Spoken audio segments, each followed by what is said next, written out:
Chapter 1. Herndon Hall, Leicestershire, November 1860. I'll consider your debt paid in full if you get my wife with child. Ransom Seymour, the 9th Duke of Ainsley, struggled to concentrate as he sat sprawled in a comfortable armchair in the well-appointed library, had been downing excellent whisky ever since his arrival at the Marquis of Walford's country estate for his once legendary hunt. After 3 hours, they were both well into their cups, so surely had misunderstood. "Does your silence indicate your acceptance of the terms?" Walford asked. Ainsley scrutinized his cousin and long-time friend, sitting in that damned wheelchair where he himself had placed the Marquis 3 years earlier. Walford had aged considerably during that time, his brown hair having gone white at the temples, his brown eyes somber enough to chase off any gaiety in the room. Ainsley released a dark chuckle. "I've had far too much to drink. You would not countenance what I thought you uttered. Jane wants a child. I can't give it to her. You owe me this." Ainsley pushed himself out of the chair, had meant to do so with force. Instead, he staggered and almost lost his balance as he crossed over to the fireplace. He pressed his forearm against the stone mantel to steady himself while he studied the madly dancing flames. Within them, he could almost see the night he and Walford had been barreling wildly through the London streets, the curricle travelling at a dangerous breakneck speed, had wondered but never dared ask the full extent of Walford's injuries. They'd seen each other seldom in the intervening years, that tragic night a guilty barrier between them. "I owe you your legs, not my seed. You owe me a bloody cock." Inwardly, Ainsley flinched, but he allowed none of his rioting emotions to escape his calm facade. Instead, he concentrated more intently on the fire. The flames, red, blue, yellow, oranges, whirled in a macabre waltz, no doubt a preview of what his eternity would most assuredly entail. Writhing within them for his sins, his poor judgment. Had been all of 25, a cursed age for him and his brothers. Westcliff married at 25 and was betrayed. Stephen marched off to war, only to return a lost man. And Ainsley, who was always so damned responsible, managed to destroy a good man's life. And a lovely woman's. And his own, if he was honest about it. "Are you telling me that you can't? That you?" He peered over at Walford. He owed it to his childhood friend to at least hold his gaze when he asked. "That you can't bed her?" "I've got no feeling." Walford pounded his thighs, slammed a fist between his legs with enough force to make Ainsley cringe and the chair creak. "No feeling. She's tried, bless her, she's tried to make it work. But all it does is cause her to weep." Ainsley felt as though his heart had been scored with 1,000 daggers. They'd been in London celebrating that Jane was at long last with child, was possibly carrying Walford's heir. "I feel remarkably old at 28, Walford, 3 years Ainsley's senior," remarked. "I want to feel young again." So they drank and drank and drank, and although Walford was married, they even visited the beds of a couple of lovelies. Ainsley had never understood Walford partaking in the latter entertainment. "If Jane were his wife, Jane would never agree to this mad notion of yours. She despises me." He hardly blamed her for her attitude toward him. In grief over her husband's near death and debilitating injuries, she had lost the child. Now it seemed she had no hope of ever having another. She was the sort of woman who should never be denied anything her heart desired. It was his second thought upon being introduced to her at the betrothal dinner that had been held in her and Walford's honour. "If you were mine, you'd never do without." His first thought had been that he wished had met her before Walford, so certain was he that had been able to charm her into his arms. She was the loveliest woman upon whom had ever set eyes. Grace and poise mirrored her every step. When she smiled, she made a man feel as though he were all that mattered. In no hurry to marry, Ainsley had avoided the soirees of seasons past whenever possible. Thus had missed the opportunity to meet and court Lady Jane Spencer. Although to hear Walford tell it, he snagged her heart during their initial dance. "You have a reputation for charming the ladies.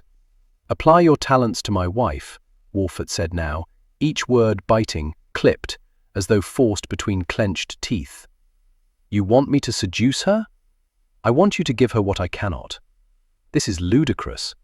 Ainsley shoved himself away from the fireplace, dropped back into the chair, which had suddenly become unbearably uncomfortable, rose and stalked to the window. Unsettled, he refused to acknowledge how often he'd dreamed of Jane, but he'd never acted upon his interest. He lived his life by a code of chivalry passed down from his ancestors who had fought alongside Richard the Lionheart during the Crusades. He did not take women who belonged to others. Does she consent to this preposterous scheme of yours? I've not yet discussed it with her. I wanted to ensure you were in agreement with it before I did. He faced a man he no longer knew. Had Walfort's affliction driven him mad? I can predict her answer with unerring accuracy.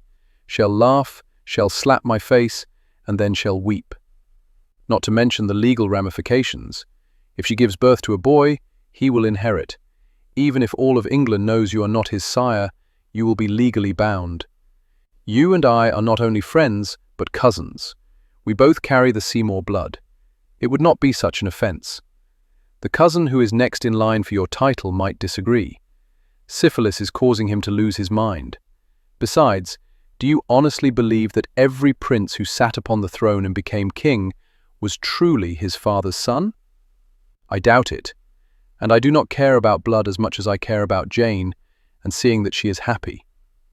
But what of himself, Ainsley wondered. To have a son or daughter whom he could never acknowledge. Did he owe his cousin such a sacrifice? Although his recollections were a blur, he knew he'd been driving the curricle. When it toppled, he was thrown clear, his only souvenir from the incident, a thin scar that bisected the left side of his chin. Walfort had somehow managed to get caught up in the rigging. When everything finally came to a thundering halt, he'd been broken. Ghastly. Irrevocably. Broken. With so much liquor coursing through their veins, neither of them remembered the infinite details. They knew only that Ainsley walked away with one small scratch, and Walfort never walked again. "If I decline your invitation to bed your lovely wife?" Ainsley asked quietly, the abhorrence of being placed in this position tautening his gut. He'd never taken a married woman to his bed. Even the thought was repugnant. He believed in having a jolly good time with any willing woman, as long as she possessed no husband to whom she owed her loyalty. He was a man who honored duty and vows. He held others to his high standard. "I'll simply ask someone else, and my wife could very well have a miserable night of it. But you've always had a reputation for being a remarkable lover. You could provide her with a night to remember. She would not welcome my touch. I've no doubt you could change her mind on that score. You seem to have discounted the importance of her not fancying me." "Not at all. I consider it to our advantage that she doesn't think well of you. It would reduce the encounter to a transaction, unemotional, detached. But knowing you, you would find a way to give her pleasure, and that would be my gift to her as well. She's had 3 years of celibacy. She's never complained, bless her, but she was all of 22 when joy was brutally stolen from her because of our poor choices. Why should she continue to suffer and pay the price for our sins? A night in the arms of London's most reputed lover? 9 months later, a babe suckling at her breast. You give my reputation too much credit. Even I cannot guarantee conception with only one encounter." Walfort shrugged haplessly. Shoulders that had once been sturdy seemed lost within his finely cut jacket. "A month, then? Someplace quiet, discreet." The answers came much too quickly, without hesitation, as though they'd previously engaged in the argument. "You've given this considerable thought." "It's all I think about. How to bring happiness to my wife."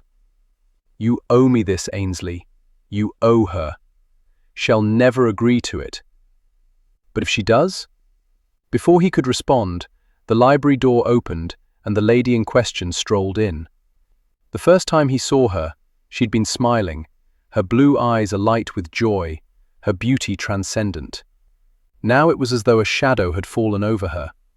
She was small and delicate, much too delicate for the burden she presently carried. She avoided looking at Ainsley as she approached her husband. Her black hair was upswept, flowing back and tucked neatly into place, was the river of white she had acquired near her temple 3 years ago, as she dealt with the loss of her babe and her husband's mobility. Her violet gown outlined her slender frame to perfection, and Ainsley had an unconscionable and unforgivable vision of easing that gown off her shoulders and skimming his mouth over her creamy skin. She would not consent. He knew she would not consent. He was a blackguard to give even a second's thought to how he would carry her into a sensual realm where only pleasure existed. She was his friend's wife, for God's sake, and Walford, wallowing in that damned wheelchair, simply was not thinking properly. Jane would set him straight right quick, and then she would, no doubt, hold Ainsley responsible for her husband's ludicrous suggestion. Smiling softly, she bent at the waist and pressed a light kiss to Walford's cheek. "Hello, darling." When she straightened, she gazed at Ainsley as though he were a bit of excrement she had recently scraped off the bottom of her shoe. "Your Grace." He bowed slightly. "Lady Walford, may I say that you look lovely?" "You may say whatever you wish." For him, she had no smile, no soft eyes, and no gentle tone. Walford had indeed lost his mind if he thought his wife was going to welcome any sort of intimacy from Ainsley. He suspected she would derive more pleasure from ramming a dagger through his heart than from experiencing his practiced touch. "Dinner awaits, gentlemen." "Good. I'm quite famished," Walford announced. "Ainsley, will you escort my wife into dinner?" "I don't need an escort," she said quickly. "However, Randall is not presently available, so perhaps His Grace would be kind enough to assist you." Her eyes, as they met Ainsley's, held a challenge and more. He knew she wanted to remind him of what his foolishness had wrought, as though he could ever forget it. "It would be my honor," he responded succinctly, striding toward Walford. As he pushed the chair forward, he was surprised to discover how much lighter it was than he remembered. His friend was frailer than he'd realized. Knowing he was responsible, the guilt gnawed at him like a ravenous dog with a bone.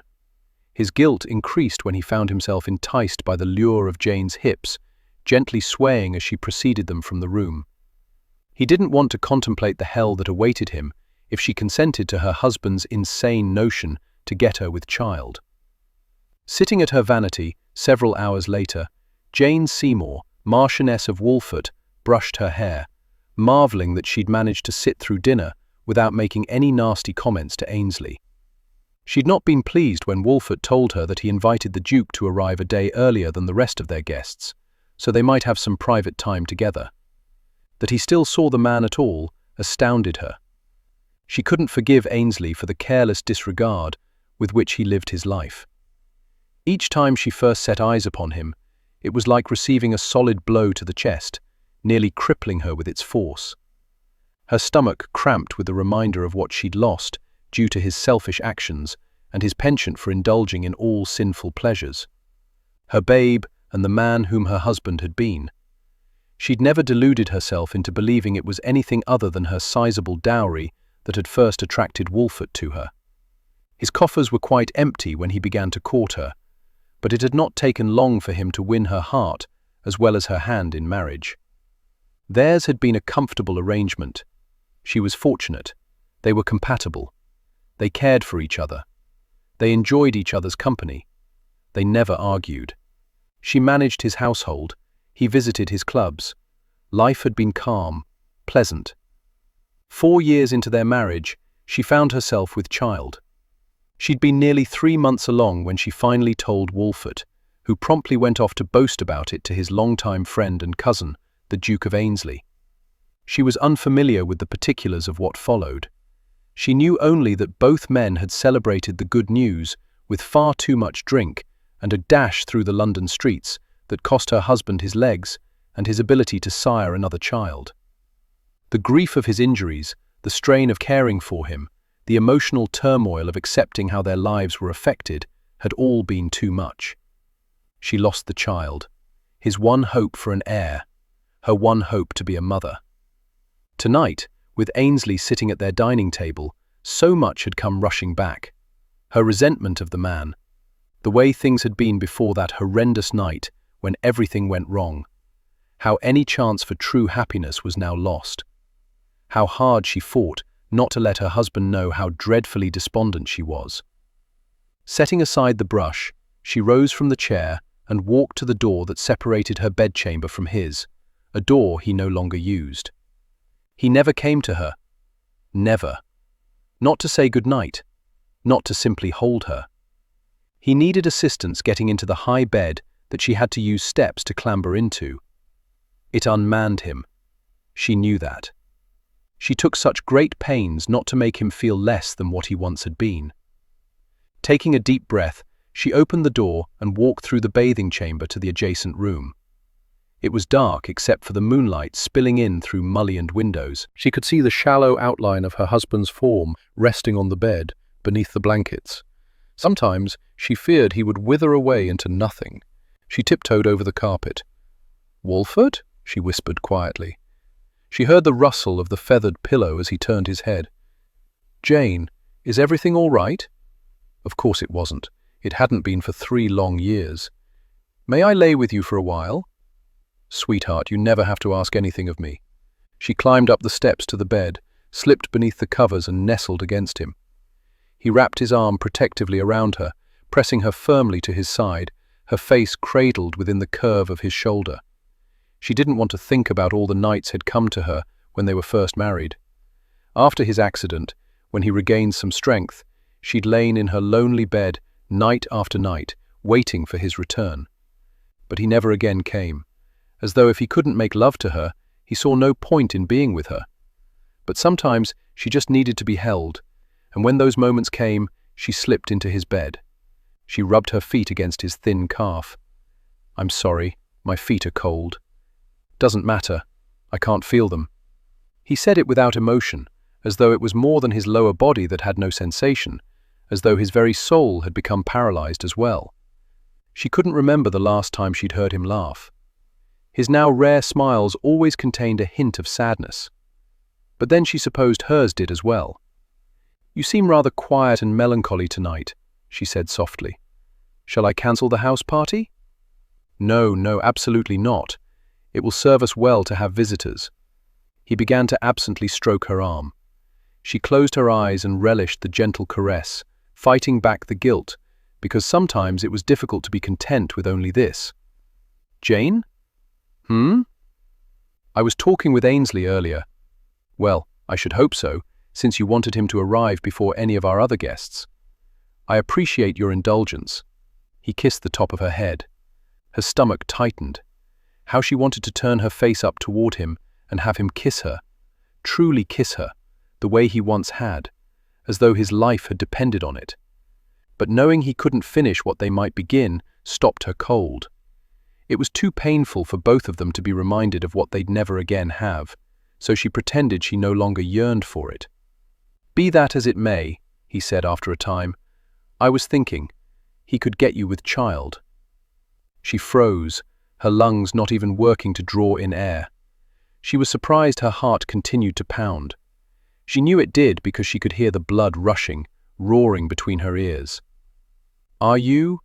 You can't be. Are you suggesting I take him as my lover?" "For a short time, yes." She shoved herself to a sitting position and glared at him, for all the good it did with the shadows hiding the details of their features. "Have you gone daft?" "No, I don't believe so." "Well, I must wholeheartedly disagree." She quickly scrambled out of the bed, nearly tripping in her haste to escape, as though distance could lessen the abhorrence of the words he'd uttered. "If I wanted a lover, I'd choose him myself, and he certainly wouldn't be Ainsley." "Be honest here, Jane. Your unquestionable loyalty will prevent you from ever taking a lover." "Then why would you even suggest?" "Because there would be no guilt." "And how, pray tell, did you deduce that utter nonsense?" "Because you don't fancy him at all, so it wouldn't be as though you were truly betraying me." "You have gone daft." She headed for the door. "Jane? Please don't go. Please hear me out." Stopping, she glanced over her shoulder to see his arm extended, his hand reaching for her in the shadows of the night. She could win any argument with him by simply leaving the room. It wasn't fair to him, and so they never argued. But this was preposterous. "Please, Jane." His voice was rough with his need for her to remain. "Unfair. Unfair of him to compel her to stay, knowing guilt would eat at her if she walked away when he couldn't. She was trembling with anger and disgust at his suggestion regarding Ainsley, yet still she cautiously made her way back to Wolfert. She clambered onto the bed, took his hand, and held it in her lap, her legs tucked beneath her. She refused to look at him, and instead studied the silhouette of their joined hands. "The fact that you think so little of him is what makes my plans so brilliant," he said quietly. "It is not as though you will be truly betraying me. Your heart will remain mine, and my body his." She couldn't prevent the cutting words from slicing between them. What passed between a man and a woman beneath the sheets was such an intimate act. How could he bear the thought of Ainsley knowing about her what only Wolfert had ever known? "Ainsley has a reputation for being a marvelous lover," he began. "I am well aware of that." He is all the ladies talk of, so he can make it pleasant for you. He squeezed her hand.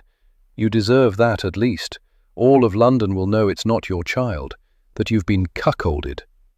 "No, they won't. I've never taken out an advert in the Times stating my limitations." "Oh, there will be speculation, of course, but we can quell that easily enough once people see how thrilled I am that you are with child. And if it's a boy, then I shall have my heir. But he will not carry your blood, he will carry Seymour blood. As I told Ainsley, it will be close enough." Her mouth tingled. She thought she was going to be ill. "You've already discussed this madness with him?" "I had to know he was agreeable." "Of course he'd be agreeable. It is a skirt to lift." His low chuckle took her by surprise. He was not quite so in favor of it as I'd expected. "He did not think you would welcome him." "I will not. Jane, you've been a devoted wife. Why should you not have this?" She was grateful for the dark, that he couldn't see the blush warming her cheeks or the tears filling her eyes. "He can give you what I cannot," he said softly. "You are a young woman who has had to lock all her dreams in a musty old trunk because of your husband's poor judgment. In a friend to whom you would now give me. It's revolting. He did not force the drink down my throat. I went willingly into the curricle, encouraged the horses to go faster." She brought his hand to her lips, pressed a kiss to the backs of his fingers, knowing he would feel the dampness coating her cheeks, the tears gathering at the corners of her mouth. "Ah, Jane." He wrapped his hand around the nape of her neck and drew her down until her face was buried in the nook of his shoulder. "Do not ask this of me," she rasped. "I will not force you. Neither will he. But know that I will understand if you change your mind. You deserve a child. You deserve a man who will not only put your pleasure above his, but will ensure that your enjoyment far exceeds his. Not Ainsley, never Ainsley. Sinners would have a need for overcoats in hell, before she'd willingly give herself to the man she despised more than any other." Chapter 2. Jane slipped out of her husband's bed near dawn, leaving him in the company of his snores. She'd not slept well. Guilt had reared its ugly head, guilt that she'd lost his heir. Not that she knew for certain that the babe had been a boy, but in her heart she couldn't help but think that he had been. Losing the child had been like losing a piece of her soul, and when the full extent of Wolfert's injuries had been made clear, all their dreams went astray. But for him to believe that she would welcome into her bed the man responsible, it was beyond the pale. Reviling made her sick at heart. She was grateful that she had far too many other things to occupy her mind today as she prepared for the arrival of her guests. The sooner she got started working on what needed to be done, the sooner she could shove these unsettling thoughts from her mind. She rang for her maid, Lily. Within the hour, Jane was dressed in a simple lilac dress so she could move about quickly. At noon, she would change into something more appropriate for receiving her guests. Once a yearly event, they'd not hosted a hunt since the accident. She'd feared it would serve as both a distraction from what might have been and a reminder of what had been. But Wolfert insisted it was long past time that they begin to socialize once more. Finally embracing the notion, she had high expectations for uncharacteristic normalcy for a few days.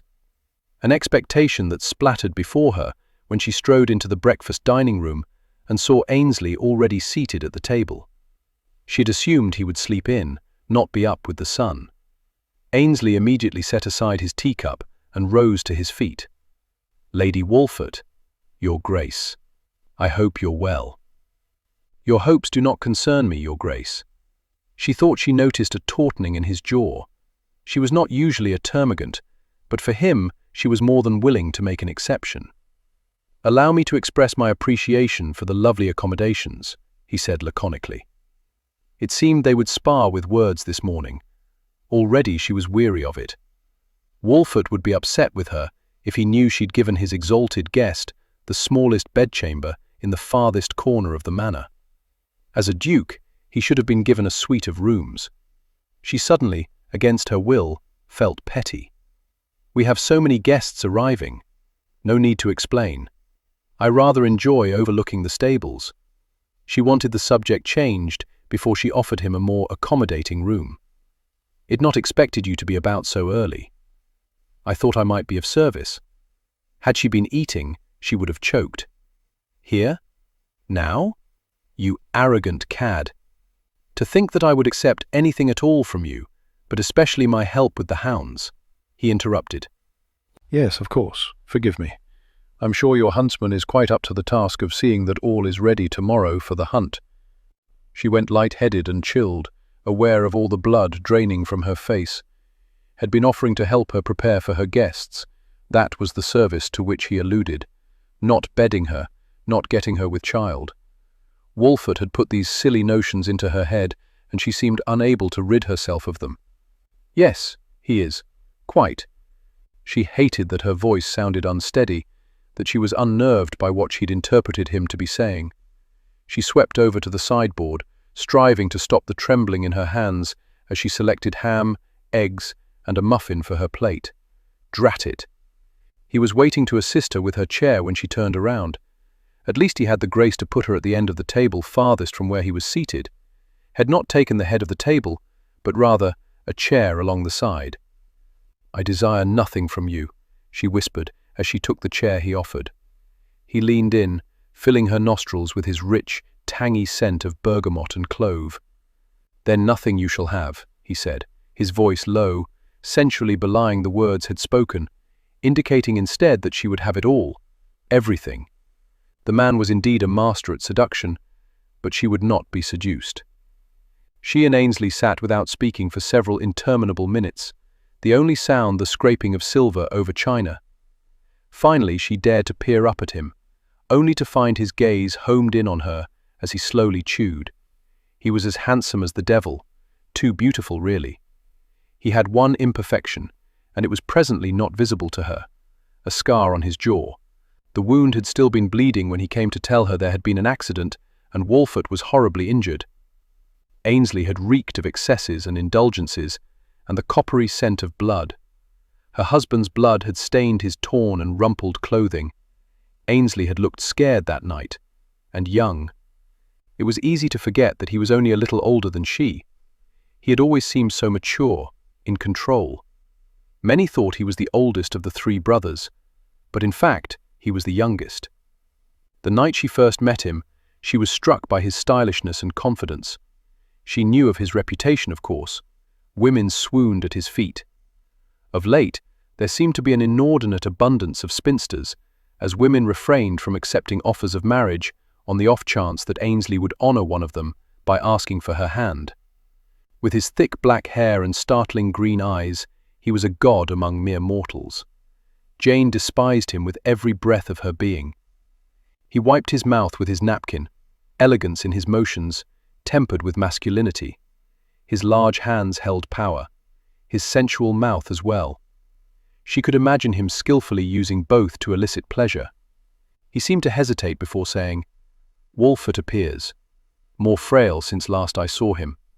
He is limited to two activities, sitting and lying, neither of which is very active. His muscles atrophy. I fear soon nothing will be left of him." She bit the inside of her cheek. She'd not meant to reveal the last, to give him even a hint of her vulnerability. It terrified her to think of a life without Walford.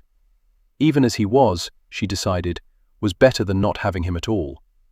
She shored up her resolve, determined to hurt this man who had destroyed so much. "Tell me, Your Grace, does the guilt ever hammer at you enough that you would wish to trade places with him?" "I would give my soul that he were not crippled, but I must confess to being far too selfish to wish to trade places with him." Setting down her napkin, she pushed back her chair and rose. "We are very different, you and I. We do not suit at all. I would trade places with him in an instant to spare him all he suffers now, even though I did not cause the suffering that is visited upon him." Ainsley flinched, the lash of her words hitting home. As she turned and swept from the room, she wondered why she found no satisfaction in the triumph. 4 hours later, Jane cursed herself for her stubbornness, for not accepting Ainsley's offer to help. She'd forgotten how much was involved in preparing for the hunt and the arrival of guests. 60 invitations had been sent out. 58 had been accepted, including spouses, unmarried sons and daughters. More than 100 people would soon descend upon her quiet country home. It had been so long, so very long since they'd entertained to this magnitude. An occasional guest for dinner, a relation or two, but not a flock of the curious. In equal measure, she dreaded and welcomed the coming days. She made her way up the stairs to her husband's bedchamber, hoping he'd been roused already. It took so long for Randall to prepare him for the day. Wolfert had lost far too much control over his bodily functions. 4 times a year, Randall took him to the spa at Harrogate for the healing waters. Although Jane had always wanted to accompany him, Wolfert asked her not, too fearful she would be embarrassed by his limitations. It hurt her that he would think so poorly of her, but she brushed her tender feelings aside because his challenges were so much more difficult to face. It was only recently, when his physician introduced him to a contraption known as a catheter, that Wolfert had begun to regain his confidence and felt any comfort in being around others. He was now spared public embarrassment over what he could no longer control. Such a proud man he was. Hence the reason Wolfert had declared that it was past time for a hunter, even though he'd not be able to participate in what was once his fondest sport. "I shall enjoy listening to the baying of the hounds once again," he'd said. She admired his optimistic outlook. He never seemed to pity himself. She hoped the entertainments and country party she'd arranged would please him and bring him great joy, and that none of their guests would stare at him with questioning eyes. How bad is it really, Wolfert? Her heart would break for him if all did not go well. To her surprise, he was not in his bedchamber. The library then, ready and eager to greet those who would soon be arriving. To her consternation, however, the library was empty of his presence as well, although Randall was sitting in a chair reading. "Where is his lordship?" Jane demanded. Randall shot to his feet and bowed. "My lady, forgive me. His lordship gave me leave to read one of his books. I thought this one might suffice, and sat for only a moment." "I don't give a fig where you sit and read. Where is his lordship?" He looked decidedly uncomfortable, as though he knew she wouldn't be pleased with his answer. She wasn't. His Grace took the Marquis fishing. "Good God, I can't remember the last time I felt such freedom," Wolfert announced. Standing along the bank of the stream, Ainsley glanced over at Wolfert. With his back against the tree where he sat, and a pole held loosely between his hands, he appeared to be at peace. Since the accident, whenever Ainsley visited his friend, they'd remained in Wolfert's library, drinking, conversing, lamenting their poor choices. Like Ainsley, Wolfert was an outdoorsman at heart. Ainsley had been determined that their visit would go differently this time. It helped immensely that Jane had been occupied preparing for the arrival of guests and attending to last-minute details. Ainsley knew she'd have not approved of his plans. From what he'd witnessed, she was too protective of Wolfert, coddled him. Suddenly, Ainsley wondered if part of Wolfert's desire to give his wife a child rested with his need to divert much of her attentions away from him, to give her something else to worry over. A child would certainly accomplish that. Although most children of the nobility were tended to by nannies and governesses, Ainsley couldn't quite see Jane relinquishing the reins for any great length of time. She would be involved with the child. It was her nature to protect, to nurture, to ease the way. She would no doubt keep the little pup far away from him, whether or not he was the father. He wondered who was second on Wolfert's diabolical list. He remembered her bright red cheeks during breakfast. He was accustomed to her giving him a cold shoulder, always just shy of a cut direct. But this morning she'd been skittish, more uncomfortable with him than usual. For a moment, when she saw him sitting at the table, it looked as though she intended to march from the room. His accommodations were deplorable, that much he'd anticipated. But her gaze flicking over him and not settling with a glare was unexpected. He tested his fishing line before testing other waters. "You mentioned your ridiculous notion to Jane." He saw no need to further clarify. Only one ridiculous notion had been spouted since his arrival. In truth, it was the only ridiculous notion he could recall that Wolfert had ever possessed. When only silence greeted his words, Ainsley gazed back at him once again. Wolfert gave a hapless shrug that unbalanced him. He started to list to one side, released his hold on his pole to straighten himself. Ainsley looked back at the water, giving his friend the opportunity to grapple with his gracelessness in private. His first inclination was to rush over to assist him, but he knew Wolfert would resent the interference, the implication that he couldn't attend to his own needs even, if in many areas he couldn't. Like himself, his friend was a proud man, probably too proud for his own good. He didn't want to consider what it had cost Wolfert to ask him to get his wife with child. He wasn't certain he'd be willing to pay the price, no matter how much he loved the woman. "You had the right of it," Wolfert eventually said, sounding winded, as though he'd run a great distance. "She was none too happy with me. Afraid that leaves it up to you, old chum." Ainsley swung around. "Pardon?" "You'll need to charm her, wear down her resistance to the idea. You have gone mad." His voice held a biting edge. Wolfert might find all of this amusing. Ainsley did not. He remembered the chill that entered the breakfast room with her. But more, he remembered the tantalizing scent of her as he assisted her with her chair. Jasmine, exotic, enticing. Her flawless skin beguiled him. Had been so tempted to slide a finger along the column of her throat, had wanted to kiss away the firm set of her lips. The last thing he wanted was for Wolfert to grant him permission to seduce his wife. He suspected Wolfert had no clue regarding how much Ainsley would enjoy doing so. Wolfert might view it all as an uncomplicated transaction, but Ainsley viewed it as a quick journey directly into hell. No matter how short a term he spent with any woman, he shared not only the physical, but the emotional as well. Warmth, caring, concern, enjoyment, love he held in reserve. He wasn't certain he could withhold that elusive emotion from Jane. She struck him as a woman who would demand a leave-in if she came to him expecting naught but his seed. Time with her would not be simple. Complications abounded. He was certain of it. "You are on the verge of having 100 guests," he said now, "and you wish me to flirt with your wife?" "Not openly. I'm not daft. But surely you can arrange moments alone with her. You've done it with other women. Your wife is not other women." He was surprised by the roughness in his voice. He turned his attention back to the stream.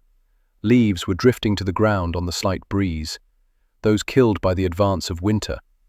He wondered if Jane's frigid mien toward him would kill him. Quite possibly. "Pity both your brothers are married," Wolfert said. "I doubt either of them would lack the courage." "Courage has nothing to do with it," Ainsley snapped, although it did. He feared he could easily lose his heart, but he couldn't confess that to Wolfert. "It is simply a bad idea on so many levels, and I believe you and I have already reached our quota for bad ideas." "I did have a jolly good time of it that night, Ainsley. Until the end, of course. How are my jewels?" His pet name for the girls he loved. Glancing back, Ainsley met his friend's gaze. "Well taken care of. I've thought about telling Jane I advise against that course. No good would come of it. It might make her appreciate you more. I see her but once or twice a year. You see her every day. It's a very bad idea, Wolfert. I suppose. Good God, I've got something here." It was the laughter that drew her to them. It had been a little over 3 years since she heard it, but she would have recognized Wolfert's boisterous, reverberating laugh anywhere. She had been following close to the stream when the sound echoed its way through the trees, and then she guided her horse toward it. Now she sat at the edge of the copse of elms and watched as her husband continually lost his balance, righted himself, and tugged on his pole and line. With net in hand, Ainsley waded out into the water and snagged the elusive creature. His laughter mingled with her husband's, and when Ainsley turned back to shore, net held high triumphantly, his smile broad with victory, she wished she could see her husband's face. Surely his held the same joy. She cast a quick glimpse at the groomsman who'd accompanied her. He was wearing a bright smile, and it was only then that she realized her own lips had curved up, and that her eyes misted over with unshed tears. So many in the years since the accident. "Shall I help them, milady?" Chester asked. "No," she said. "I believe they have it well in hand." Her voice must have carried on the slight breeze, because Ainsley looked up sharply from wrestling the fish free of its hook. Damnation! He shoved his thumb into his mouth at the exact moment the fish plopped free onto the bank. "Get him, Ainsley, for God's sake," Wolfert yelled. "Yes, yes, quite." It was a slippery beast, flopping about, evading Ainsley's grasp. Wolfert was dragging himself through the mud to assist. It tore at her heart to see him reduced thus, and yet each man acted as though nothing were amiss, as they both struggled with equal determination to recapture what had been lost. Eventually, Jane couldn't help herself.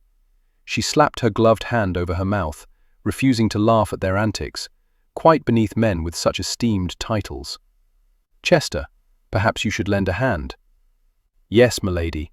He dismounted and was rushing forward when Ainsley held the fish aloft. "I've got it!" and promptly lost his balance and landed in the stream. She almost released her laughter then, but refused to be entertained by him when she didn't even like him. She watched as he tried to regain his footing while maintaining his hold on the fish. If Chester had not waded in to help, Ainsley would have had to let it go. A shame when Wolfert was so frightfully proud of catching the silly thing. He must not have realized she was there until Chester arrived to help Ainsley, because only then did he twist around to find her. His smile was certain to be causing his jaw to ache. "Do you see, Jane? Do you see what I caught?" The tears stinging her eyes moved down to clog her throat. He was lying there, raised up on an elbow, and for the first time in so long, he didn't look pitiful or sad. He appeared triumphant and so very happy. She smiled. "Yes, darling, I want him prepared for supper." Nodding, she realized then as she watched Chester help Ainsley to his feet that the Duke would have never released his hold on the fish. Never. He'd have not let Wolfert's small victory escape him. She watched now as Ainsley staggered to the shore and dropped the fish into the wicker basket. Wolfert straightened as best he could. "What are you doing here, Jane?" "Searching for you. Our guests will begin arriving at any moment." Blast it all, I'd forgotten about that. Wouldn't do for the host to be absent, would it? She didn't think he was truly expecting an answer. Then he added, "Have you seen what Ainsley brought me?" Only then did she notice the saddle with a high back and sides on the horse the Duke led toward Wolfert. It looked almost like a chair.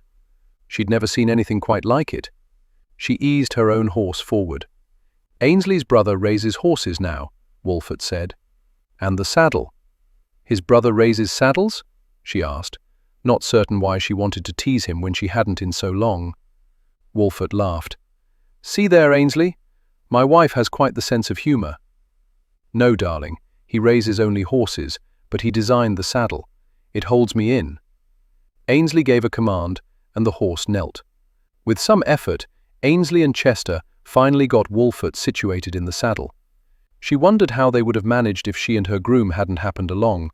Somehow, she suspected her husband and Ainsley would have persevered. With leather straps and buckles, Ainsley belted him in, and with another command, had the horse rise. Her breath backing up into her chest, she waited for her husband to flop over onto the ground, just as the fish had. But he stayed seated, his feet latched in the stirrups. When Ainsley patted the beast on the hindquarters, it lumbered toward her, Wolfert holding the reins. Ainsley strode to his horse and mounted with a graceful ease. He joined them quickly enough and surreptitiously reached down, grabbing the tether to her husband's gelding. Chester remained to gather up all they'd left behind, including the fish in the wicker basket. As the three of them wended their way through the woods, Wolfert said, "Did you ever expect to see me riding again, Jane?" She glanced over at him. She couldn't remember the last time she'd seen him look so confident. "No, I think I could jolly well go on the hunt tomorrow." "You don't want to rush it," Ainsley said quietly. "You're not completely in charge of the horse, you know. Don't think you could keep up with me? I think you and the horse need to grow accustomed to one another before you subject him to a hunt." "Oh, my overly cautionary friend, I suppose you're right." If only he'd been overly cautionary 3 years ago, she thought, and bit back the scathing retort. Ainsley had brought this bit of happiness into Walford's day, and in so doing, into hers. "I'm going to name him Second Chances, Jane. What do you think?" Walford asked. "I think it's a lovely name. Did you know he'd brought the horse? Blighter didn't say a thing to me yesterday. Marvelous, marvelous surprise. It's going to be a good day. A good few days with friends." He reached over and squeezed her hand. "I'm glad we're doing this." "As am I." Her gaze went past her husband to Ainsley. He was watching her solemnly. Perhaps it was the sunlight dappling through the trees, or the fact that he was drenched and muddy, but he appeared mournful, regretful. For the first time, it occurred to her that perhaps he'd not escaped from that dreadful night as unscathed as she'd always assumed. Chapter 3. Jane had rather dreaded the arrival of their guests, fearing that most were coming out of curiosity regarding her husband. Since his accident, they'd not been to London. She'd expected Walford to put up a convincing front that all was well. She'd intended to do the same. She didn't know if it was the result of the fishing excursion, or his riding the horse, or his being in the company of Ainsley, but he was more relaxed and confident greeting their guests than she'd anticipated. He put people at ease with his limitations. During dinner, when his fish was brought to him, he regaled everyone with his tale of how he'd caught it.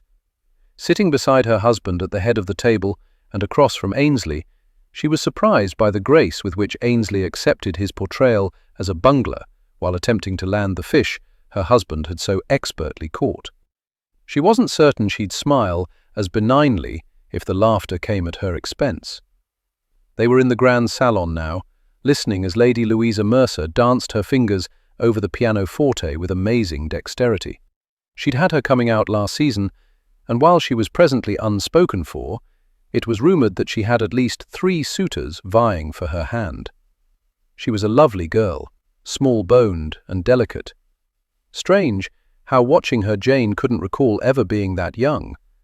In a single night, a few days, she had aged well beyond her years, which was probably why the more elderly of her guests gravitated toward her, while the younger, unmarried ladies tended to keep their distance. "I cannot tell you how much my husband has been anticipating our visit here," Lady Inwood said quietly. "He has always said there are no finer hunting grounds in all of England than Walford's estate." Jane smiled. "We're very pleased you were both able to join us." Lady Inwood was nearly 15 years older than Jane. She provided her husband with an heir and 3 spares in record time, and with each child her figure had rounded more and more. Yet she still managed to carry herself with incredible grace. "The girl is quite talented," Lady Inwood said. "Quite. Lady Florence will entertain us next. I have far more interest in other entertainments." Jane snapped her head around and followed Lady Inwood's gaze to where a good many of the bachelors stood on the opposite side of the room, near one of 3 massive fireplaces. Among them Ainsley, his pose more relaxed than the others. He stood in their midst, and yet he seemed apart. While he appeared to be watching Lady Louisa, he was not truly focused on her. "Who do you suppose Ainsley will entertain while he's here?" Lady Inwood asked slyly. Jane shifted her attention back to the woman. "Pardon? It's no secret, my dear, that some fortunate lady always ends up in his bed at these affairs. Many a silly chit has ruined her reputation because she couldn't resist boasting that she'd been with him. My money is on Lady Anna St. Clair." "Your money?" "Quite. A few of us married ladies, the older ones especially, always wager. Would you care to place your own wager on whom it shall be?" She was both intrigued and repelled by the notion. "No, probably to the best. A few have wagered it will be you." Jane's jaw dropped, but she recovered quickly enough to snap her mouth shut. If she tried to speak, she'd no doubt be blathering. "I dare say I think it a fool's wager, however," Lady Inwood continued, as though she'd not just insulted Jane to her core. "It's well known that Ainsley never takes a married woman to his bed." As though the ultimate decision rested with him, and not her. She almost commented that perhaps married women didn't want him in their bed. Having known their husbands, they were content with that. But she didn't want to prolong this discussion any longer than necessary. "Then why would anyone wager on me?" "You're young." She lifted a bared shoulder carelessly. "Speculation is that since his accident, your husband—" "My husband satisfies me in all matters, I assure you." She was pleased that the practiced words had escaped her lips so smoothly. She'd not been certain if the opportunity presented itself that she would be able to successfully protect Walford's manhood. He considered these people friends, equals, and here they were gossiping about him as though he were little more than gutter garbage. She'd feared it would be the case, hence the hours of practicing the precise words and tone in order to deliver them effectively. She took satisfaction in Lady Inwood's brown eyes widening. "I meant no insult. It is simply that you have still failed to produce an heir. Did it occur to no one, as they were doing all this damn gossiping, that my husband and I required time to adjust to the obstacles thrown at us?" "Yes, of course. As I said, I meant no insult. If you'll excuse me, I need to see to my other guests." Inwardly, she was seething. But had she learned nothing else in the past 3 years, she'd learned to bury her emotions so far down that even she had a difficult time finding them. She wanted to leave this suffocating room, but she was the hostess, so she smiled and introduced to the assemblage each young lady who had requested an opportunity to perform, hoping that her music would capture some gentleman's fancy. At one point, the hairs on the nape of her neck rose, and she turned to find Ainsley's gaze riveted on her. She could see the speculation in his green eyes, the furrowing of his brow. His intense perusal only served to inflame her fury. She wished this entire affair were over, that she could send all her guests on their merry way. Instead, she smiled and pretended to give a fig about the latest fashions, books, and betrothals. It was all so damned frivolous. She thought her world had stopped falling apart, but she was wrong. It had simply become isolated. Her focus narrowed to struggling not to continually grieve for all that had been irrevocably lost. After the recital, Walford adjourned to the billiards room with some of the gentlemen. She saw to it that the remaining guests had all they needed to retire for the night. Most had brought their own servants, but hers were still available to help as needed. A few of the guests were sleeping in luxurious tents on the front lawn, but the more prestigious were given rooms. Lady Inwood had been correct. Walford's estate was known for its hunting grounds, and royalty often visited. Over the centuries, new wings and additions had been added to accommodate them, until the residence resembled a palace. When the rooms finally settled into quiet, Jane rapped on her husband's bedchamber door and discovered he was not yet abed. No doubt he remained in the billiards room with his liquor and cigars and Ainsley. She didn't want to contemplate the direction of their conversation tonight. Who knew what other madness the two of them might conjure together? She should retire and spare herself the irritation of wondering about their conniving.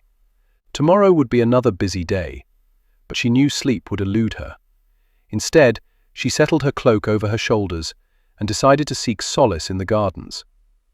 Once outside, she inhaled deeply the brisk night air.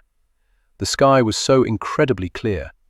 1,000 stars and a full moon guided her steps, each one taking her farther away from the residence and her role as gracious hostess. Usually a walk through the grounds relaxed her. Even in winter, her gardens abounded with colour. Pansies, in particular, nestled in the soil and brought her smiles. But in the moonlight, they were little more than silhouettes, a reflection of her life, a mere shadow of what she'd expected it to be. She gave herself a mental shake. She despised giving in to the morose musings. She had legs, sensations, and a husband who had disappointed her but once in his life. Some women had far less. She reached a curve in the path and turned onto a less travelled stretch until she reached a wrought iron bench. She sank onto it. This isolated section of the gardens was her sanctuary, the place where she'd come to weep copious tears in solitude. She thought she'd succeeded so well in hiding her numerous disappointments and heartaches from Wolfert. But then last night, when he made his ludicrous suggestion, perhaps he read her far easier than she realized. As much as she fought not to, she did regret not having children. She had always envisioned herself with several dark-haired sons and daughters. A twig snapped. She froze, listening intently, not even daring to breathe. She knew she was safe here. It was probably a deer. They often traipsed through the gardens. She heard something brush against the foliage. A looming shadow appeared and stepped into the moonlight. The very last person she wished to disturb her sanctuary. "Lady Wolfert," Ainsley said, his words accompanied by what she was certain sunlight would have revealed to be a mocking bow. "Your Grace, it's a bit late for you to be out, isn't it? My behavior is none of your concern. Are you waiting for someone?" Had Wolfert sent him out to spy on her? She bristled with the thought, then chastised herself for the lunacy of it. Not to spy on her, but to enchant her, as though Ainsley had any chance at all of succeeding in that regard. She would bed a beggar before she would bed him. A filthy, odorous man in rags would be preferable to the far too handsome and polished lord who stood before her now. "No." "Then you won't mind if I join you?" He moved toward her, and she rose. "Of course I mind. If I wanted company, it'd have company. It seems we're of like minds. The presence of so many makes me itch after a while." She shuddered. "I'm not itching, but you're bristling. I sought solace, which you have destroyed. Good night, Your Grace." She made to brush past him. He grabbed her arm. "Stay!" She wrenched free of his hold. "I don't believe so." "Please." "I won't speak. I won't even sit." "I'll simply stand over here." He strolled to the other side of the bench until the boar leaves. Her heart lurched. "There's a boar in my garden." His smile flashed in the moonlight.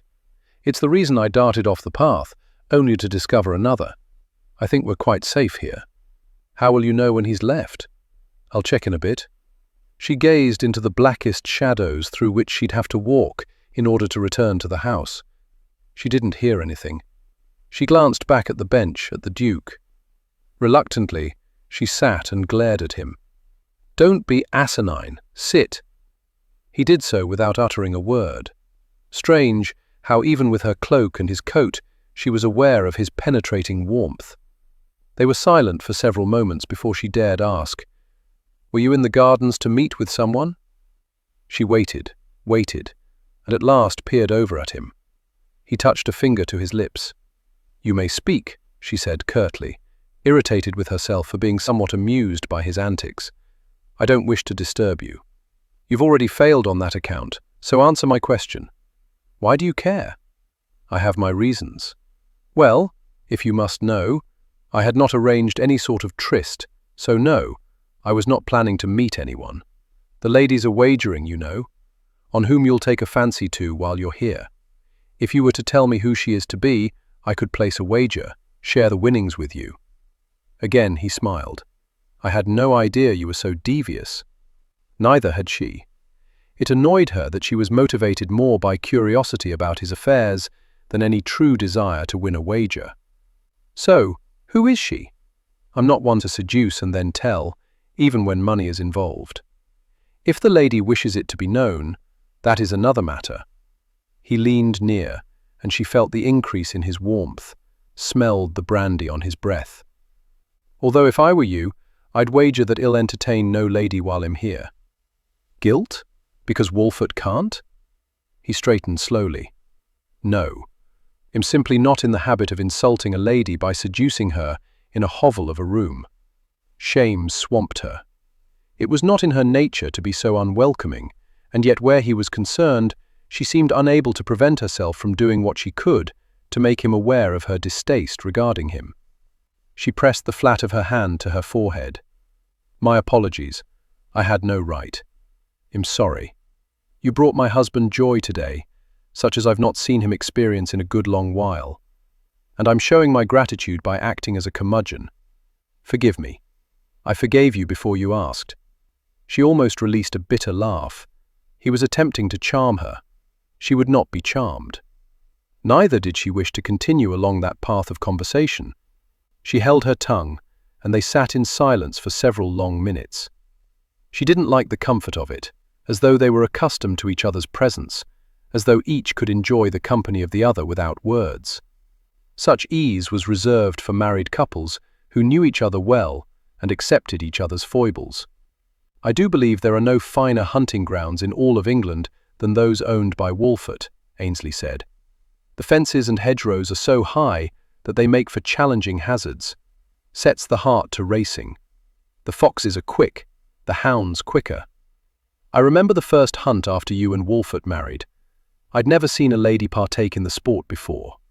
I thought Wolfert was simply indulging you new husband and all, trying to earn your favour, but you flew over the hazards with the best of us. I was quite enthralled by your performance."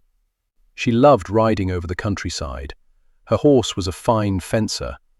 While she didn't want to, she had to agree with his assessment of the joy to be found in the hunt. "There is little that is quite as exhilarating. You must be anticipating tomorrow." She shook her head. "I shan't go on the hunt." "Why ever not?" Glaring at him, she said, "I will not leave Wolfert to plod back to the residence on his own. You love the hunt. I love him more." She could feel his penetrating gaze as he scrutinized her. It made her skin prickle. "It is rude to stare. Why would you not take part in the hunt?" I explained my reasoning. "No, you provided a reason, but not the true one, I wager." As he studied her further, she heard the tapping of his foot, a steady beat. "You're going to draw the attention of the boar," she muttered. "You seek to punish him," he said. "Why should I care about punishing a boar? You're the one who sought to escape him. Your husband. You're not joining us in the hunt because he can't." Irritation swelled. "My purpose is not to punish him. Not intentionally, perhaps, but the result is the same when you deny yourself pleasure and enjoyment. The guilt adds to his burden. I will not throw in his face what he is no longer capable of. He may not be able to chase after the fox, but he brings pleasure to others by inviting them here. Unselfishly, he offers them the challenges and victories offered by his land. I think that is far more noble than riding a horse. Shed never considered that. She had always concentrated on what he'd lost, what he could no longer accomplish, rather than on what he could. She didn't want to contemplate that Ainsley was right or that he was wiser than she. Was she responsible for Wolfert's melancholy? Not pleased with these doubts surfacing, she was anxious to change the topic. "I extended invitations to your brothers. They both sent regrets. Their wives are in the family way." She felt a tightening in her womb, an ache for what she would never have. She refused to acknowledge it, to not take joy in another's good fortune. "I fear I'm not quite up on all the family news. How many is this now?" "It'll be the third for them both. Westcliff has a son and daughter. Stephen 2 sons. Does Sir Stephen desire a daughter then?" "I think he only desires that the child be healthy and that his wife survive the ordeal of birth. The ordeal results in such joy. One she was not likely to experience unless Ainsley's gaze clashed with hers, and she knew he was thinking of her husband's silly proposal. She couldn't deny his attractiveness, and his skills in the bedchamber were legendary. But she had little interest in legends. She was the first to look away. "Do you think he's still about?" she asked. "The boar? Probably. I'm willing to risk having a look if you like." She shook her head, not certain why she was suddenly reluctant to leave, to be alone. "I suppose no harm can come from waiting for a few more moments, except that you're getting cold." Before she could respond, he stood, removed his coat, and draped it over her shoulders. It enveloped her in luxurious warmth and his rich fragrance. She made to remove it. "Now you'll get chilled," she said. He closed the coat more securely around her, taking his seat as he did so, suddenly closer than he was before. "My comfort has no bearing here. I will not be influenced," she stated succinctly. "Pardon?" "I'm well aware that you're attempting to gain favor." A corner of his mouth hiked up. "Believe me, if that were my intent, I would not be so subtle. I would not speak of my brothers or wagers regarding my possible conquests or my habits when it comes to ladies. No, I would focus on you and you alone. He skimmed his warm fingers. How could they be so warm when the air was so cool? Along her chin, the soft skin beneath it, somehow causing her to face him more directly. I would tell you how beautiful you looked during dinner, how much I enjoyed the way your eyes sparkled when Wolfert ridiculed my attempt to help him land his fish. I would unpin your hair and bury my fingers in it. I would trail my mouth along your throat, your cheek, across your lips, and I would settle in for a kiss that would warm you much more effectively than my woolen coat. As though he'd actually done all these things to her, her traitorous body heated and yearned for more. She was starving for affection. "Don't," she rasped. "I don't wish to play these games." "It's not a game to me, Jane. I take Wolfert's request seriously." "You shouldn't. It's ludicrous, disgusting, abhorrent. He wants you to be happy." "Then he shouldn't have been friends with you." She shot to her feet, knowing her words were unfair, but she didn't like his nearness, his sultry voice, his titillating touch. His coat promptly dropped to the ground, and she immediately missed the warmth. But she refused to snatch it back up. Instead, she desperately scanned the shadows. "How will we know when the boar is gone?" "Considering the time, I suspect by now he's returned to his wife. She never allows him to stay out past midnight, not even at the clubs." She swung around. He was sitting negligently on the bench, his long legs outstretched, his tanned breeches hugging his firm thighs. Why did she have to notice every bit of his perfection? "Pardon?" "I suspect Lord Sheffield has retired to his bedchamber and his wife by now." "Lord Sheffield? You said there was a boar you were seeking to escape." "Yes, quite. Lord Sheffield is a boar. The man's conversations are far less interesting than watching grass grow." "I thought you led me." She narrowed her eyes. "I thought you meant a creature, a wild hog." "I dare say that would be far more interesting than Lord Sheffield." "Oh, the man!" She wanted to stomp her feet, shake him, make him behave. But she did nothing except express her displeasure with words. "I think you knew what I thought and were content to let me think it, so you could work your wiles upon me. You are a suspicious wench, Jane. It is Lady Wolfert to you. Good night, Your Grace." With that, she turned on her heel and marched back to the house. The man was insufferable, and yet for the span of a heartbeat there, as she gazed into his eyes, felt the touch of his fingers, Shed yearned. For exactly what, she did not wish to acknowledge. But it had been a good long while since she yearned for anything that even remotely resembled a dream. Ainsley sat for the longest time on the bench, allowing the chilled air to seep into his bones, to cool his ardor. It had risen so easily with her nearness, with her fragrance teasing him, with images of kissing her, taunting him. She'd been spot on regarding his motives. He'd known what she thought about the boar and had done nothing to correct her assumptions. He'd suspected she'd take her leave otherwise, and he'd been determined to have a few moments alone with her. He and Wolfert had been at the window in the billiards room, enjoying a bit of brandy, waiting their turn at the table, when they spotted Jane on the garden path. "You should take advantage of this opportunity to have her alone," Wolfert said quietly, his gaze focused on the darkness. "Not many will come your way with all these guests about. I'm not going to seduce your wife, Wolfert."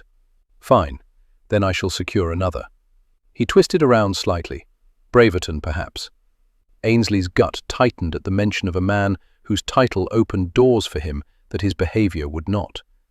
He's odious. He has sired 4 offspring on his wife and 3 on his mistress, so he can certainly deliver the goods. It's no secret that he places his own pleasures first. That you don't is certainly a benefit Jane would have enjoyed, but the ultimate goal here is to get her with child. Ainsley's teeth were on edge as he watched Wolfert's gaze sweep over the gentleman drinking his liquor, smoking his cheroots, discussing the hunt, and waiting their turn to smack some balls around. Langford, perhaps. I've had the misfortune of seeing him without a shirt. Do you truly want to burden your child with the appearance that one of his ancestors may have mated with an ape? Wolfert chuckled low. Who do you suggest, then? If it's not to be you, who? Stratsbury? In every endeavour, the man was as stiff as a corpse. No. Fitzhugh? He seems a fine specimen, beautiful actually. No apes in his bloodline. And women adore him. Because they had similar interests. A taste in men. This is a pointless exercise, Ainsley grumbled. Then put an end to it, and go work your wiles on Jane. And so he had. Not that he thought they'd done much good. His heart wasn't truly in the endeavour, because he knew that in order to seduce her, he would have to convince her to betray her husband, her belief in the sanctimony of marriage, and worst of all, herself.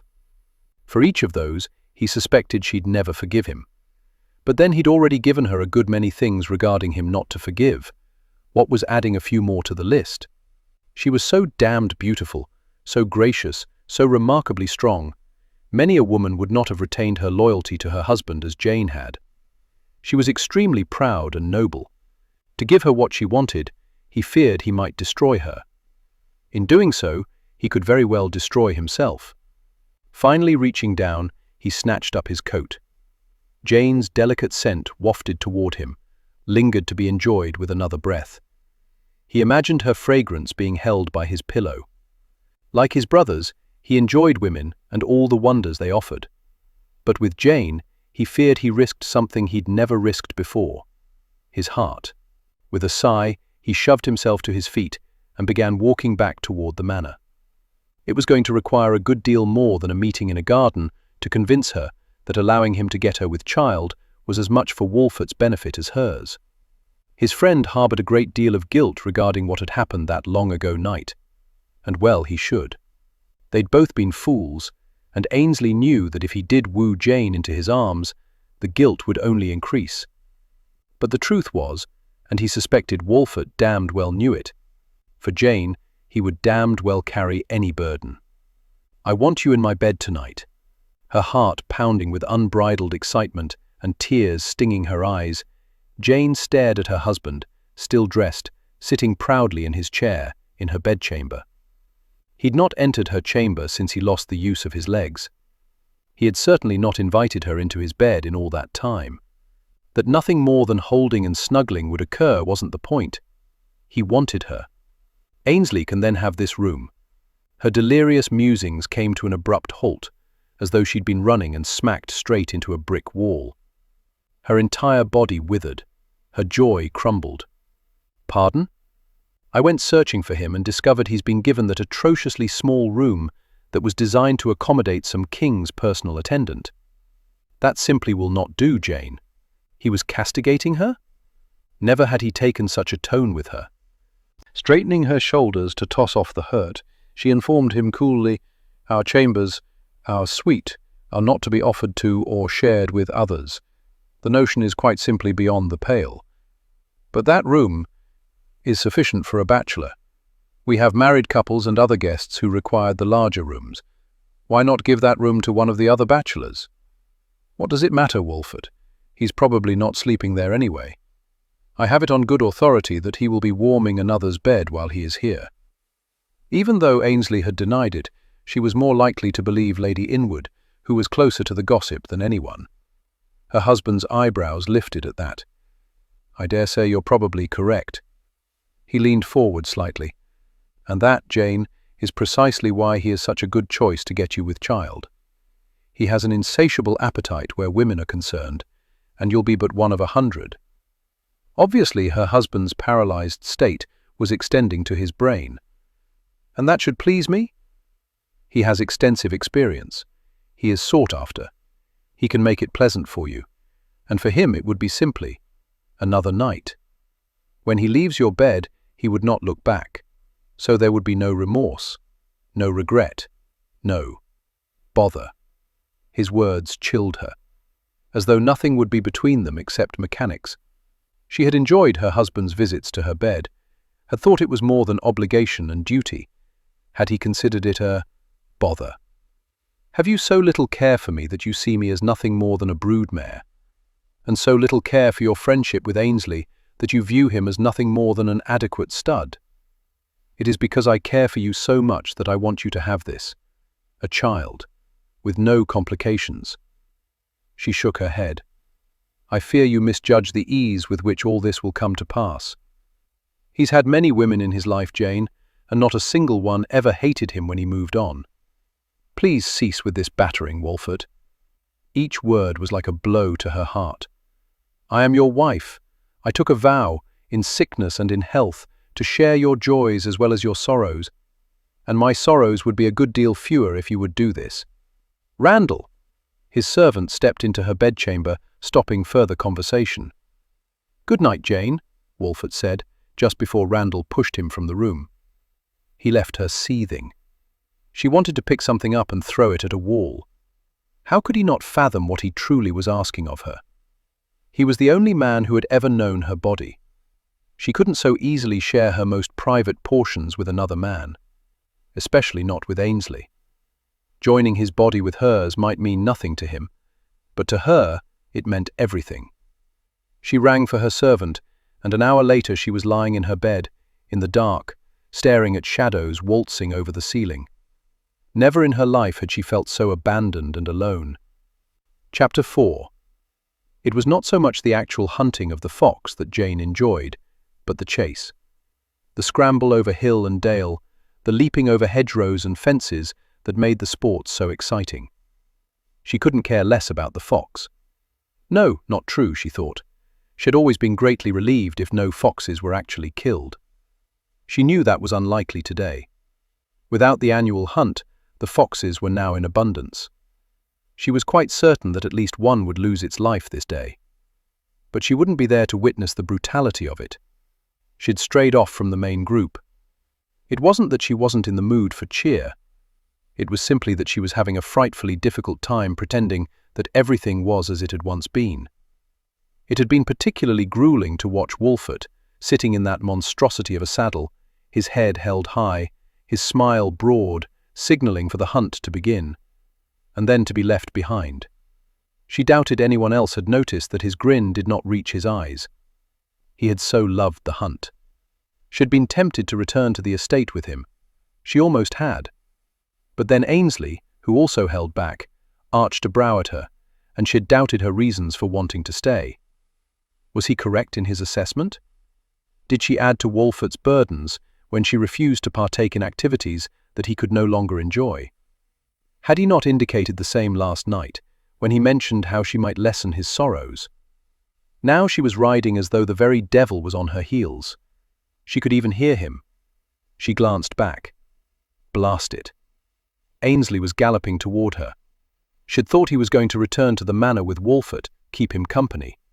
She hated thinking of her husband alone. She should turn about. Instead, she increased her horse's pace, then settled in as the hedgerow came into view. They flew over it, and for that brief moment in time, she was free. But the landing was ungainly. Cassiopeia lost her footing, screaming as she went down, tossing Jane off in the process. She hit the ground hard in a graceless sprawl. By the time she shoved herself into a sitting position, Cassie was standing again, but it was obvious all was not right. She favored her right leg. Sorrow filled Jane because of the suffering she had caused the poor creature. What in the world had she been attempting to prove? "Jane!" She heard Ainsley's voice before he appeared at the hedgerow, bringing his horse to a halt, taking in the situation on the other side. "Christ, I saw you tumble. Are you injured?" "I see no reason for blasphemy," she said as she gingerly pushed herself to her feet. Her bottom and hip would no doubt be bruised on the morrow. Not that she intended to reveal that bit of intimacy to Ainsley. "Stay there," he ordered. "I'm coming over." Standing as she was on a small rise, she was able to see him as he trotted away, turned about, and urged his mount toward the hedgerow. They vaulted over it with such grace, the horse and man obviously won. It was quite a breathtaking sight. She didn't wish to be impressed with his horsemanship, but she was. Blast him! He dismounted with such elegant yet powerful ease. She could see the corded muscles of his thighs bunching and rippling. His long, sure strides carried him toward her. He was magnificent, and she cursed herself for noticing. With eyes the green of clover, upon which she had once lain, he scrutinized every aspect of her, causing flesh bumps to erupt over her. Such a strange reaction when she was suddenly unbearably warm, Her breathing labored as though he clasped her in an unyielding embrace, when he was touching her not at all.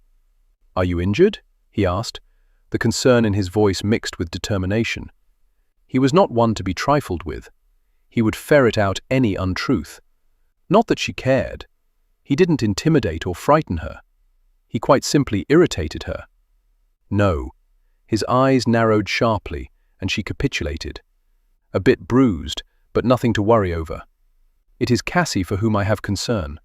She made to march past him, and nearly tumbled again when she brought her full weight down on her right foot. His hand was immediately beneath her elbow, supporting her with so little effort. "You are hurt." His curt tone reminded her too much of the chastisement Shed received from Wolfert the night before. "It's nothing. A slight sprain, perhaps. Nothing about which to panic." "You're quite overreacting. Will you be able to dance tonight?" What an idiotic question. "I don't dance." He stiffened, his fingers tightening on her arm, his gaze riveted on hers as though she was suddenly a puzzle whose pieces had not been put together properly. "I've had the pleasure of watching you dance. No lady is as elegant upon the dance floor as you. I did not mean that I am incapable of dancing. Rather, I do not, by choice, dance. You may release me." He did so, ever so slowly, as though with great reluctance. "Why do you no longer dance?" "Because Wolfert can't. I thought since you'd become involved in the hunt that you agreed with my earlier assessment that to not do what you are capable of doing is merely a punishment for him. Your argument might apply to the hunt, but I seriously doubt he would take pleasure in my waltzing in the arms of other men. I think he would take pleasure in your smile and the sparkle in your eyes." An image of being swept along in Ainsley's arms flashed through her mind. They'd never danced, even before the accident. He'd kept his distance. She'd never thought to wonder why. Not that it signified. "I think you're mistaken. Now I must see to Cassie. Allow me to approach her first. If she's in pain, she could strike out." She didn't like his ordering her about, but neither could she deny the wisdom in his words. The last thing she needed was to be incapacitated when she had so many guests to see after. So she stayed where she was, gingerly testing her own foot. Surely it would be fine by evening. She watched as Ainsley removed his gloves. To provide more comfort to the horse, she supposed. His fingers were long, elegant, his hands large. He stroked Cassie's withers, murmuring softly, giving all his attention to the horse, as though it were the most important creature in the world. She suspected he did the same with the ladies who warmed his bed. She did not want to consider what it might be like to have those capable hands skimming over her flesh. It had been so long, so very long, since she had been caressed intimately. Wolfert seldom touched her without her initiating the contact, and then it was merely a brief joining of their hands or a quick brush of his knuckles over her cheek. She doubted that Ainsley would do anything swiftly. He would linger, entice, stir passion to life. She couldn't hear the words with which he soothed the horse, but the rich timbre of his voice carried toward her, sending shivers of such intense yearning through her that she nearly lost her balance. Taking a deep, shaky breath, she gathered herself up. It was only because of Wolfert's stupid proposal and Ainsley's inappropriate words on the bench in the garden last night that her mind was wandering to these dark, forbidden places where Shed long ago buried her desires. Through gritted teeth, she cursed them both soundly. Unfortunately, at that moment, Ainsley crouched, his breeches stretching tightly over his backside and muscular thighs. It was quite obvious that he did not spend his entire day indoors. He did not lollygag about. He was firm and sculpted as though by the hand of a great artist. She imagined how the ladies must have taken such delight in running their own hands over a body that was certain to please. Good Lord, it was suddenly so remarkably hot. What strange weather they were experiencing this year. He gingerly examined Cassie's leg, and Jane lamented that she had been so quick to brush off his wanting to ascertain the extent of her injury. To have him knead her calf, her foot, to simply be touched with tenderness. She longed to have it in her life once more. Perhaps she should consider taking a lover, although Wolfort might not be so keen to accept a child who didn't carry Seymour blood. How? Surprised by the strangled sound, she cleared her throat. How does she fare? Still crouched, he twisted around, the front of his breeches much more impressive than the back. She jerked her gaze up to his, expecting to see him mocking her, but if he had any notion regarding where her eyes and thoughts had strayed, he gave no indication. A spark of gratitude she didn't want to feel wormed its way through her. Fortunately, it's not broken. Just a slight sprain, I think. But she'll need to be walked back to the stables. I can do that if you'd like to take my horse. A lady does not ride astride. I can replace my saddle with yours. He unfolded his body, a study in perfect balance and movement. Although, to be honest, I've always thought the side saddle looked like a torture device. She detected a slight challenge in his gaze. How did he know that she had long yearned to ride astride? It seemed a much more pleasant way to travel, but to spread her legs over the horse, in front of Ainsley, it seemed like a rather naughty endeavour. I'll walk her back. Coward. His voice was low, yet teasing. I'm not, she insisted. She glanced around for her riding crop, located and retrieved it. If he continued down this path, she might use it on him. I'll at least accompany you back to the manor, he said. I see no need. I'm quite familiar with our grounds. I must insist. The boar might make another appearance. I have no fear of Sheffield. Well then, perhaps you'll be kind enough to protect me from him. Gingerly, careful of her step, she made her way to Cassie and took the reins. Truly, Ainsley, I see no need for you to give up the hunt. Whatever makes you think I've given it up? She jerked her head up, only to find him watching her with such intensity that she was unable to hold his gaze. She petted Cassie because the action gave her something to think about other than him. Was he insinuating that she was his quarry? Why did the thought fill her with inappropriate giddiness? Had not be giving her any attention at all if Wolfort hadn't set him on her path. What interest did she have in a man who noticed her only because she belonged to another? If she were wise, she'd accept his offer to change saddles and allow her to ride his horse. If she had any sense at all, she'd simply straddle his horse now and gallop home. His nearness unsettled her. His masculinity flustered her. It had been so long since she'd done little more than exist. He gazed upon her as though she were lovely, desirable, as though she was once again a woman. She straightened her spine and forced herself to meet his unrelenting gaze. I have no interest in your attentions. I'm well aware of that. Has Wolfort instructed you to give them to me, regardless of my preference on the matter? I saw you take a tumble. I came to assist. Make no more of it than that. You deny following me? Wolfort asked me to watch over you. I love him. I never thought otherwise. His somber voice reflected sadness. I miss him, she rasped, blasted tears once again threatening to consume her. His lips parted, and she held up a hand to stay whatever it was he planned to say. She did not want his sympathy, his reassurances, or his flirtations. She shook her head briskly. Partaking in this hunt was a dreadful idea. I must return to the manor now to see that tonight's ball does not disappoint. My horse is spirited, but I'm certain you can manage him. Allow me to change the saddles. He leaned in, his mouth forming a conspiratorial smile. Or ride astride. It would save time. Oh, she wasn't half tempted, but that would require assistance, and Ainsley was the only one near enough to assist, which would bring their bodies in much too close proximity. He would either have to boost her up, his hands forming a cradle for her foot, or he would lift her, his hands clasping her waist, her hands folding over his broad shoulders. On the way up, her breasts might brush against his chest, her nipples puckered painfully with the thought. Perhaps he was right, perhaps she was a coward. She shook her head. No, I shall walk back. He grabbed the reins of both horses, leading them, while she strolled beside him. Are you certain you can manage with your foot? It was only a momentary discomfort. I shall be fine. And she would, if it killed her. For the longest time, the most courageous woman Ainsley had ever known was his mother.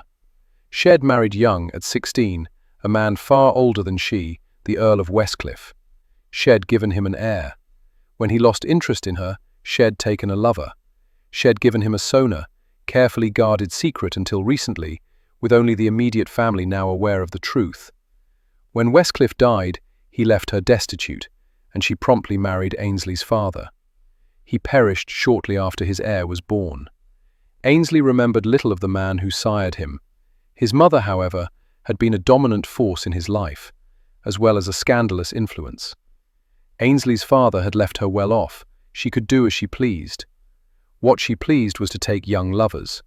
But now, another was threatening to usurp his mother's place as the most courageous woman had ever known. Jane. If he were wise, he'd make excuses rather than an appearance at the ball tonight. No one would question his absence. They would assume he'd found a lovely lady to entertain privately. But as Ainsley's valet settled the dark green swallow-tailed jacket onto his shoulders, he knew he would attend the ball and that he'd ask Jane to dance. Once.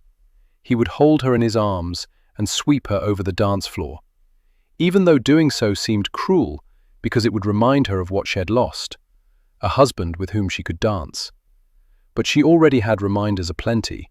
What was one more? Had thought he was well aware of what his night of debauchery with Walford had cost her. He had failed to consider that she continued to pay the price for their poor judgment. He supposed Walford lived with the reminder every day. It was no doubt the reason his friend asked of him what he had. Head considered it a ludicrous request, was determined not to honour it. And then, had walked back to the manor with Jane. She began the journey with such purpose to her stride, but when the manor came into view, she slowed her step, as though she dreaded facing what awaited her there. He wasn't even certain she was aware of the change in her demeanour. For the first time, he noticed her loneliness, the deep sadness.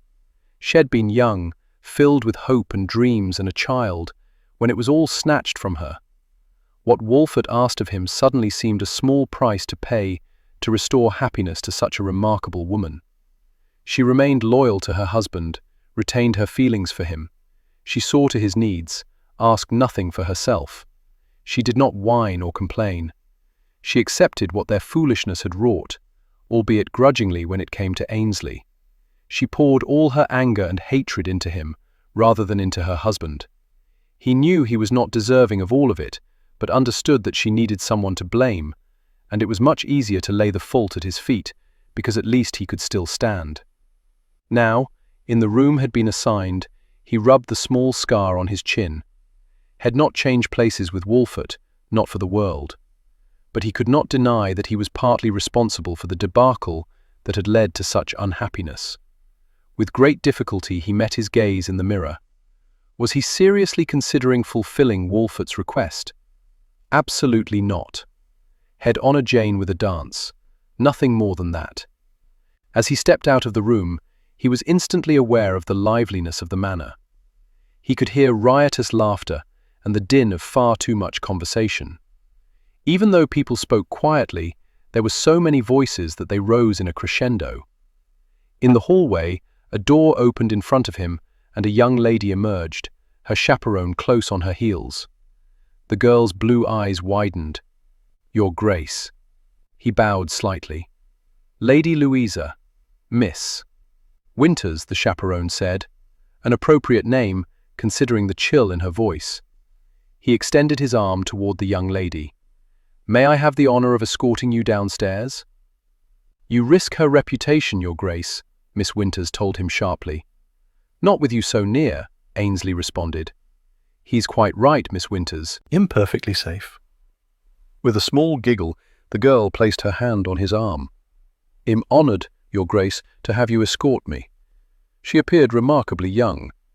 As they strolled down the hallway, he remembered overhearing one of the gents last night comment on her age while she was playing on the pianoforte. She was not yet 19. He knew he needed to begin seeing about securing a wife and an heir. Of late, his mother had been lamenting his lack of a duchess. Unconscionable Ainsley, Shed said, had promised her that next season he would see to the duty. had not given much thought to the fact that the majority of the ladies available for marriage would be little more than children. He could not begin to imagine bedding one. No matter how lovely she might be, she would still possess far too much innocence. "Did you enjoy my performance last night, Your Grace?" "Indeed, it was marvelous, truly entertaining. Will you be seeking a wife soon?" Why did her eyes suddenly shine with such fervor? And why did she think it was any of her business? These younger girls lacked decorum. Perhaps that was the reason his mother had a young lover. The man couldn't tolerate the silliness of those new to the ballrooms. "If my mother has her way," she laughed, a high, tinkling, irritating sound, the echo of childhood. They were nearly to the bottom of the stairs when his gaze fell on Jane. Now there was a woman. Young, but mature. No silly giggling, no tittering. Her gown was a deep purple, and he knew, without seeing her face, that it would bring out the rich blue of her eyes, that it would make them appear violet. She must have felt his perusal, because she turned, and the impact of her gaze settling on him nearly brought him to his knees.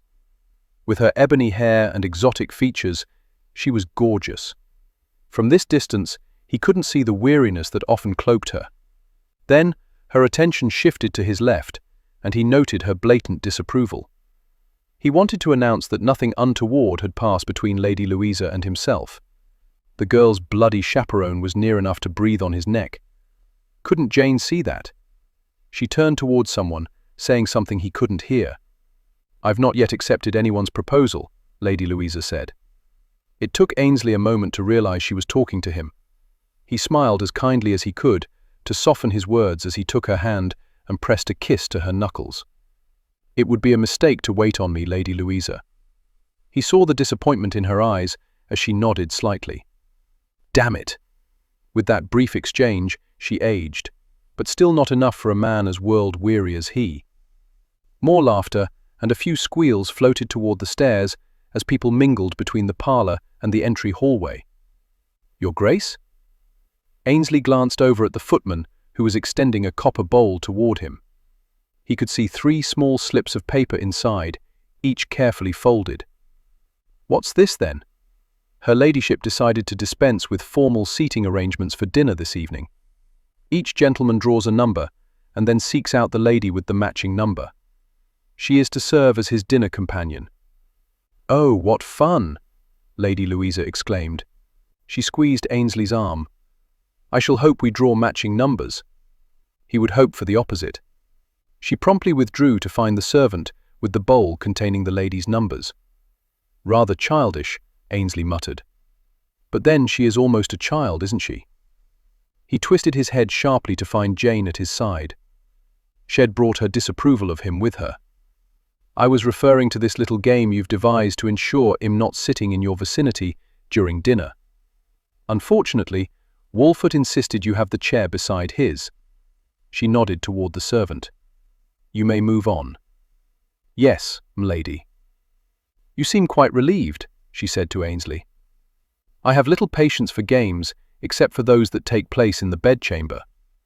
While it was true, he wished he'd held his tongue when her eyes darkened with annoyance. He'd much rather see them filled with passion. "And what game are you playing with Lady Louisa?" she asked. "I'm not playing a game at all." "Is she aware of that?" "I can only hope. Would it have been better for me to ignore her completely when she stepped out of her room and into my path? She was practically preening as you led her down the stairs. You could have very well ruined her reputation." "With her chaperone stepping on my heels? I doubt it. You will do her no favors if you dance with her tonight. I assure you that I intend to dance only once. Whether or not you choose to believe it, I am not in the habit of giving a woman false hope regarding where my affections or interest may lie." Shaking her head, she averted her gaze. "My apologies. It is not my place to remark on your behavior." "Quite right. Your time would no doubt be better spent attempting to find the gentleman whose number matches yours. Unfortunately, I am already well aware of who the man is.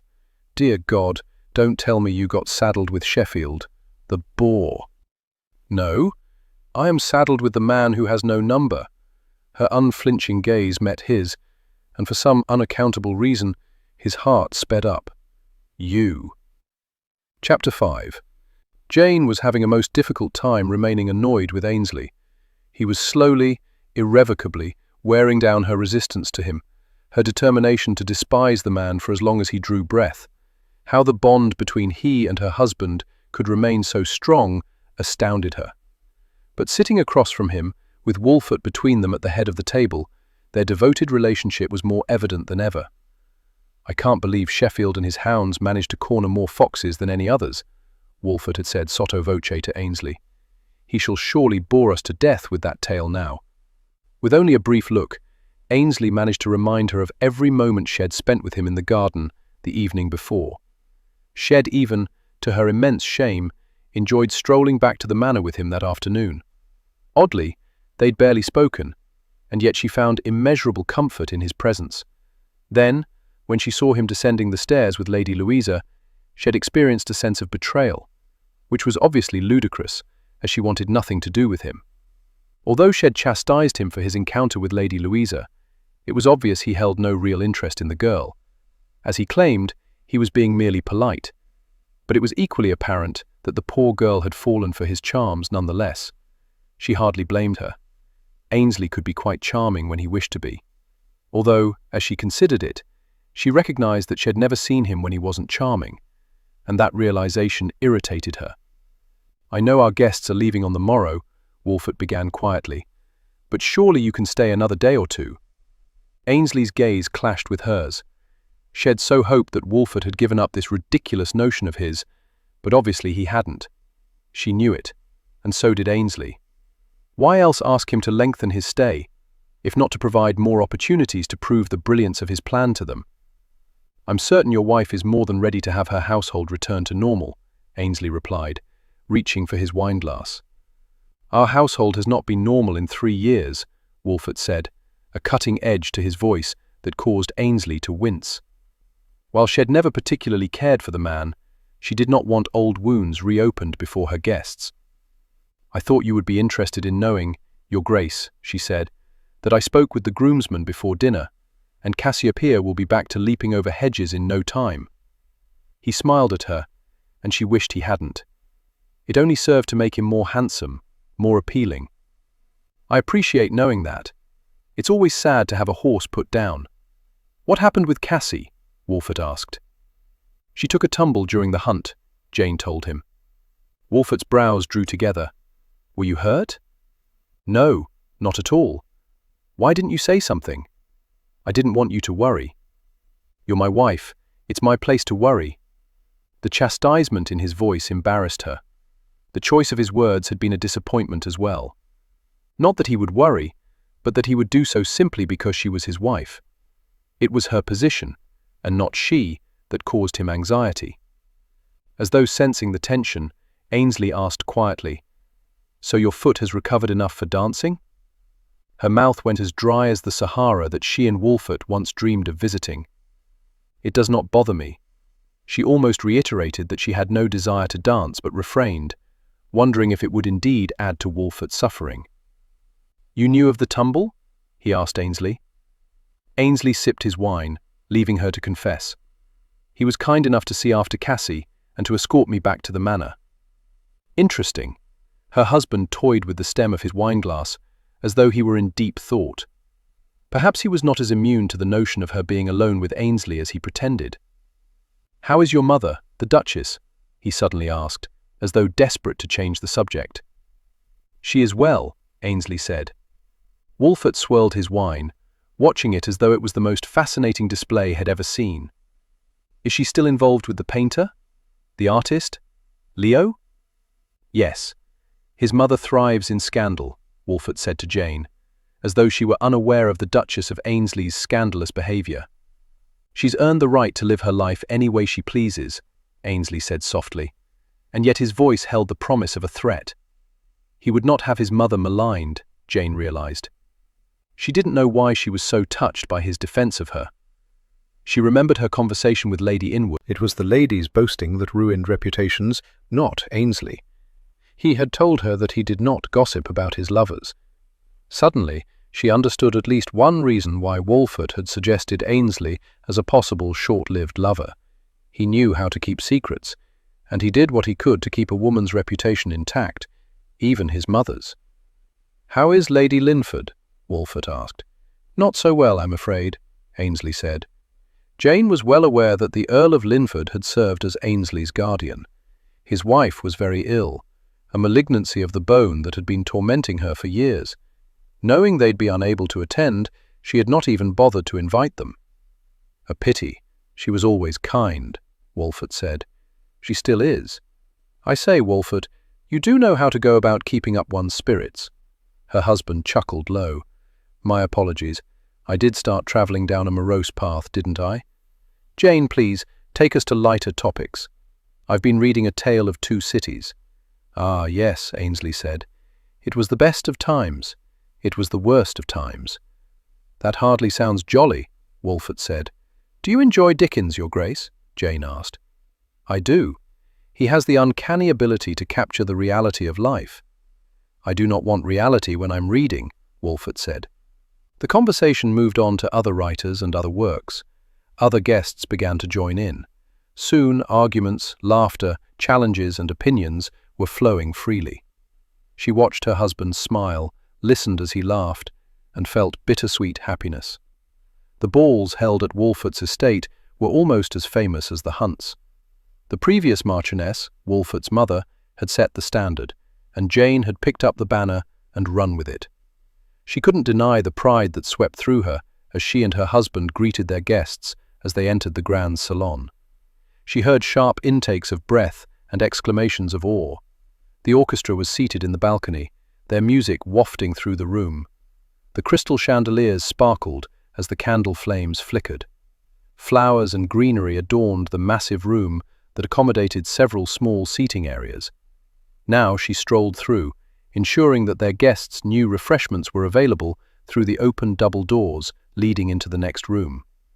She partnered young ladies with eligible gentlemen. As she answered questions and assisted with minor inconveniences, explaining which room held a servant who would repair a torn hems, she wasn't certain she'd ever felt quite so lonely or quite so aged. "My dear," she halted her progress, turned, and greeted her guest. "Lady Inwood, you have certainly outdone yourself," she said. The woman leaned forward conspiratorially, "and the previous Marchioness as well. You have achieved a comfort and elegance that she could not quite accomplish. You give me far too much credit. I dare say I merely followed her example. You are too modest." She glanced around. "Ainsley is in top form tonight. I swear he has the devil's good looks." Jane held her tongue, refusing to acknowledge that he was the most handsome man in attendance. "I don't suppose you know if any of the maids found a bed unmade this morning?" Lady Inwood asked, her sharp gaze implying much more. The implication that if Ainsley had slept elsewhere, in a lady's bed, then his would not need tending. Although Jane suspected the man was clever enough to rumple it before he departed for his rendezvous.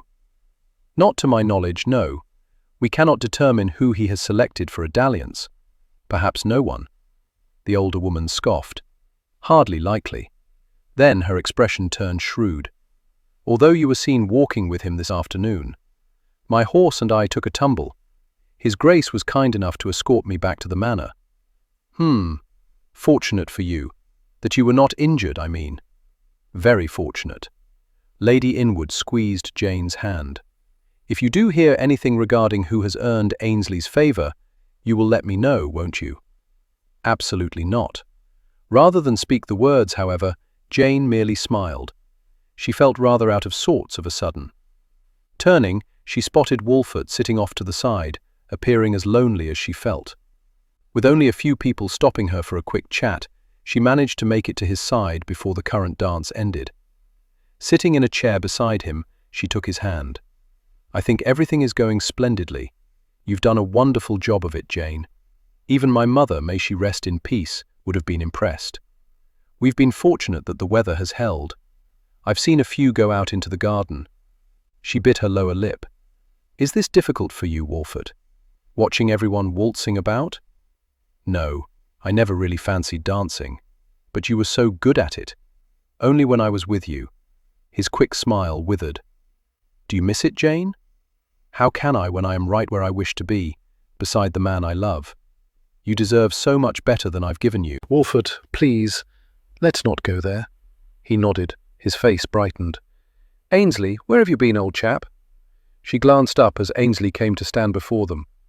Everything about him was perfect.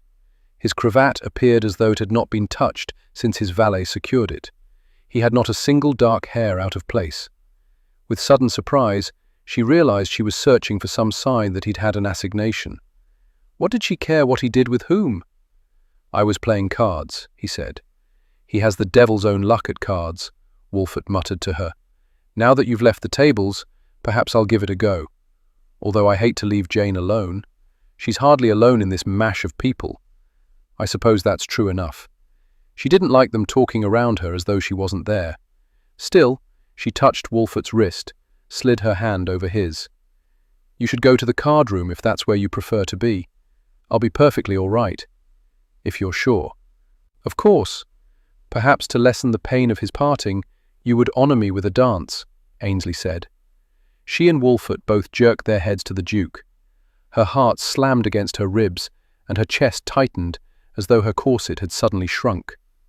"As we discussed previously," she replied, "I do not dance." "Of course you dance, Jane," Wolfert said. "Darling." She shook her head. "I've made you uncomfortable with Ainsley, have I? With my proposal?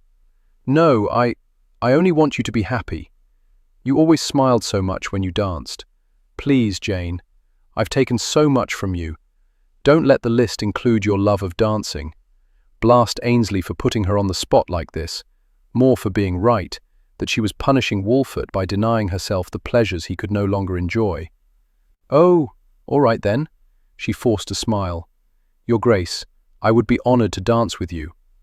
As if on cue, the music faded away, quickly followed by the lilting strains of a waltz. As she rose to her feet and placed her hand on Ainsley's arm, she didn't wish to acknowledge the strength she felt there or the excitement that thrummed through her. She would not anticipate the next few moments. She would simply endure them. "I do not appreciate the position in which you placed me," she said cuttingly as they moved away from her husband. "You know I did not wish to dance. If you truly didn't wish to, you'd have never accepted." She eyed him sharply. "You do not know me well enough to know what I wish for." But when he took her in his arms and swept her over the dance floor, a thrill shot through her that she could not deny. She had so loved dancing, the graceful movements, the music inhabiting her soul in ways it could not when she was merely a spectator. And Ainsley, damn him, was particularly talented when it came to leading her. He held her the proper distance away from him, and yet it was as though they were one, without a misstep. His gaze never once strayed from her, as though she were the only one who mattered. "Do not seek to charm me," she uttered. "I wouldn't dream of it." They circled the floor in silence, and she was aware of others watching them. She ignored them. "Relax, Jane," he said quietly, "and smile. If not for me, then for Wolfert. As I've said before, by not finding pleasure where you can, you punish him, cause him to suffer. I suppose you think I should embrace that plan of his. On the contrary, I'm having a difficult time understanding it. If you were mine, I would kill any man who touched you. Obviously, he loves you a great deal. So smile for him, sweetheart. Pretend he is holding you now. You're nothing at all like him. Which is the reason I suggested you pretend. Close your eyes if you like." Only she didn't want to close her eyes. She wanted to catch sight of the other couples dancing. She wanted to see the glitter of the chandeliers. She wanted to see the flames reflecting off his black hair. As sinful, as awful, as selfish as it was, she wanted to see the appreciation in his green eyes as he waltzed with her. Perhaps he was pretending as well, but she didn't care. For a few moments she felt young and carefree again. Hope for a bright future soared in her heart. Joy filled her. She wasn't gossiping with the matrons. She wasn't envying the young girls. She despised the corner of her heart that embraced the prick of jealousy, that knew they had their entire lives filled with promise ahead of them, while she often felt that hers was over. She was making too much of this, she told herself. It was simply a dance. She could have another if she wanted. Yet she suspected that Ainsley had spoiled her for anyone else. Would the same occur if she embraced Wolfert's ridiculous plan? If she took Ainsley into her bed for a single night, would he spoil her for future lovers, make her discontent for whomever she chose?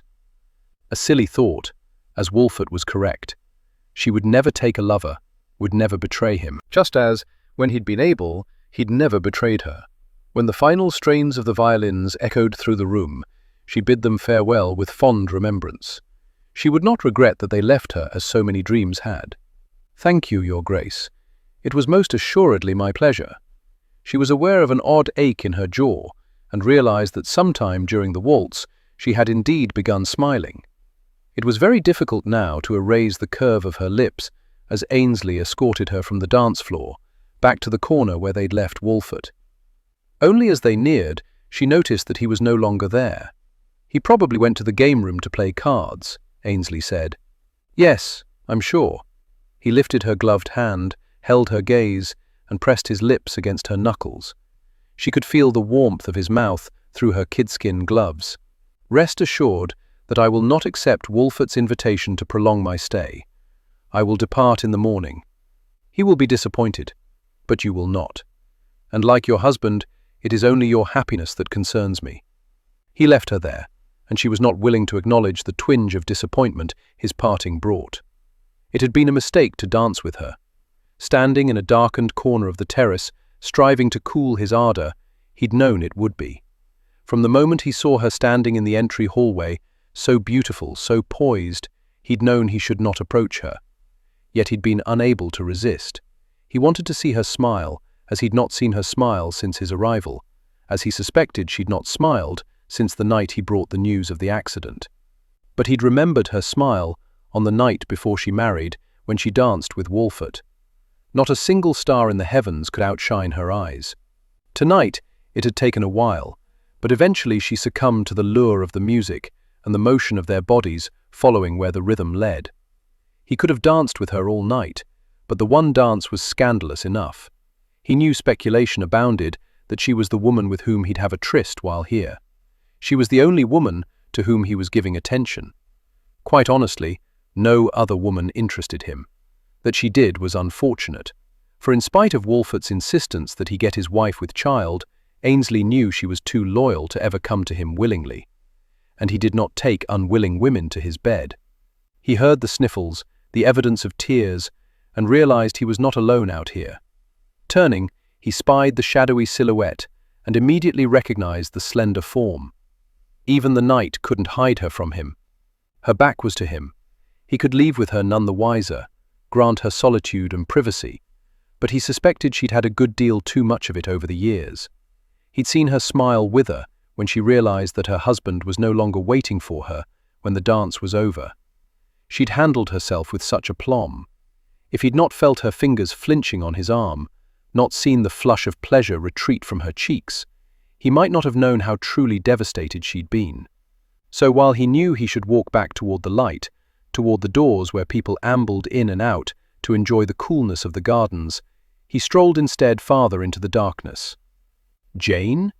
He heard the hitch in her breathing, a final sniff, before she said quietly, "Your Grace." "Such formality, Jane." He slipped his handkerchief into her hand. "Thank you." She erased the evidence of her tears with such delicacy. "I shall have it washed and returned to you. Keep it. You never know when you might have a need of it." He was surprised she didn't ask him to leave, and so he contented himself with the opportunity to be near her again. It was a mistake to try to pretend that all is as it once was. I don't forget. I just ignore all the things we no longer have. She released a small, pitiful laugh. "I don't mean to burden you. You should return to the festivities. I have a reputation to maintain." She turned then, and somehow the moonlight through the trees managed to limn her face. He could see a trail of tears that shed overlooked, and the sight of it cut into him with the ferocity of a well-handled rapier. "Your reputation," she repeated. "I'm known for only dancing once and then leaving. If I were to return, what would people think?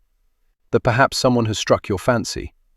She had, but he couldn't tell her that, because she might ask for more of an explanation, and he doubted she would be pleased to know that she fascinated him as no other woman ever had. He gave her a secretive smile, and Jane wondered what it meant. She should leave now. She didn't wish to be intrigued by him. "Why have you never married?" she asked. "My brothers, damn them. They are both madly in love with their wives. Observing them has made me not want to settle for less."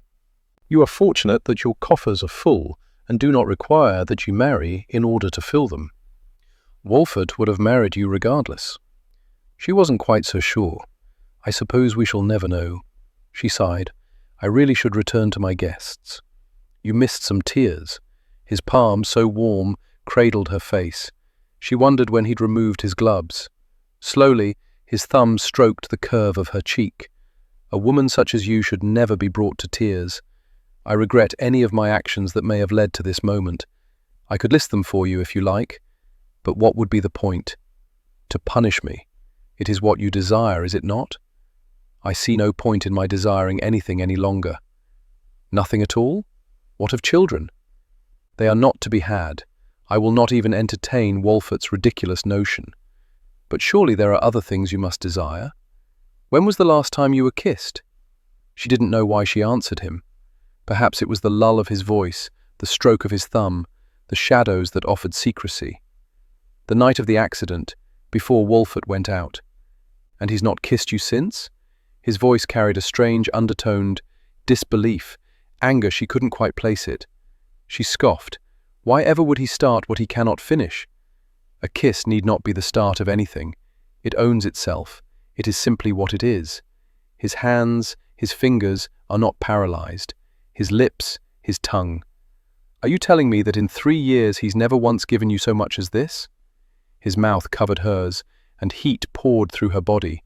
His arm came around her, so strong and sure, her breasts flattening against his solid chest. The hand that had cradled her face continued to stroke her cheek, only lower, near the corner of her mouth, until the sensations became part of the kiss. She knew she should shove him away, should slap him, but it had been so long, so desperately long, since she had felt anything beyond the numbness that descended when she realized the full extent of Wolfert's injuries. She'd imprisoned her own yearnings as his body imprisoned him, and now those very yearnings were clamoring to escape. She didn't want to acknowledge them. They terrified her because she so desperately wanted to feel again. Pleasure, hope, possibilities, dreams, passion. It wasn't fair. It wasn't fair to her husband. It wasn't fair to her. But for the span of several heartbeats, she thought of nothing but the tantalizing touch of his tongue, the richness of his flavor brandy. His scent filled her nostrils. His warmth wrapped around her. Tears scalded her eyes. It was all so simple, so complex. It awoke sensations that were better left sleeping. He drew back. The moonlight revealed no mockery on his face. Instead, it revealed something intense, something she could not decipher. "Shame on him," he said so softly that she almost didn't hear it. And shame on her, she thought, as she scurried across the terrace to the ballroom. Shame on her, because she'd enjoyed it. She wanted him to kiss her again. Chapter 6. The ball had come to an end near 2. The ladies had withdrawn to their bedchambers. Most of the gentlemen as well, except for a few who continued to play cards or billiards. Wolfert was one of the men who had yet to retire. Jane knew because she was sitting on his bed, awaiting his arrival. Why hadn't he kissed her? Why didn't he simply hold her? He suffered. She knew he did. But what of her and her needs? So many needs he could no longer fulfill. Yet, he was thinking of what she desired when he'd suggested she take Ainsley to her bed. She'd scoffed, grown angry. She didn't want to betray him, but oh, to feel again. It was cruel and wonderful at the same time. With one kiss, Ainsley awoke everything that had been dormant. It terrified her to think of what he could accomplish with more than a kiss.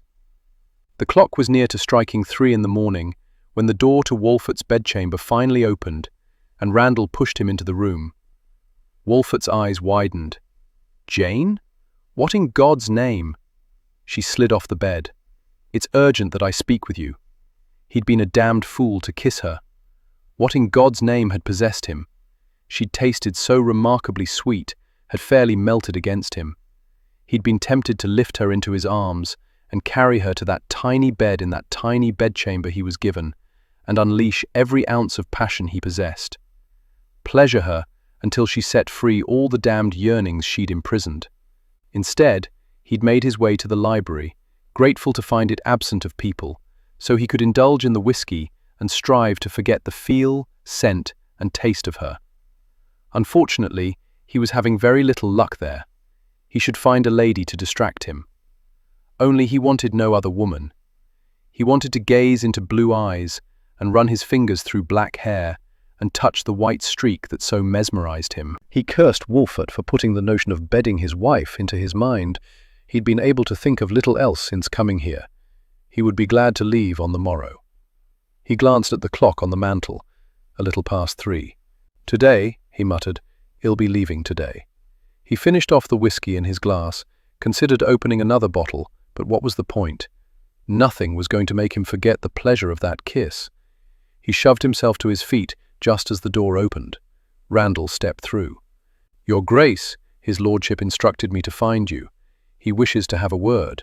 In his bedchamber. Following the man through the residence that suddenly seemed so ominously quiet, Ainsley wondered why the summons at such an ungodly hour. Perhaps Jane had confessed about the kiss. Since Wolfert had indicated that Ainsley should do a great deal more with his wife, he hardly was in a position to be angry. Mayhap relieved, mayhap hopeful that Jane and Ainsley had decided to humor him. No, Ainsley could not see Jane agreeing to her husband's plans for getting her with child.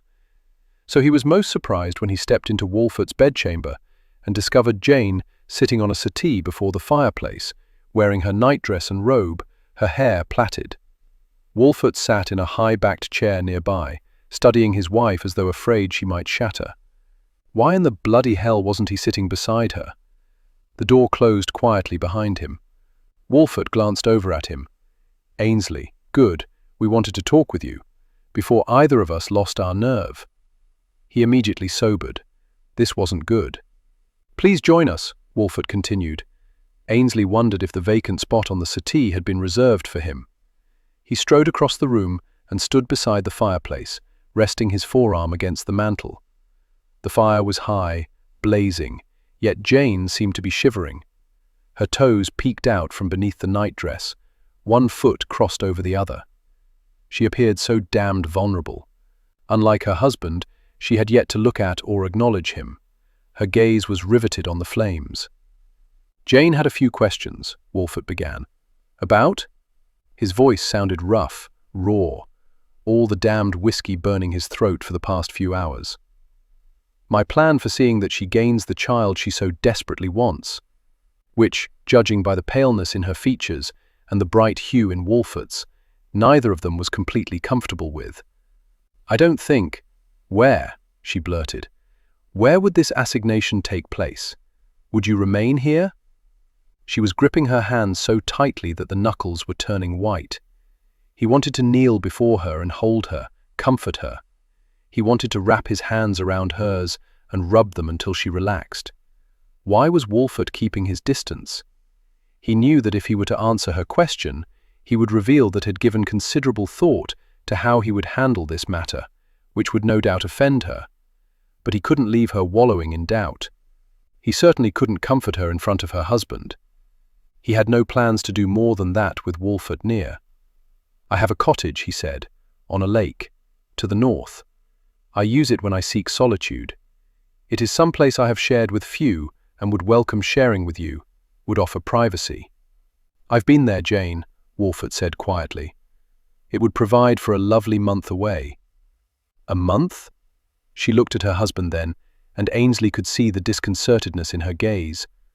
Apparently Wolfert had failed to provide her with details. "Yes, from the time your next menses ends until it's time for it to begin again. To be sure." "A month," she whispered again, returning her gaze to the fire. Silence stretched between them, the only sound in the room the crackling within the hearth. Ainsley met Wolfert's gaze. "You should tell her," he thought. "You should tell her all that you did that night." She would not hesitate if she knew everything. Yesterday, he'd thought the confession an awful notion, but tonight he knew it would send her running into his arms. God help him, he wanted her there. Wolfert must have known what Ainsley was thinking, because he gave a slight shake of his head and turned his attention back to his wife. "Jane, I've long wanted to give you a child," he said quietly. "It is not the way I had imagined it coming about, but it will bring me great joy to see your smile once again dancing in your eyes, as it did that afternoon when you told me I would be a father. I've never known such happiness. We can have that again." Ainsley watched her toes wiggle, her hands loosen. She straightened her spine and took a deep breath. "I have some rules." "Rules?" Ainsley repeated. Her gaze captured his. He'd never seen such determination. "You are to never kiss me," Jane Wolfert began. "You said this was to be a transaction, without emotion." "You said I would not be betraying you because I feel nothing for Ainsley. So be it. He is never to kiss me. I will take no pleasure from the act itself. I realize that he must, of course, in order to—" She latched her gaze back onto his. "But you must do what you can to make our encounters as brief as possible. If you can't abide by the rules, then I see no point in continuing." He considered storming out and telling her to go to the devil as he went, but beneath her facade, she was frightened by what had occurred on the terrace. He was certain of it. She was afraid he'd hurt her, when it was the last thing he wanted to do. He wanted her to have happiness. He wanted to give her what Wolfert could not, regardless of the cost to himself. "I accept your terms." He might have laughed at the stunned expression on her face if this entire matter weren't so serious. Obviously, she'd expected him to decline, probably wanted him to decline. "But I have a condition of my own," he said somberly. "What would that be?" she asked. "You must swear that you will love this child." "How can you possibly doubt?" "You despise me, Jane. My mother, bless her, where Westcliff was concerned, was never able to separate the father from the child. I'll not have my child suffer a similar fate." "Swear." "I do. With all my heart. I would never. I will love this child." He shifted his gaze to a man he'd once called friend, although at this moment he was closer to being the devil. "I'll have your word as well." "Of course. You have it. The child will never doubt my affection." "Then it seems we've come to terms." With a jerky nod, she rose to her feet. "My menses began today. I shall see you in a se'nnight." She strolled from the room with all the grace of a queen. When the door closed after her, Wolfert said on a rush, "Thank God. I didn't think she'd do it. Pour us a brandy, will you? You may, of course, ignore all her rules." "I have no intention of ignoring her rules, but it will be little more than hell for us all, I've no doubt." Chapter 7. Blackmore Cottage, November 1860. He was not nervous. By God, he was not. When Ainsley strode through the cottage for the third time, he was simply ensuring that everything was as it should be when his guest arrived at any moment. Blackmore was his sanctuary. He never brought women here. The thought of sharing this residence with Jane, he couldn't deny the pleasure it brought him. It was an odd notion to entertain a lady here. It was a gentleman's retreat. Hunting, fishing, and hiking abounded. The mountains in the distance and the nearby lake provided a magnificent view. He wished it was spring or early summer. He wished he could share much of the area with her, wished she would see it and appreciate it as he did. He wished she were coming here without dread accompanying her, but he suspected she wasn't anticipating her time here at all. For some reason, she had decided to journey here in hopes of getting with child. His kiss certainly hadn't convinced her that she'd find heaven in his arms. Otherwise, she would not have banned him from kissing her again. She'd seemed to enjoy it. So why had she forbidden him from kissing her? Had she enjoyed it too much? The thought stopped him in his tracks in the hallway. She'd changed her mind about being with him, but put all those silly rules into play. Did she think something this complex could be handled so simply? She was a fool if she thought so, and he'd never judged her to be a fool. 28 days, 4 weeks. The rules wouldn't protect her from his charms, no matter how desperately she wished it. While he intended to honor them as best he could, he also intended to ensure that before she left, she found satisfaction in his arms at least one night. It would be a crime to have her and not bring her pleasure. He heard the clatter of the carriage wheels over the pebbled path. His heart sped up to match the whirring rhythm. Striding down the hallway to the front door, he couldn't remember the last time he'd anticipated a lady's arrival with such eagerness. He stepped out onto the landing and watched as the carriage rounded the bend, stirring the autumn leaves in the abundant trees that grew over his property. The sun was near the horizon, setting for the night, and it turned the burnished leaves a more coppery shade. He was glad she would be here when the days were shorter and the nights longer. Although he couldn't deny that a part of him wished she'd be here in spring, and summer, even winter. But he would only have her for this short time in the fall. He intended to make the most of it. The driver brought the carriage to a rocking stop. A footman leapt down to open the door. Ainsley made his way down the stairs as two footmen emerged from the house to assist with the trunks. He stood impatiently while Jane's footman handed her down. She wore a black dress and black hat with a veil. The drab clothing could not disguise her elegance or her beauty. The footman assisted another lady out of the carriage. Her lady's maid, no doubt, had not considered that she would bring her own. He approached Jane. Her fingers were knitted together so tightly that he was certain if she weren't wearing gloves, he'd see that her knuckles had turned white. He bowed slightly. "Jane, welcome to Blackmore. It is hardly a cottage." He glanced back at the 3 levels of structure with the ivy climbing its walls. "Compared with Grantwood Manor it is, nor did I expect servants about. They are discreet. They know only that a Lady Jane has come here for holiday. I thought it important that they realize a lady is here, but I saw no need to inform them of titles. They serve only the residents here. You'll never encounter them elsewhere. If danger of discovery lies anywhere, I suspect it is with your servants. They're trusted. Then all should be well." "Yes, of course, I'm sorry. I didn't meant to imply. Jane, this is not the first time I've had an assignation that I wish to keep secret. If my dalliances are known, it is only because the ladies wished it so." She nodded jerkily and whispered, "I do not wish this one to be known." "Then it shan't be. Now come, let me show you to your rooms." She placed her hand on his arm. In spite of his jacket and her gloves, he could feel her slight trembling. "It's not too late to climb back into the carriage and return home," he informed her. Although God help him, he hoped she wouldn't. She glanced up at him, and he hated the veil that prevented him from fully enjoying the rich blue of her eyes. "No, this is important to Wolfert. To protect your anonymity, perhaps while you're here, you should refer to him as Gus rather than by his title." "Gus? His Christian name. Augustus? I never liked it. I did call him Wally in school. That's even worse. No dignity to it. Then perhaps it would be best while we're here not to mention him at all." "Yes, quite." He led her up the steps and into the entry hallway. He watched as her lips parted slightly, lips he was forbidden from tasting. "I was expecting one room, a cot and a fireplace," she said, glancing around at the portraits, statues and greenery. "That sounds like a hovel, not a cottage. Is this part of your entailment?" "No. I was visiting the area when I was 18. It simply called to me. I made the owner an offer on the spot.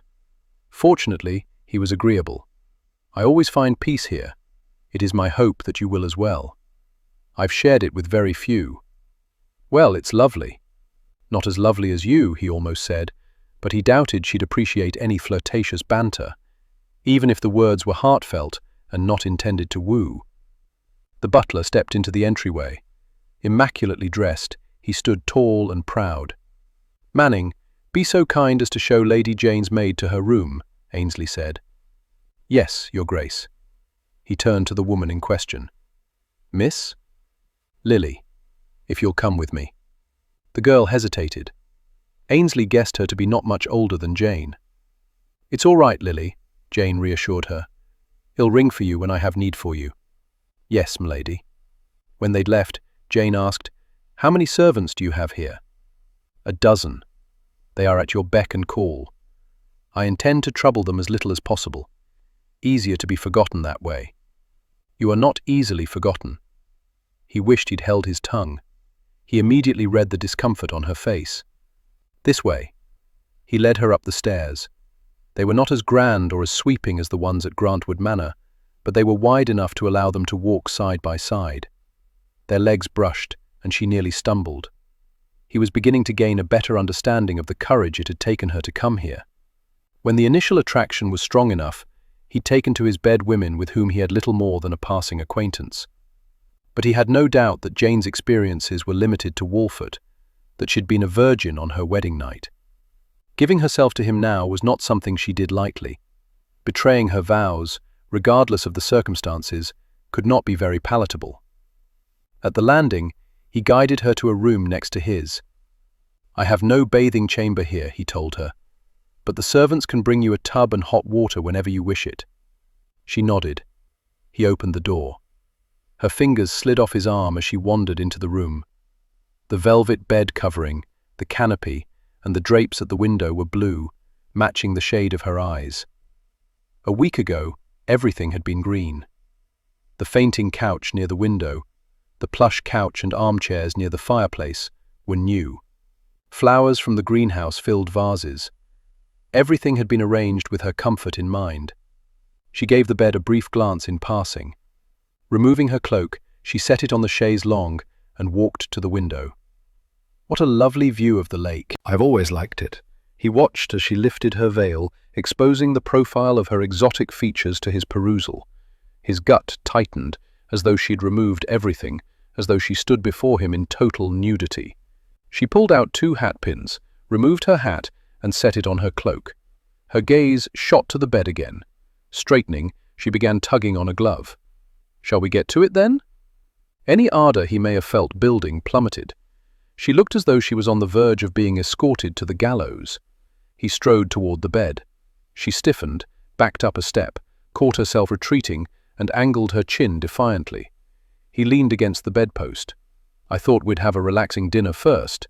Perhaps you'd like to bathe, even nap, after the long journey." "I wouldn't be able to sleep. A bath might be nice. And dinner. Although I hope your cook didn't go to a great deal of bother, as I doubt he'll be able to eat much." "Are you afraid?" "No, Her gaze darted to the bed, the window, the seating area, anywhere except to him. He walked over to her, acutely aware of the tension radiating from her. "Don't think about what's to come, Jane. Simply leave everything to me. I promise it will not be nearly as awful as you're imagining." He skimmed his fingers over her cheek, taking satisfaction when she finally met his gaze, fighting the urge to take her in his arms because she looked so damned uncertain. "Come to the library when you're ready for dinner. Meanwhile, I'll have the servants bring up bath water." He turned and strode from the room. He didn't appreciate at all seeing the apprehension in her eyes. He had his work cut out for him, getting her to relax and enjoy what was to come. Fortunately, it was a task he was greatly anticipating. Not think about what was to come? Had he gone stark, raving mad? It was all she'd been able to think about since the meeting held in the sitting area of Walford's bedchamber at 3:22 in the morning. As she sank into the warm water in the tub, set up near the fireplace, she wished that they'd simply gotten it over with as she suggested. Instead, the spectre of what was to happen later would simply hang over them. Why had she agreed to this? It wasn't too late to call for the carriage and begin the journey home before any damage had been done. But Ainsley would correctly judge her a coward, and Walford, drat him, would be disappointed. During dinner last night, he'd asked her to come to his bed. "I do wish you'd reconsider your determination to take no pleasure in what is to come," he'd said as she lay in his arms. "How can you ask that of me?" "Because I love you, and I want you to be happy." "What if I don't get with child?" "Then we shall arrange another time for you to be with him." If she didn't get with child, then she would find her own lover.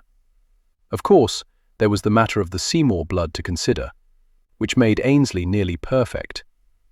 "Will you kiss me?" she asked. "Pardon?" She sat up. "Will you kiss me?" She lowered her lips to his. "Please?" He threaded one hand through her hair, holding her head in place as his mouth nibbled at hers, before settling in with more purpose. Still, her heart very nearly shattered. Where was the passion they'd once shared? Where was the heat? It was as though they were merely going through the motions. When he finally guided her head back to the nook of his shoulder, she felt even more lonely, more devastated. They lay in silence, with a chasm widening between them that she didn't understand. "M'lady, are you ready to leave the bath?" Lily's voice brought Jane from her reverie. "Yes." She stood, stepped out, and wrapped the large towel around herself. "I've prepared the violet gown for this evening," Lily said. Jane had brought few clothes, assuming she'd spend most of the time in bed. She'd planned to wear the black again tonight, but supposed she should at least play the part of harlot.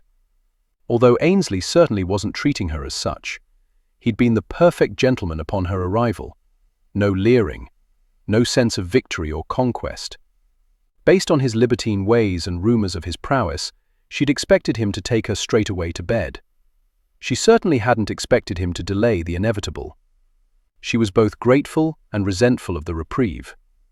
By the time Lily had arranged her hair and helped her with the gown, Jane could barely breathe. She doubted it had anything to do with her corset. She was simply nervous, which irritated her. Many a lady knew no more of her husband on her wedding night than she knew of Ainsley. She would simply pretend they were married and, as though that would ever happen. Never in a million years would she truly entertain the notion of marrying Ainsley. With the man's rumored insatiable appetite, faithfulness would be foreign to him. She wondered how many ladies had frequented his bed between the time he left Walford's estate and now. Dear God, she did hope he wasn't diseased. Surely he'd have not agreed to this if he were. With a last glance at her reflection in the mirror, she took a deep breath, walked across the room, opened the door, and released a shriek. Looking monstrously handsome, Ainsley leaned against the wall, his arms crossed over his black jacket and hunter-green waistcoat. "I thought I was to meet you in the library," she said, fighting desperately to regain her breath. "You were." He shoved himself away from the wall like some large predatory cat she had observed in the zoological gardens. "But it occurred to me that since I was an inconsiderate host and didn't take you on a tour of the house, you might not know where to find the library." "Oh yes, quite right. You look lovely, by the way." "Thank you." Lily selected the gown. "Did she put the rose in your cheeks as well?" Touching them, she felt the warmth there. "Yes, no, She shook her head. "I don't know what I was thinking to come here." "That you'd like to have a child. It took Walford and I 4 years. We have no guarantee. Except if we don't try, it won't happen at all." She didn't understand this man. "Why are you willing to do this?" "To see you happy. If you want a lengthier explanation than that, I will need an abundance of wine." Perhaps that is explanation enough. Yet she could not deny the sense that there was more. But did she really want to know it? He held out his arm. "Come, I have an excellent wine cellar here." She placed her hand on his arm. "How can you appear so relaxed with what is to come later?" "I believe in living in the present, not the future. And right now my present involves dining." She wasn't quite certain that she believed his claim of living in the present. He'd obviously given some thought to their future, because dinner had been designed for seduction. They sat at a small, round, cloth-covered table in a room with a balcony that overlooked the lake, which captured a full moon's reflection. The window doors were closed because of the cool night air, but the glass was spotlessly clean, and it was as though nothing existed between them and the view. A fire crackled in a nearby fireplace.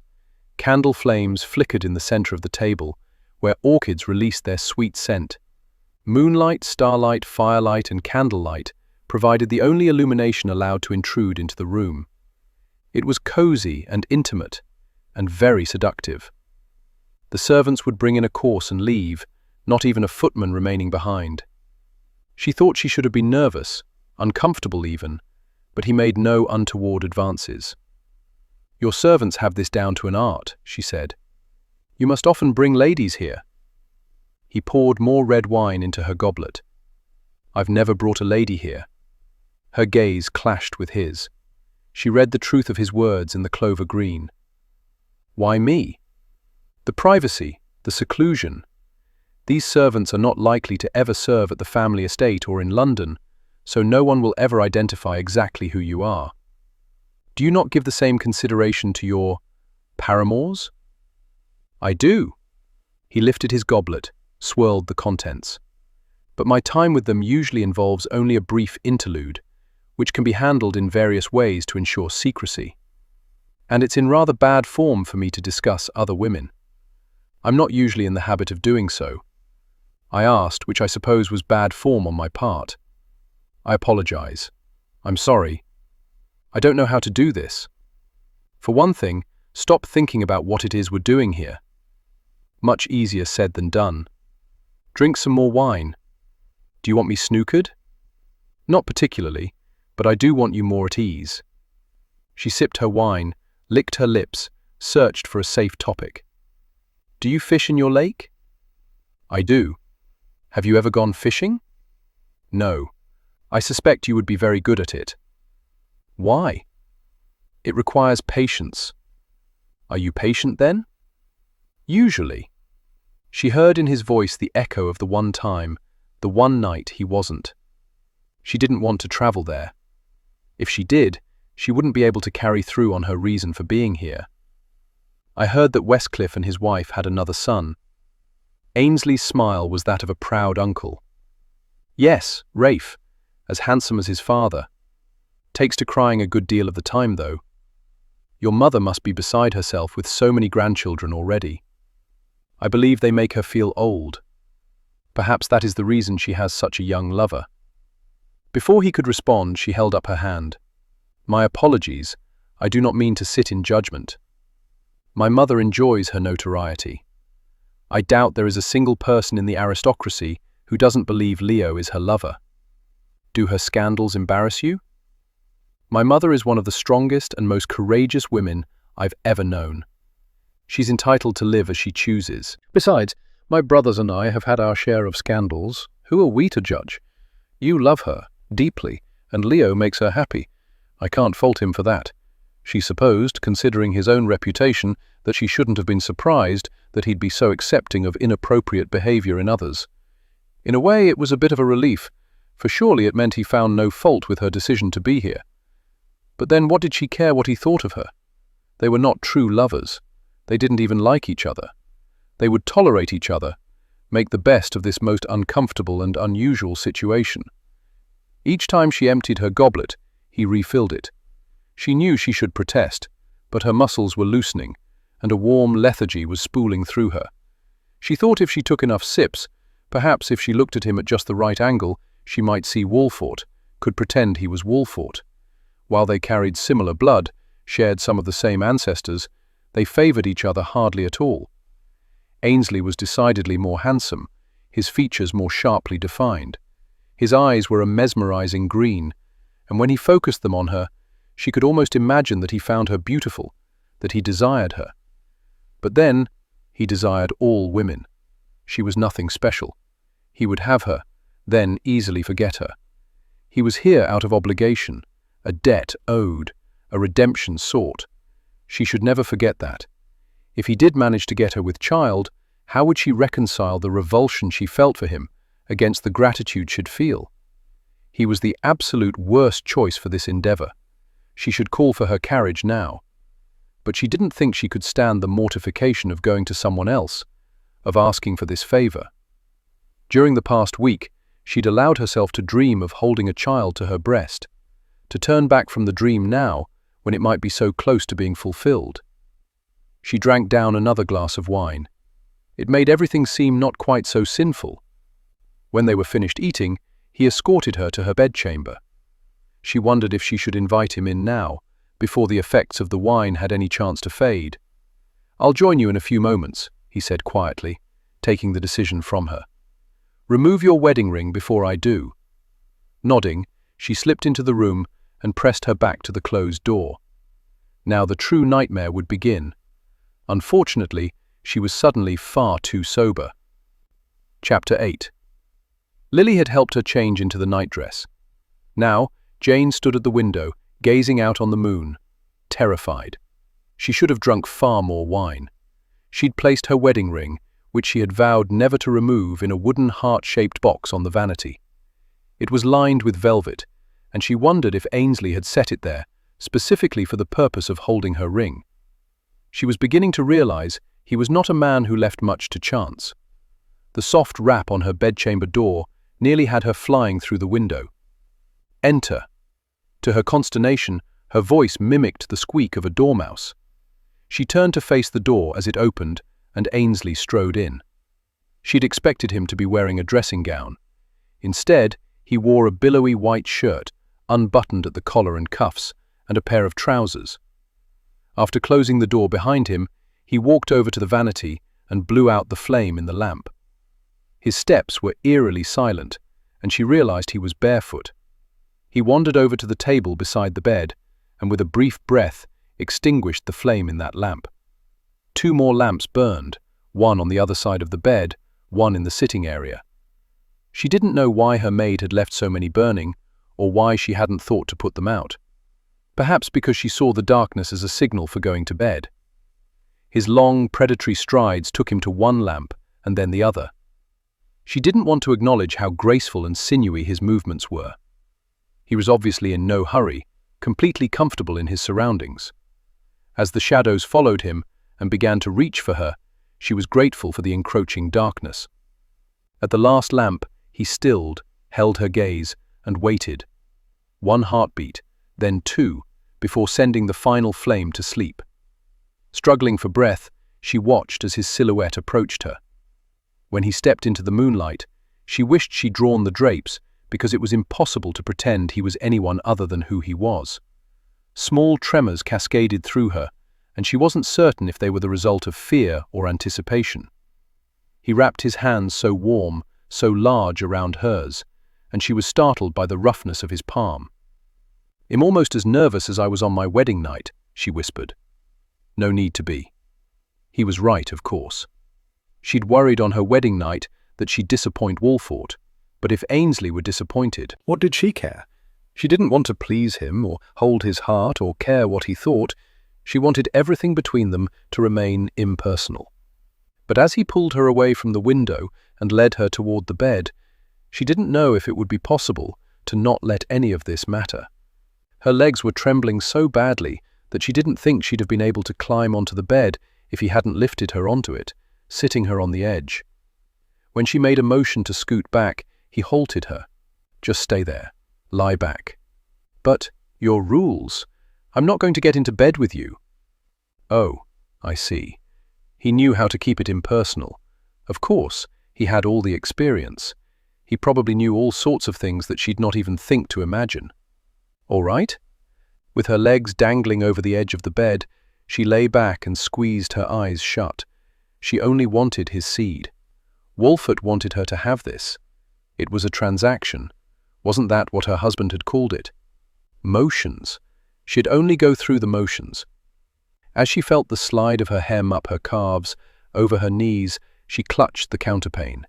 She fought not to squeeze her legs together as her gown was eased up her thighs. She heard a pop, like the sound of bones creaking when someone knelt. She felt his fingers skimming along the inside of her thighs, spreading. Her breathing came in tiny gasps. She would do this, for Walford, because he wanted this child. She bit her lower lip, mentally preparing herself to receive Ainsley. She felt a slight breeze stirring her curls, and then a stroke. She sat up abruptly. "What are you doing?" She could make out only the shadows, but it was enough for her to know that he was kneeling between her legs. "In preparing you," he said quietly. "No, this is something Walford had certainly never done. It's too intimate. You're not ready for me. It's going to hurt and you're likely to bleed. You've made it clear that you want as little intimacy between us as possible. This will hasten things along. Trust me, Jane." She wasn't quite certain she could trust herself. She nodded, not sure if he could see her motions, lay back down and dug her head into the mattress. "Make it quick," she commanded, once again squeezing her eyes shut. He began where he left off, with his tongue stroking her intimately. So intimately. swirling and dipping, taunting and teasing. Pleasure rippled through her. She wanted to deny it, but she couldn't. It felt so marvelous. It had been so long, so very long since sensations had poured through her. She'd locked so much away. When he'd kissed her on the terrace, she discovered he possessed a magical key that would open locks best kept closed. It was the reason Shed forbidden him to kiss her ever again. It was the reason Shed made the rules. When his mouth had molded itself to hers, when it tasted and searched and conquered, Shed known that he was not a man who would settle for a woman remaining immune to his charms. Now his touch was devastating. She knew she should order him to stop, order him to cease, and she would, in a moment.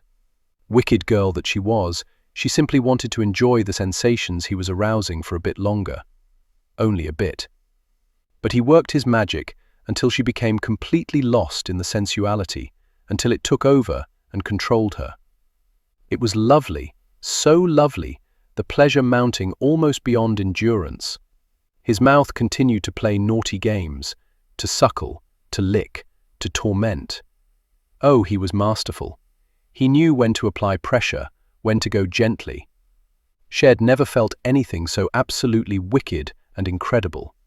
She needed to give it up, she knew she did, but she couldn't, didn't want to let it go. It had been so long since pleasure had spiraled through her, but she couldn't remember it ever being this intense, this spellbinding. She heard whimpers and cries, realizing too late that they came from her. She shoved her hand against her mouth to hold the sounds at bay.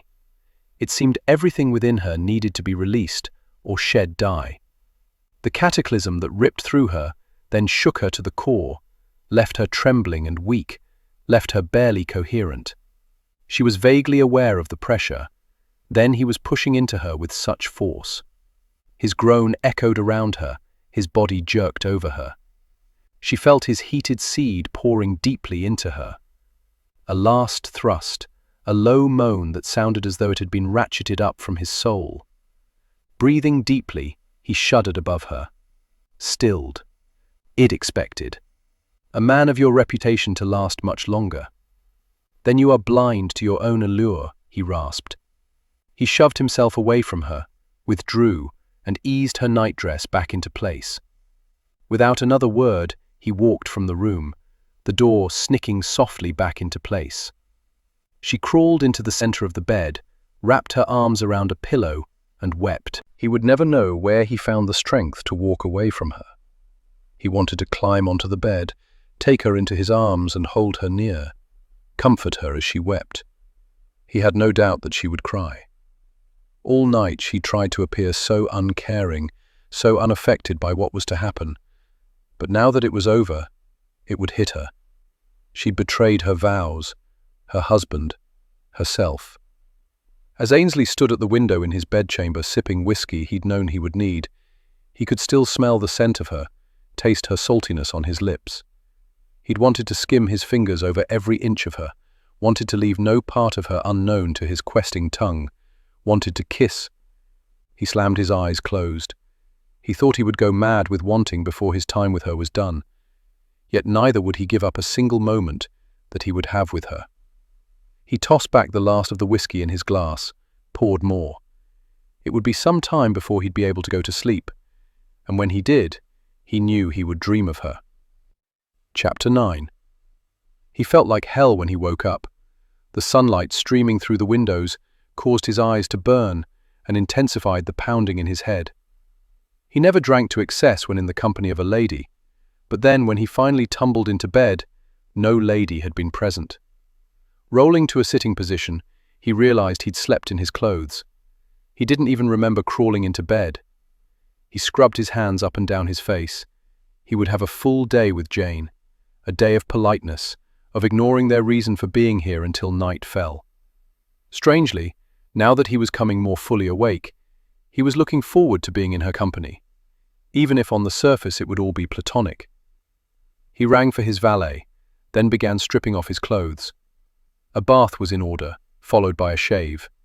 If he hurried, he could be down to breakfast before Jane was finished enjoying the meal. It would almost be as though they were married. Not quite, he thought with a chuckle. If they were married, he'd be greeting her in bed, not at the table. He glanced at the wall that separated their bedchambers. He wondered if she'd welcome a visit from him this morning. Probably not. She needed a bit more time to adjust to what had transpired between them last night. But tonight, well, he hoped she'd be a bit more relaxed with him. Even with the aid of his valet, he found himself entering the dining room nearly an hour later. To his utter disappointment, the only ones to greet him were his servants. "Manning, has Lady Jane been down to breakfast already then?" he asked his butler. "No, Your Grace. Her girl took up a tray nearly a half-hour ago." "I see." Ainsley strolled over to the sideboard. The offerings were plentiful, but his appetite seemed not to have arrived with him. No doubt the lingering effects of too much whiskey the night before. Nor was he pleased by Jane's avoiding him, which was her intent by sending down her maid. Spinning on his heel, he headed for the door. "Is something amiss with the selections, Your Grace?" Manning asked. "I'm simply not hungry." "Assure the cook that all is well." "Yes, sir." Ainsley made his way to the foyer, then ascended the stairs 2 at a time. His head threatened to return to its miserable, aching state, but he endured it and kept up his pace until he reached the landing. His stride long and sure, he crossed over to her door and swung it open without preamble. Still in her nightdress, her feet curled beneath her, she was sitting in a chair by the window, gazing out. He had a brief glimpse of her looking forlorn before she popped out of the chair and slammed her hip against the window casing. Her hand was at her throat, her breathing rapid and heavy. On a nearby table was a tray of food that appeared untouched. "What do you want?" she demanded, her gaze darting quickly to the bed before coming back to him. That reaction certainly didn't bode well for tonight. She was having regrets, more than he'd anticipated. "Damn you, Wolfert! Damn you to hell!"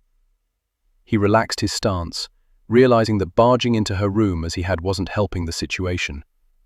He was angry that she deliberately sought to avoid him at breakfast by having a tray brought to her, and he was angry by her reaction now. But in truth, while he'd hoped for a more pleasant welcome, her reaction was exactly what he'd expected. "I wanted to make certain you were all right," he said quietly, infusing his voice with a calmness he didn't quite feel. The sight of her in her nightdress brought forth images of him lifting its hem and burying his face between her thighs. Her taste and scent were an aphrodisiac he was anxious to experience again. He was fairly certain she would object to that happening at this moment. He tilted his head toward the tray. "Manning informed me that you had a tray prepared." "I'm quite well. I simply Desired a bit of solitude this morning." He closed the door. "To deal with your sins?" She pressed a hand to her forehead.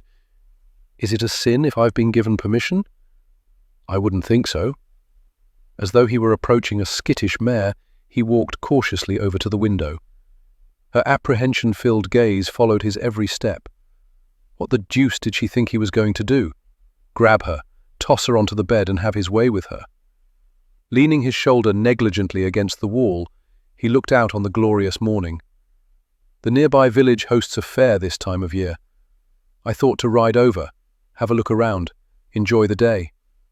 It sounds lovely. He shifted his attention to her. "I was hoping you'd join me." She shook her head briskly. "No, I thought to." He could see her struggling to come up with some responsibility she needed to manage, but she had none, not here, not at his cottage. "Avoid me?" he asked laconically. Her blue eyes widened a fraction before she straightened her shoulders. "Of course not. That would defeat my purpose in being here, now wouldn't it?" "Then come with me." "Ainsley, you can't possibly intend to spend the greater part of every day hiding out in this room." "I'm not hiding." He arched a brow. "I'm not."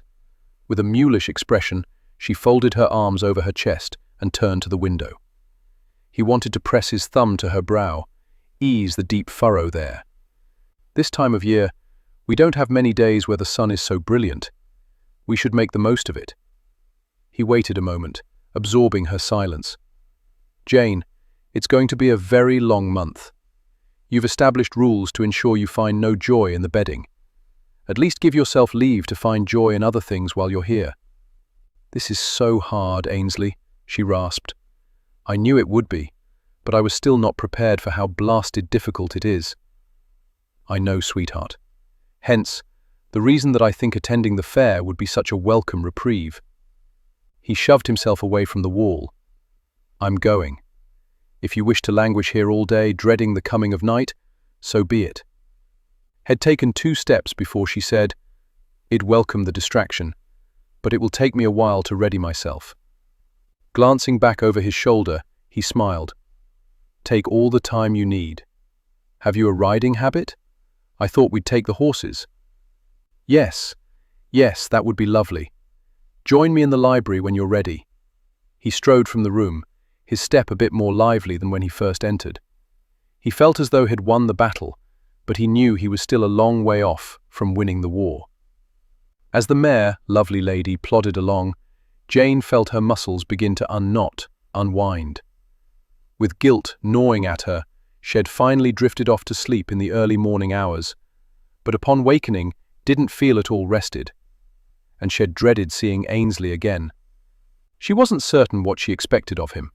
A triumphant air, a gloating, an arrogance. After all, she had succumbed to the talents of his mouth, was unable to refrain from falling into the whirlpool of pleasure he'd created. She almost drowned before he sent her skyward with such speed that she had been disoriented, and then had been inside her, filling her before she even caught her breath. Yet had displayed nothing of the sort. He was quiet, solicitous, almost apologetic. He was also quite right, that leaving the residence would be good for her. She was able to breathe more deeply and relax, knowing they would share no intimacy while they were out. She regretted the cruel, unkind words she had flung at him at the end of their encounter the night before. They'd been a defense, because in all honesty, it had felt marvelous to once again experience the nearness of a man, even if it was for far too brief a time. That, too, had prompted her ugliness. Easier to take that route than admit she wished he'd not been quite so hasty in arriving at his own enjoyment. A part of her longed to apologize, knew she should, but she welcomed a few hours of pretending they were here for a reason other than what they were. Perhaps tonight, during dinner, with a bit more wine. The sounds of revelry reached her ears, cut off her thoughts. The village was up ahead, but it looked as though the fair had spilled out onto the surroundings like fruit from an overturned basket. She glanced over at Ainsley. He seemed at ease and pleased with all he saw. He guided her over to an area where carriages waited and other horses were tethered. The fair seemed to draw quite a crowd. She did hope she wouldn't encounter anyone she knew. How would she explain her presence? Ainsley dismounted.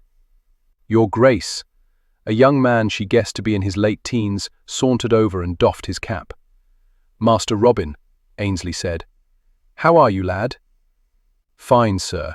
Need me to watch your horses?" "Yes, and see that they get some oats." He handed the boy a crown before walking over to assist Jane, his gloved hands circling her waist. He held her gaze. He had such remarkable green eyes. She briefly wondered how they might sparkle when filled with laughter. She had heard his laugh, of course, at the river, but had not been near enough to see the mirth filter into his eyes. It unsettled her to be this close to him, knowing that in a few hours she would be much closer again. She forced her fingers to not tremble as she set them on his shoulders. He lifted her down with as much effort as one might bring down a pillow. She wondered if holding her so near, he would find his thoughts travelling to last night, or had the encounter for him been as Wolfert promised her it would, been nothing at all. Ainsley stepped back and extended his arm. "Shall we?" She bobbed her head, not trusting her voice. The whole point of this outing was to have a distraction from unruly thoughts. She needed to concentrate on the task at hand. They wandered onto the path that served as the main road into the village. "You guas! You guas!" Jane released her hold on him as he spun around. A little girl was running toward him, and Ainsley's smile grew with her approaching nearness. It was a sight that took Jane's breath. As the child stumbled to a stop, Ainsley crouched. "Well, if it's not my favorite flower girl," See what I've got? She asked, proudly extending an assortment of scraggly stems and leaves that her tiny hands were choking. Very nice indeed. To Jane's surprise, he took the offering and gave the girl a crown. Thank ye, ye gwass. With that, she dashed off. Chuckling, Ainsley stood. You paid for weeds, Jane told him. In the spring, they'll have blossoms. There'll still be weeds.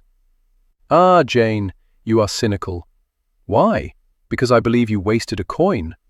No, because you see what is instead of what could be.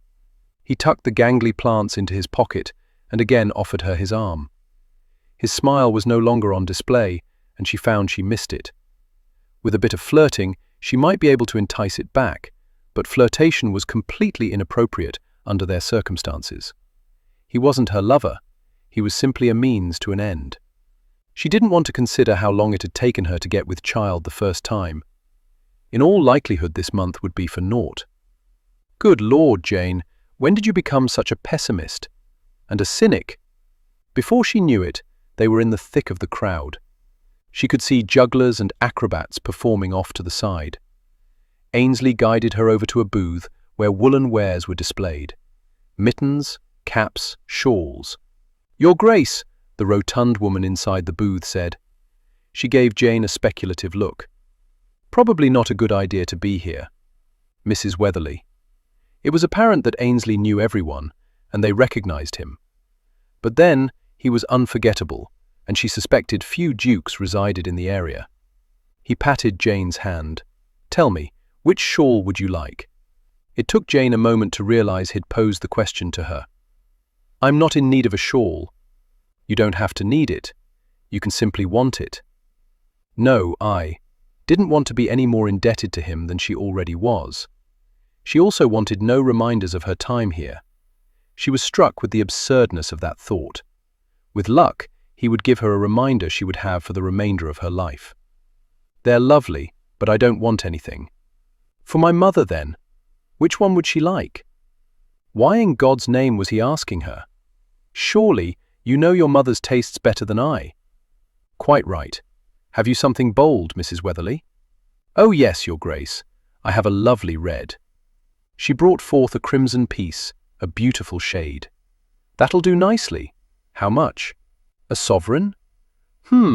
Seems like robbery to me, Mrs. Weatherly. Indeed it was, Jane thought. It was nicely made, but still. Let's make it 2, shall we? Otherwise, I won't be able to sleep at night. Jane stared at Ainsley, while Mrs. Weatherly tittered about and produced a ledger. Ainsley wrote the item and the amount before applying his signature. Have it brought around tomorrow. My man will see that you're paid. Thank you, Your Grace. Have a lovely day. The same scenario played out in each booth where they stopped. Ainsley would find an item: a necklace for his sister by marriage Claire, lace for his sister by marriage Mercy, a pipe for Westcliff, leather gloves for Stephen. Ask the price, then double it. As they were walking away from the booth where he'd purchased a beaver hat for Leo, who had been his mother's lover for some time now, if rumors were to be believed, Jane said, "You do know that when you haggle over prices, you are supposed to whittle down the amount. For some of these people, what they earn today will get them through the winter. I can afford to be generous. Wolfert never could." She wanted to bite her tongue, but felt compelled to add, "He had nothing before my dowry." While it was substantial, we certainly couldn't be extravagant. Fortune seems to have smiled on you in many areas. Do you expect me to feel guilty because of it? She peered up at him. No, I don't know what I expect. I don't even know why I'm prattling on about it. He didn't marry you for your dowry. She averted her gaze. How had he known it was an area of insecurity for her? It influenced him. I doubt it. I know at least 2 other ladies to whom marriage would have put far more into his coffers. He gave them nary a look. I suspect it was your eyes that offered him the riches he sought. She felt a blush warming her cheeks. You're far kinder than I've ever given you credit for. Nothing kind about speaking the truth. As though needing to turn the direction away from him, he added, "I'm-famished. Let's see what we can do about that, shall we?" He purchased a blanket, a wicker basket, and food from different vendors. Before Jane realized it, She was sitting near a tree enjoying a meat pie. Across from her, Ainsley, stretched out on his side, lifted up on his elbow, was munching on an apple. His gaze took in his surroundings rather than settling on her. She was grateful for that. It was so much easier to relax and think when she didn't have his undivided attention. He was at home here. She could see it in the ease of his movements, his unhurried manner, as though they had the entire day to lollygag about. "Do you have work to see to here?" she asked. His gaze darted to her before wandering off again. "Not really. The land the cottage sits on was not designed to bring in an income. I have no tenants. It's simply a place where I come when I want to escape my responsibilities." "Do you come here often then?" "Once a year, perhaps." He sat up and slung the apple core into the wooded area behind them. Other people were reclining about, but none looked as noble as he. Some gave the appearance of being upper class, but most seemed to be somewhere between wealthy and poor. In the distance, she saw a roundabout. A menagerie of carved wooden animals hung down from the canopy. 2 men, running alongside it, pushed it around. Children laughed and screamed with wild abandon. She didn't like the hope that fluttered in her chest, a hope that someday soon her child might enjoy a journey on such a contraption. She hadn't wanted to think about what her being here with Ainsley truly signified. A ray of hope in what had become such a desolate life. Perhaps that was the reason she'd been less than kind to him. It was so difficult to think of him giving her what Wolfert could not. Yet neither could she deny how desperately she wanted a child. She would sit a boy upon the lion because he would be fearless. A girl she would place upon the rabbit. No, upon the tiger. Or perhaps the lion as well, for she too would need to be fearless to endure the whisperings that would surely ensue. Regardless of Wolfert's claim that no one knew the full extent of his injuries, they would not be spared gossip and speculation. She would be the lioness to protect her child. She suspected even Ainsley would provide a shield. His influence could not be disregarded. "Have you ever taken a turn on a roundabout?" Ainsley asked, intruding on her thoughts. Thank goodness. She didn't like the direction they were traveling. "Not since I was a child." "Well then, shall we give it a go?" Shoving himself to his feet, he waved someone over, slipped a coin into the young lady's hand, with instructions for seeing that the items were gathered up and delivered to his cottage. Then he was extending a hand toward Jane. Neither of them had put on their gloves after eating. She didn't want to feel the spark that the touch of his bare skin could ignite. He caused her to feel things with so little effort. Wolfert's touch had never affected her so. His was pleasant. Ainsley's was so much more. His was dangerous. "Come on, Jane, before the clouds in the distance catch up to us." Looking over her shoulder, she saw the darkening skies, suddenly aware of the cooling breeze. It was simply a ride on a roundabout. Ainsley could assist her to her feet and then release his hold. If she were quick, the touch would last no more than a heartbeat. She slipped her hand into his, felt his fingers close around hers, was aware of his other arm anchoring around her waist, bringing her up with so little effort. Only, he didn't release his hold. Instead, he urged her forward with haste, and they were soon tripping lightly across the field. "Ainsley, we can't run." Even as she protested, she inhaled deeply, filling her lungs, pumping her legs. "Of course we can. We're doing it. It's undignified. Who of any importance is here to see?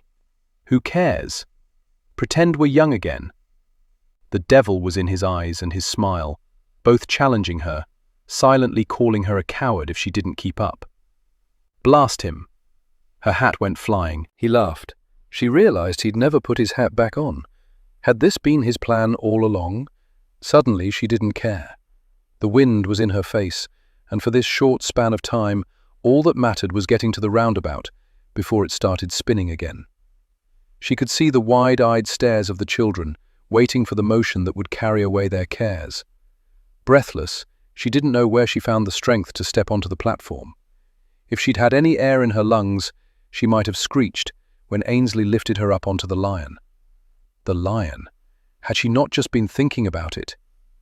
She grabbed the pole that kept it suspended off the flooring. Ainsley moved around to stand beside her, one of his hands above hers, the other resting on the back of the animal, as though he thought he needed to be ready in case she were to slip. Then two men, one on either side of the roundabout, grabbed hold of a horizontal spoke and began running. It was spinning around as the scenery around them became blurred. "Close your eyes," Ainsley ordered. "Let all your troubles go."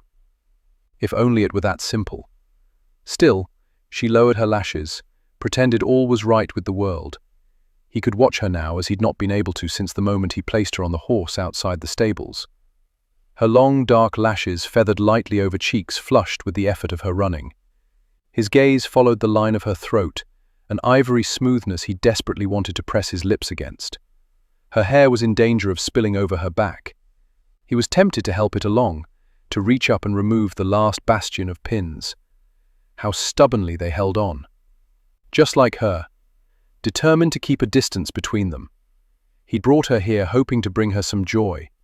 Instead, she'd been constantly warily looking around, as though fearful that she'd spy someone she knew, that someone would see her with him. And then how the deuce would she explain that? She didn't want his laughter, his conversation, or his presence. She wanted only his seed, and even that she accepted with reluctance. He'd never before felt so damned alone and lonely when he was with a woman. He wanted more between them, wanted what he couldn't have, what he had no right to desire. He wanted her to want to be with him. He would spend the month in purgatory if he had nothing more than traipsing into her bedchamber in the dark of night to deposit the fruit of his loins like some lecher who thought of nothing beyond his own release. But for this moment, he had a bit more. He had her slight smile, the wind toying with her hair. He could savor the memory for a few days, and perhaps find a way to obtain another one. He couldn't be business only with her. That she could be so with him spoke of her dislike of him. He'd known it was there, of course, but now feared he'd underestimated the true extent of it. Would she hold on to it so tightly if he told her everything about that night, and the nights that had come before it? Could he betray Wolfert for his own personal gain? What would be the cost to him then? To them all? She'd no doubt despise him even more if she knew the truth. She would take no pity on the messenger. The roundabout began to slow. He wanted to shout at the men that he'd pay them handsomely to keep running. But it was too late. She opened her eyes, her smile retreated, the discomfort between them re-emerged. She slid off the lion, not waiting for his assistance. As the contraption creaked and groaned into stillness, they stood facing each other, separated by an absurd-looking creature. "Time to grow up again," she said quietly. When she turned and strolled off the platform and onto the ground, as much as he didn't want to, he followed. Chapter 10. Her inability to breathe as she stood at the window in her bedchamber had nothing to do with anticipation, for she was not eagerly awaiting his arrival. She was quite simply anxious to get the night done with, so she could sleep. The music had become more lively, the crowd more boisterous, as they'd taken their leave of the fair, and she halfway wished they had remained long enough for a dance. But their nights were to be devoted to other things. Besides, a light rain had begun to fall just as they arrived at the cottage. The dancing and merrymaking had no doubt come to an abrupt end as people sought shelter. Now, the moon was hiding behind dark clouds, and she was lulled by the gentle patter against the window as the moments slowly ticked by. Where the deuce was he? She'd bathed before dinner, but tonight they barely spoke a word during the meal. When she wasn't looking at him, she could feel his gaze homing in on her, studying her. Why were things suddenly more awkward? The worst was over their first encounter. It should all be easier now. She knew what to expect of him, yet as she waited, she wondered if she understood anything at all. The only light in the room was provided by the lazy fire on the hearth. She wouldn't have to watch him prowling, extinguishing flames. He could come straight to her, lead her to the bed. Or should she be there already, waiting? Her nipples tingled with the thought of him kneeling before her, slowly skimming the hem of her nightdress up her calves, over her knees, along her thighs. So leisurely, as though he could see in the dark, could see the tiny scar on her knee, the result of falling from the tree she was forbidden to climb when she was a child. But at the age of 7, she'd been lured by the forbidden. Now it terrified her. Suddenly, unbearably warm, she pressed her cheek to the cool glass. Waiting was torment.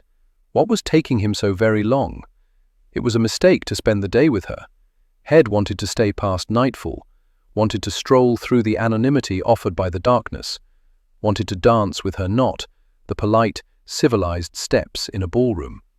But the gregarious, jolly movements of madness in which the villagers revelled, Head found it difficult enough last night to pretend impartiality. Tonight he would descend one step further into hell, not experiencing the pleasure of her touch, knowing she wanted as little contact as possible. He downed another whiskey and slammed the tumbler on the table beside the window in his bedchamber. The damned rain had stolen the moonlight. He wouldn't see it glistening off her skin, wouldn't have forbidden sights. He would have only the darkness.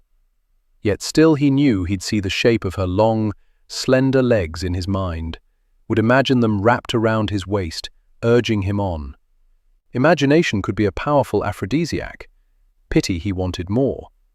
Damning the cottage for not having a door between the bedchambers, he crossed the room and went into the hallway. Her door was closed as tightly as her thighs. Could she not open it even a crack in invitation? Rapping his knuckles once against the wood in warning, he strode in and was hit with her jasmine fragrance. He wondered if it would remain after she left. She was hovering by the damned window again, as though distance would alter the outcome. "At least pretend you want me," he almost shouted. He should have provided his own list of rules. But then the reality smacked into him. If this was the only way he could have her, he'd take it. At least tonight he had no lamps to douse. The banked fire hardly illuminated the room, but bless the moon, if it didn't choose that moment to peer out from behind the clouds and reveal her, wrapped in moonlight. Her hair was down, loose, and he wanted desperately to comb his fingers through it, bury his face in its softness. He wanted to trail his hand over the strip of white and apologize for his role in creating it, even if he thought it the most beautiful shade had ever seen. He wanted to place his palms on either side of her face and plant a kiss on those lush lips that would have her melting into his arms. He didn't want to lead her to the bed. He wanted to carry her. He wanted to lift her hem over her shoulders, over her head. He didn't want to stop the journey at her thighs. He wanted her bared before him. He wanted her breasts nestled against his palms. He wanted his tongue toying with her nipples, wanted to feel them purling in his mouth. He wanted the taste of her on his lips.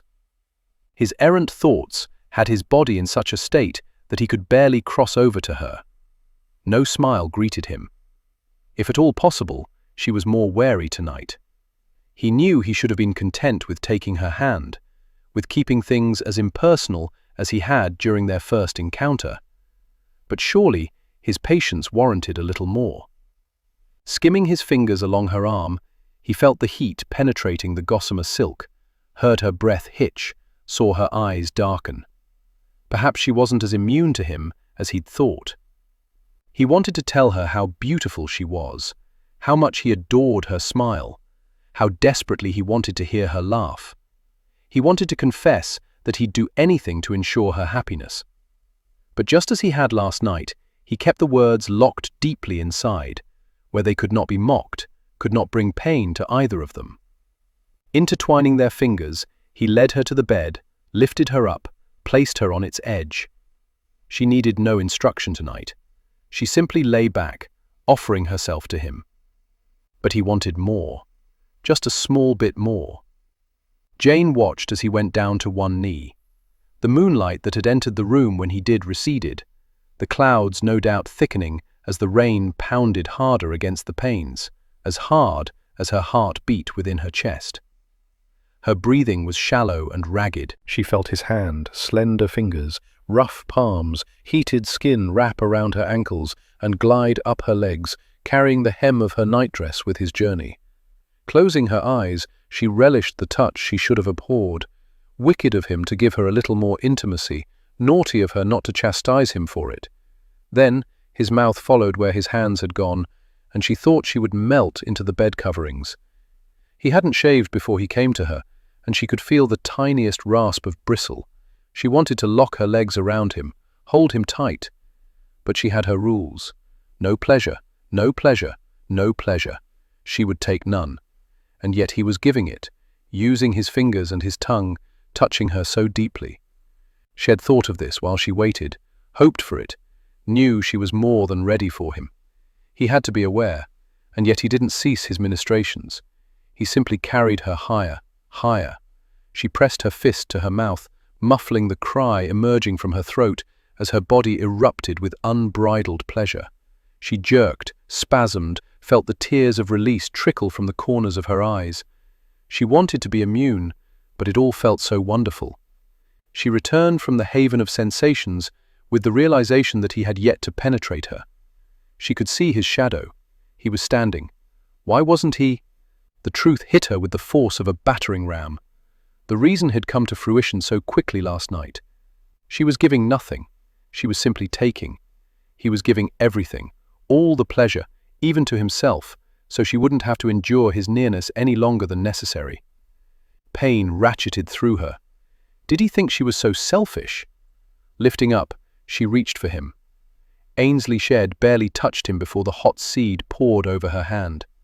"Damnation," he growled. Stepping back, he released more profanity, as though he himself were a storm cloud raining down. "I'm sorry," she began.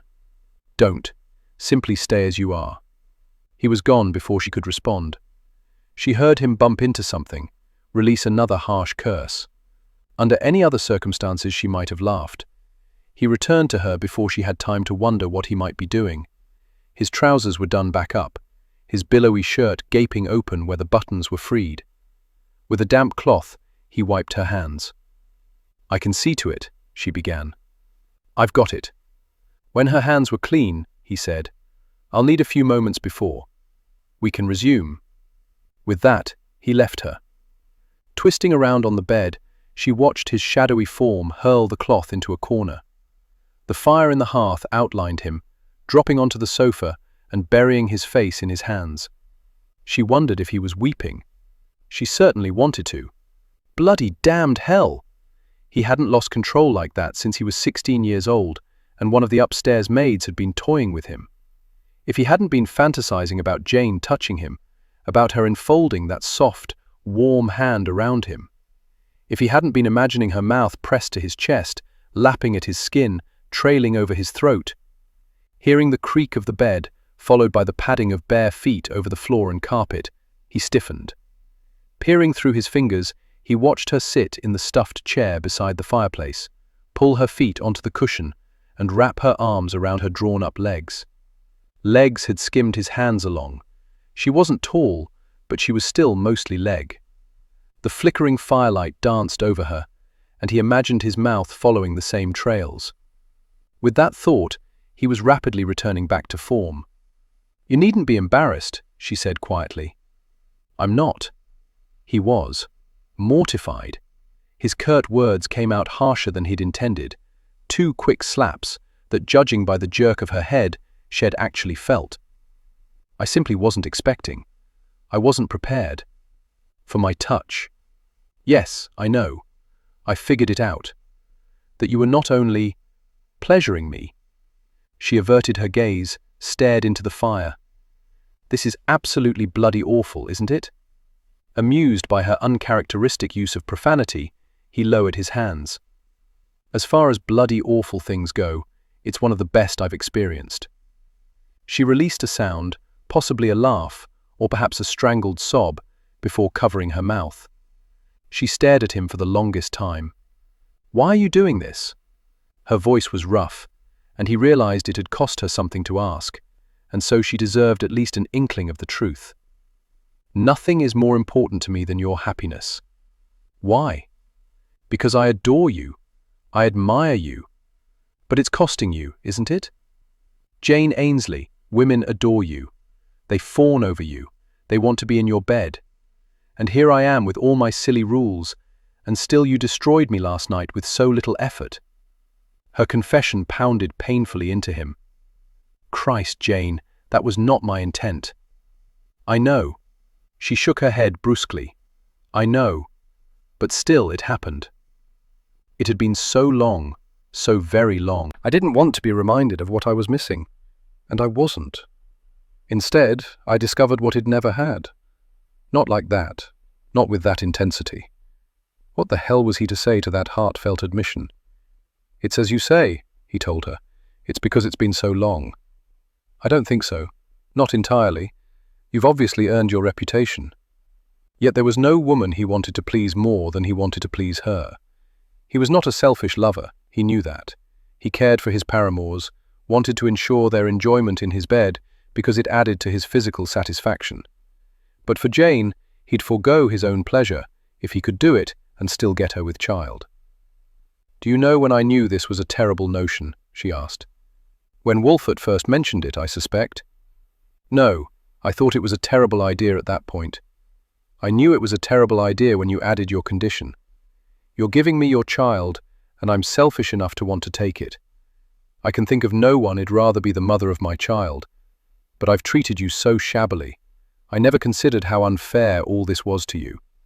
Wolfert's request, my rules. For God's sake, Jane, you're the one who has had to live with the unfairness of it all. I wish to God he'd not taken the reins that night. I wish we'd have had 3 fewer drinks, although I'm not at all sure why I believe that's the magic number that would have changed the outcome. I wish he'd convinced him to stay where we were and sleep it off until morning, but he wanted to return to you. Not a single day goes by that I don't relive that night and see all the missteps. If I could unravel the tapestry of events that destroyed dreams, I would. It'd sell my soul to the devil to have everything put back to rights." She rested her chin on her upraised knees, as though she could better see him from that purser, perhaps see inside him, to the very core of his being, to the secret part of his heart that beat for her. "I didn't think you suffered," she whispered, so softly that he almost didn't hear the words. "I thought you just went on your merry way. Is being with me punishment? Every man should be so fortunate as to have nights with her as punishment." But he held his thoughts, certain she wouldn't appreciate them. Besides, in truth it was punishment. To have only a sampling of her, but not the whole. But then, he didn't deserve the whole. He didn't deserve even a sampling. It is, isn't it? And you're too kind to say. I wanted you to suffer, you know. I wanted you in agony, but what is to be gained by it? He saw tears well in her eyes. "I do want a child, Ainsley, more than I've ever wanted anything, other than for Wolfert to be whole again. You can't have the latter, Jane, but I'll do all in my power to give you the former." She gnawed on the lower lip that he wanted to nibble on. "Why did you react as you did? Earlier, so forcefully, so quickly, when I touched you? Could she be that damned naive? Because it'd been in your company all day. Because I wanted nothing more than for you to touch me. I was imagining it, and then it was real, and so much better than what I imagined. I think that a child will be like that no matter how much I imagine it, the reality of that small body nestled within my arms will be the greatest joy I shall ever know. And if I want it that badly, then I can't be selfish in acquiring it." As well as he knew women's bodies, he still sometimes found their minds, their thoughts, their rationales, difficult to decipher, completely baffling. He didn't know what she was rambling on about. Releasing a deep, shuddering breath, she unfolded her lithe body and stood. Holding his gaze as the firelight waltzed with the shadows surrounding her, she untied the ribbon at her throat and then slowly gave freedom to the buttons of her nightdress. The breath backed up painfully in his lungs with his knowledge of where she was going with this. He should stop her. It would be pure torment to have her willingly and then to have to let her go. But he was in hell anyway. Might as well let the fire burn hotter. She slipped the gown off her shoulders, and he watched, mesmerized, as it began to slither along her body. Abruptly, her boldness deserted her, and she quickly gathered the silk tightly into a ball at her breasts, stopping the progress of the unveiling as soon as the upper swells were visible. Still his blood boiled. She held out her hand in invitation. With her actions, she was breaking her own rules. She would find pleasure in his bed. But then they were her rules to break, his to honor, even if it had a hand in getting her to break this one. With his mouth suddenly dry, he reminded himself that she'd not fallen under his spell. She was simply playing the same game as he, making it easier for them both to travel the path they'd set upon. At the end of their time together, she would return to Walford, hopefully with fewer regrets. But for now, for this moment, she was his. Pushing himself to his feet, he approached her cautiously. Head never doubted her courage or her strength, but he suspected she was in uncharted waters. She was not accustomed to playing the role of vixen, even though he thought her well suited to it. She could entice him with nothing more than a smile. When he reached her, he combed his fingers into her hair and gave them leave to slide through the silken strands. "I'm sorry I'm so cowardly," she said quietly. He grazed his knuckles over her cheek. "That is the very last word I'd ever use when describing you." Lifting her into his arms, he began walking toward the bed. Beautiful, lovely, courageous. Those suit. Burying her face in the nook of his shoulder, she wound one arm around his neck, while her other hand clung tenaciously to her gown. He regretted that they were moving into the shadows of the bed, where the fire was too weak to provide him with the light he desired. He would let her have the darkness tonight, but eventually he would have her in the light. He wanted to know every shade of every color that comprised her. He laid her on the bed with gentleness, as though she were as fragile as hand-blown glass. Aware of her gaze on him, of her hand still clutching the opening to her nightdress, he drew his shirt over his head and let it fall to the floor. He stretched out beside her, careful not to startle her, not to give her a reason to retreat now. He skimmed his fingers up and down the bare portion of her arm, above the elbow, before pressing his mouth to her shoulder. Against his lips, she shivered. "I can't see you, you know," he said in a low whisper. "I know, but while you've known many, I've only known one. Well, two, I suppose now. But last night was so brief. Tonight is a bit unnerving. You wouldn't be here if you didn't trust me." He placed his hand over hers. "Trust me completely." He waited a heartbeat, then two, rubbing his thumb over her knuckles until he felt her fingers unfurl. He slipped his hand beneath hers and brought it up for a kiss, the heat of his mouth coating her skin with dew. Her fingertips skimmed his jaw, reached up to his cheek. Small steps, but steps nonetheless. He held still while she explored his features, threaded her fingers through his hair. He didn't want to think of Walford at a moment like this, but he had to wonder what sort of fool would deny her even a hint of pleasure, simply because he was incapable of reaching the summit. Her palm came to rest against his chest, signaling the end of her exploration. His turn.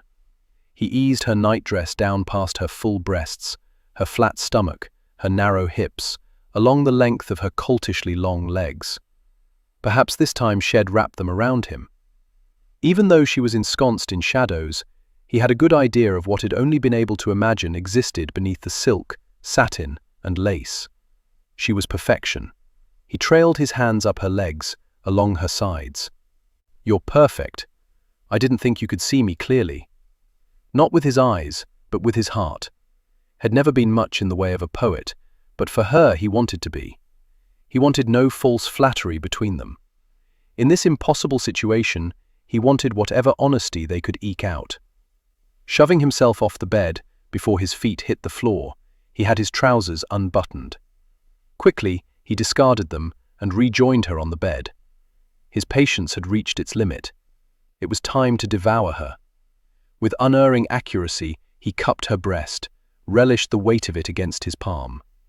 He slid his thumb over the tip, felt it pucker and harden. So quick to respond. She turned her body into him, and he pressed her closer. Heated silk. He licked at her flesh, drawing the taut nipple into his mouth, circling it with his tongue. She released a moan that set his own body on fire with desire. Her hands took a leisurely sojourn over his shoulders. Her fingers combed through his hair. Her legs became entangled with his, opening her silken haven to him. The fragrance of raw sex teased his nostrils. She was ready for him. Before he ever slid his hand downward and slipped his finger inside her, he knew she was more than prepared to receive him. His body screamed for him to take her now, to have her, to ride her. But he didn't want a quick coupling. He wanted to explore every inch of her, and he did so, with his hands and his mouth. She writhed and groaned, igniting the tinder of passion. It flared as it never had, burning brightly. She was unlike any other woman had ever known. She possessed an innocence and a wildness, contradictory and yet complementary. She dug her fingers into his buttocks, urging him closer. Trailing his mouth across the valley between her breasts, he gave the same attention to the other as he had to the first. He loved the taste of her, earthy and rich. "Ainsley, you are driving me to madness," she uttered. "Then you are where I want you to be." He kissed her shoulder, her throat, her chin. He desperately wanted to blanket her mouth with his, swallow her moans and cries, but it was forbidden. Her damned rule, and he was stubborn enough not to break it. He would show restraint in that one area, but nowhere else. He tormented her until she was fevered, crying out for him, urging him to take her. A strangled sob, a tiny squeal. Positioning himself, he lifted her hips and buried himself in the molten velvet of her core. Heat closed around him, as snug as a glove.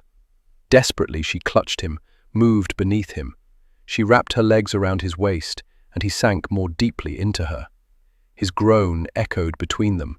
She was tight, so tight, snug. She held him as though she would never release him. Rising up, he pounded into her, feeling her muscles undulating around him. Their breathing became harsh, ragged. Her moans were music to his ears. Her writhing was poetry to his soul. She matched his thrusts with a power and an eagerness that surprised and pleased him beyond measure. She was no docile woman, only receiving. She gave all, her body and soul, perhaps a little of her heart. He would have to content himself with that. He hovered at the edge of the cliff, where passion reigned and pleasure triumphed. When her screams echoed around him, through him, he flung himself into the realm of satiation. Sensations more intense than he'd ever experienced consumed him in a conflagration of fiery release. When he returned to awareness, her body was limp beneath his, her breathing rapid, her skin slick with dew. He buried his face in the curve of her neck, kissed her there. He'd never before felt anything quite this intense. He didn't want to leave her, but he wasn't convinced that she was ready for him to stay. As gently as possible, he eased off her. He pulled the sheets and blankets over her to protect her from the chill that would settle in, now that their flesh was no longer joined. He rolled out of the bed, walked to the fireplace, and added more logs to bring warmth into the room for her. He wanted to tell her that tonight she had devastated him. Instead, he simply snatched up his clothes and strode from the room. Chapter 11. She awoke tender, sore, and feeling remarkably lovely, like a woman who had been well and truly loved. A small part of her pricked with guilt, but she shoved it away. Walford had encouraged her to come here, to revel in the pleasure that Ainsley could deliver. She couldn't go back now, couldn't return to what had transpired the first night, the cold, calculated callousness of it. She didn't want to consider what this month would cost her, would cost them all. Reaching up, she tugged on the bell pull. She clambered out of bed and went to the window. The rain had stopped. She would join Ainsley for breakfast this morning. Perhaps they'd return to the fair. Perhaps they'd stay until nightfall and dance. So many possibilities loomed.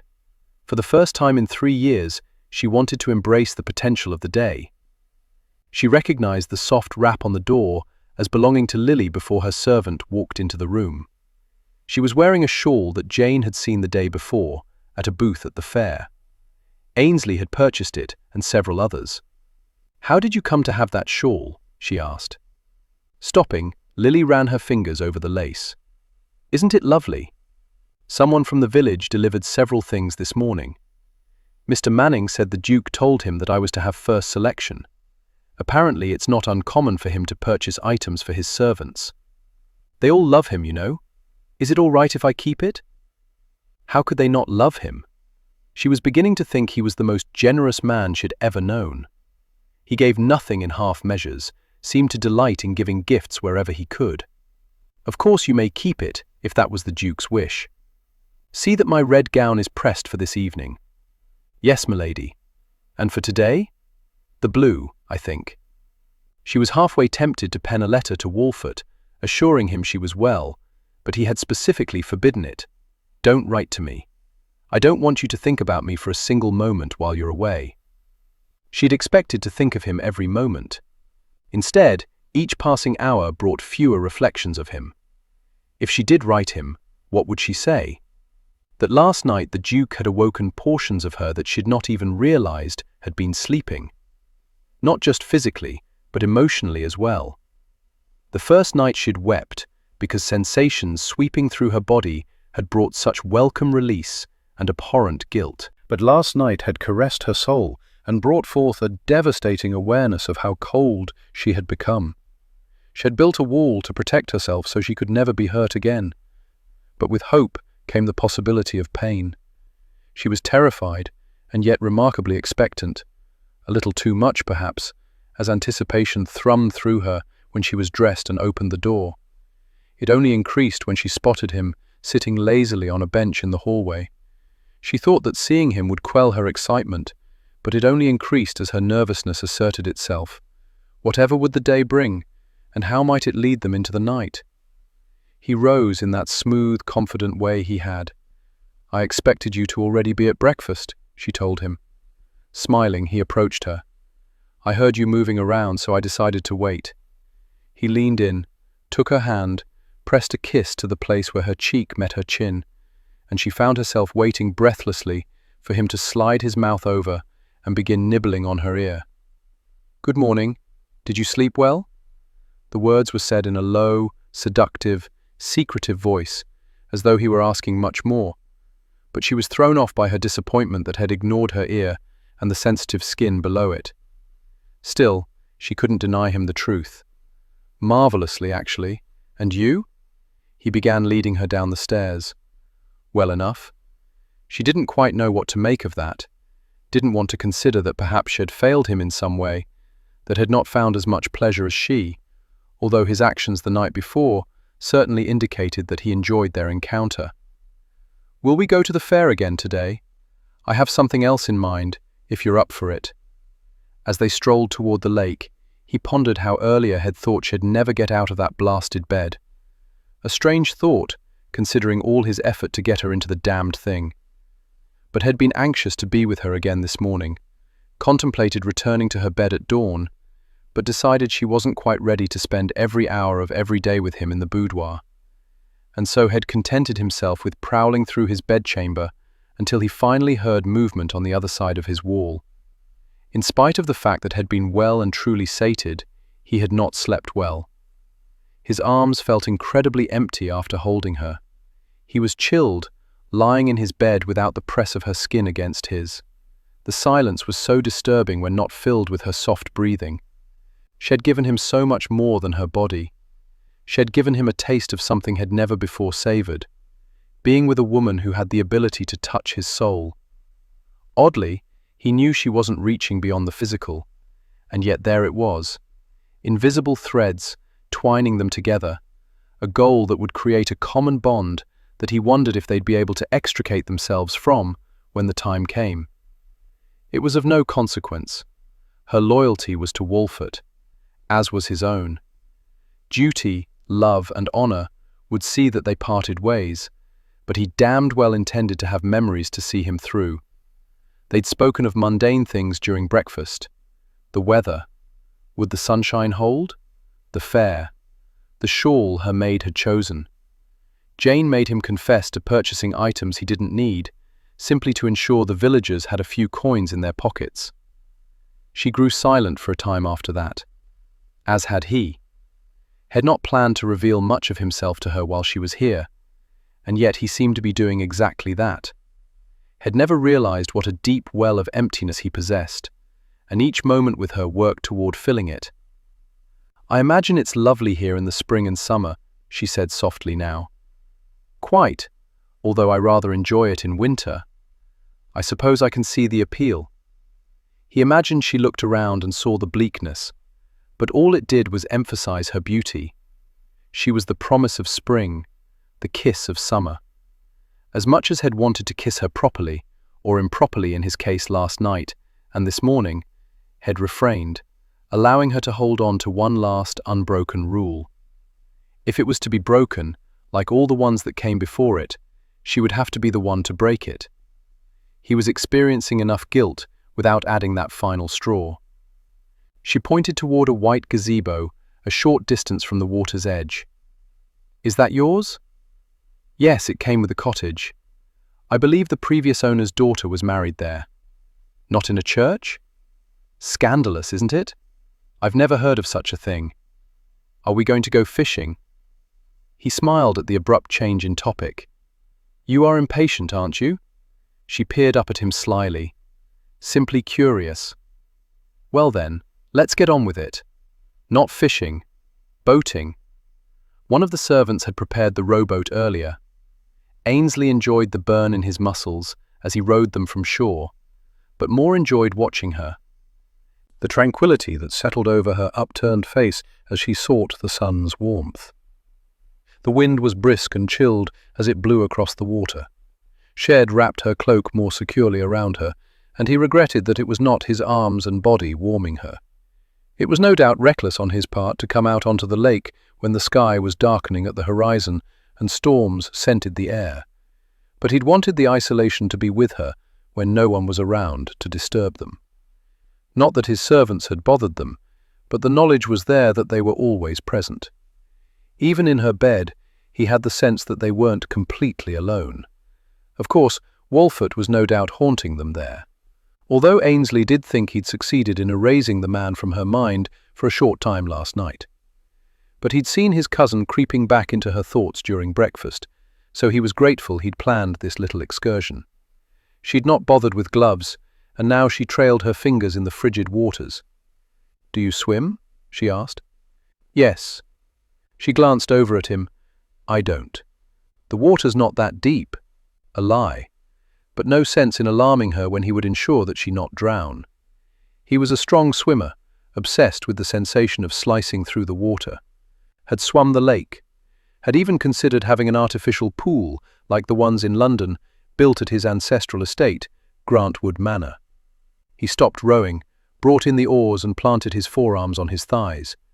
Inhaling deeply, he absorbed the peacefulness of their surroundings, the trees, mountains and sky so majestic, the silence heavy.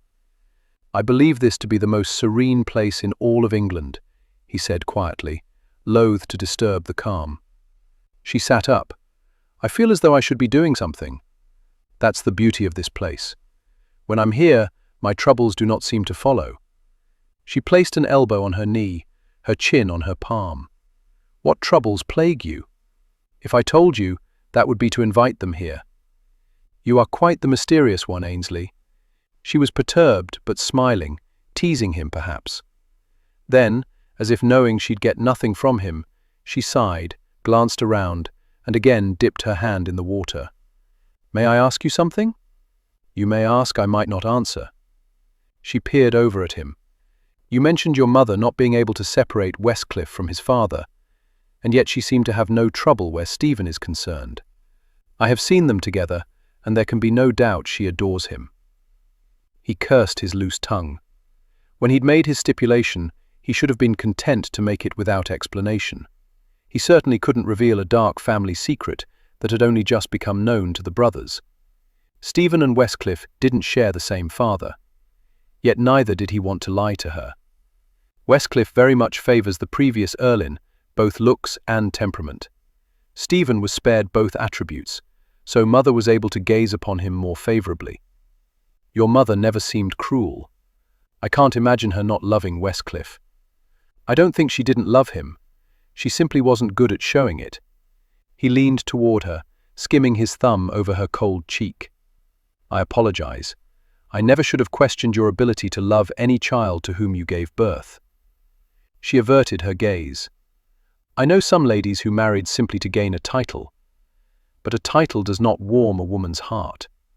You deserve a woman who will love you, Ainsley." His laughter echoed around them. "I assure you that I will settle for no less." She gave him an impish grin. "Confess, is there any woman who has caught your fancy?" You. I do not talk of other ladies when I am with a woman. But you're blushing. There is someone. He rubbed his cheeks and jaw briskly. If my face is red, it is because of the cold. If there were someone, it'd not be here with you now. It would be unfair to her. I'm glad. Will you be faithful to your wife then? As long as she is faithful to me. If you treat her in bed as you treat me, she will be faithful. My mother always told me that it was the manner in which a man treated a woman when she was not in his bed that determined how she responded when in his bed. Her blue eyes widened. Your mother spoke to you of such things? She is scandalous for a reason, Jane. Her first husband did not treat her well, and she threatened my brothers and me to within an inch of our lives if she ever learned that we mistreated a woman. Westcliff exiled his wife to his country estate. He shrugged. She didn't know the entire story, and he wasn't about to tell her. There was a bit of misbehavior going on there, but all is well now. Your mother always frightened me, you know. Why ever would you fear her? She is so bold and brash. She does not suffer fools or silly girls lightly. You've never been a silly girl. You didn't know me when I was younger. Tell me one thing you did that was silly. She took on a mulish expression. Just as I thought. You exhibited no silliness. I climbed a tree, often. I fell once, skinned my knee. I have a scar to prove it. He narrowed his eyes. The disadvantage to making love in the dark. Show it to me now. She glanced around. No, someone will see. 'Tis my lake. No one is around. Come along, Jane. Show me your scar. Otherwise, tonight I shall leave on all the lamps. She turned a brilliant hue of red. One does not engage in intimacy with the lamps on. Scrutinizing her, he could see the truth of her words etched on her face. Had she and Walford never, except in the dark? He couldn't envision it. He doused the lamps and extinguished the candles because he'd wanted to give her the freedom to pretend he was Walford, if she needed that pretense to allow the intimacy between them. But if she'd never... He thought of last night, when she loosened her nightdress and then clutched it close, changing her mind regarding how bold she might be. The light from the fire had been too much. He'd hoped she'd eventually become comfortable enough with him that the light wouldn't bother her. But if she'd only ever made love in the darkness, she didn't understand how Walford could deny himself the pleasure of gazing on her with candlelight flickering over her skin. His cousin and his actions baffled him. Walford took so little from Jane, gave so little to her, yet even as Ainsley thought these things, he knew it was not his place to question, to analyze, to wonder. His place was to seduce her, over and over, until he got her with child. He hefted the oar, then slid the narrow dry end along the bottom of the boat until it encountered the hem of her skirt. Come along, Jane. Let me see the scar. She slapped at the oar. No. Then I shan't believe you've been silly. I don't care what you believe. Then why tell me? She was looking around frantically, as though seeking the answer. He lifted her skirt so her ankle was visible. Ainsley! She kicked out. He fell back. The boat rocked. She screeched and grabbed the sides of the boat, as though she had the strength and power to calm its motions. You're going to cause us to topple over, she chastised. No, I won't, he insisted, slowly bringing himself upright and then kneeling. That's right. Just hold the boat steady. What are you doing? I simply want to see the scar. Ains, shh. He lifted her skirt up, until he could see her well-defined calves. Which knee? I shan't tell you. Then I shall be forced to examine them both. The left. He grinned. How easily she capitulated. He ran his free hand over the one that led to the knee that bore the scar. Higher went the skirt, until he settled the hem on her thigh. Her knuckles were turning white. Her breathing was shallow, her eyes riveted on him. Slipping both hands along her thighs, he untied the ribbon holding her stocking and slowly, provocatively, rolled the silk down her leg until he could see the tiny bit of puckered flesh. If someone sees, no one will see, he interrupted. Even if someone saw, they didn't know who she was. They'd never cross paths again, and he'd come too far to stop now. Did it hurt? He asked. I don't recall. She was breathless, struggling to pull in air. He should take pity on her, but he wanted her to want him as much as he wanted her, so that when they returned to the house, they would immediately retire to the bedchamber. He'd draw the curtains if he had to, in order to give her the darkness she sought. But he wanted her again with a fierceness that unsettled him. It was as though he couldn't have enough of her. It must have, he said. To scar, it had to be deep. It would have bled. Then yes, I suppose. Yes, it hurt. He did not allow his gaze to waver from hers as he leaned down, pressed his lips to the pink flesh, trailed his tongue around it. Her eyes darkened, went limpid.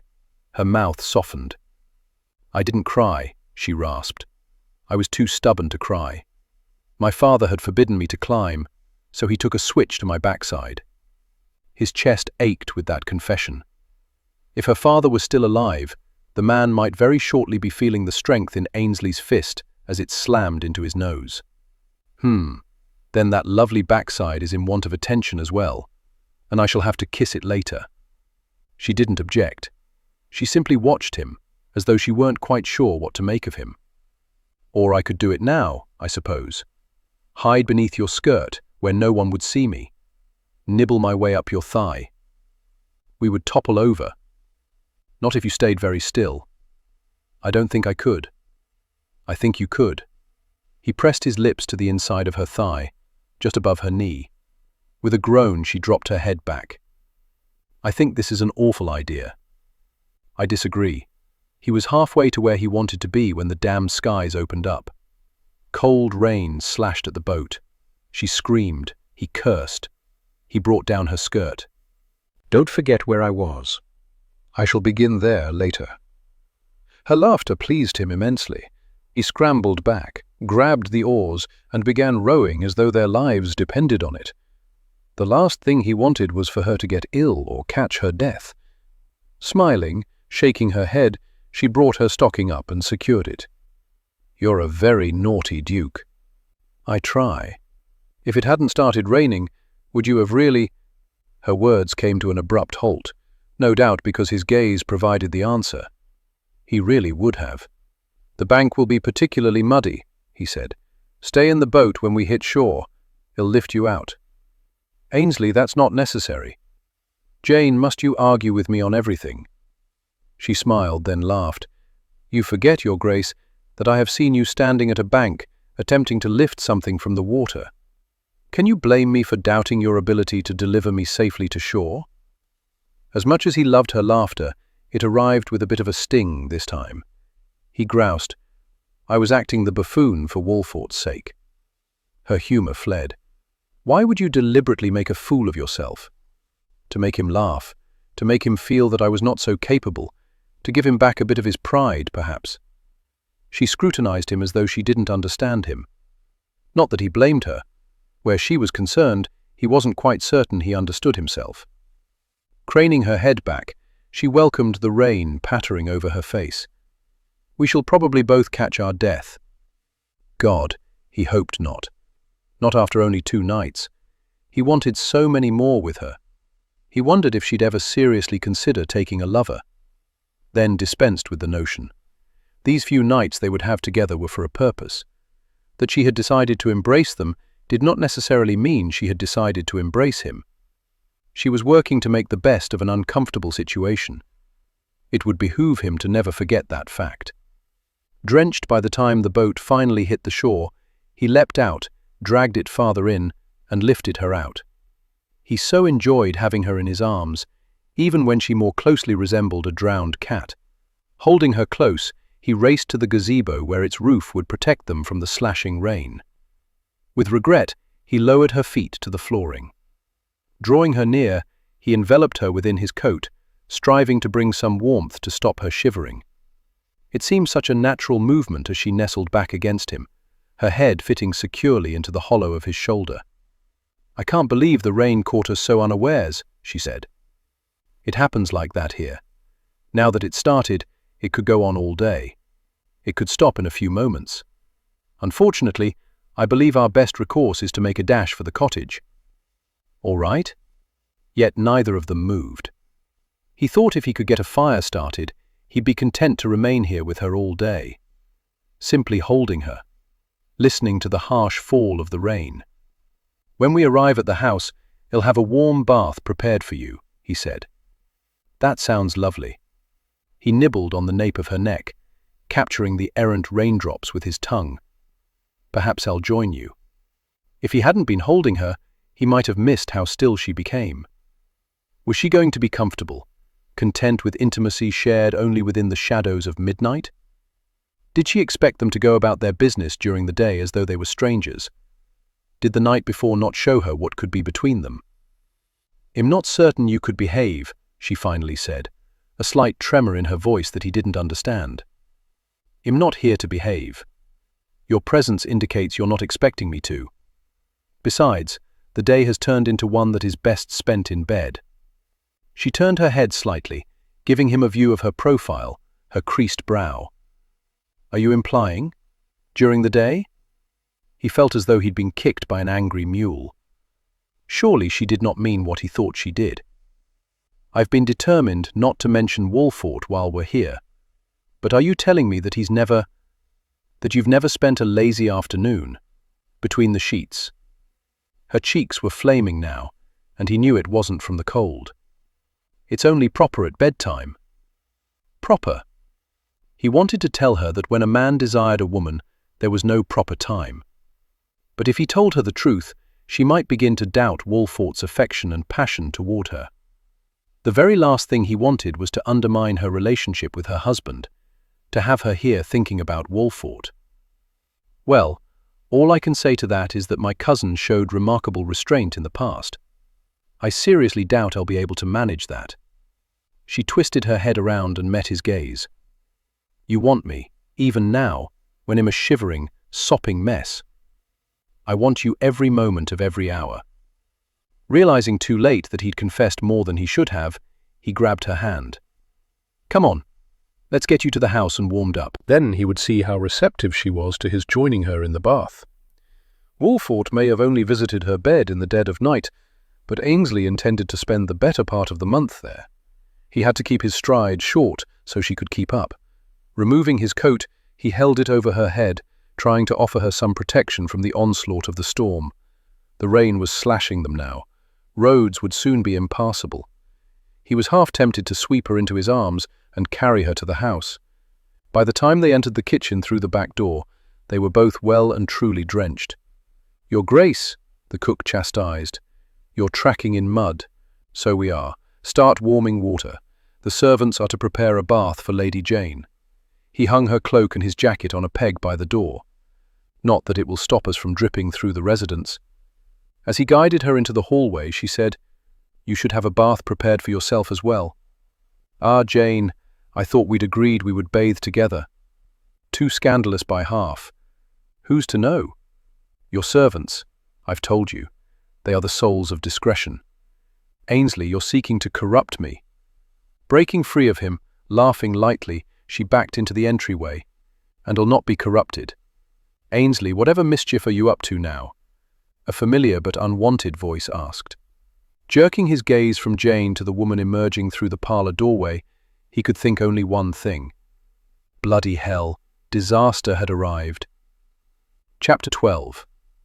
After ushering Jane upstairs to get dry and warmed, with the reassurance that he would take care of this situation, Ainsley joined his mother and Leo in the parlor. It didn't help matters that he was wet and chilled. He poured himself a brandy and downed it, welcoming the warmth it spread through his body. "You should get into dry clothes and then talk," his mother said. Easing over to the fireplace, he relished the heat provided by the burning logs. "Talk now. What are you doing here?"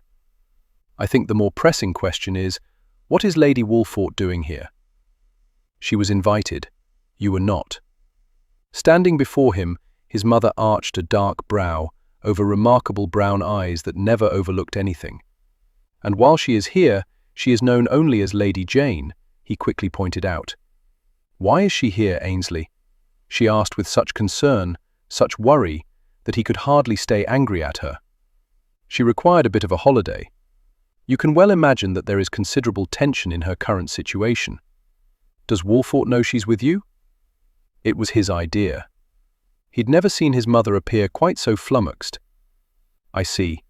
He hoped to God she didn't. She'd never approve, and she certainly didn't need to know that Walfort's child would be her grandchild. He'd not even considered how his mother would be denied knowing her own grandchild. Damnation. And your reason for being here? He prodded, glancing at her and then at Leo, who stood slightly behind her, ever alert, ready to pounce to protect her if need be. He always appeared relaxed, as though nothing ever bothered him. He was easily underestimated.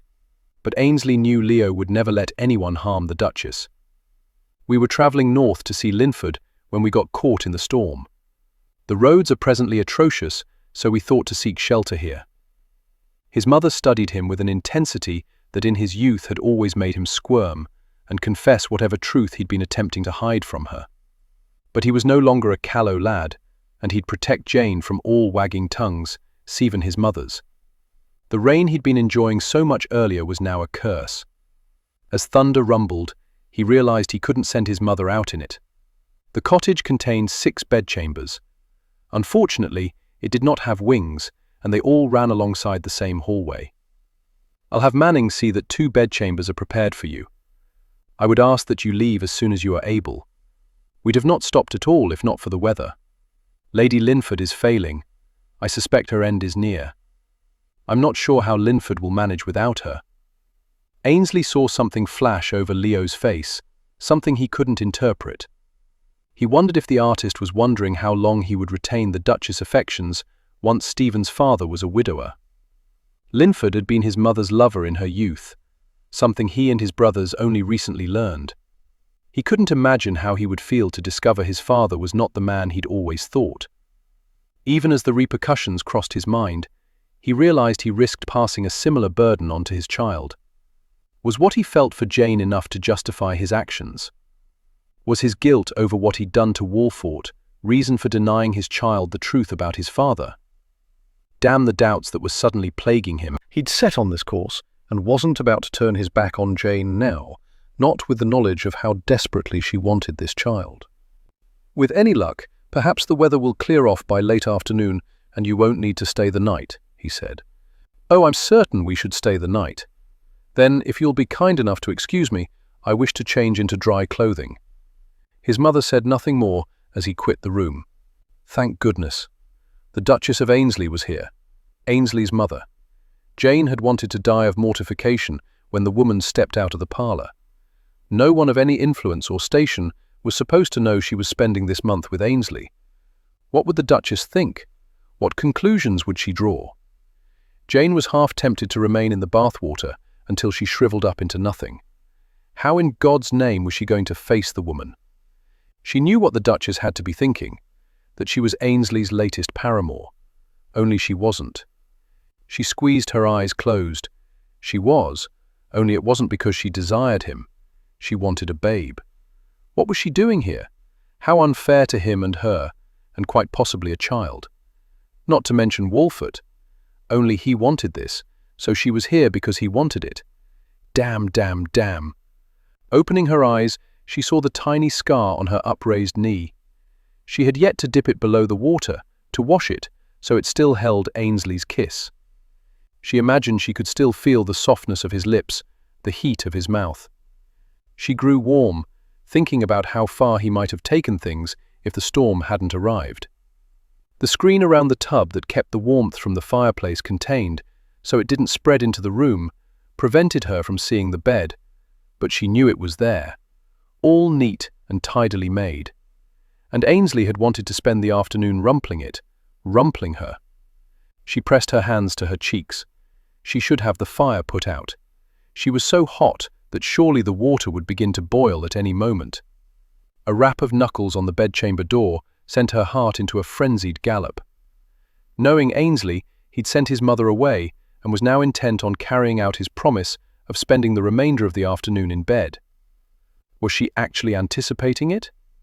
Yes, she thought she was. They would draw the drapes, of course, inviting in the shadows. "It's His Grace, m'lady," Lily said, startling Jane from her wild musings. "See what he wants." She heard the door open, followed by whispered murmurings. The door closed, and she released the breath she'd been holding.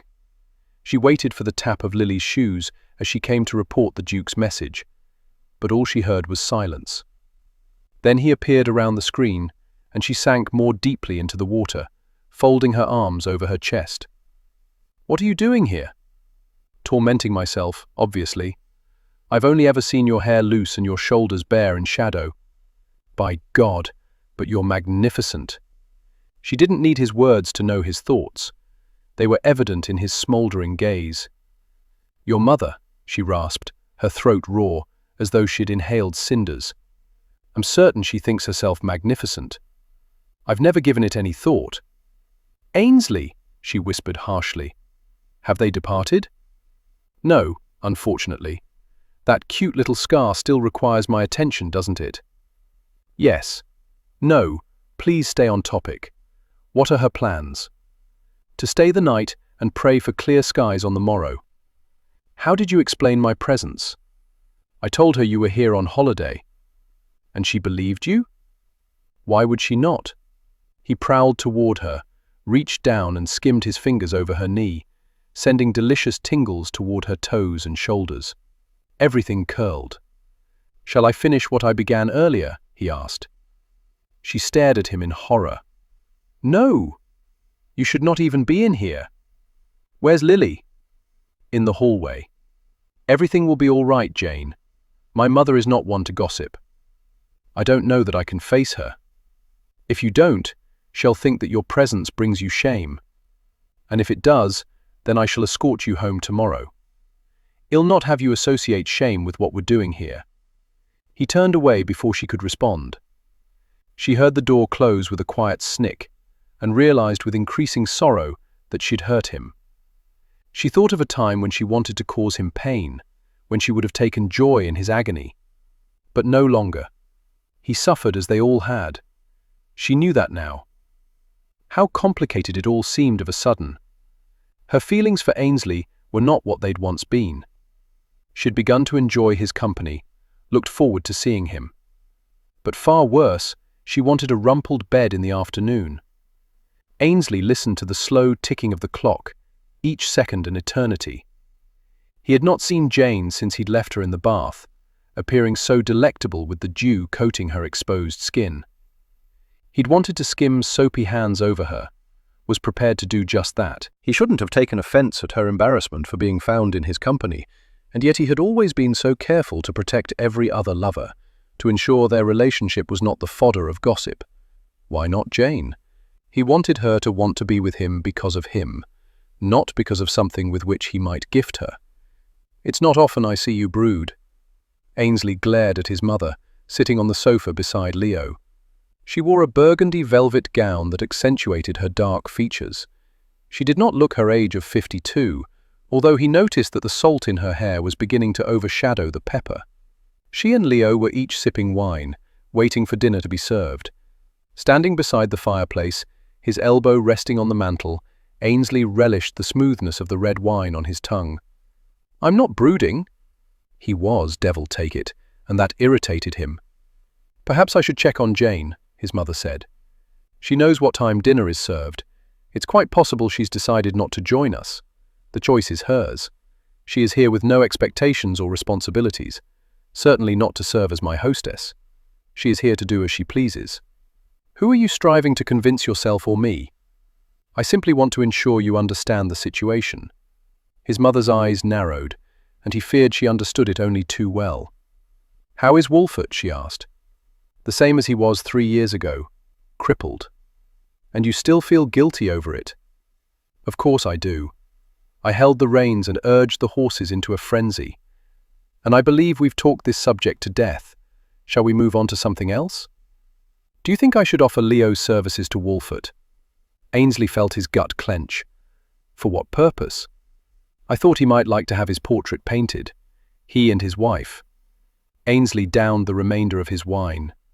Had thought she was offering stud services. What the devil was wrong with him to even have such an absurd thought? "Is that decision not Leo's?" "Of course it is, but I'm presently his benefactor, so he paints the portraits I would like to see done."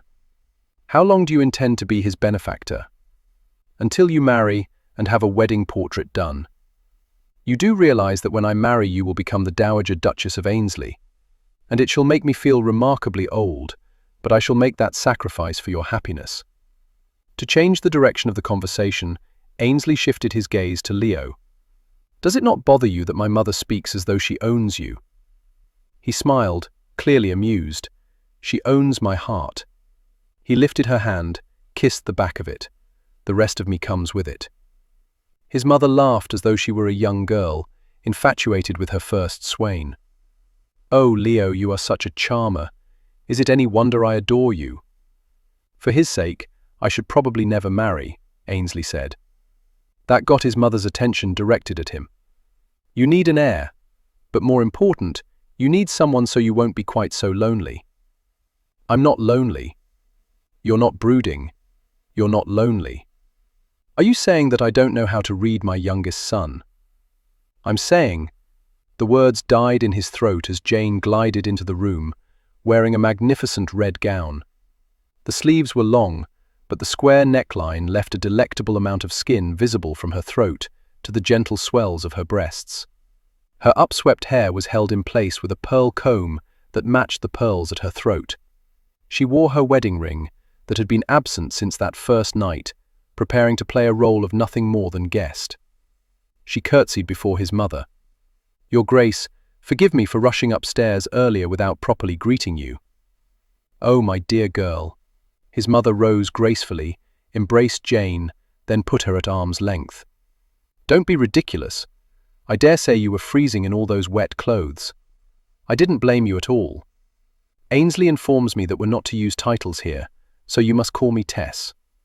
And of course you know Leo." The artist was already standing. He took Jane's hand and pressed a kiss to it. "A pleasure, m'lady. Jane will suffice since we're not to be formal. I have seen your work. It's truly remarkable. It is only as remarkable as my subjects. Perhaps someday you will honor me by allowing me to put you on canvas." Her gaze jumped to Ainsley. "Perhaps. I must apologize for being late. I took a nap and fell quite asleep. My maid didn't think to wake me." Ainsley was certain her words were a lie. He had no doubt she'd been fighting with her conscience, trying to determine if she should join them. "It was no hardship to wait for you," he said. It would, however, be a hardship to be with her all night and not touch her. He too would be playing a part, uninterested host, when all he wanted to do was approach her, slip his arm around her, and nestle her against his side. "Shall we go into dinner now?" his mother asked, as though aware that Ainsley was too preoccupied with Jane to think about anything as mundane as food. "By all means." Before he could reach Jane, his mother was escorting her out, murmuring low as though they were sharing secrets, leaving him with little to do other than glare at Leo. "You'll have your mother in her carriage and on our way as soon as possible in the morning," the artist said. "Stay as long as you like. As I said, Jane is merely here on holiday. And I'm a descendant of Rembrandt." "Are you? Is that the reason you're so secretive regarding your last name?" Leo never discussed his family, his parentage, or his last name. "Let's join the ladies, shall we?" Leo asked, ignoring Ainsley's inquiry. As they strolled toward the dining room, Ainsley said, "I know Mother has a tendency to be dramatic, so how bad off is Lady Linford?" The Earl had served as guardian for him and his brothers after his father died. Had always felt loved by the Earl and his Countess. "Very, I'm afraid. I suspect Linford will be a widower before the next season is upon us." "I'm very sorry to hear that. Although I have always wondered if he is the reason you've yet to make an honest woman of the Duchess." "Who is to say? She craves her independence. I don't see you taking that from her. It is not an easy thing to love a woman knowing she belongs to another. But I don't suppose I need to tell you that." "She is here on holiday," Ainsley repeated. "And who said I was referring to Jane?" Ainsley cut his gaze over to Leo. "I'm beginning to understand why Westcliff found you irritating when he and Claire were trying to reconcile."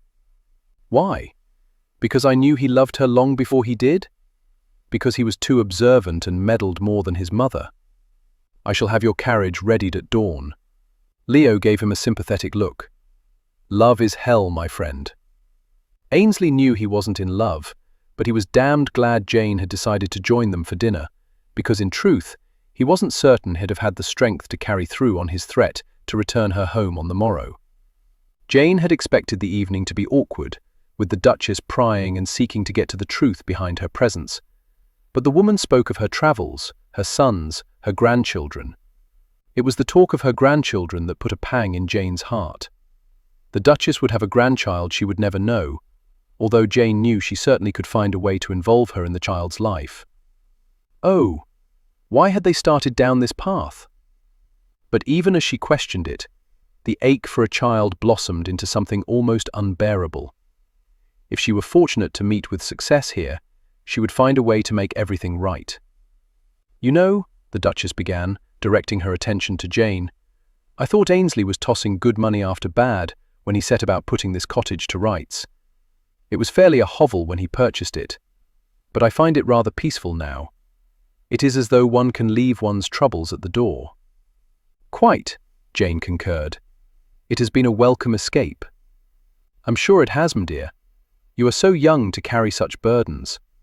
I was not much younger when my first husband passed, left me destitute. I had not a clue we were in such unfortunate circumstances until the solicitor paid his visit. Westcliff and I did not converse much at all. I was to provide him with an heir and little else. I did my duty by him, but I must confess they were the longest and the loneliest years of my life. Although the circumstances were different, Jane had to admit that the past few years were the longest, loneliest, and most nightmarish of her life. And your second husband? Even as she asked, she knew she was being rude, but she wanted to keep the conversation turned away from her. Ainsley's father was a dear. I would not go so far as to say we loved each other, but we respected each other, cared for each other, enjoyed each other's company from time to time. He was a good man, your father, the Duchess said to Ainsley. I barely remember him, Ainsley said. He was fit, an excellent horseman, and a good conversationalist. She shifted her gaze to the artist. But I believe it is only Leo who has ever made me laugh. We underestimate the importance of laughter, I think. It did my heart good to hear yours echoing through these halls this afternoon. You've been too somber of late. You shouldn't worry about me, Mother. But I do. I worry about all my boys. She glanced over at Jane. No matter how old they get, you still think of them as boys. As though realizing that she might have stepped in it, with sympathy in her eyes, she reached over and patted Jane's hand. No matter. I have heard wonderful things about the fox hunt you hosted. I dare say you outdid yourself. Thank you, Your Tessa. I believe we shall return to making it an annual event. So much effort, though, isn't it? We enjoyed having the company, I'm sure. The topics moved on to the weather. Would the rain cease by morning? Christmas. Where would the family gather for the holiday? It seemed Westcliff's ancestral home had become a favourite haunt. His wife, Claire, was apparently an excellent hostess. Jane thought of all the children who would be there, the squeals, laughter, and pounding of running feet. She wondered if Wolfert wanted her to have a child so their home wouldn't be quite so quiet. She felt the weight of Ainsley's gaze and wondered if he was thinking the same thing, or if he was contemplating all the Christmases he would have without his child.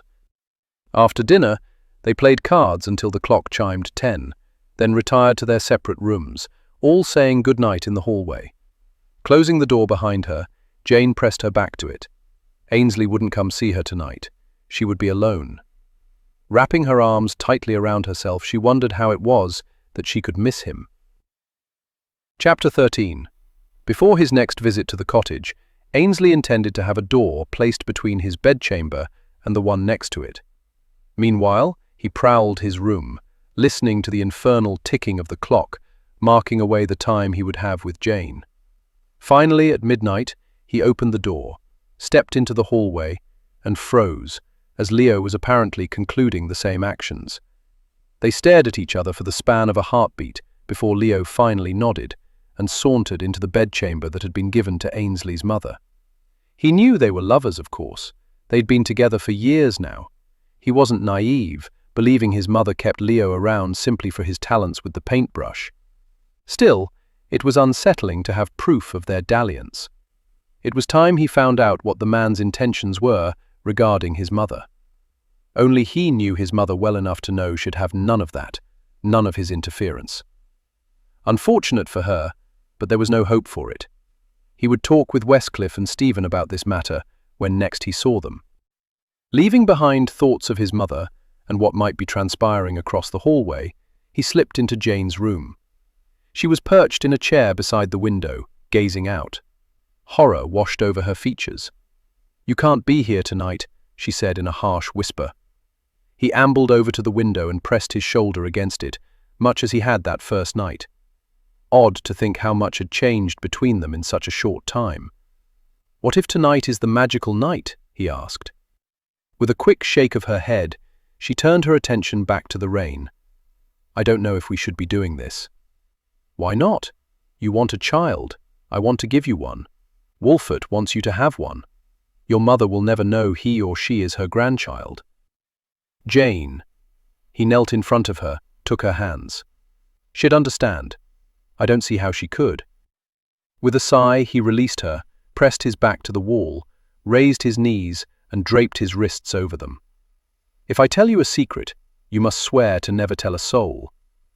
"I'm slightly insulted you don't realize that all you have to tell me is that it's a secret. I understand the importance with which they are kept. We're alike in that regard, yet here I am, considering sharing this one with you." "I swear." She settled her chin on her upturned knees. "Does it have to do with your mother?" "Everything has to do with my mother. She loves you very much.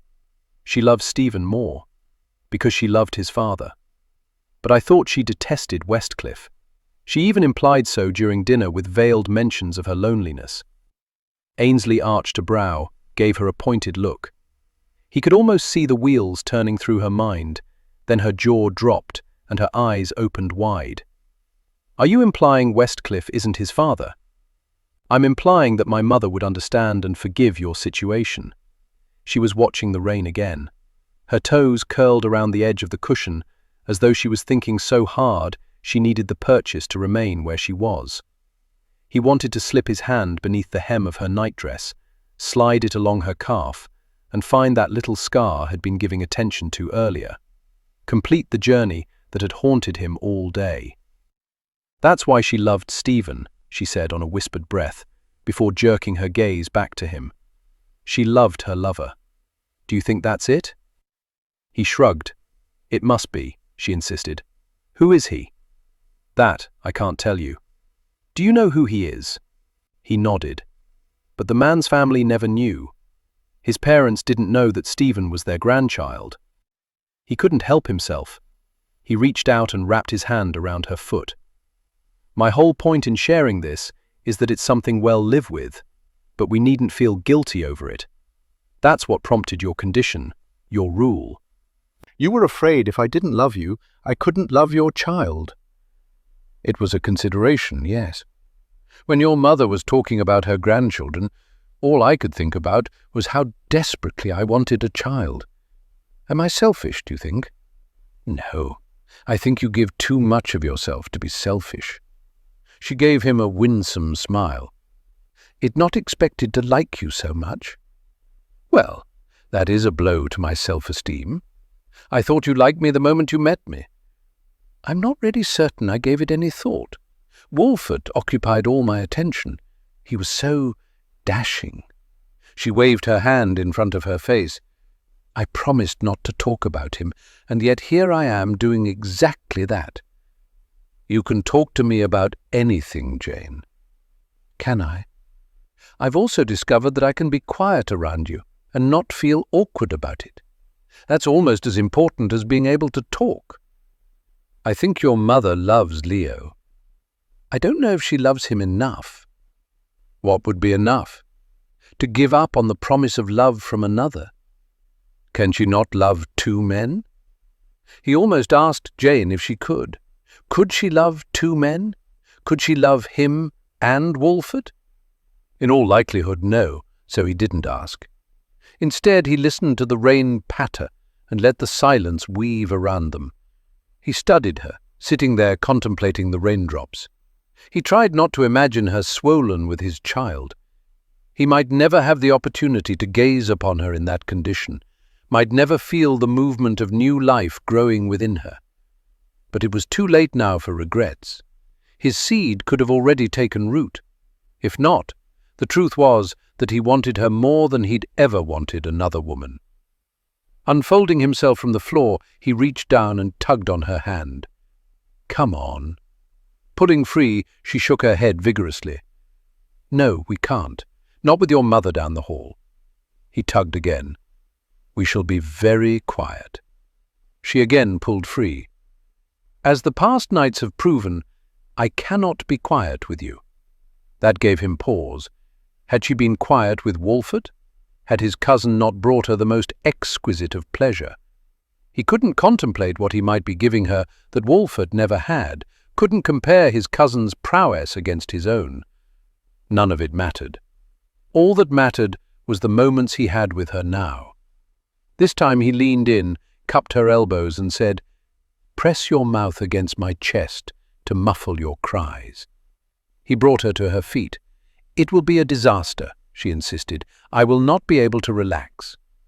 He gave a slight tug and unraveled the ribbon at the front of her nightdress. "I so love a challenge." "Is that what I am?" He loosened a button. Most assuredly, a delightful challenge.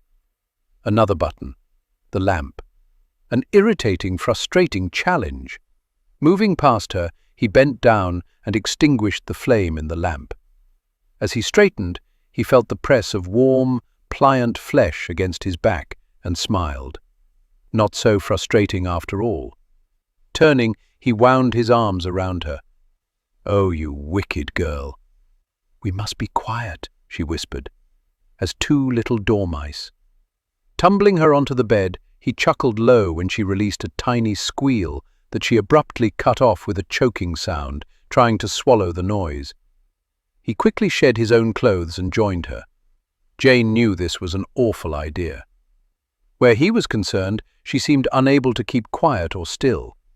Already her body was writhing over the sheets with the attention he was lavishing on her. His mouth was so incredibly talented. She remembered their kiss on the terrace. What a fool she'd been to deny herself his questing mouth toying with hers. But it terrified her, the hunger he could elicit so easily.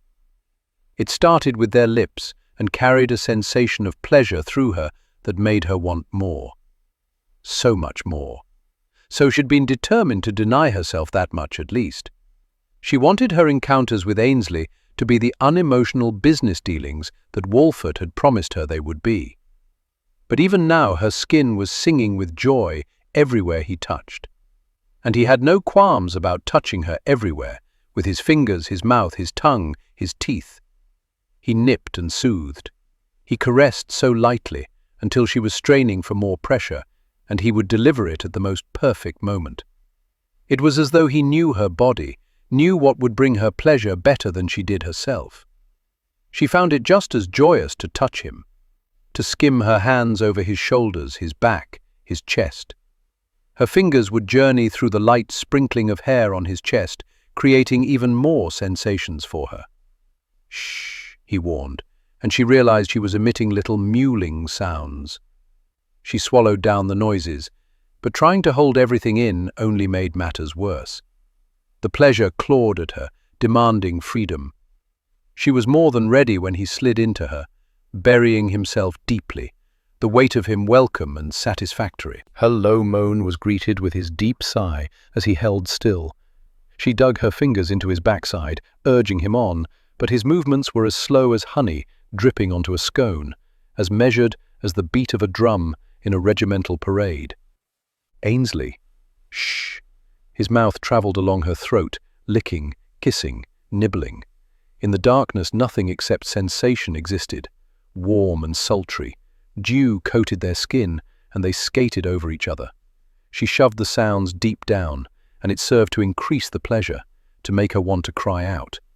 It was torment to hold so much in. It was ecstatic.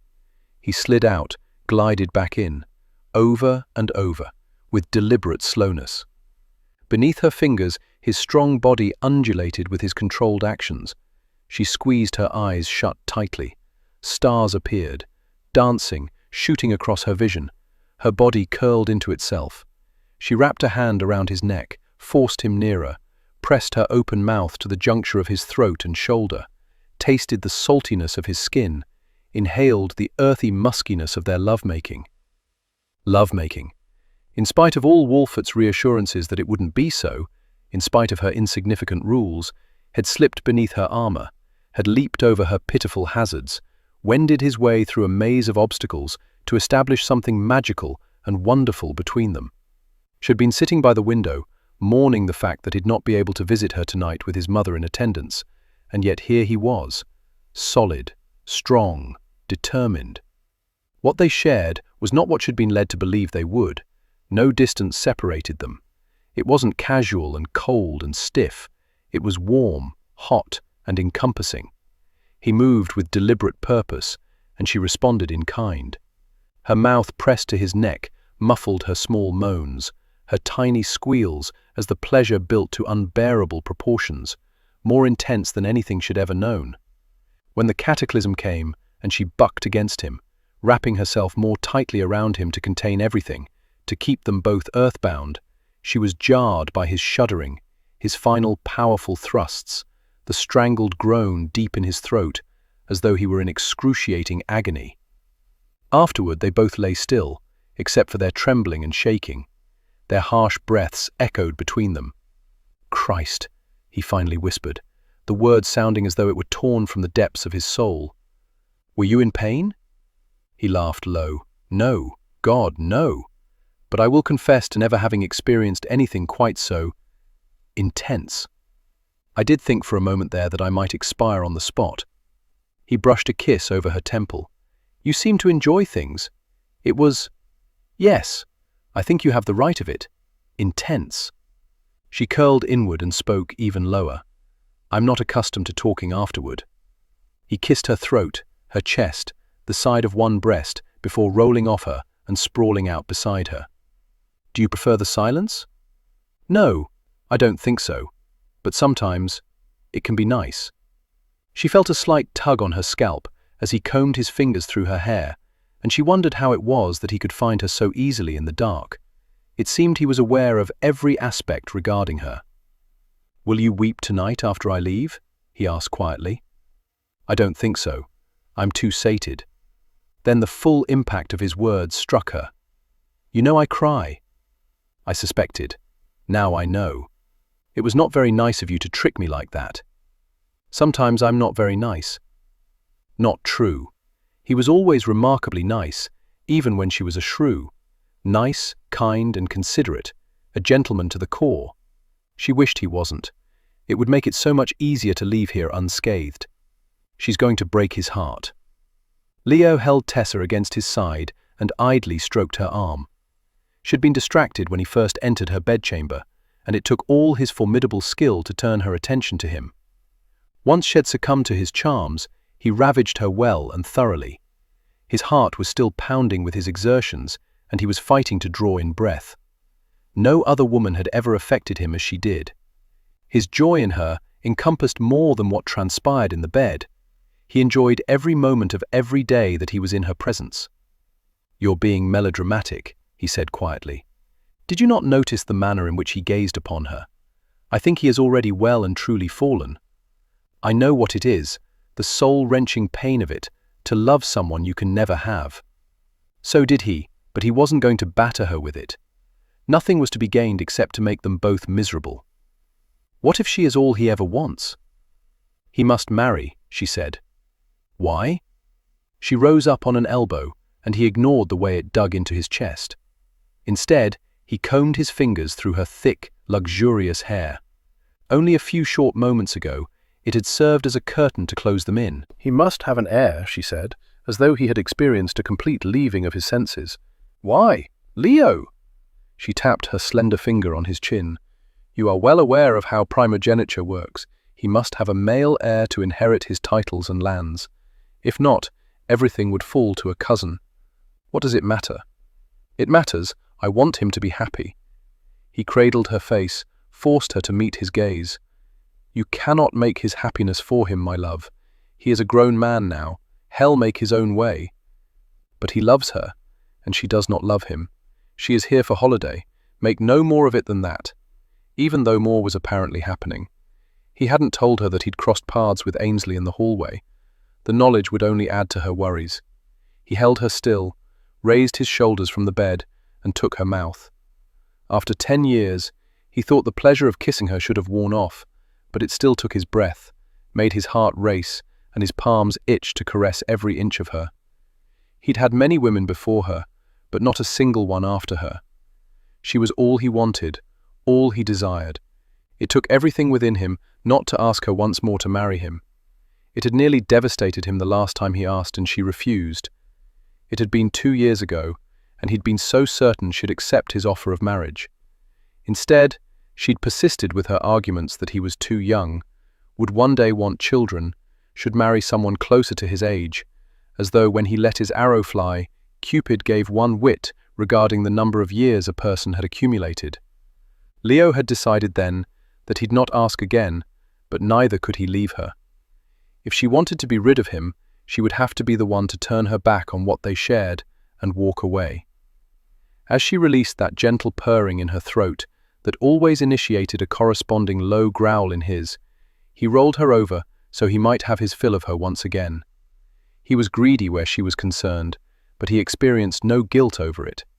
He suspected that very soon nights would arrive when he would be deprived her solace, her body, her presence. Until that time, he would be a glutton and make her glad of it, and wonder how it was that she could be so attuned to her sons' hearts and not to his. Chapter 14. Ainsley awoke the moment the rain stopped. It was the sudden silence that disturbed his slumber. He'd slipped from Jane's bed as she was drifting off to sleep. He'd wanted nothing more than to remain and watch her ease into slumber, but she'd been fighting to stay awake, as though their actually sleeping in the same bed was more sinful than what they were doing before she grew so drowsy. He rose with the sun and dressed. He didn't mean to be a bad host, but he was anxious for his latest company to depart. When only Leo strolled into the breakfast dining room, Ainsley feared his guests might be considering staying for another night. "Is my mother awake?" he asked. "Good morning, Your Grace," Leo said laconically as he strolled to the sideboard. "My apologies, Leo. Good morning to you. I hope you slept well." "Hardly at all." The answer didn't please him. It was one thing to see the man sneaking into his mother's bedchamber, another to have their affair tossed in his face. Before he had a chance to contemplate the possible ramifications of his actions, Ainsley was up out of his chair and standing beside Leo. "What are your intentions where my mother is concerned?" Leo flicked his head, causing the blonde curls falling over his forehead to monetarily fly back before returning to where they were before. "More honorable than hers toward me. I'd marry her this afternoon if she'd have me." "Have you asked her?" "Too many times to count." He took his plate laden with food to the table and sat. The man had no respect for Ainsley's position in society. It was one of the reasons he liked him. Leo wasn't easily intimidated. Ainsley returned to his chair and began slicing his ham. "She can be stubborn. She thinks our age difference should be a consideration." "How much younger are you?" He knew the man was younger, but had never given it much thought. 15 years. "You're only slightly older than Westcliff. I was born not too long after she married his father." Ainsley studied him. "The difference in your ages doesn't matter to you." "Not one whit." "Do you love her?" "My heart is not a topic I care to discuss." "Well, for what it's worth, I think she's a fool not to let you make an honest woman of her." Leo grinned. "Thank you, Your Grace. I'm certain she wouldn't appreciate your sentiment, but I do." His smile faltered, and he poked at his buttered eggs before returning his gaze to Ainsley's. "And what of you? I suspect it is a well-traveled path you were taking last night." "I will not discuss Jane." "Do you love her?" Setting down his knife, Ainsley narrowed his eyes. "I could have sworn you spoke English, man." Did I mumble my words? She is not a topic for discussion. It's a pity we're not staying longer. I should think you'd like a portrait. He knew Leo wasn't referring to a portrait of Ainsley, but rather one of Jane. What would he do with it? Store it in the attic? Take it out to gaze at on melancholy days? Although what would be the harm in hanging it here? He never entertained at the cottage. No one visited, except for his meddling mother and her meddling lover. After spending time with Jane here, he wasn't certain he'd ever bring his wife or children here. This cottage was quickly becoming a special place. He wasn't even certain he'd ever return, although neither could he see himself selling it. Perhaps when she returns home, you could offer your services. I'm sure she and Wolford would appreciate having an artist of your caliber working on a portrait. Leo gave a brusque nod. I shall see to it. In the spring, perhaps, when roads are easier to travel. Keep me informed. I may wish to send a missive, a private one, along with you. Of course. Ah! Leo rose. Sunshine has arrived. Initially, Ainsley thought he was speaking of the sun peering through the clouds, but then his mother strolled into the room.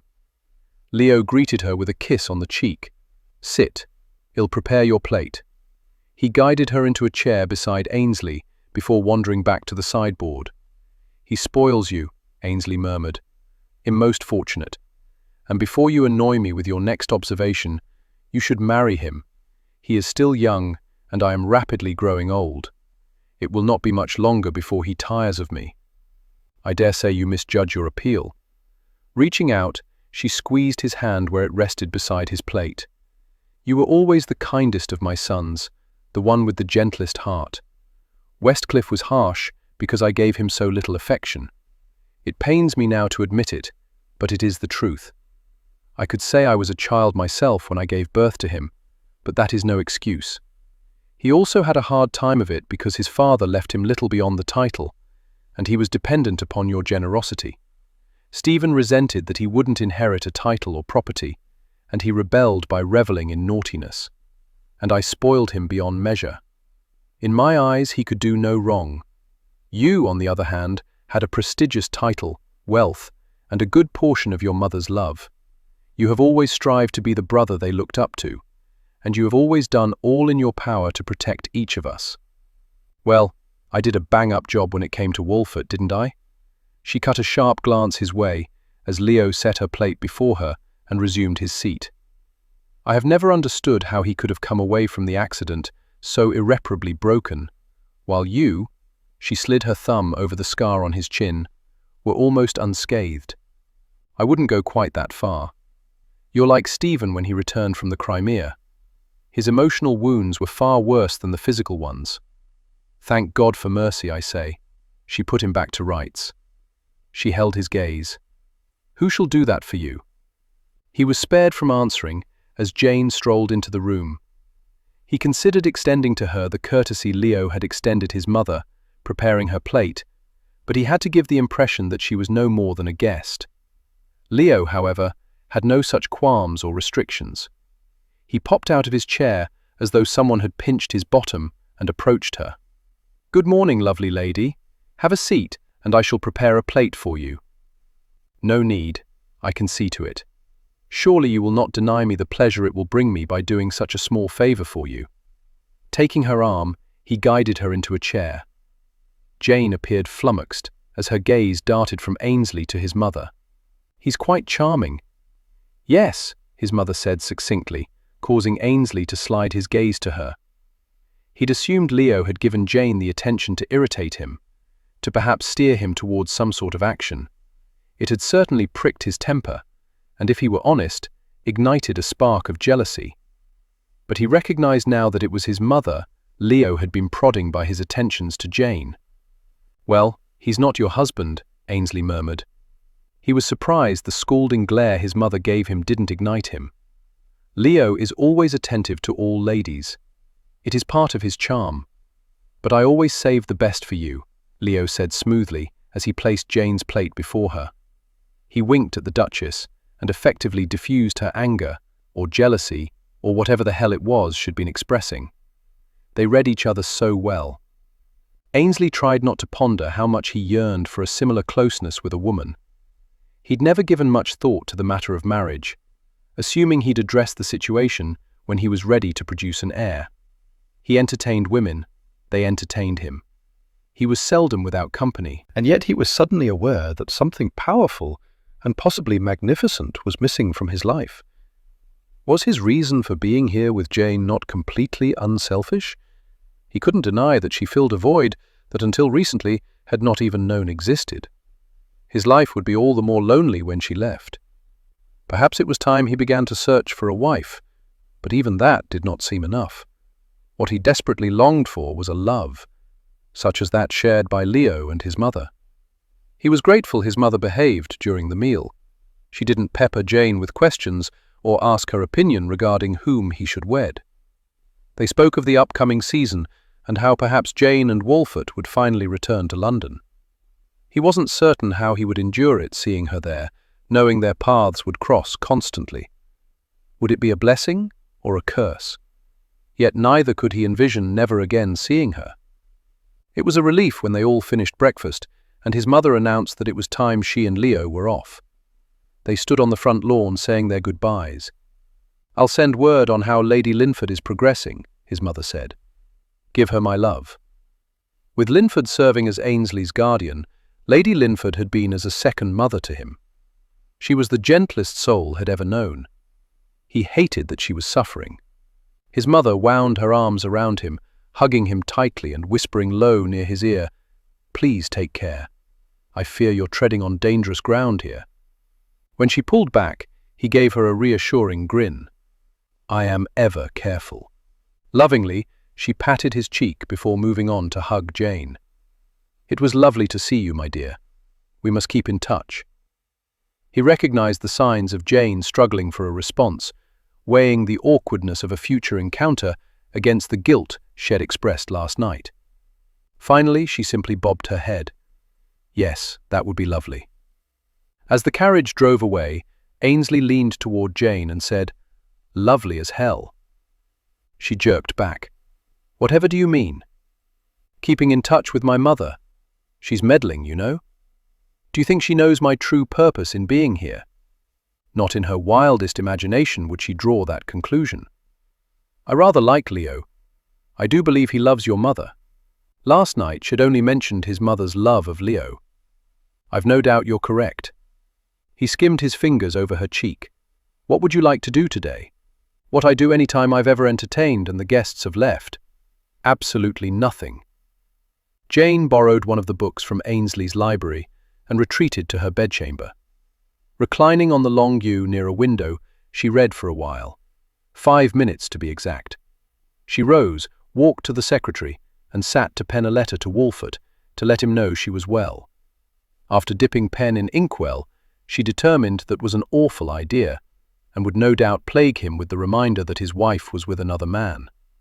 She walked to the window, leaned on the sill, and gazed out for a full 2 minutes. Then, out of the corner of her eye, she saw Ainsley wandering away from the house. He did love his outdoors. She was surprised by the joy that rippled through her at the sight of him, then decided it was nothing more than a response to being bored. He served as a distraction. She opened the window and leaned out as far as she was able, without losing her balance and toppling to the ground. "Ainsley!" He spun around. An emotion she didn't recognize ratcheted around her heart, making it difficult to draw in a breath. Still, she managed to call out, "Will you wait up for me?" Even from her precarious perch, she could see his broad smile as he yelled, "As long as it takes." She released a burst of laughter. "I'll hurry." Withdrawing back inside, she closed her window and pressed her forehead to the cool glass. She shouldn't be anticipating joining him as much as she was. It was wrong. Yet at that particular moment, nothing had ever felt so incredibly right. She didn't bother with a hat. She simply grabbed her pelisse, draped it around her shoulders and rushed out. He was waiting exactly where he'd stopped when she called out to him. She didn't know why it pleased her so much. "Where are you going?" "Nowhere in particular. I just felt the need to stretch my legs." Before Wolfert's accident, she'd loved walking, trudging through forests, over the land. Afterward, she felt guilty any time she partook of an activity that now eluded him. But she didn't have to feel guilty here. Ainsley could easily outdistance her. Do you mind if I join you? I was hoping you would. I've wandered in sight of your window at least a dozen times now. She laughed lightly, filled with a joyous ebullience. You're teasing. No. Why didn't you knock on my door and ask? I had the sense you wanted to be alone for a bit. She shook her head. I thought I did. I was wrong. Well then, He extended his arm, and she wrapped hers around it. Let's see what adventure awaits, shall we? They strolled along in silence for several moments before she dared to ask, So what other secrets do you hold? She gave him an impish smile when he gazed down on her. None I can reveal. Do any of them involve Wolfert? Why ever would you think that? He's your cousin, but more, he is your friend. Because he is my friend, I have locked his secrets away, and even you do not have the key that will set them free. She saw the determination in his eyes and wondered at the secrets. They probably all involved naughty things they'd done before she married Wolfert. She let her curiosity lapse, for what did they matter? I'm not ashamed to be here with you, you know, Jane said. I wasn't certain. It's a very unusual circumstance that has brought us here. If I were ashamed, it'd have not come.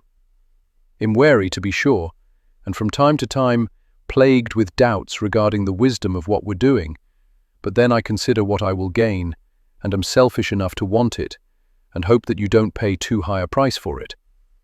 If it wasn't a price I was willing to pay, I wouldn't be here. They had entered a copse of trees. She gazed up at the remaining leaves displaying their abundant colours and listened as they crackled in the slight breeze. The ground beneath their feet was soft, and their steps crushed the leaves that had already fallen. The soil would be richer come spring. Everything circled. She shook her head. Do you know what I noticed last night regarding your mother and Leo?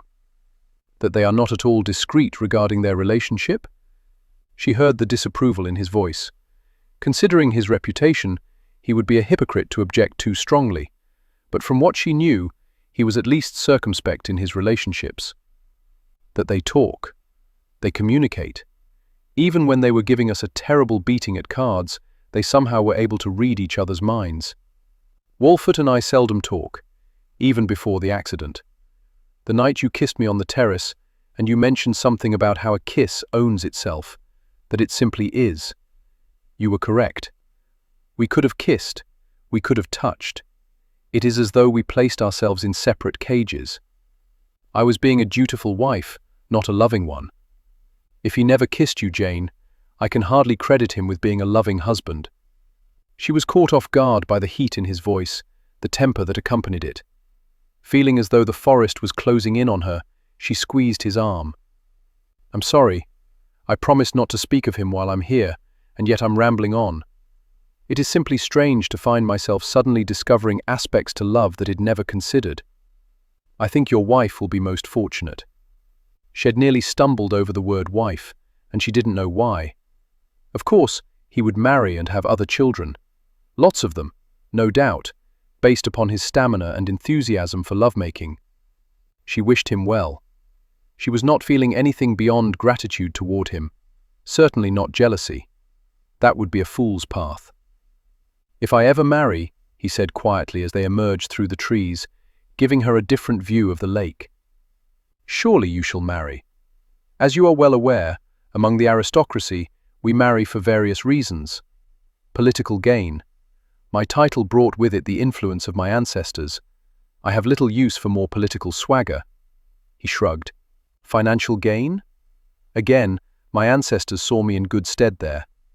I do not need more wealth. An heir? Unfortunately, ladies do not come with lettering on the forehead to indicate how many sons they may deliver, or if they may even deliver a child at all. So what is left to me? Love. That is very difficult to find. I should think for you that it would be quite easy. Why? You don't love me? Well, no. I love Wolfert. It seems so little to say. I don't hate you. His laughter echoed around them. High praise indeed. You will find someone to love you, Ainsley. You deserve it. And he did, she realized, more than anyone she knew. I thought you thought I deserved to rot in hell. He was smiling at her, his green eyes twinkling. She imagined he was striving to turn away from a topic he obviously found uncomfortable. "Well, yes, of course, but not until you're old. And dead." He chuckled low. "Ah, Jane, you have no idea how much I enjoy your company." He changed direction, leading them away from the lake. "I believe I shall take you fishing tomorrow." She considered asking him what he had planned for tonight, but she knew. For the first time since her arrival, she was anticipating the coming night with astounding excitement. Chapter 15. Jane awoke, still lethargic and sated after a less than sedate session of lovemaking. It was still dark, so she knew it had been only a few hours since Ainsley had left her, and she drifted off to sleep. Strange how she felt as though she were truly waking up for the first time in her life. She couldn't explain it. She had come here for a purpose, and even if she discovered this morning that she was with child, she would be loath to leave before the allotted time to which they'd all agreed. Whatever was wrong with her? She should be missing Wolfert, and in a way she was, but last night she had not thought of him at all, not even when Ainsley left her. Instead, all she could think about was the Duke and the pleasure she found in his arms. His experience made him far more skilled than Wolfert, but it was more than his talents. When she was with him, it was as though no one else in the world existed for him. All his attention was focused on her. No doubt it was part of the game at which he excelled, seducing women. Yet it never felt like a game. It seemed he meant every touch, every press of his lips, every caress. She released a long, lingering sigh, followed by a low moan. Already "Wonderful, you're finally stirring." With a tiny screech, she scrambled back, sat up against the headboard, and stared at the silhouette near the window. "What are you doing here?" "I live here. 'Tis my cottage." "I meant in my bedchamber." And she suspected he knew very well what she meant. "I came to awaken you, but couldn't bring myself to do it. I have something to show you, and now that you're awake." He tossed a bundle onto the bed. "I borrowed them from the stable boy. They're clean. I doubt they'll be a perfect fit. They hasn't your lovely curves, but they'll do in a pinch." "What exactly are they?" She heard the strike of a match, watched it flare before he lit the lamp. The flickering light revealed him dressed in woolen trousers, a shirt, and a brown jacket, all of which appeared to have come from a beggar. "Trousers," he answered. "I can't wear trousers." "Of course you can. It's still dark. No one will see, but you need to hurry. We must be there before first light." "And where is it that we must be?" "Why, where the sprites and fairies play, of course. With any luck, perhaps we'll even capture one." "Ainsley, what on earth are you on about?" "It's a secret. Now hurry along." She was sputtering her refusals when he strode from the room. She should pull up the covers and return to sleep. Instead, she drew her nightdress over her head and quickly put on the trousers and shirt. It seemed as though there should be more items than this. They were so light. She felt embarrassed at the thought of leaving the room wearing so little. Wearing only a nightdress to bed was one thing, but to go out into the world without her womanly armor was a bit intimidating. Yet neither could she deny the satisfaction of feeling so unencumbered. It was really quite marvelous not to have all that weight bearing down upon her body. She dashed to the door, opened it, and found Ainsley standing with his back against the wall. "What should I put on my feet?" "Riding boots." "Well, be taking the horses. Then I should put on my riding habit." "No, you'll be riding astride." "Ainsley, that's not proper." He sighed, as if she were a burden he wished to cast off. "Jane, when will you learn that I find proper boring? Come along now. You'll be glad of the trousers when we reach our destination." She considered arguing further, but an excitement was thrumming through her blood at the mysterious summons. Quickly, she slipped on her boots and buttoned them. Grabbing her cloak, she hurried into the hallway.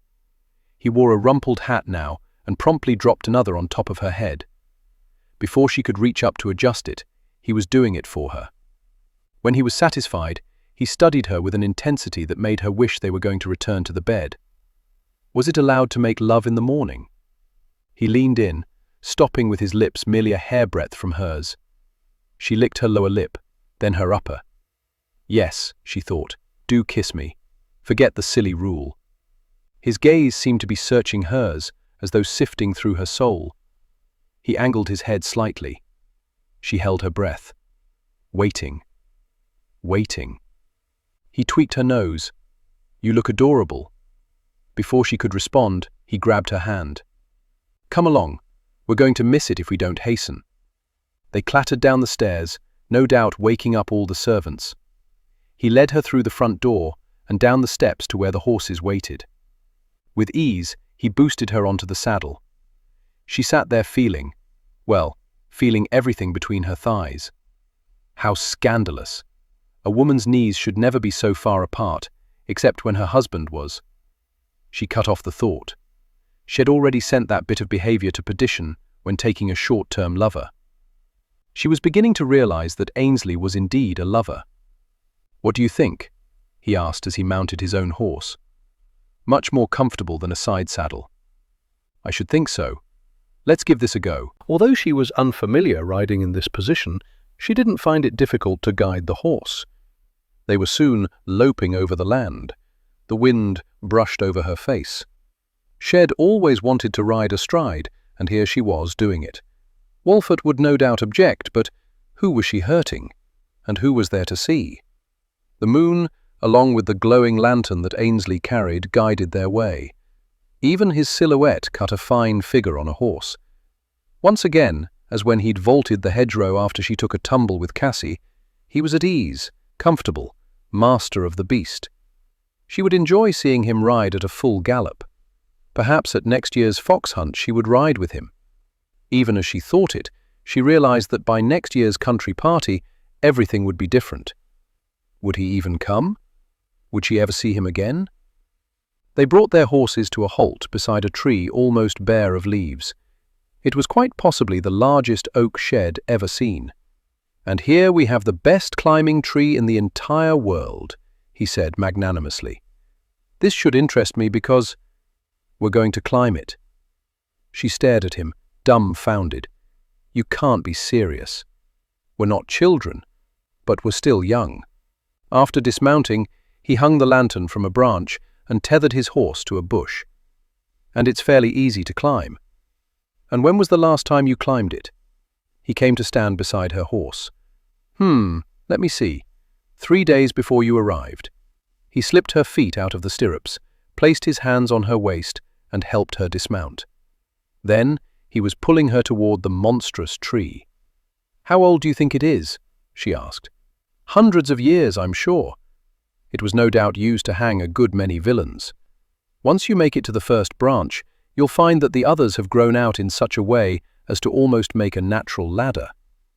But reaching the first branch was a challenge. He had to lift her, and she had to stretch out. Once she was on it, she clung to the trunk, catching her breath. He scrambled up, then moved past her, guiding her onto the next branch.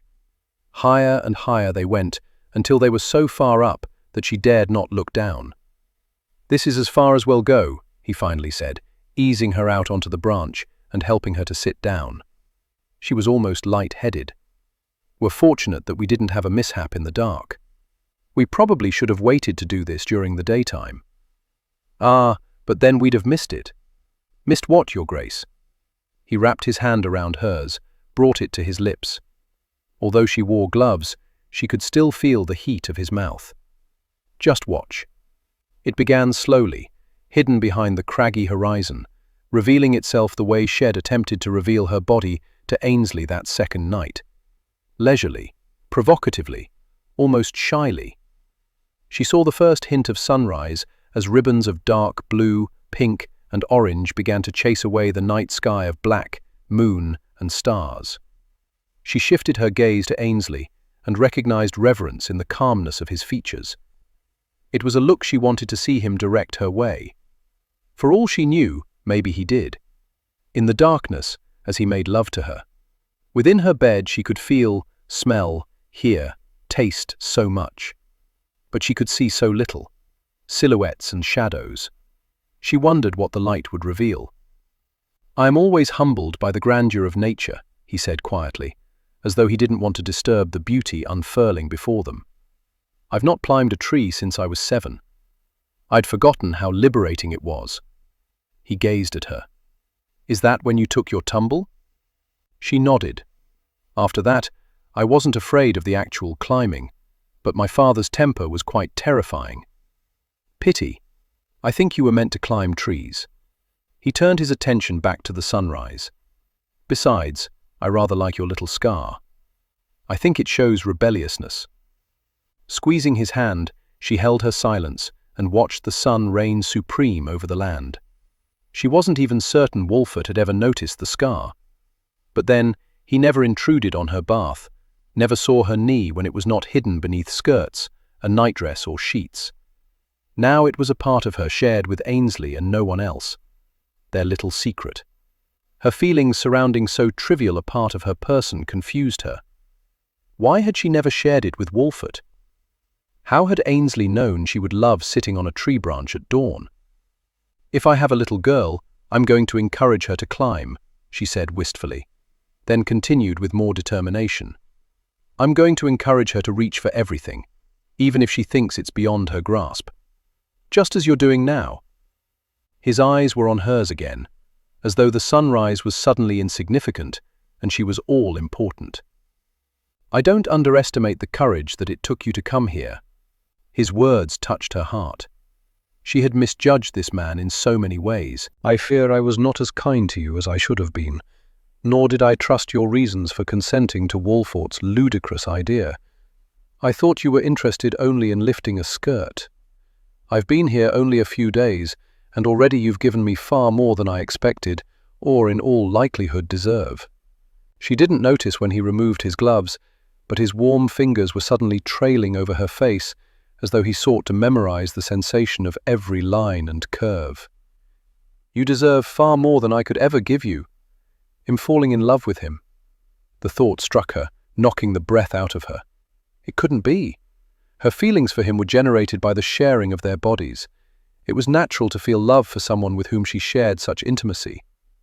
But then she thought of the Duchess. She had been intimate with the 7th Earl of Westcliff, yet had not loved him. Did that make her own reasoning invalid? Was it his smile, his tenderness, his generosity that was causing these blossoming emotions to burst forth? What she felt for him was so different from what she felt for Wolfert. It could not be. It simply could not. It was the situation, not the man. When she left here, all these confounding feelings would remain behind. He would be no more than an occasional guest when he visited Herndon Hall. She would treat him with politeness and no more. She would feel the same for any man willing to give her a child. But even as she thought it, she knew she was lying to herself.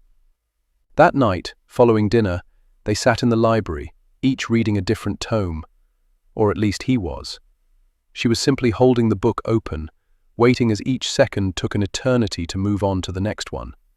What hour was the correct hour for retiring in order to make love? After their adventure that morning, they returned to the cottage, where she took a nap and then ate an immense breakfast. She'd never been so famished in her life. It had embarrassed her, but amused him, that she'd eaten until she was miserable. In the afternoon they rode to the village and enjoyed warm, delicious gingerbread at the bakery. The little girl who had sold him weeds when they attended the fair was on hand to sell him more when they emerged. Ainsley laughed and purchased them for a crown. Only this time, instead of shoving them into his pocket, he offered them to Jane. She gladly took them. Weeds that meant more to her than any flowers he might have sent her. The moment was something to be shared between them, somehow special. When they returned to the manor, he made no untoward advances, was the perfect gentleman during dinner. He suggested they adjourn to the library to read before bed. She was left with the sense that his enthusiasm toward her might have waned, while hers toward him seemed only to increase. It was maddening. She did not want to sit here with Jane Austen. She wanted to be in her bedchamber with Ainsley. She wanted him holding her, touching her, drawing her into the realm of carnal delights. She wanted to massage her fingers over his sculpted muscles. She wanted to hear his moans echoing around her. She wanted to be bolder. Is the story boring? She jerked her gaze up to meet his. Pardon? You're fidgeting. I thought perhaps the tale had failed to capture your attention. I have many other books if that one is not to your liking." She almost told him that she wasn't blind and could see them lining the shelves. But castigating him would certainly not hasten his journey to her bed. "I'm simply a bit tired. We had such a busy day that I was thinking of retiring early." His smile was all-knowing, irritating, and the most sensual one she'd ever seen. "Well, if that be the case." With a fluid movement, he set his book aside and stood. How could he appear so casual when she was practically shivering with anticipation? Placing her book on the table, she rose. When he offered her his arm, she set her hand on it. So annoyingly formal, as though they were once again strangers on the verge of engaging in an unemotional act. Could he walk any slower? He was very close to standing still. "My legs are not so short that you must take such small steps," she groused irritably. Laughing, he scooped her into his arms, apparently relishing her unexpected squeal as she twined her arms around his neck. "I wondered how long it would take," he said, clearly amused. "For what?" "For you to desire me. You insufferable lout." "It is as I said. I'm rather weary, anxious for sleep." His long strides began eating up the distance to the bedchamber. "Put me down, Ainsley. Your servants will know what we're about with such an open display." "She's exhausted," he said as they passed the butler. "Can hardly walk." She buried her face in his shoulder. "You are so cruel." "If I were cruel," he began, making his way up the stairs, "I'd have waited another hour before putting you out of your misery." She snapped her head back as they reached the landing. "You knew where my thoughts wandered?" Mine were not far behind. They were in her bedchamber, their clothes scattered on the floor before she realized they'd not doused the lamps. The light. "Let it stay with us tonight." He wrapped a warm hand around her nape, holding her in place while he trailed his moist mouth over her throat. She closed her eyes on a sigh of pleasure. "Do not deny me any longer the pleasure of gazing on you." She did not want to consider that the entire day his nearness, complemented by distance, had been a ploy, a way to lure her into yearning for him with such need that she would let all propriety go. No other man had ever seen her standing bared before him, the blush rising from her toes to her hair. Ainsley leaned back, giving his gaze the freedom to roam over her. She could see the hunger and desire, something the darkness had always denied her. Now that she saw what it had kept from her, how could she welcome it back? He was athletic and powerful, long legs and sculpted muscles. Shed felt it all, of course, but to see it was to appreciate it all the more. "You are so beautiful." He skimmed his thumb over her nipple. Dark, dusky. It wondered. His were dusky as well, turgid. She longed to feel them against her tongue. It wasn't fair that he could have her clamoring for him while he was so unaffected. Well, not completely unaffected. Not unaffected at all. Every aspect of him stood magnificently proud before her. He'd been tormenting her all day. She would return the favor. Leaning in, she ran her tongue over his nipple. His chest vibrated with his strangled groan. He threaded his fingers through her hair, held her head, pressed her nearer. Vixen. It sounded as though he'd pushed the word up from the depths of his soul. It made her feel powerful, in control, brazen. Taking both his hands, she backed toward the bed, dragging him quite willingly, judging by the predatory gleam in his eyes with her. When they reached their destination, he lifted her onto the bed and followed her down. He didn't resist when she rolled him over, sat up, and took in her fill of him. "See anything you like?" he asked, his fingers stroking her spine. With a self-conscious laugh, she peered into his eyes. "You are so comfortable with this. I appreciate the marvels and complexities of the human form. Someday we shall have to make love in the afternoon, in the sunshine." "During the day, you mean?" He grew still and blinked at her. "Have you never?" He shook his head. "Never mind. I don't wish to know." But she suspected he already did know. She was being awakened to so many new notions and experiences. To lie with a man with no clothes on at all. With Wolfert, her nightdress had gone up, but not completely off. Flames never wavered and teased her with glimpses of him. The dark protected their modesty. They would certainly never come together during an inappropriate time such as the afternoon. "I suppose you don't even limit yourself to bedchambers," she said. He grinned wickedly. "Another item to add to my list." "What list?" "Of new experiences to which to introduce you. A thick blanket in a meadow in the afternoon." "Outside?" I was thinking. "I don't know. The library. The library it is. The next time it rains." She was scandalized by the notion, and titillated. "Tonight, however, have your way with me." He shoved his hands behind his head, an expectant look on his face. "Pardon? You were the one anxious to get me here. Do with me what you will." She shook her head. "I've not your experience. I will disappoint. Jane, if you do nothing more than straddle me and ride me, you will not disappoint." Straddle him. She imagined the positioning of their bodies, how it might work, how exposed she would be. He took her hand and wrapped it around his velvet heat. "At least make me beg," he said with a lowered voice that indicated it would not take much to bring him to that point. "All right?" "Yes." "You think I can't do it?" "I know you can." He shouldn't be playful. Walford came in, saw to business, and left. Inwardly, she shook her head. She needed to stop comparing them. In all matters, Walford fell short, but then he'd not achieved a reputation as a great lover. Ainsley had. She did not want to consider how many women had educated him. She would not feel jealous when she was now the benefactor of their lessons. If Walford had not married so young and limited his conquests to her, he might have been as skilled.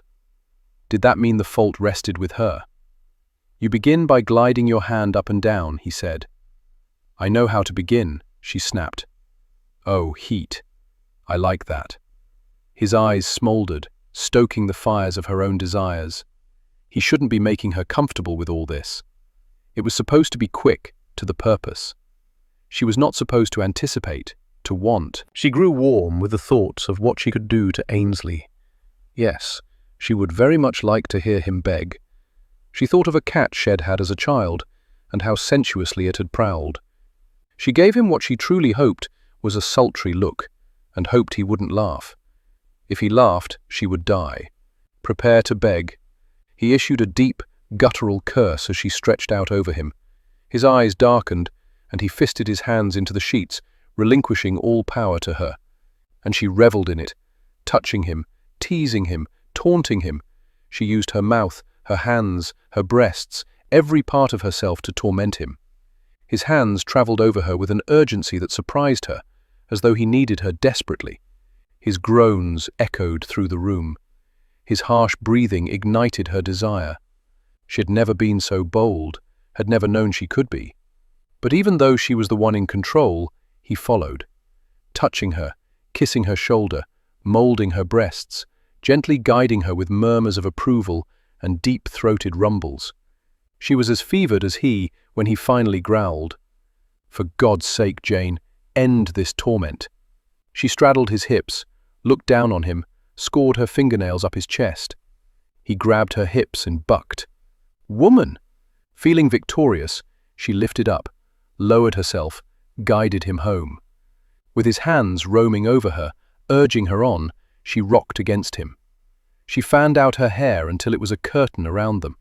She watched him as his pleasure escalated. Being above him was such a glorious position, gave her such a clear view of him. She was grateful for the light, illuminating the wonder of this moment.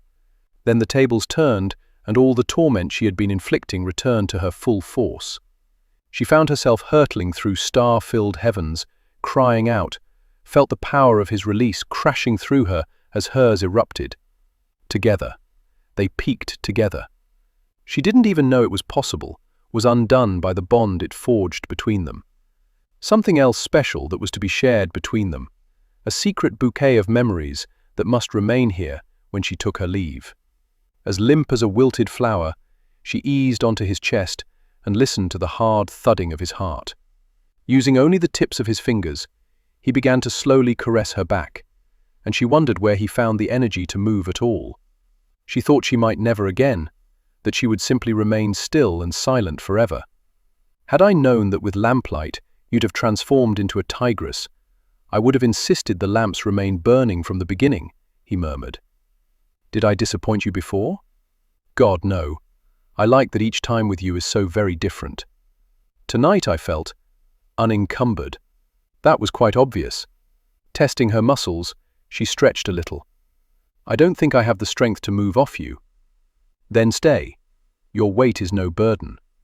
In close to falling asleep, his fingers lightly stroking her, were luring her into the land of dreams. Sleep, he said in a voice as drowsy as hers.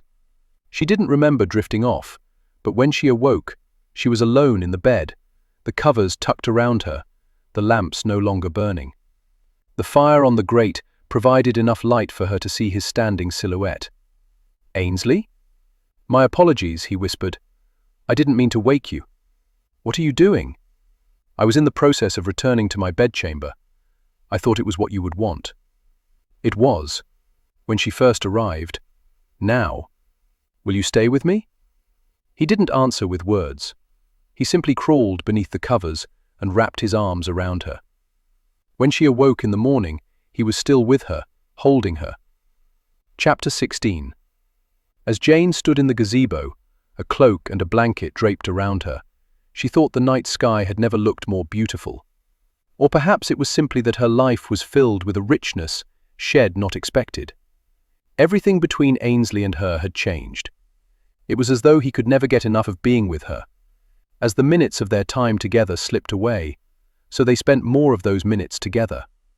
They'd completely dispensed with his beginning the night in his bedchamber and then coming into hers. He slept with her throughout the night, and only went to his bedchamber to dress for the day. They would feed each other, laugh, tease, and talk. They made love in the morning, the afternoon, the evening. Some days they never left the bed. He would have the meals brought to the bedchamber. They bathed together, read together, ate together, napped together. They trudged over the land, rode the horses, took carriage rides. They visited the village, fished, climbed in the tree and welcomed dawn. And now he was sharing a bright, though partial, moon and the stars with her. She watched his shadowy figure as he peered through a telescope had placed on a pillar that it had built onto the gazebo for just that purpose. Apparently, he loved gazing out on the universe. She wished it was summer so she could enjoy it a bit more, but the night was chilled and every so often her teeth clattered, but she wouldn't complain. She wanted to share this moment with him, something special. She was capturing more glimpses into the man, and each one touched her heart. There we are, he said. Now, come here. She moved beside him and adjusted her position so she was in front of the telescope. Are you shaking? He asked. I'm just a little chilled. Jane, you should have said something. Removing his coat, he draped it over her shoulders.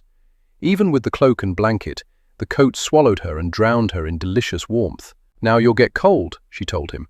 He kissed the nape of her neck. I believe we've had this conversation before. I'll be fine. Now, peer through the eyepiece and you'll see the moon as few people have. The bright orange moon filled her vision. She could see strange indentions, circles with ridges. What are they? It looks as though someone punched it. No one knows exactly what they are or how they were created. When Galileo discovered them, he called them craters. Men of learning have been arguing ever since about what they are precisely and what caused them. Do you think we'll ever know? I shan't be at all surprised. Look at all the technological advances we've made in so short a time. Railways, the telegraph, all the marvels that were displayed at the Great Exhibition. So many possibilities. Do you think there are creatures up there looking down on us? If so, at this moment, they would be envious of me and think I'm a very lucky man to be gazing at the stars with such a beautiful woman. He flattered her with such ease. Sometimes she didn't know how to respond to it, so she chose to deflect it. We're looking at the moon, not the stars. We're getting to the stars. He leaned in, and she could feel his breath warming her cheek, smell the bergamot scent he favored. Very slowly and carefully nudge the telescope around until you are no longer seeing the moon, but are gazing at the stars. She did as he instructed. Oh, they're so much larger and brighter. How many do you think there are? Millions. Too many to count. They're so beautiful. Peaceful. Now, I want you to keep watching them until you see stars of your own. What are you? Shh. Trust me. Have I not demonstrated that I do? Then trust me a little more. He nibbled on her ear. Closing her eyes, she dropped her head back. The stars, he reminded her. Opening her eyes, she gazed through the telescope, aware of his inching her skirts upward, his hand skimming over her leg until it reached the juncture between her thighs and sought solace there. Ainsley, you're so warm there, and my hand is cold. It's not. How can it be so warm? The wonder of gloves, my sweet. I only just took them off. The conversation made little sense, but she no longer cared. His mouth was creating delicious tingles along her neck, and his fingers were working magic below. Sensations rippled through her, growing stronger with his increased attentions. With his thumb, he rubbed her sensitive, swollen flesh. Her knees weakened. She clutched the railing of the gazebo. She wanted to grab him, but he remained behind her, taunting her. Then he slid one long finger inside her, and she released a tiny cry. His other hand came around her, slipped inside her cloak, and cupped the mound of her breast. Through the cloth, his fingers pinched and pulled, soothed and caressed. Ainsley, let's return to the cottage. Not yet. Not until you've seen stars. I saw stars. Through the telescope. I want you to see stars I created. 2 fingers went inside her, and the pressure built. She pressed herself against the hard ridge of his palm. She was hot now. So hot. Summer had arrived. She no longer needed his coat, but none of it mattered. All that mattered was the rioting pleasure. And then the stars, millions of them, bursting across the heavens, dancing before the moon. Her cry, his hot kiss against her neck, his fingers stilling, his holding her tight against him, as though knowing she was close to collapsing. You didn't. She breathed in quick gasps. She had learned so much from him in so short a time. Different positions, different angles. Shall I bend over? Lay down, Jane? He pressed her firmly against him, squeezing her tightly, holding her securely, as though he were loath to let her go. Not every moment of pleasure has to result in the depositing of my seed. I wanted you to have this with no expectations. She was beginning to understand the truth of his reputation as a great lover. It was more than the immense pleasure he brought a woman in his bed. It was the manner in which he treated her when she wasn't in it. She leaned her head back into the curve of his shoulder and looked up into the heavens. A small part of her wished that from this moment on, time would stand still.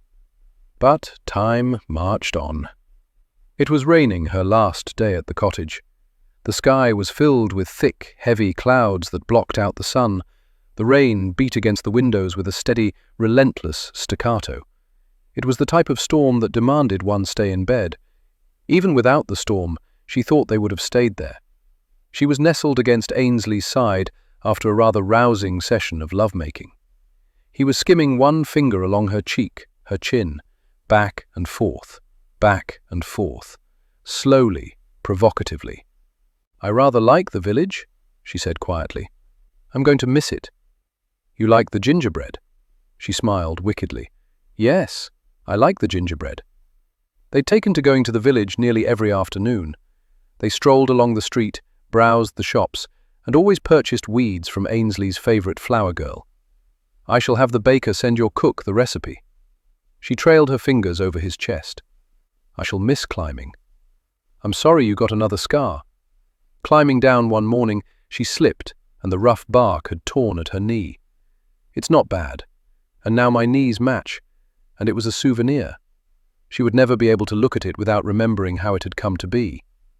I think I shall miss the stars most of all, she said. You have stars at Herndon Hall, but they're brighter here. Perhaps you're only looking at them through different eyes. She rose up on her elbow. The way I look at you now. You are so very different than what I thought. Are you disappointed? No. How could she be when he had given so much of himself unselfishly? She hoped her child would be like him. They dressed for dinner and seated themselves at the table in the dining room, but neither of them ate much. Then they returned to the bedchamber and made love through the night. Each time they expected it to be the last coming together, and afterward they would say, once more, until finally it was the last time.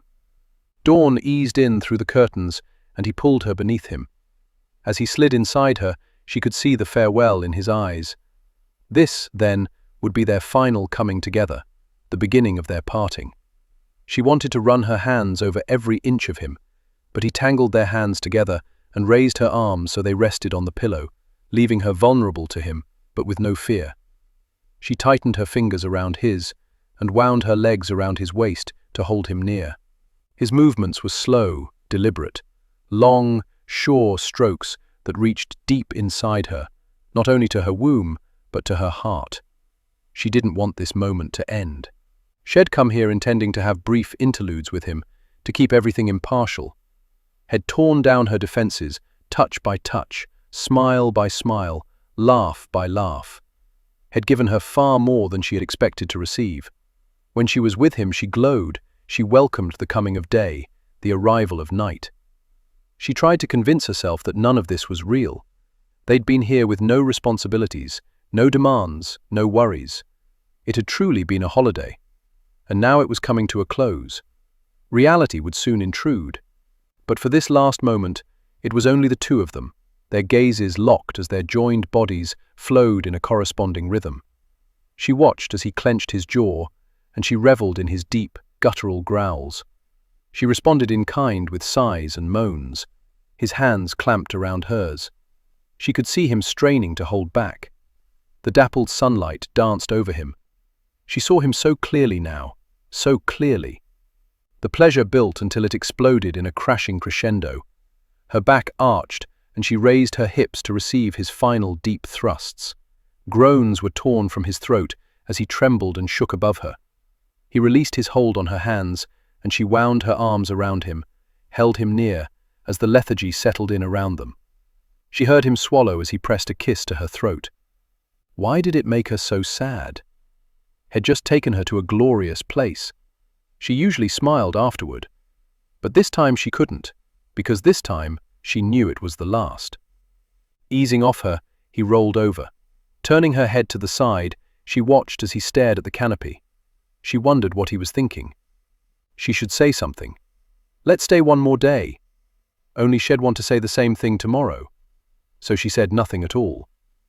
He sat up, swung his legs off the side of the bed, and waited. She studied his broad back, wanted to run her fingers over it one more time. But it was time to say goodbye. She knew that she had to let him go. They needed to leave soon. Wolfert was waiting for them. With a heavy sigh, without words, he shoved himself off the bed and left her to begin preparing for the journey. She did what she had done following the first time they'd come together. She wept. Chapter 17. She and Ainsley travelled together in his coach. Her carriage followed, her maid journeying inside. Had anyone asked her 4 weeks ago how she saw herself escaping from Ainsley's cottage, she'd have said she saw herself racing away, never looking back, leaving him behind, with all due haste, staring after her. Sprinting away because she couldn't leave fast enough, wanted to be done with him. Instead, she'd found one excuse after another to delay her parting. Even knowing that Ainsley would be travelling with her, she hadn't wanted to begin the journey home.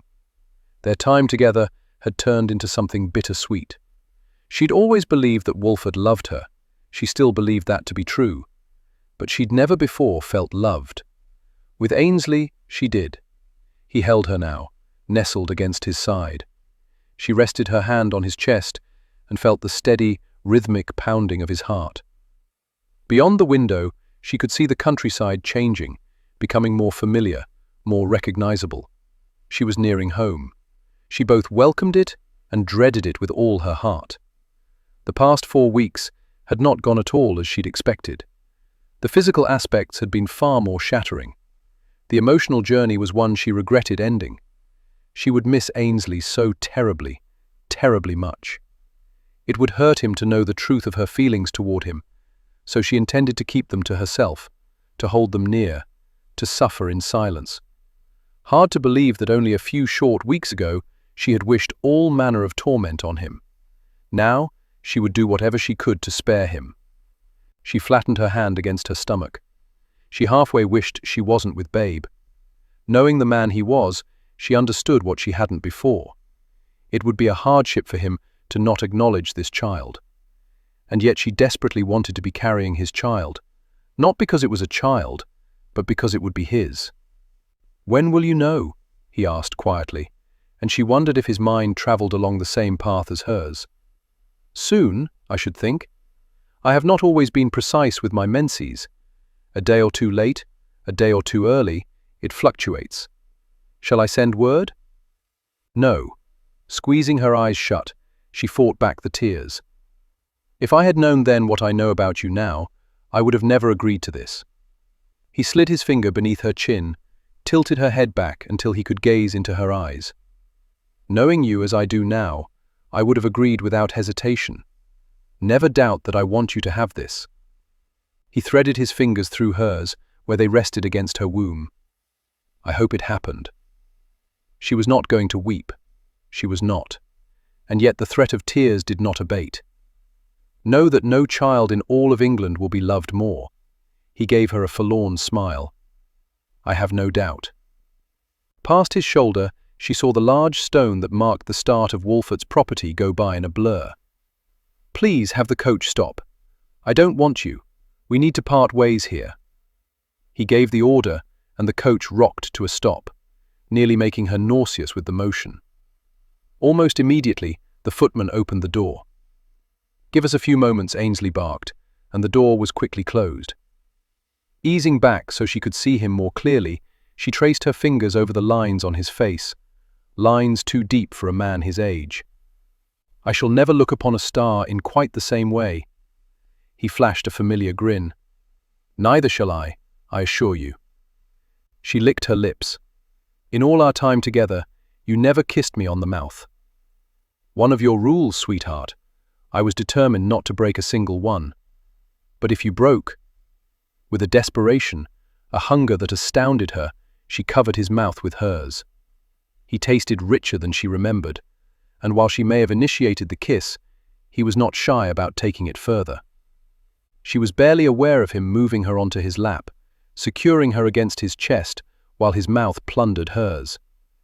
She should have insisted upon this sooner, should have sent all her blasted rules to perdition. Their tongues mated and danced, searched and explored, but there wasn't time now, not enough to learn everything. The first instance when they'd kissed, she was terrified by the feelings he'd brought to the fore. Now she relished in them. She felt so alive. Every nerve sang, every inch of her skin tingled. His skilled hands roamed over her, pressed against her. Everywhere he touched, pleasure and desire mingled. She became aware of his fingers massaging her calf, sliding up. "No, no," she breathed against his mouth, pressed her forehead to his, fought to stave off the tears as long as possible.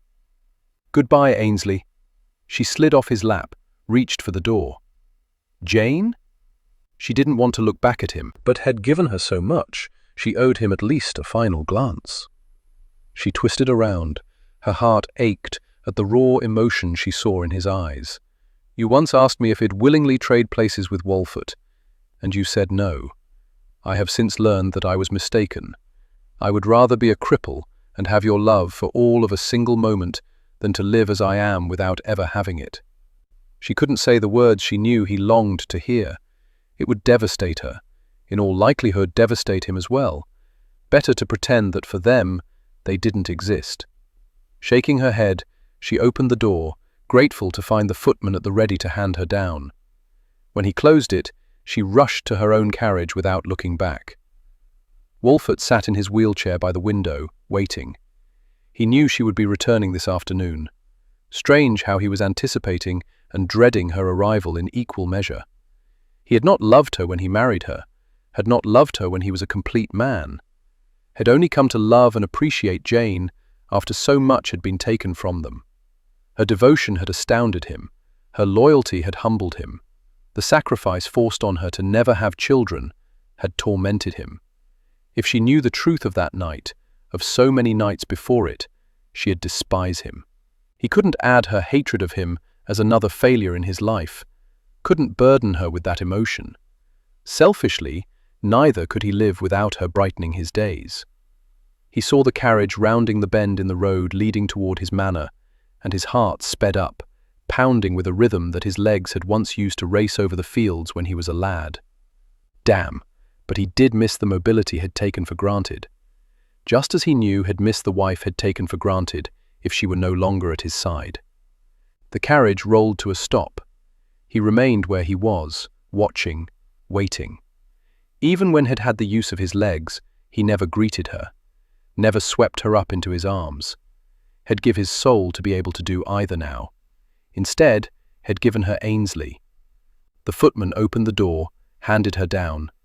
Then she lifted her skirts and rushed toward the house, running up the steps. He heard the door open. Wolfert. "Here, love." Breathless, she appeared in the doorway, her hair askew. Dear God, but she was beautiful. His heart ached with how much had felt her absence. "Wolfert," she rasped, before racing across the room, dropping onto his lap and wrapping her arms around his neck, holding him so tightly as to nearly suffocate him. Her sobs shook her body, her tears dampened his neck. He drew her nearer, held her securely as his own eyes burned. Deep within him, sadness battled with joy as the truth battered him. He had no doubt that his greatest fear and his dearest desire had been realized. She had fallen in love with Ainsley. Dear God, what had he done? As the coach neared the cottage, Ainsley felt as though he had lived through the longest journey of his life. The coach door had closed with a resounding click that Ainsley thought would haunt him for the remainder of his days and nights. Had dropped back against the plush seating of the coach and waited. Hearing the distant pounding of horses' hooves, had glanced out the window as Wolfert's carriage rolled by. Had hoped to catch a last glimpse of Jane, but all he saw was shadows. Reaching up, had pounded on the ceiling. Return to Blackmore. Night had fallen hours ago. He should have stopped somewhere, taken a respite from the travelling, and begun again in the morning. Instead, he allowed them to stop only to change horses. Other than that, they pressed on. When the coach finally came to a halt, he disembarked and headed for the stables. It was long past midnight. Still, he saddled his favourite gelding, mounted up, and sent the horse into a jarring gallop. He was going to grant himself leave to think of her until dawn, and then he would never think of her again. He would move on with his life as though she had never been part of it. All their days and nights together would be relegated to a distant memory, never to be visited. Had already made the decision to sell the cottage. He brought the horse to a halt near the ancient oak tree. Skillfully, purposefully, he clambered up it until he reached their branch. He sat astride it with his back pressed to the hard bark of the trunk. Tonight, a full moon glimmered in the night sky. His throat was thick with tears, but he refused to give them freedom. Had never wept in his life, he certainly wasn't going to start now. Even when his father died, had not cried, but then had been only 4. He hadn't truly understood what happened. Death was an incomprehensible concept. He thought his father had gone to sleep, no more than that, but had never seen him again. He wondered what his father would have thought of his recent actions, then decided it made no difference. All that mattered was what the principal players thought, Jane, Wolfert, and himself. As she was leaving the coach, he'd almost told her that he'd fallen in love with her, deeply, irrevocably, in love. Madness, to tell her, to acknowledge it himself. If anything, it would simply make life harder for them all. In the morning, he would return to the cottage and his inconsequential, boring existence. He would fill his days with work, managing his estates and his finances, and he would fill his evenings with women. Not a single night would go by without a woman in his bed, in his arms, whispering his name. He would forget her. Jane Seymour, Marchioness of Wolfert. He would never think of her again. As the moon carried itself toward the horizon, he followed its path and wondered if it was as lonely as he. Chapter 18. Lyon's Place, Christmas Eve, 1860. Sitting in the great room of his brother's ancestral residence, Ainsley welcomed the distraction of Christmas. He enjoyed his older brother's fine liquor, probably a bit too much, if the swaying of the decorated tree standing on the table in the corner was any indication. The family collie, Fenimore, was curled beside the bassinet, where the newest addition to the family, Rafe, slept soundly. It was a familiar sight. He had served as sentry for both of the children who'd come before this latest little one. His mother and Leo were in attendance, but far too somber. They intended to travel once again to Linford's estate tomorrow. Lady Linford was in rapid decline, and the Duchess wanted to be there for the woman who had helped her raise 3 sons. Lady Linford never realized that one of them was her husband's. If the Duchess had her way, the Countess would go to her grave, ignorant of that tidbit of information. Stephen and his family were absent. Mercy had presented Stephen with another son only 3 days before, so it would be several weeks before she would be out and about. Thinking of Mercy's situation brought Ainsley's musings careening back to Jane. He'd had no success in banishing her from his thoughts or memories, perhaps because he'd only left Blackmore the day before to journey here. He'd wandered that damned cottage because it still carried her scent, her presence. He decided against selling it. When he first spied it, he immediately fell in love with the residence and the land surrounding it. It meant more to him now. Silly to even consider giving it up. But from Westcliffs, he would return to his own ancestral estate, Grantwood Manor. He'd neglected it, and his other responsibilities far too long. He needed to move forward with his life. He'd decided to take a mistress. One woman. Why exert effort wooing a different woman every night? He would find one who pleased him and set up a house for her. She would see to his needs.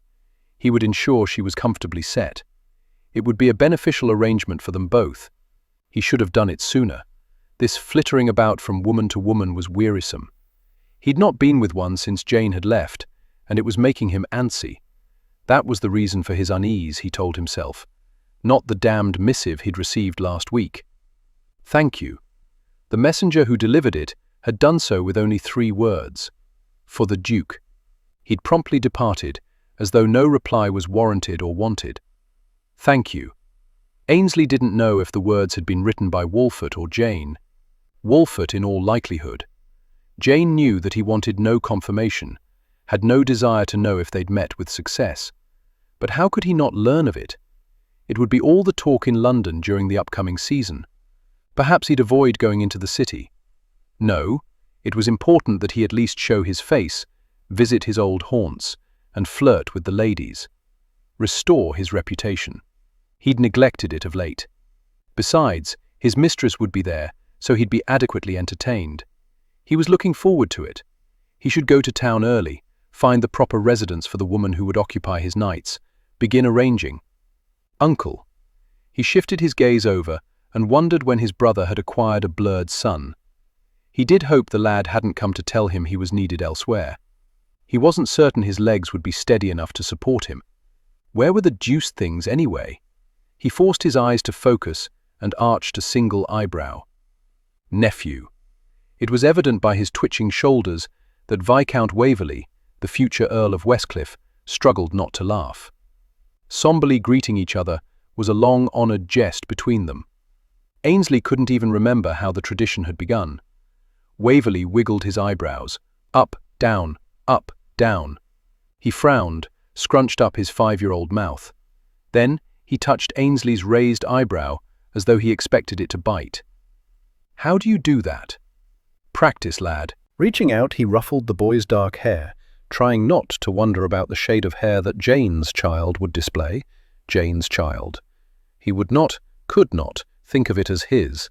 The pain would be too great. Had gone into the arrangement knowing the cost. He couldn't regret it now. You'll learn when you're older. What do you think of your brother? He cries too much. So did you at that age? No, I never cry. Boys don't. He's a boy. Waverley looked at him as though he thought his uncle should take up residence in Bedlam. Ainsley didn't want to contemplate that if he didn't marry, didn't have an heir, it might be this lad who saw after him in his dotage. No, he's not. He's a babe, Waverley insisted. And what do you think would make him a boy? Waverley wrinkled his nose, then glanced down at the crotch of his short pants. He has one of those. I've seen it. Well, there you are then. I think Hope had one too, he said, referring to his sister, but hers fell off.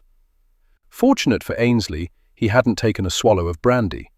He'd have unceremoniously spewed it. He fought back his smile. Did it now? He wasn't about to go into an explanation on the unlikelihood of that scenario.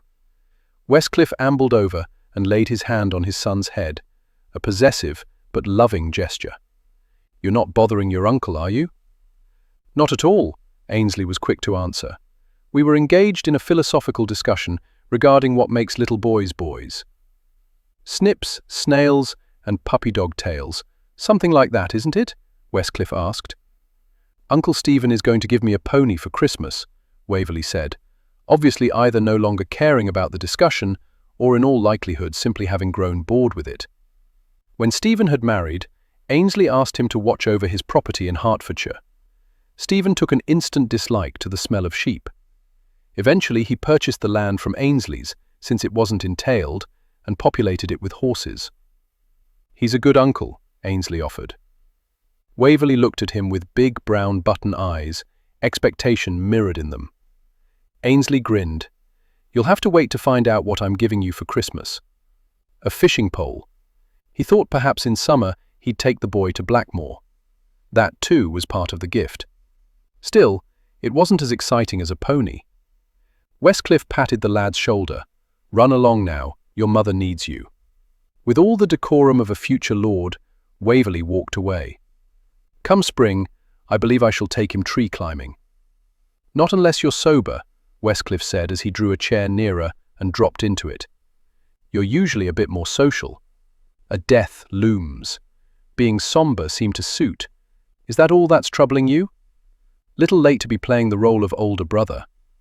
"I would have played it before, but you insisted on usurping it from me." "Claire's worried about you. She says you've lost weight." Ainsley chuckled darkly.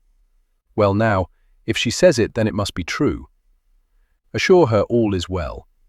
He shook his head. Claire had watched over him when he was younger, which allowed him to play with the others. Hide and seek had been his favourite game. As long as he hid somewhere near Westcliff, she'd never find him because she was too terrified of her future husband to search any of the hiding areas around him. "My apologies," Ainsley said. "That was curt and rude of me. I appreciate her concern, but all is as it should be. I'm not certain that particular wording brings me any comfort. For all I know, you might consider as it should be to be hell." Ainsley grinned. His brother was far more perceptive than he realized. Anxious to change topics, he said, "We seem to have a preponderance of boys in this family.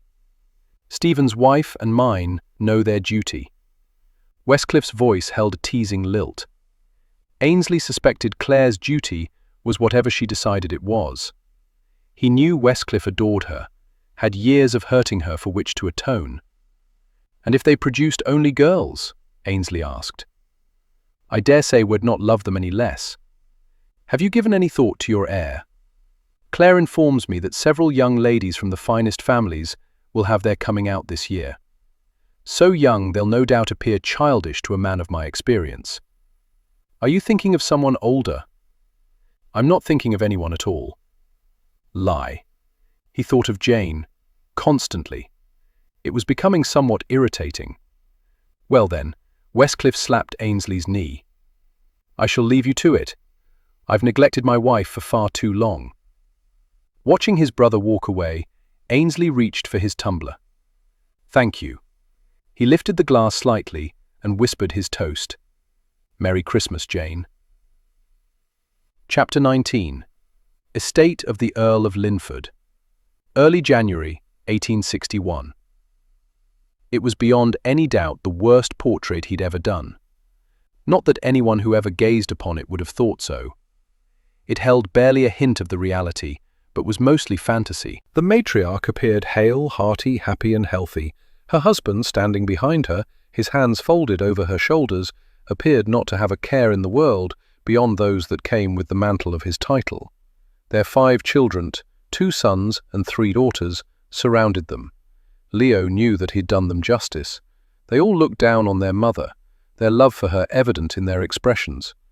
"It's beautiful, Leo," she said now, withered and frail on her deathbed, as he held it up for her to view. "I told you he was marvelous," Tessa cooed, sitting in a chair, squeezing her friend's hand. "Yes, but I thought you were speaking of other things." Her smile held a shadow of naughtiness, a hint of the vibrant woman she had once been. Tessa nodded at Leo. "Thank you. If you need me, you know where to find me." She nodded again. The 3 weeks since Christmas had been horrendous and draining, but Tessa couldn't leave, refused to go despite the hardship.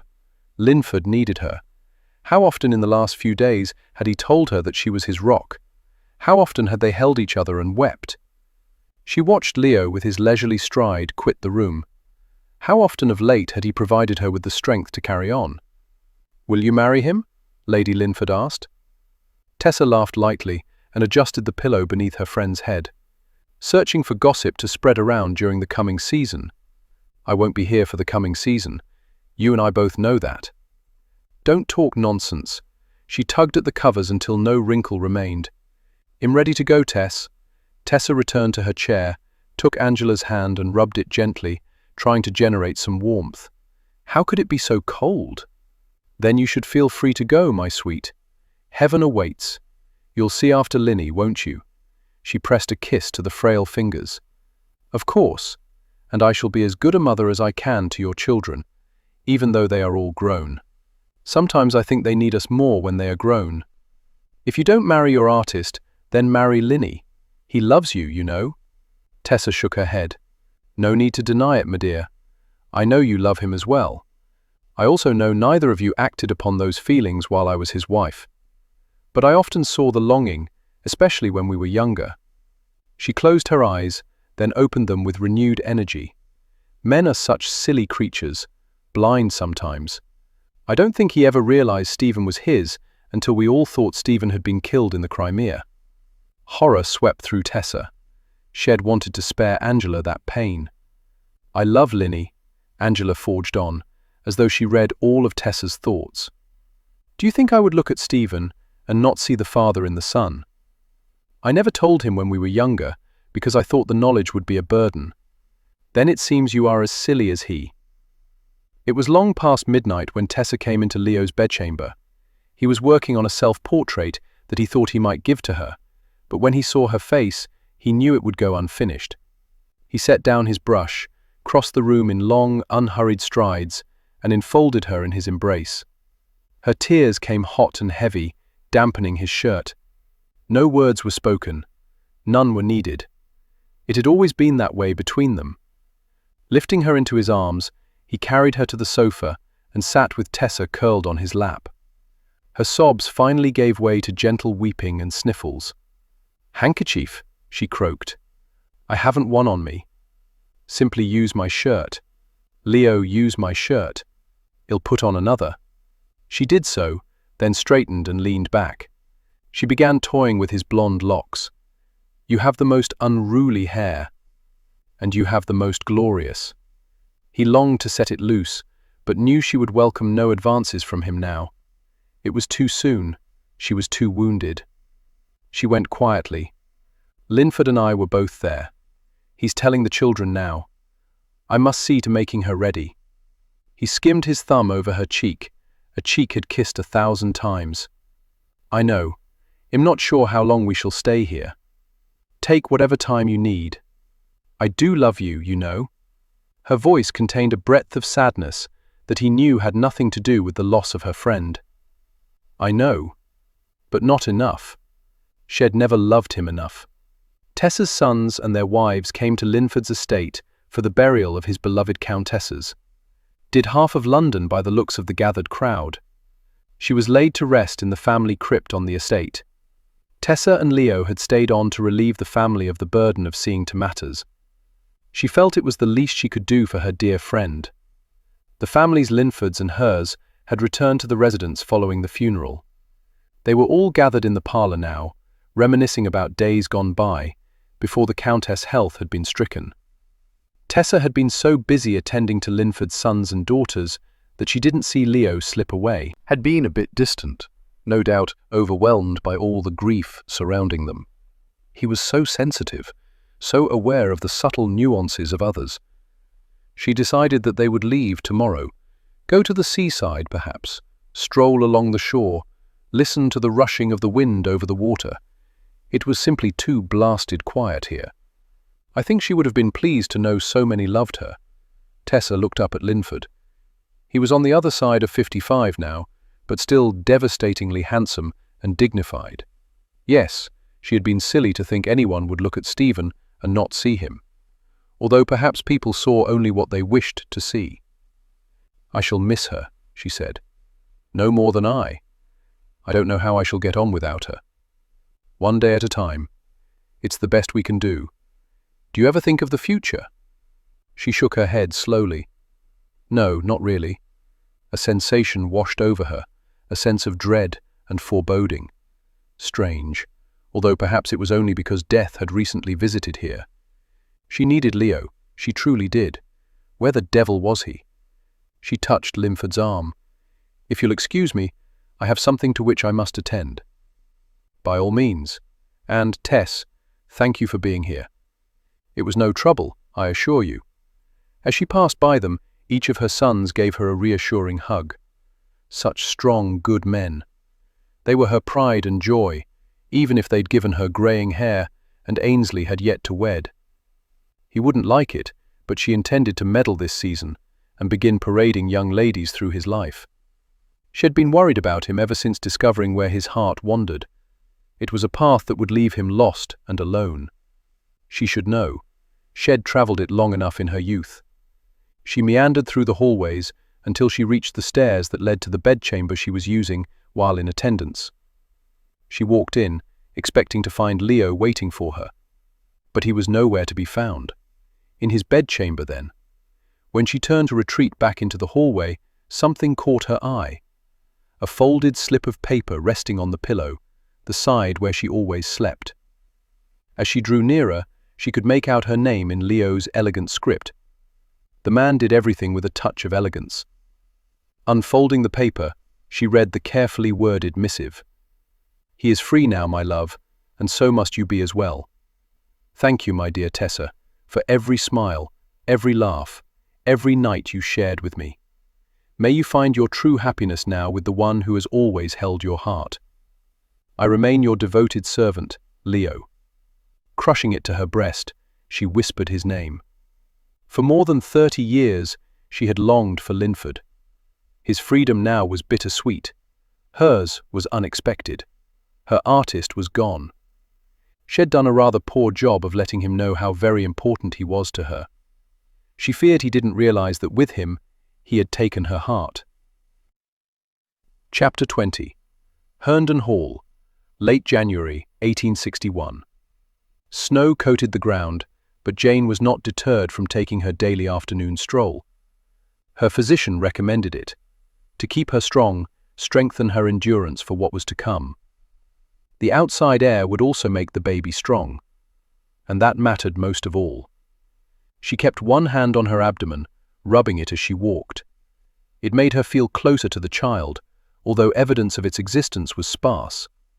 She was not yet rounding, but it was still early. The night she announced her condition to Walford, he told her that he loved her, and she wept because he had not said the words since she returned from Blackmore. He held her through the night, as he had not done in more than 3 years. She sent word to Ainsley.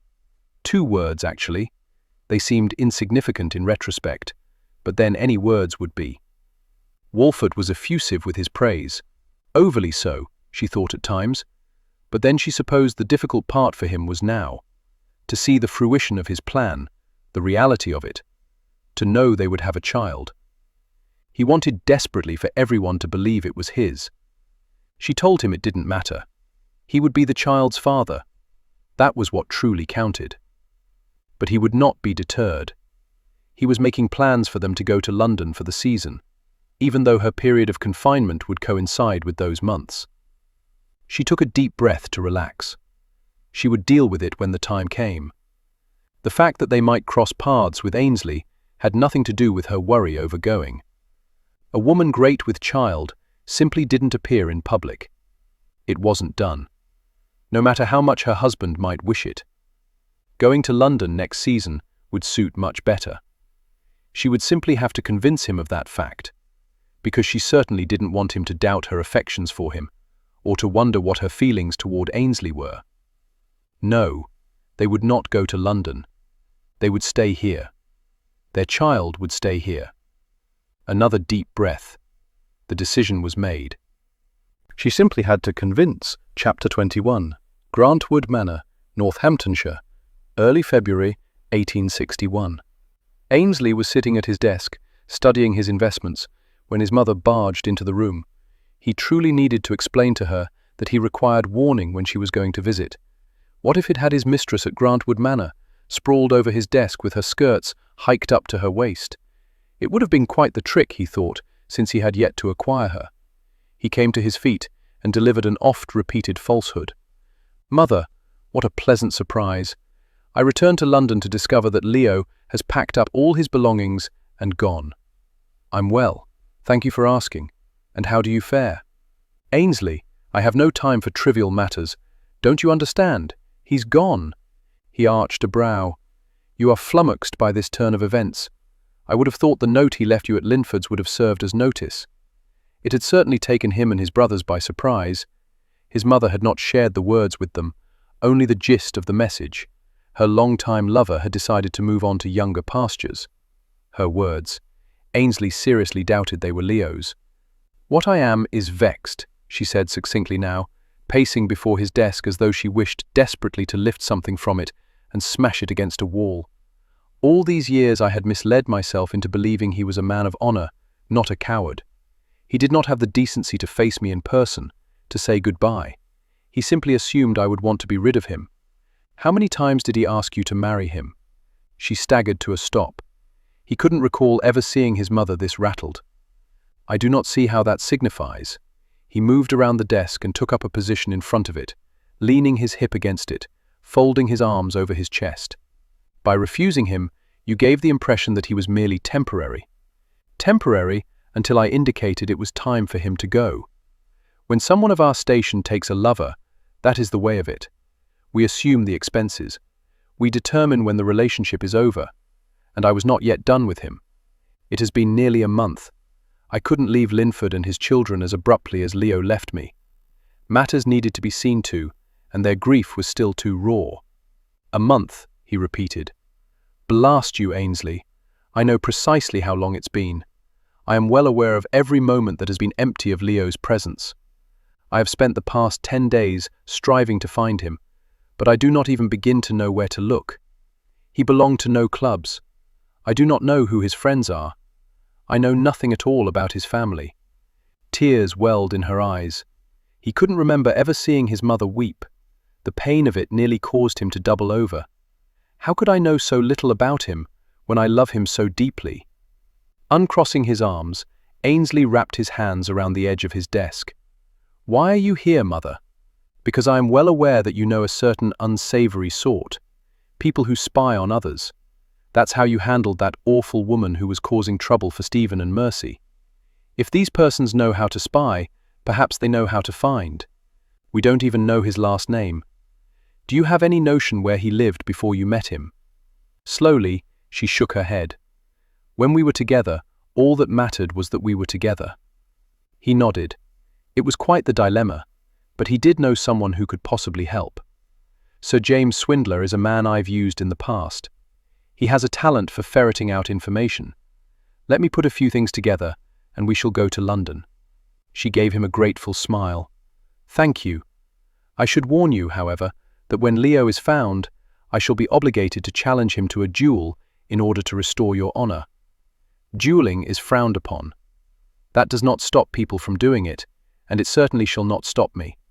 She took a deep breath, straightened her shoulders, and was once again the determined woman who had eased his hurts when he was a lad. "Find him, then leave it to me to deal with this business between us. Believe me, he shall rue the day he was ever born." Jolly good for her. At least her tears were gone. He could handle his mother as long as she wasn't weeping. Inwardly, he smiled. He suspected Leo could handle her as well. Still, God help the man if she found him. A woman scorned, and all that. Leo stood at the edge of the cliff. Below him, the sea roared against the shore, but up here, there was a certain peace in being above the fray. He'd taken to painting landscapes of late, and he tried now to imbue his current work with this sense of tranquility that surrounded him. but all he managed were dark strokes and hard edges. He cast the canvas aside and picked up another to begin afresh, to begin over. It was most difficult, however. He'd hoped for a new start at this little cottage by the sea, a new direction. People were always disappointing, but the land remained steadfast and true. Except for the little bit at the very edge of the cliff that tumbled away beneath the weight of his foot one afternoon and nearly had him losing his balance and toppling onto the rocks below. He'd have served as food for the fish before anyone found him. This little isolated bit of heaven was quickly turning into hell. He was leasing it for another month, and then he would travel abroad. France, perhaps, or Italy. Tess had always wanted to visit Italy. He should have taken her. Better yet, he should have left her years ago instead of pining away for her like a callow lad. He rubbed an itch on the back of his neck, but that only seemed to worsen it. Perhaps it was the ghost of the young woman who had flung herself off the cliff. Her story was legend, as was the tale of her sisters. One of them owned this bit of land. When she and her husband were in London, they leased the property. Leo had paid handsomely for the isolation. He needed some time. A man with a wounded heart was not at all pleasant to be around. Of late he was even coming to despise his own company. Avoiding himself, however, was proving most difficult. The breeze surrounding him took on a sweeter scent, one that reminded him of passion-filled nights. He'd not been with a woman since Tess. Perhaps tonight he would stroll down to the tavern in the village and see what was to be had. "What do you think of that notion, little ghost? Shall I give it a go?" "I never knew you spoke to yourself," a familiar voice murmured. Tessa. He spun around so quickly he threw himself off balance and knocked over his canvas and easel. In spite of the dark circles beneath her eyes and her apparent loss of weight, she was still the most beautiful woman upon whom he'd ever gazed. His breathing was harsh, erratic, his heart having a difficult time keeping up. Inhaling deeply, he regained his composure. He wanted to take her in his arms, kiss her, make love to her on the grass. Instead, he forced out the words, "What are you doing here? How did you find me?" Ainsley hired a private investigator, Sir James Swindler. Leo slammed his eyes closed. In retrospect, when he paid for his lease, he supposed he should have told the man that he sought a sanctuary and didn't want anyone to know where he was. "I do hope you didn't pay him much. This happens to be his cottage by the sea. His and his wife's. What are the odds? Although it is vulgar to discuss money, we paid him what I thought his information was worth. I would say you're in dire need of having your hair trimmed, but I dare say I think I like it long." He'd pulled it back and tied it in place with a thin strip of leather. "You didn't answer me. Why are you here?" "For a proper goodbye. Did you really think I would be content with a letter? It seemed less painful for both of us. You assumed he'd choose Linford over you." His harsh laughter echoed around them. "You've loved the man for years. Granted, he'll have a period of mourning, but after so long, that's merely a small inconvenience. Although perhaps he'll forgo mourning. I'm sure he's anxious to be with you again. I certainly wouldn't let etiquette keep me from you. He loves me. Of course he does. He's not a fool. We've had so many nights of talking long past midnight. I don't wish to hear it, Tess. Say whatever you have to say and be gone." At that moment, Tessa thought her heart would break. To see her beautiful Leo reduced to this, hurting and in so much pain. Even though he was attempting to disguise it with curt words and flat emotion. She'd been with him too long, knew him too well. How could she have been so blind to her true feelings regarding him? She angled her chin proudly. "Very well, if you insist. I've come to invite you to my wedding." He shook his head sadly. "That I cannot do, my love. But it shall be the talk of London. I want you there. Desperately." He gazed out to the sea. "I never thought you to be cruel, Tess. I can deny you nothing, but please don't ask this of me. But if you're not there, my dear, dear Leo, then however shall I marry you?" She watched as the shock of her words rippled over his beloved features. "Me? But you always said no when I asked for your hand." "I was a foolish woman. Linford was the love of my youth. And as we have talked these many weeks as we've not been able to talk in years, So we discovered that neither of us is the person that each of us fell in love with. We were holding on to someone who no longer exists. She took a tentative step toward him. You love me as I am now, and I shall love you always. Marry me, Leo. For God's sake, marry me. She didn't recall seeing him move, but suddenly she was in his arms, and his mouth was devouring hers. A small part of her questioned the wisdom of this, thought he was still too young for her, but most of her no longer cared. She loved him with all her heart and soul. She had for years, but she'd held on to a promise from her youth. Wisdom was supposed to arrive with age, but apparently for her it had taken a detour. He lifted her into his arms. Ask me again. Marry me. Why, Tess? Why? She cradled his cheek, hating that she had given him reason to doubt. Because I love you more than I have ever loved any man, and I suspect longer. I'm scared, Leo. I will grow old long before you. He laughed. Tess, you're old now. With a screech, she slapped his shoulder. I'm not that old. He began walking toward the cottage. I shall always be younger than you, but then I always have been, and what I love about you has nothing to do with your age. You're strong and you're determined, and you have raised 3 fine sons. And you have no sons, she reminded him. What if you decide you want children? For God's sake, I'll borrow one of your grandchildren for a while. You have enough of them running around. But they are not yours. They do not carry your blood. What does that matter? I love them, Tess, because they are part of you, and that makes them mine.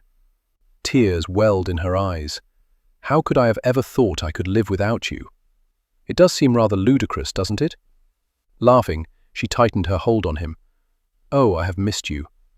He carried her into the house and up the stairs to the bedchamber. It was small and simple, but at that moment she would have been happy with a tent. With a swiftness born of familiarity, he was undoing her fastenings, removing her clothes as she worked to do the same with his. After all these years, why was it that the anticipation of seeing him naked brought such excitement? Shouldn't she be bored with him by now? God, Tess, he said, in awe once she was standing before him, unrestrained by clothing. You are so beautiful. I am not so firm as I once was. You fit me perfectly. You've aged like a fine wine, and I enjoy very much sipping from you. He tumbled her onto the bed, and she welcomed the weight of him. He was still firm and well-muscled. She didn't think that he'd ever go to fat. She glided her hands over him while he buried his face between her breasts, kissing the inside of one and then the other. With his tongue, he drew little stars over her skin. He caressed and stroked, kissed and plundered. Familiarity made them comfortable with each other, increased the pleasure. Awkwardness never emerged between them. They knew what each other liked, and they delivered. They became a frenzied tangle of limbs, and when she thought she could stand it no longer, he finally entered her with one sure thrust, and stilled. He gazed down on her, and in his golden eyes she could see all the love he held for her. Had she really ever thought she would give this up? Slowly, he began to rock against her, taking her higher and higher, until they reached the pinnacle of pleasure and flung themselves from it at the same time, their cries echoing around them. Slowly, they returned to reality. She opened her eyes to find him smiling down on her, his golden eyes drowsy. She could hold him here forever. After several long moments of taking his fill of her, he finally rolled off. Sated and lethargic, she nestled against his side. His arm came around her, holding her near. It took long moments for their breathing to return to normal, for their hearts to stop pounding. Content, she began drifting off to sleep. By the way, Tess. The answer is yes. I'll marry you. Chapter 22. Ainsley stood in the garden at Grantwood Manor because all the activity in the house was driving him mad. Tradition dictated that members of the family marry in the chapel on his estate. Westcliff had married Claire there. Stephen had married Mercy. Ainsley's mother had married his father there. Now she would marry Leo there.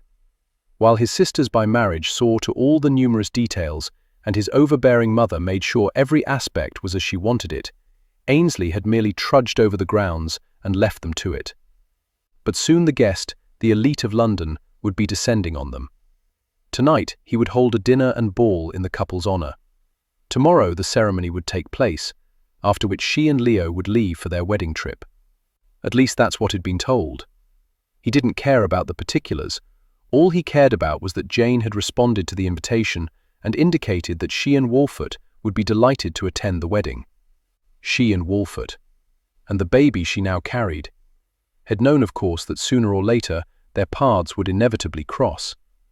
After all, they moved about in the same circles. Still, he was not as prepared to put on a stoic front as he'd hoped. All his mother's plannings, he would not be rushed when she'd waited so long to marry again, and for the last time had delayed the wedding. Here it was, nearly the end of March. The daffodils, as well as several other varieties of flowers that his gardener nurtured, were coming into bloom. The house and the chapel were overflowing with flowers from the greenhouse. But it was not only the flowers that were blossoming. Jane would be as well. Since she was travelling, it was unlikely that she was showing, but still he would know. He would look at her, and he would know. He had to pretend it didn't matter. He had to welcome Wolfert into his home without revealing how much he had come to care for Jane. He had to greet Jane with a cold aloofness that did not give away the fact that he missed her beyond all endurance. Where was the blasted mistress when he needed her? It would probably help matters if he went about attempting to acquire one. Damn it all, what had his mother been thinking when she invited them? Uncle. He jerked his attention from the blossoms and his troubling musings, arched a brow, and looked down. Nephew. Waverley stood there with his hands clasped behind his back, a stance very similar to Ainsley's. He wondered if his own son would stand in the same manner. Was it in the blood, or a result of exposure to the family? Grandmother sent me to tell you that the first of the guests are arriving. You're to greet them. It's her blasted wedding. She can greet them. But it's your friend. Lord Wolfert. Right. Wise of her. Best to get the encounter over with now when there was no one to see. Then everyone could get comfortable before all the other guests arrived. I shall see to my duty. Had taken 2 steps when Waverley said, Uncle. He stopped and turned. Nephew. You need a dog. I don't have one to play with when I'm here. Bring yours next time. Mother says Fenimore will make a mess in the coach, and she will not be happy. Father says we must always make Mother happy. Ainsley grinned. Your father is quite right. It is your job to keep your mother happy. I shall have a dog here the next time you come to visit. Waverley's face broke into a wide smile before he walked sedately toward the door that led into the kitchen. He wondered if his own child would like to have a dog, then shook off the thought. He was years away from having a child. He needed a wife first, and obtaining her would be far more trouble than obtaining a mistress. Here, he had yet to get a mistress. He strolled around to the front of the house, arriving just as Wolfert's carriage and another rocked to a stop. Taking a deep breath, he continued on. Footmen were scurrying around. Randall stepped out of the second carriage and ordered a footman to remove the wheelchair from the roof. Ainsley had not considered how much trouble would be involved if Wolfert travelled. Little wonder they'd arrived hours earlier than needed. Wolfert no doubt wanted to be safely ensconced in the residence before the other guests arrived. Ainsley realized he would have to give some thought to transporting him to the chapel with as much dignity as possible. He reached the first carriage as a footman opened the door and handed Jane down. Once both her feet were on the ground, she froze, her gaze latched onto his. His memories didn't do her justice, and he cursed them for failing him. She curtsied. Your Grace, it's so nice to see you again. He stepped forward, took her gloved hand, and pressed a kiss to it. Lady Wolfert, may I say? His gaze dipped to her waist. He thought he detected a slight rounding, but with the volume of her dress, he couldn't be sure. He wanted to drop to his knees and press a kiss to her belly. You look lovely as always. You're far too kind. He hated the formality, but would endure it because it was expected. Ainsley, old chap, how are you? Wolfert asked. He was still in the carriage, peering out the window. Ainsley stepped back. Wolfert didn't seem at all distressed, seeing him for the first time since he'd sent his wife to Blackmore Cottage. He wondered if he could be as unaffected as Wolfert if he found himself gazing upon a man who had known his wife intimately. He didn't think so. As a matter of fact, he knew so. In all likelihood, even if he had no use of his legs, he'd find a way to catapult himself from the carriage and introduce the man to his fists. "Don't know if you've heard," Wolfert continued, "Jane is with child." He understood the motivation behind his cousin's announcement. Had done it for the benefit of the servants.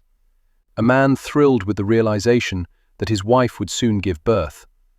A man letting all know that he was still a man. Ainsley couldn't help himself. His gaze flickered back to Jane. "That's wonderful news. Congratulations." He thought his voice could not have carried less excitement if he were already in the grave. "Thank you," she said softly, and he knew beyond a doubt that she'd been the one to send the missive, even though he'd asked her not to. He longed to talk with her in private, to find out if she was truly happy now that the dream had become a reality. But they were all on stage, with an audience. "Come, let's get you settled in the house before the hordes of guests arrive." While a footman hauled the chair up the steps and into the residence, Randall carried Wolfert inside, where he proceeded to settle the Marquis in the wheelchair. It was as though someone had sounded a bell. His family swarmed into the entry hallway to welcome the first of their guests. Well-wishes greeted Wolfert's news of his impending fatherhood.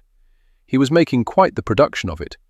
Jane merely blushed becomingly and avoided gazing directly at Ainsley.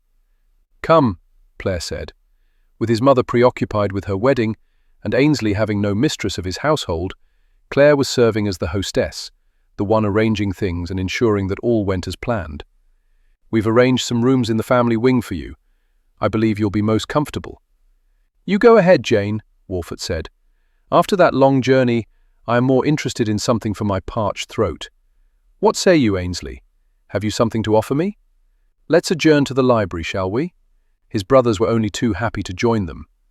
Ainsley suspected they welcomed the excuse to keep themselves from being underfoot or available to handle tedious tasks as the ladies worked. Selfishly, Ainsley wished they'd gone elsewhere. Sooner or later he and Wolfert would find themselves alone, and then the awkwardness was certain to descend. "Let's drink a toast to Jane and hope she delivers an heir, shall we?" Wolfert said, once everyone had a snifter of brandy. An heir? A boy who should be Duke? The thought hit Ainsley like a punch to the gut. Had known the risks going in, but surely Wolfert wasn't praying for a boy. If his brothers noticed his less than enthusiastic raising of a glass and cheers, they gave no indication. He wondered if they suspected the truth of the matter. Surely not. Why would anyone think he'd do something so incredibly irresponsible? Ainsley drained his glass and poured another. He ambled over to the window and wondered how he might find a moment alone with Jane, then realized the foolishness of trying to achieve that end. What more was there to say? "So, will marriage make your mother less scandalous, do you suppose?" Wolfert asked. "I doubt it," Stephen said, his blue eyes dancing. He combed his fingers through his dark blonde hair. The Duchess of Ainsley and scandal are rather synonymous. She enjoys a good scandal, especially when she's at the center of it. "I say, Ainsley, any plans to make your mother a dowager anytime soon?" He wondered what had prompted Wolfert's question, and why his cousin should care. Perhaps he was not as unaffected by all that had happened as he appeared. "This season, if Ainsley's plan bears fruit," Westcliff said. Ainsley jerked his attention to his oldest brother. "I never said anything of the sort. At Christmas, when you were into your cups." He recalled, just barely, mentioning something about the season. "Good news, then. It's long past time you married," Wolfert said, "and you have some catching up to do with your brothers here. Have you become my mother?" "No, but you have a responsibility to provide an heir." Ainsley's fingers tightened around his snifter. What if Jane delivers a daughter? Swirling the brandy, Wolfert held his gaze. Then we shall just have to try again. He wondered where his cousin intended to find the stud this time. He doubted that he'd have the strength to let her go if he had her for another month, another week, another day, another hour. Just once more. Gazing out the window, he spied Jane strolling in the garden. "If you'll excuse me, I forgot about a matter to which I must attend." He emptied his snifter with one burning gulp, set it aside and strode from the room. He knew it was foolishness to seek her out. Better by far to ignore her, to pretend she didn't exist. But it seemed his head had no control over his legs. Before he knew it, he was in the garden. Then it was only a few long, quick strides, and he was beside her. "I missed you, dreadfully." But he couldn't give the words freedom. They were not his to be spoken. So instead he asked, "Should you be walking about?" She studied his shoes as though wondering who had polished them. Finally, she lifted her gaze to his, and he could see that she wasn't quite certain they should be alone in the garden, as though she feared he might seek to ravish her behind the hedges. Not that the thought hadn't occurred to him. The desperation with which he wished to take her in his arms was unsettling. "Yes," she said softly. "My physician advises it. It's good for me. And the babe." He clasped his hands behind his back to keep them from reaching for her. "Are you well?" She nodded, her cheeks blossoming into the color of one of his gardener's prize roses. "I had some nausea in the beginning, but nothing to worry over." These were not topics usually discussed, but he wanted to know everything. "I feared you'd be angry with me," she said. "What could you ever do that would make me angry? I sent you the missive after you instructed me not to." "I was glad you did. Learning of it as Wolfert announced it through the carriage window might have given me the vapors." He could see her fighting back her smile. This was all so bloody awkward. He hated it. He didn't think it possible, but her cheeks turned even a brighter hue. "He's been so boastful that I've begun to feel rather like a prized broodmare. His intentions are honorable. He seeks to spare you from gossip and scandal. I simply wish he'd do it a bit more quietly." She glanced around. "Have you climbing trees here?" "Not good ones. But the stars at night are magnificent." She held his gaze for a moment before looking down at the ground. "This is terribly awkward." "I knew it would be, but—" Her voice trailed off. He slipped his finger beneath her chin and lifted gently until he could look into her eyes. "I've been concerned about you." He guided her toward a bend in the path that would hide them from view of the house. When he was certain no one could see them, he stopped and simply took his fill of her. He reached out to touch her cheek, caught himself, and shoved his errant hand into his pocket. "Are you truly well?" "I am. Is Wolfert? Is he all right with what's happened, now that it's actually happened?" "Yes, he really is happy. Overly so. I'm glad. He treats you well?" "He treats me as he always has." "No kisses then?" He should have been glad, but it saddened him. He needed to have a talk with Wolfert, make sure he understood his duties where his wife was concerned. She deserved. She released a startled sound of surprise, her lovely blue eyes growing as round as saucers. "What is it?" he asked, alarmed. Her smile was one of wonder and delight as she wrapped her fingers around his wrist, tugged his hand from his pocket, and flattened it against her stomach. He was surprised by the firmness of her body, the roundness of it. Her dress hid everything, on purpose he was certain. "Jane, shh. Just wait." Beneath his fingers her body undulated slightly, like the tide washing over the shore. The wonder of it nearly dropped him to his knees. "Did you feel that?" she asked. "Was that your child?" "No." He pulled his hand free and turned away from her. "It's not mine. I gave it to you and Wolfert. Meeting you out here was a terrible idea. I knew it was, but still I came." "What happened?" "We are not to talk of it. That was the arrangement, the bargain. You asked me, now that it happened, if Wolfert was all right with everything. Perhaps a better question is, are you?" Forcing a facade of indifference, he faced her. "I am. It is simply important that we never forget that this is not my child." He saw the pain flash over her lovely features before she shored up her resolve and presented a convincing mask. "Of course, Your Grace. How silly of me to forget. If you'll excuse me, I must complete my turn about the garden. I prefer to be alone. I use the time for quiet reflection and contemplation. It is important that I be calm so I do not have a nervous child." She didn't wait for his answer, but spun on her heel and walked away from him. Everything in him urged him to call her back, to apologize, to not be such an ass. But feeling the movement of the child, his child, no matter what stupidity he had agreed to, had devastated him. He would never hold the child in his arms.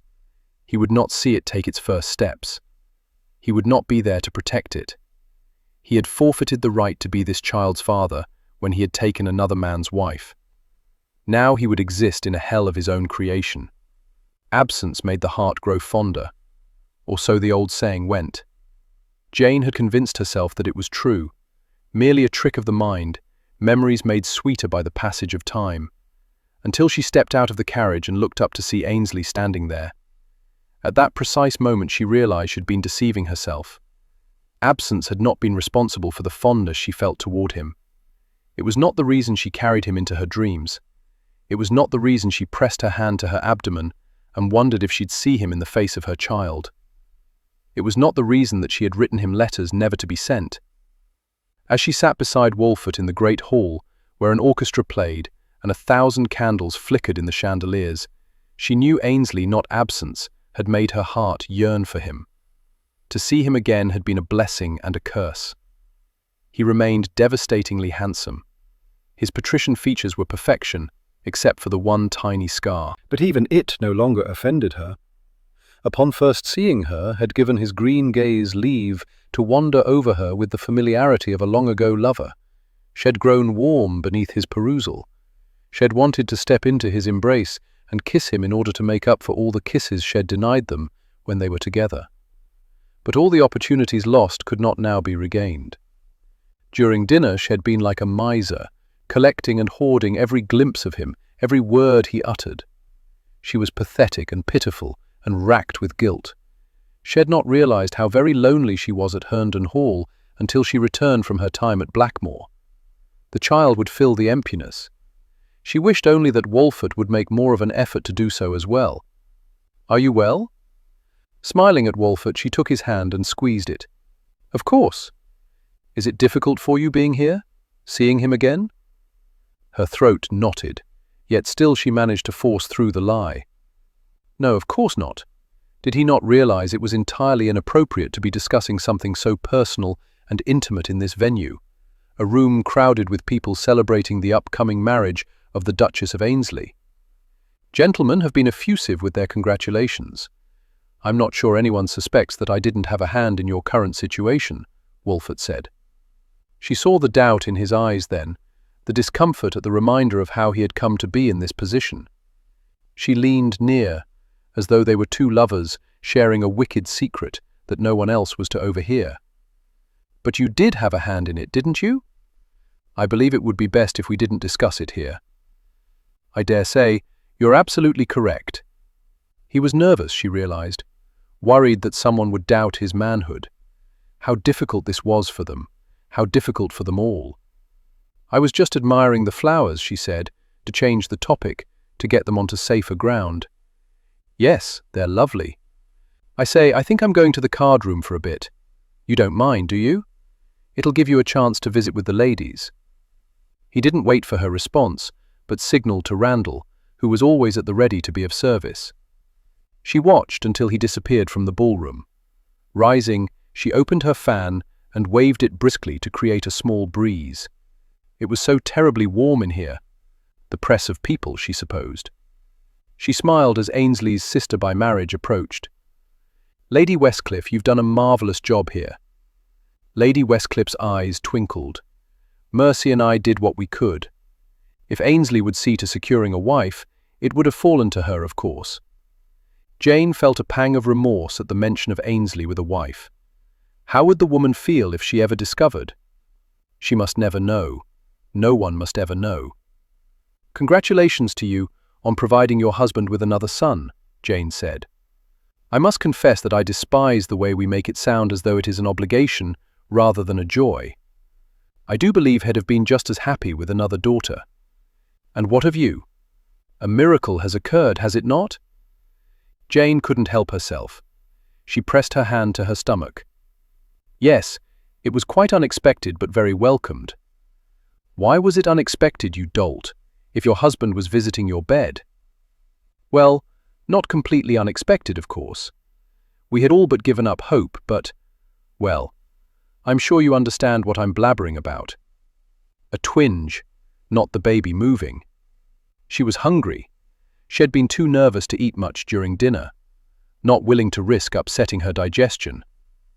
"I believe I'm going to have a bit of refreshment." "Please do. When I am with child, I am hungry all the time, especially when it's a boy. They eat in the womb, as they will eat through life voraciously." Lady Westcliff was escorting her to the refreshment area when she excused herself after someone caught her attention. Jane continued on. "Oh, my dear, there you are. I've been searching for you." Turning, Jane forced herself to smile. She wondered if the usual wagers were going on here. Lady Inwood. The woman squeezed Jane's hand. "I have heard the most delicious gossip." She pulled Jane back behind a towering frond. "Ainsley is in love." Jane felt a stab of jealousy? No, it could not be jealousy. Disappointment? No, she had no right to feel that emotion either. With whom? Her voice sounded as though she was strangling, but Lady Inwood seemed not to notice as she glanced around, and Jane was certain she was on the verge of pointing out the fortunate lady. "That's the mystery," Lady Inwood said, sotto voce, putting her hand beside her mouth as though fearing someone would decipher her words by reading her lips. "Then how do you know he's in love?" "As you're well aware, when we were at your residence for the fox hunt, our wagering was for naught. We were unable to determine who occupied his bed. So it has been ever since. No rumours, Nary a one regarding who has caught his fancy for an evening of delight. Perhaps it is simply because we are not all in London. Gossip is a bit more difficult over distance. I dare say it has never mattered before where the Duchess' sons are concerned. We have always been able to ferret out their latest conquests when there were conquests. It is as though Ainsley has gone into hiding. I'm sure he's been busy with his mother's upcoming nuptials. A man of his virility?" She shook her head. "Balderdash. Only one explanation makes any sense. He is in love. Now we are wagering who the lady is who has managed to rein him in." "What will you wager?" Stupefied, Jane shook her head. "I would not even know where to be." "Ladies?" Jane swung around to find the object of their discussion, presenting them with a devilish smile, as though he knew what they were whispering over. "Your Grace," Lady Inwood purred, "you must be so delighted that your mother is marrying, but it does increase the pressure, does it not? It leaves you the only one unmarried." "Not true. My nephews and niece are as yet unwed, so I have quite a bit more time before I'll feel the need to tie the knot." He turned to Jane. "Lady Wolfert, I promised your husband that I would ask you to honour me with a dance. I hope you will not deny me so simple a pleasure." "Yes, no, of course. I would be delighted. Lady Inwood, if you'll excuse us," Ainsley said. The older woman shifted her gaze between Jane and Ainsley, as though she feared she'd missed out on something. "By all means, enjoy yourselves, especially as Wolfert wishes it." Very smoothly, Ainsley escorted Jane to the dance area. "It seems you've come to my rescue yet once again," Jane said as he took her into his arms for the waltz. He grinned wickedly, teasingly. "And what gossip was she whispering in your ear? Rumour has it that you're in love." His smile vanished like snow touched by sunlight. "The basis for such gossip? You've not been seen with a woman since before the fox hunt at Herndon Hall. And there have been no whisperings about you entertaining a lady. So they are assuming love is the root of my sudden abstinence." "It would seem so, yes. Such romantics filled with such silliness." She glanced around. So many people. She felt them pressing in on her. Air. There seemed to be no air. It was stifling and warm. She should ask him to take her out to the garden. No, that would be inappropriate. She would go when the dance was finished. Alone. Just to take a couple of deep breaths. "I wanted to apologize for my temper in the garden," Ainsley said, drawing her attention back to him. "It is I who should apologize. It was wrong of me, cruel even." He smiled wryly. "Jane, you could not be cruel if you had a torture chamber within easy reach. It is only that it was the first time, that I felt it. It was suddenly, real, and I didn't want to be alone with the joy. And I'm being cruel again." The words seemed to be coming from far away, from someone else. Jane. She thought he stopped dancing, but people swirled around them in a blur. Darkness hovered at the edge of her vision and began closing in. She was vaguely aware of Ainsley sweeping her up into his arms. "Salisbury!" The urgency in his voice silenced the orchestra, or so she thought. She couldn't be sure. She was in some sort of strange fog. His stride faltered not at all as he issued orders to his butler. "Send for my physician immediately. I want him here before I've reached the stairs. And for God's sake, find Wolfert." It was only as he laid her on softness and moved back that she realized he'd brought her to a bedchamber, but not the one she shared with Wolfert. This one was larger, grander. It had to be Ainsley's. She was hot, cloying with dampness and trembling. Holding her hand, he sat on the edge of the bed and stroked the stray strands of her hair off her brow. "Your maid will be here any moment." "What happened?" she forced out through a thick tongue. "You swooned." "I don't swoon." His mouth twitched. "Trust me, Jane, I have dealt with enough swooning women to know a swoon when I see one." In a panic, she pressed her hand to her stomach. "Am I going to lose this baby? What if my losing the other had nothing at all to do with the accident, but was some flaw in me? What if I'm incapable of carrying a child until it's born? Look at me, Jane. Look at me." His voice was calm, firm, demanding. She gazed into his beautiful green eyes. "You will not lose this child. Do you understand?" he asked. "You will not. I will not allow it." She drew comfort from his confidence. Did he ever have any doubts at all about anything? "What's going on here?" Wolfert asked. She saw the battle work itself out over Ainsley's features. He did not want to leave her, but it was not his place to be here. Stoically, he released her, stepped back and faced her husband. She swooned. "I've sent for my physician." As soon as he— "No, we need not wait." Mercy. Mercy was a nurse in the Crimea. He spun around. "Mercy!" He staggered to a stop. "How long have you been standing there?" "Not long," Mercy said, marching into the room. "I thought I might be needed." She came around to the other side of the bed and took Jane's hand. "Everything will be all right. I don't want to lose this child." "Of course you don't." She turned her attention to the men. "Out now, both of you. I need a quiet moment with my wife first," Wolfert said. Mercy nodded, stepped away, and began issuing orders to the servants. With obvious reluctance, Ainsley walked from the room. Wolfert rolled forward. He peeled the glove from her hand before closing his fingers around it, skin against skin. He studied their clasped hands as though he'd never seen them before. "Ainsley is right, you know." He lifted dark eyes to hers. "You won't lose this child. We won't allow it." She placed his hand against her side. "I felt it move today. I should have told you. I want you to be able to feel it too. And I will, as soon as—" "Oh." She could barely see him through her tears as she said, "That was it. That was the baby. He's a strong bugger.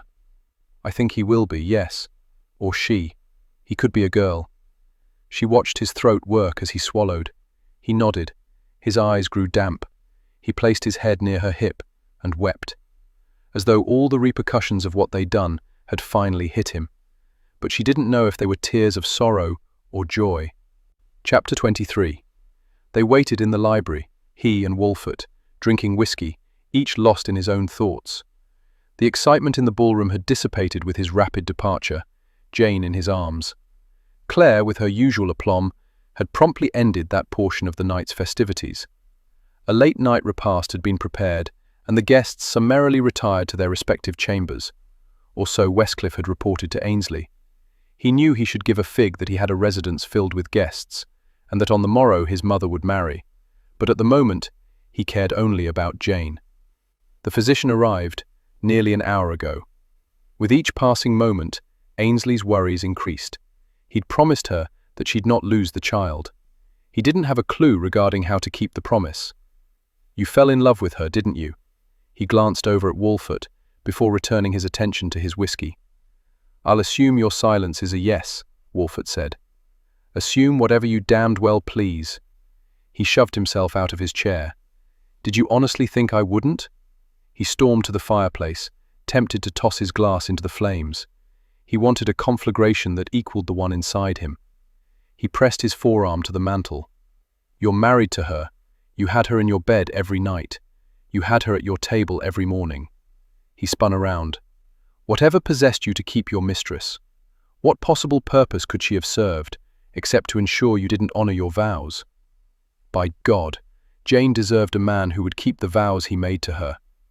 I loved her. My mistress. I still do. Maybe that's the reason I drank so much that night. I wanted to forget I had a wife waiting for me at home, a wife with child. Maybe I wanted to wash away the guilt. I was betraying two women at the same time. I didn't feel good about it, Ainsley, but duty. Duty be damned. Jane deserved your faithfulness. With your reputation, with all the thighs you've parted, do you think you'd have had better luck at it, at not straying? I know I would have. You self-righteous prig. You were as drunk as I that night. From what were you trying to escape? Your bachelorhood, your wealth, your title? You had it all. Everything. You still do, including your damn legs. I don't have Jane." As soon as the words were spoken, he regretted them. Damnation. He slammed his hand against the mantel and cursed again. Wolfert, as though he recognized that Ainsley's temper was close to boiling, returned to his brooding silence, sipping his whiskey. Ainsley stared at the fire. That was how the physician found them a few moments later. One sitting, one standing, both staring. Ainsley fought not to grab Dr. Roberts, shake him, and ask after Jane. He was not her husband. He could not overstep his bounds here without causing speculation, so he bit back all the questions that plagued him. Dr. Roberts nodded at Ainsley, Your Grace, before approaching Wolfert. "My lord, how does my wife fare?" "Quite well. Too much excitement, he'd say. What with the dancing and all. Not uncommon for a woman in her condition. Let her rest for a day or two, and she should be right as rain." Ainsley felt such relief that he dropped into a nearby chair. What an idiot. He'd overreacted. It wasn't like him to do so. Dr. Roberts offered more assurances before taking his leave. Ainsley got up and poured himself more whiskey. "You should go see her." "I don't need you to tell me what I should do with my wife." Biting back his temper, Ainsley downed his whiskey before pouring more. Wolfert said quietly, with an apologetic mien, "I hadn't expected it to be so hard." Ainsley glanced back at him. "It isn't as long as you remember for whom we do it." He sat in the library long after Wolfert had gone to see Jane. He heard the door open. He expected to see one of his brothers strolling in to check on him. Instead, it was his mother who came to stand before him. "Jane will be fine. She needs only rest," he told her, as though she'd asked. Why else would she be here except to discern the health of Jane? "Yes, I know. Mercy told me." He nodded. He'd forgotten Mercy had been there to assist the doctor. His attention was so focused on Jane that it was a wonder he remembered his name. "I've been thinking about things since Wolfert announced that Jane was with child. Shouldn't you be concentrating on your wedding? Don't make light of this, Ainsley. I'm most disappointed in you. You were instrumental in that accident with Wolfert, then you cuckolded him, which I suspected at Blackmore, but still to have not taken care with the girl to ensure that she did not get with child. It was done a purpose, Mother, with Wolfert's full consent and blessing. It was not often he took his mother by surprise, but still he took no satisfaction in her wide, rounded eyes. He continued, "Jane wanted a child more than anything in the world, and we owed her that. Because of our selfish stupidity, she lost the one she was carrying. Oh, my dear son." She sank into the chair opposite his. "What in God's name have you done? What if it is a boy? Then Wolfert will have his heir. An heir who should have been yours. I wanted to see Jane happy more than I wanted an heir. He shall not suffer because of it, Mother. He may not inherit as prestigious a title as mine, but I shall see to it that Wolfert's estate flourishes, even if I must do it in secret, behind his back. This child shall have more wealth than he would have had otherwise, and he shall have Jane as his mother. There is no greater gift that I could have given him than Jane as his mother." "You love her." The words came out as a statement, not a question, yet still he answered, "With all my heart." He ploughed his hand through his hair, lowering the drawbridge to his soul for a brief instance. The past few months have been pure hell. Oh, Ainsley. At the sight of despair on her face, he abruptly closed the fortress, took a deep breath and straightened. "It is done. I shall simply have to live with it and its consequences." She squared her shoulders and gave him that steely, no-nonsense resolve. "We must set our course on finding you a wife." As though a solution to his heartache was so easily achieved. "There is no other woman for me, Mother. I've not been with another since I left her. I have no interest in another." Which was the reason he'd yet to acquire a mistress. It sounded like such a good idea until he thought about actually being with her. She could not replace Jane. "Well, I can tell you from experience," she said, "that with enough lonely nights behind you, you'll seek out another. And who knows? Perhaps you'll be as fortunate with her as I've been with Leo." He did not share her optimism. Perhaps because he knew there was only one woman for him, and she would never be his wife. "I'm sorry if any of this has reduced the joy you'd thought to find tomorrow," he said. "My heart aches for you, dear. But as long as Leo stands beside me tomorrow, nothing will diminish my joy of becoming his wife." "Why do you think he made such a secret of his last name?" he asked, to lighten the mood. "He's an artist. He's eccentric. Still, it seems that you should have known you'd become Mrs. Pinchot before you agreed to marry him. His last name could have been Dunghill, and I'd have not changed my mind. Such is love. Besides, I rather like it, although many have told me that I shall always be Duchess. I suppose I've held the title long enough to go by it if I so desire." "Do you desire?" She shook her head. "Mrs. Pinchot suits me just fine." She rose, leaned over and kissed him on the cheek. "You were so terribly well behaved when you were a child. I worried about you. I suppose you had to be naughty sometime. But you rather outdid yourself here. Outdid your brothers as well. I believe Stephen held his own as far as bad behavior. Be that as it may, do try to start behaving again, won't you?" As she walked from the room, he downed the last of his whiskey. Perhaps he needed a wife. He'd once thought he'd marry only for love. Perhaps it was enough to marry in order to forget. It was late the following morning when Jane opened her eyes to find Ainsley leaning against the post at the foot of the bed. He was devilishly handsome in his black jacket and trousers. His cravat was perfect, just like the rest of him. "Mother and Leo wanted me to give you their goodbyes." "They've left? Is the wedding over then?" He grinned. "Hours ago. The guests have all been fed and are on their merry way. At least a dozen ladies wanted to speak with you, but Wolfert and I decided you didn't need to be disturbed. They were no doubt just looking for fodder for gossip anyway. I'm sorry that I made such a spectacle of myself last night. I fear I rather outdid you in that regard. I'm glad it turned out to be nothing." "As am I." "Was the wedding nice?" she asked. His grin broadened. "My mother was as giddy as a young girl. Leo makes her happy." "He does indeed. I'm sorry I missed it." "I'm sorry as well. The doctor thinks a few days of rest and you'll be fine." "Yes, I think perhaps he's right. I feel rather silly simply lying here. I shall bring you some books from the library." "I would like that. You should know that in the next hour or so I shall be leaving for London. Important matters require my attention." She nodded. "Yes, of course. I have something to give you before I leave." From behind his back, he brought forward a long, slender wooden box. She knew what it was, of course, and her heart contracted into a painful ball that had difficulty beating. He placed the box on the bed beside her. "When the child is old enough, I'd like you to give him this. It was my father's. I'm not sure I ever told you that. He used it to spy on Napoleon, or so I'm told. I don't remember his ever saying that, though. He and I used it to spy on the stars. It's the only vivid memory I have of him. I want your child to have it, whether it be a boy or a girl." Her heart was breaking. Damn him for this. "You should give it to him when he's older." "No, I don't see myself visiting Herndon Hall any longer. I've acquired a distaste for fox hunting of late." "Don't do this, Ainsley," she rasped, tears stinging her eyes.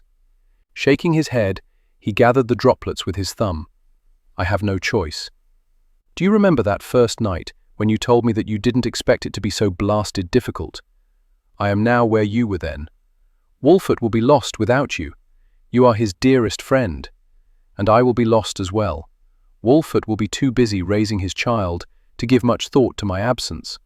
You are to stay here until you feel well enough to travel, and you are not to leave a moment sooner. Leaning over, he pressed a kiss to her forehead. Goodbye, Jane. She watched as he strode from the room. She wondered if any of them had truly understood the cost of what they were asking of each other. Chapter 24. Ainsley sat at the desk in the library of his London residence and studied the names that had been presented to him. He intended to make the most of the coming season. Next year, Jane and Wolfert would no doubt decide it was time to return to London. He wanted to have a wife in hand before then, one who would be content to live in the country and never again set foot in a ballroom. Fortunate for him, Claire was well ensconced in society and knew which ladies would have their coming out and who, from seasons past, still remained available. Shed prepared a list of candidates to assume the mantle of his duchess. Had encountered a couple of the ladies at Wolfert's when he was there for the fox hunt. He immediately scratched them from the list. Those who were 10 and 7 went next. What did he need with a child? 10 and 8, 10 and 9, still too young. 20, heading for the shelf. Risky, but then so were those who remained, as they were older. What was wrong with them that they did not appeal to suitors? Within the hour, he had scratched off every name without having met most of the women. With a sigh, he leaned back in his chair. His heart wasn't in the hunt. It had been 2 months since he'd arrived in London. He knew Jane and Wolfert had returned to Herndon Hall. They'd even hosted a hunt late in April. Had received an invitation, which he respectfully declined. Had heard from those who attended that it was a smashing success. He found comfort in knowing that Jane was doing well and up to the task of hosting the affair. He knew he should have made an appearance, but he simply hadn't been able to bring himself to do it. Had not expected to miss his old friend and cousin so much. Knowing that he had no plans to visit any time in the near or distant future made matters all the harder. More than once had almost readied his coach to go for a visit. But he knew things between them would be more awkward than before, would never again be as they were. It was inconceivable all the things had not considered when he accepted the terms of that ludicrous proposal. A knock on the door brought him from his reverie. His butler entered, quietly crossed the room, and extended a silver salver. "A missive from Herndon Hall has arrived, Your Grace. The man who brought it assures me it is quite urgent." Ainsley's stomach clenched. It was too soon for Jane to have given birth. Dear God in heaven, don't let her have lost the child. Opening the message, he stared at the words that seemed to have no meaning. "It is with the heaviest of hearts that I inform you that Wolfert is dying. He asks that you bring his jewels." The coach travelled down the road, the horses galloping as fast as the coachman could drive them. Without truly being aware of his surroundings, Ainsley stared out the window as the trees and sloping land flashed by. The jewels were safe. He had them in hand. But delivering them seemed like such a terribly bad idea. Wolfert is dying. He had hosted a fox hunt a few short weeks ago, and all was well. How the devil could he be dying? It didn't signify. Ainsley caught sight of the large boulder that marked the beginning of Wolfert's property. He remembered how Jane had ordered him to stop when she saw it. He wanted to call up for the driver to stop now. He didn't want to continue on to Herndon Hall. He didn't want to see his friend diminished by death. Why had he stopped his visits? Fish needed to be caught, foxes chased, and horses ridden. Conversations over whiskey needed to be had. Had thought himself unselfish to leave them in peace, but now he wanted every moment back. Death had come with no warning. Only 3 years separated them. What would he do if he had only 3 years to live? What if it was something they'd done together that resulted in this decline? What if he could have prevented it? Had he failed his cousin once again? The recriminations swirled through him as the coach turned onto the road leading through the estate. The trees were heavy with leaves awaiting the first breath of summer. Gorgeous. He saw a fox peer out through the brush and then dash away. It would still be here for this year's hunt, but Wolfert wouldn't. It was impossible to contemplate. Herndon Hall without Wolfert. The coach slowed. "Stay here," and he leaped out before it stopped. Although he dashed up the steps, it seemed he wasn't moving at all. He barged through the door. The butler came to attention. "Your Grace." "Is he in his bedchamber?" "Yes, Your Grace." "The Marchioness?" "She's not left his side." He raced up the stairs, taking them two at a time, his heart pounding to an erratic rhythm. At least he wasn't too late.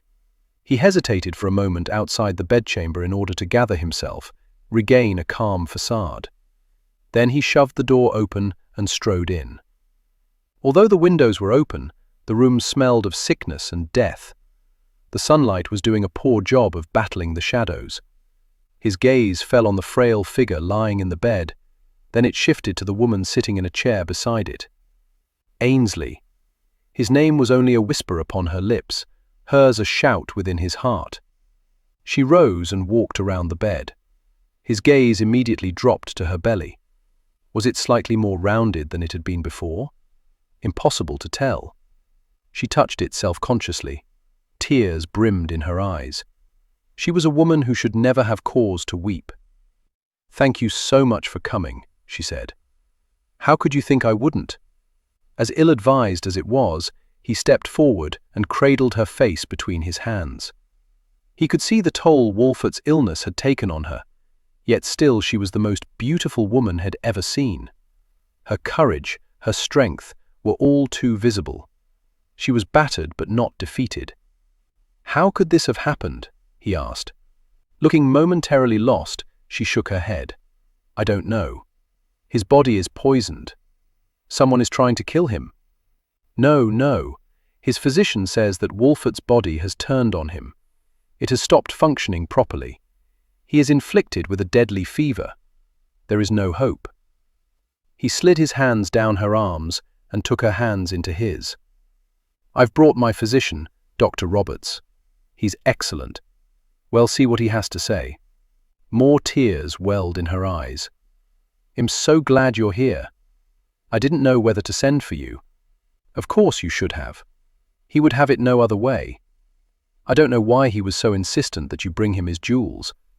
I don't know what he expects to do with them." "He hasn't told you about them then?" "No, I don't even know what kind they are. Rubies, emeralds, diamonds. What does it matter?" It mattered. "Ainsley?" Wolfert croaked. "Is that you, old man?" Ainsley gave Jane's hands a final squeeze of reassurance before he strode over to the bed. Jane followed, her footfalls soft until she was standing at its foot, one hand wrapped around a post as though she required the support to remain upright. How difficult this had to be for her. Wolfert looked bloody awful. His skin had an unnatural pallor to it. His eyes held no life at all. "Always in want of attention, aren't you, Wolfert?" His cousin released a weak laugh. "I was always the more interesting of us. Still are. Did you bring them? Did you bring my jewels?" "They're here. I left them in the coach. I need to see them." He glanced quickly to the side, to Jane, before turning his attention back to Wolfert. "You haven't told Jane about them?" "No. You do that. You owe me that." His breathing rattled, each breath labored. "It's your fault, you know. Your fault I'm here." "Wolfert, no," Jane pleaded. "Don't say these things." "It's all right, Jane," Ainsley said. "Let him have his say. He deserved the verbal lashing." So he stoically held his friend and cousin's gaze. "See? He knows it's true. Just as I've been telling you, it's his fault." Wolfert struggled to push himself up, and Ainsley stepped forward to help him, to settle him back against the pillows. "If only you'd given me the bloody reins, I wouldn't have been forced to take them from you."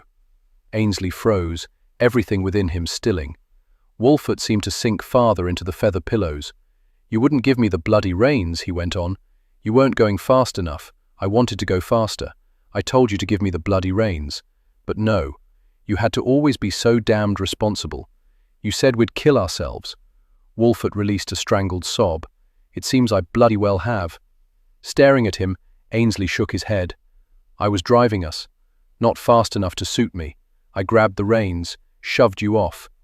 Ainsley fought to remember, but it was all a blur, the events encased in a fog of liquor. I lost my balance, Wolfert continued, fell forward. I still remember the terror of it, the agony. And then, nothing. I was so grateful for the nothing. Ainsley felt as though he'd been bludgeoned. He thought he should have felt immense relief, but all he felt was betrayed. All these years, I was shackled to the guilt. As well you should be, if only you'd gone faster. Wolfert, surely this is your fever talking, Jane said softly. None of this can be true. You could not be that cruel. I am on fire, but I am lucid. He would not give me the reins, so I snatched them away. He sounded like a petulant child who was being denied his favorite sweet. His shoulders shook as he began coughing. Jane hurried over, put her arm around him, and lifted him until the spasms stopped. Then she gave him a drink of water and gently lay him back down. He rolled his head to look at Ainsley again. Please, my jewels, bring them to me. Jane patted a damp cloth over his brow. What sort of jewels are they that they are so important to you? They are my children. Standing at the window, unconsciously rubbing her hand over her swollen abdomen, Jane gazed out on the drive where Ainsley's coach waited. Still stunned by Wolfert's revelation, she watched in a sort of detached manner as Ainsley assisted a woman to the ground. From this distance, she appeared close to Jane's own age. She was fair, blonde beneath the hat, Jane thought. Her heart constricted painfully as Ainsley lifted out a young girl, and then another even smaller. She didn't know why she expected them to be older, so much older. Born years before she and Wolfert married. Surely it was only the distance separating her from them that made them look so small and young. Dr. Roberts exited next, the one who had seen to her after she fainted at Ainsley's ball. Perhaps he could save Wolfert. They were due a miracle. But then she thought of the child she now carried. Another miracle. How many was one family allowed? She moved to stand by the foot of the bed, her shoulders back, her hands clasped tightly and perched on her stomach, her chin held high. She knew her duty. She would be an accommodating hostess. Do you hate me? Wolfert asked. With her eyes on the door, she ignored his question and asked one of her own. They are quite young. The girls. What are their names? Mary and Elizabeth. I named them after Henry VIII's daughters. When I married you, you became Jane Seymour, his only true love, if history is to be believed. His words made no sense. They were little more than gibberish. When did you name them? She asked. His chuckle was brief, too much effort. When they were born. When do you think? When were they born? It sounded like another woman's voice asking the question with no emotion whatsoever. A steady cadence. The patter of footsteps in the hallway kept him silent. Or perhaps he'd never intended to answer at all. Jane took a deep breath to steady her nerves and wondered distractedly if this was how Anne Boleyn dreaded the coming moments as she was led to her execution. She felt as though the axe were coming down on all she had ever believed about her marriage. Her first thought upon gazing on the woman who came through the door with Ainsley was that her features were quite plain. She was the sort who would be unnoticed in a group of ladies. Then Jane chastised herself for so ungracious a thought. Obviously, on some level, she appealed to Wolfert. Her dark blue travelling dress indicated that she was either of a high station or she had a benefactor who paid a pretty penny for her clothing. If that benefactor remained Wolfert, Jane did not wish to know it. Ainsley guided the woman to Jane. Lady Wolfert, allow me to introduce Miss Madeline Brown. The woman took a deep curtsy. My lady. Her voice was soft, cultured. Miss Brown, I believe my husband wishes to have a moment with you. I will leave you in privacy. She was almost to the door when the woman exclaimed, Oh, Wally! And the girls, brown-haired, brown-eyed. His eyes were racing past her, crying, Papa! Papa! She stepped into the hallway, well aware of Ainsley behind her. She greeted the physician, forcing words through a throat that refused to work properly. We shall give them a few moments, she said to the doctor, and then you may examine the Marquis. If you'll be so kind as to excuse me, I'm in dire need of some air. Of course, my lady. She could barely see the stairs through the tears that had gathered. She felt Ainsley wrap his hand around her arm. Careful, he cautioned. She gave him leave to guide her down the stairs and escort her into the garden. She broke free of his hold as soon as she was on a familiar path. "How long have you known about his jewels?" He hesitated before saying somberly, "As long as they have been with him." She refused to ask exactly how long that was, but it seemed she was not yet ready to stop tormenting herself completely. The smallest girl. "How old is she?" "Jane? I can guess, but I'd rather know for sure." "She recently turned 3. If I had not lost my first child, he swore she would be a little over 3 now. So he was seeing that woman while I was with child." "Jane, don't torment yourself. Was he with Miss Brown the night of the accident?" "Jane, nothing is to be gained." She spun around to confront him. She could see the agony of the truth on his face, in his eyes, but she had to hear the words. "Was? He?" He hesitated, and the muscle in his cheek ticked before he replied, "Yes." She dug her fingernails into her palms, needing the discomfort so she could force back the tears. "So you were both not only drinking and gambling, as you told me, but fornicating as well?" "Yes. I thought he loved me, or at least had a care for me." She wound her arms around her chest. "Oh, it hurts so bad." He reached for her, and she stepped back. "Do not touch me." You knew he did not honor his vows. Why did you not tell me?" "No good would have come of you knowing the truth. It would have only made you miserable." He shrugged, and he could no longer be unfaithful. "He does love you, Jane, but not enough. And you, by holding silent, you condoned his actions. My God, with your reputation with the ladies, you no doubt celebrated his poor behavior. Women are nothing to you." "That's not true." I don't wish to hear it. Your excuses, your poetic words, your sweet gestures, they are all designed with one goal in mind. I fell for them. I allowed you and my husband to convince me that a situation existed where vows mattered not at all. Everything was a lie. She walked away from him, needing time alone. He must have sensed what she required, because he did not follow.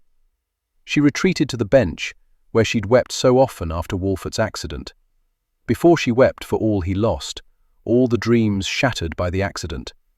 Now she wept because he had betrayed her and their vows. With Ainsley's help, he convinced her to betray herself and her vows. Vows that she now understood had only ever meant anything to her. It hurt. It hurt so terribly badly. More so because Ainsley had been complicit in the deceptions. She had trusted him with her body, her dreams, and a portion of her heart. And he had known, always known, that everything she treasured was a lie. Dr. Roberts had examined Wolfert and declared him beyond help. Ainsley had arranged for him to return home then. Wolfert's own physician would be seeing to his remaining needs.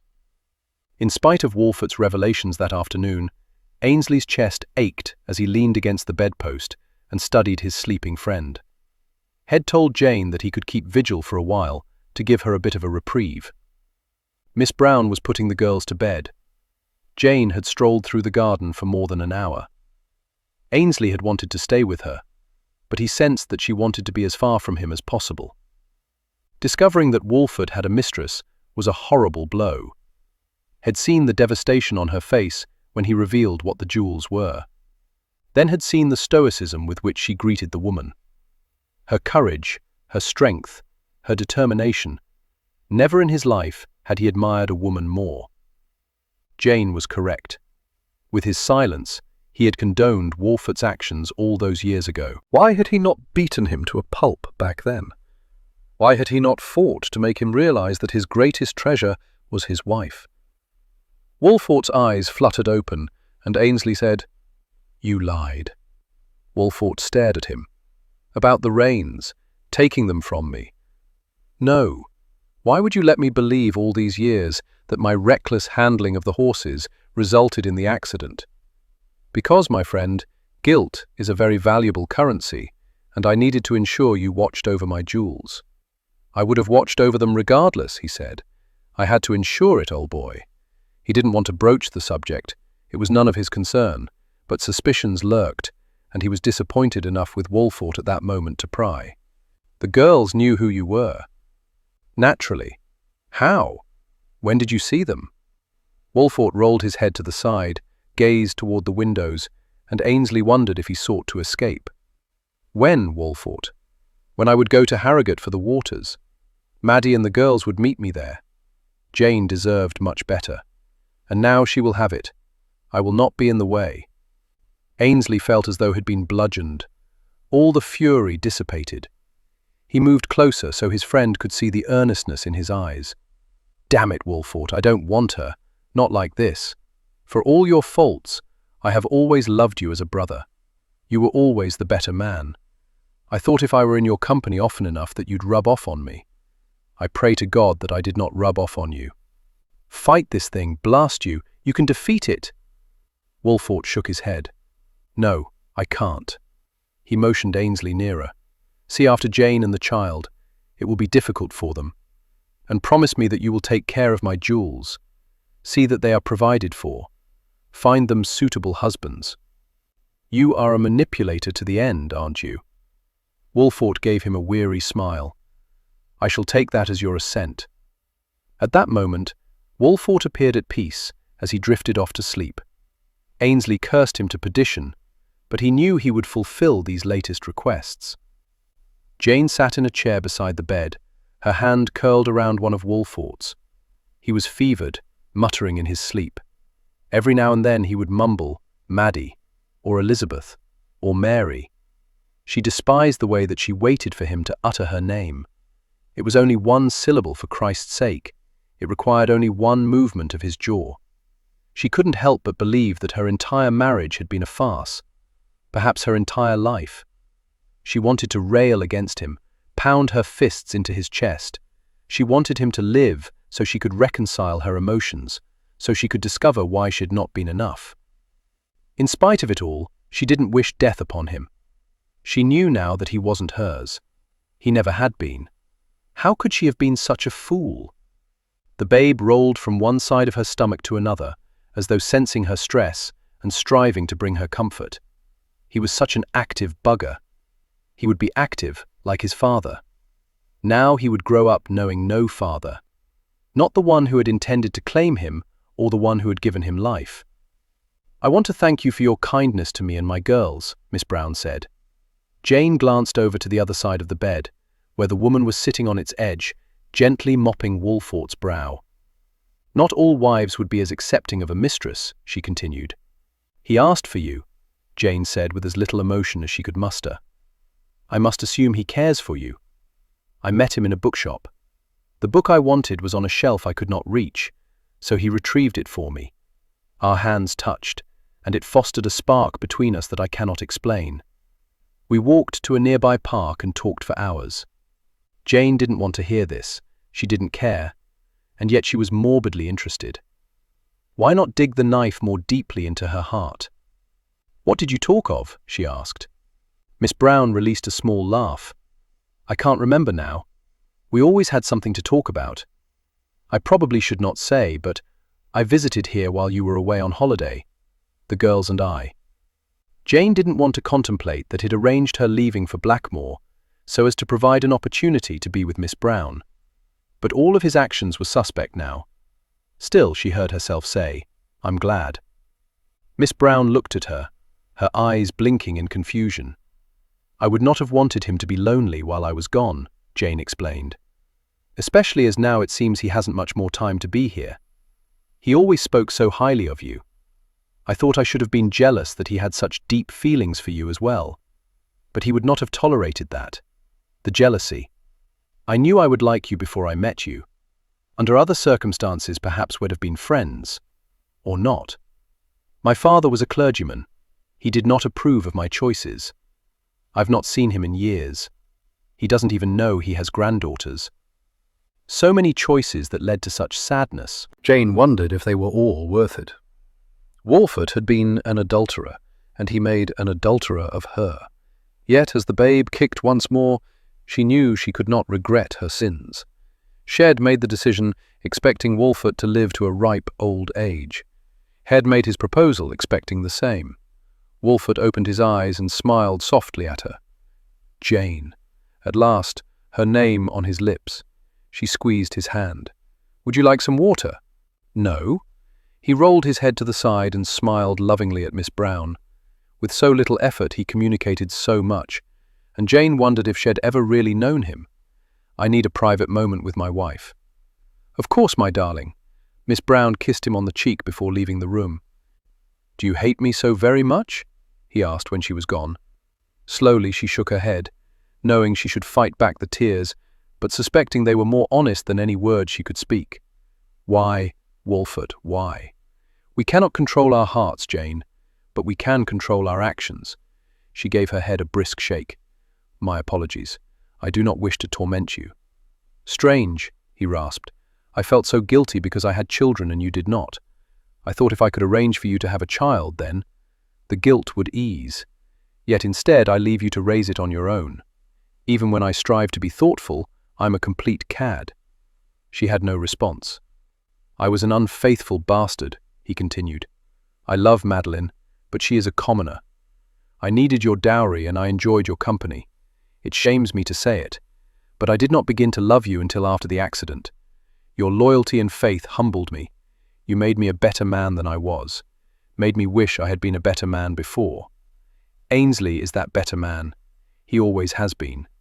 She wrapped both her hands around his and held his gaze. In spite of all the revelations that have come about today, I still love you. He closed his eyes on a sigh. Then I shall die a most fortunate man. Chapter 25. Death came in the hushed stillness of dawn. With hardly a word spoken, they journeyed to London where Wolfert was to be laid to rest.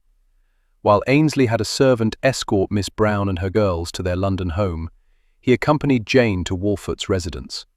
Once there, mourning cards were sent out, and soon the ladies of society descended like ravenous ravens to flutter around Jane. He knew they sought only to comfort her, but it was a task he would have preferred had been reserved for himself. But since their encounter in the garden, she had not spoken to him, except when necessary. She was incredibly formal, unnaturally stoic. Head heard Miss Brown sobbing uncontrollably after Wolfert's passing, but had yet to see Jane shed a tear, and that worried him. Still, Ainsley admired Jane's dedication to ensuring that Wolfert's funeral was one befitting his title and station. The glass-sided hearse and four, carrying the mahogany casket, travelled slowly through the people-lined streets on its way to St. Paul's, where Wolfert would be entombed. Wolfert's riderless horse plodded along behind it. With shutters drawn, a dozen black carriages that housed the male members of the family and close friends followed. Black ostrich plumes fluttered in the slight breeze. Following the interment, the gentleman returned to the residence.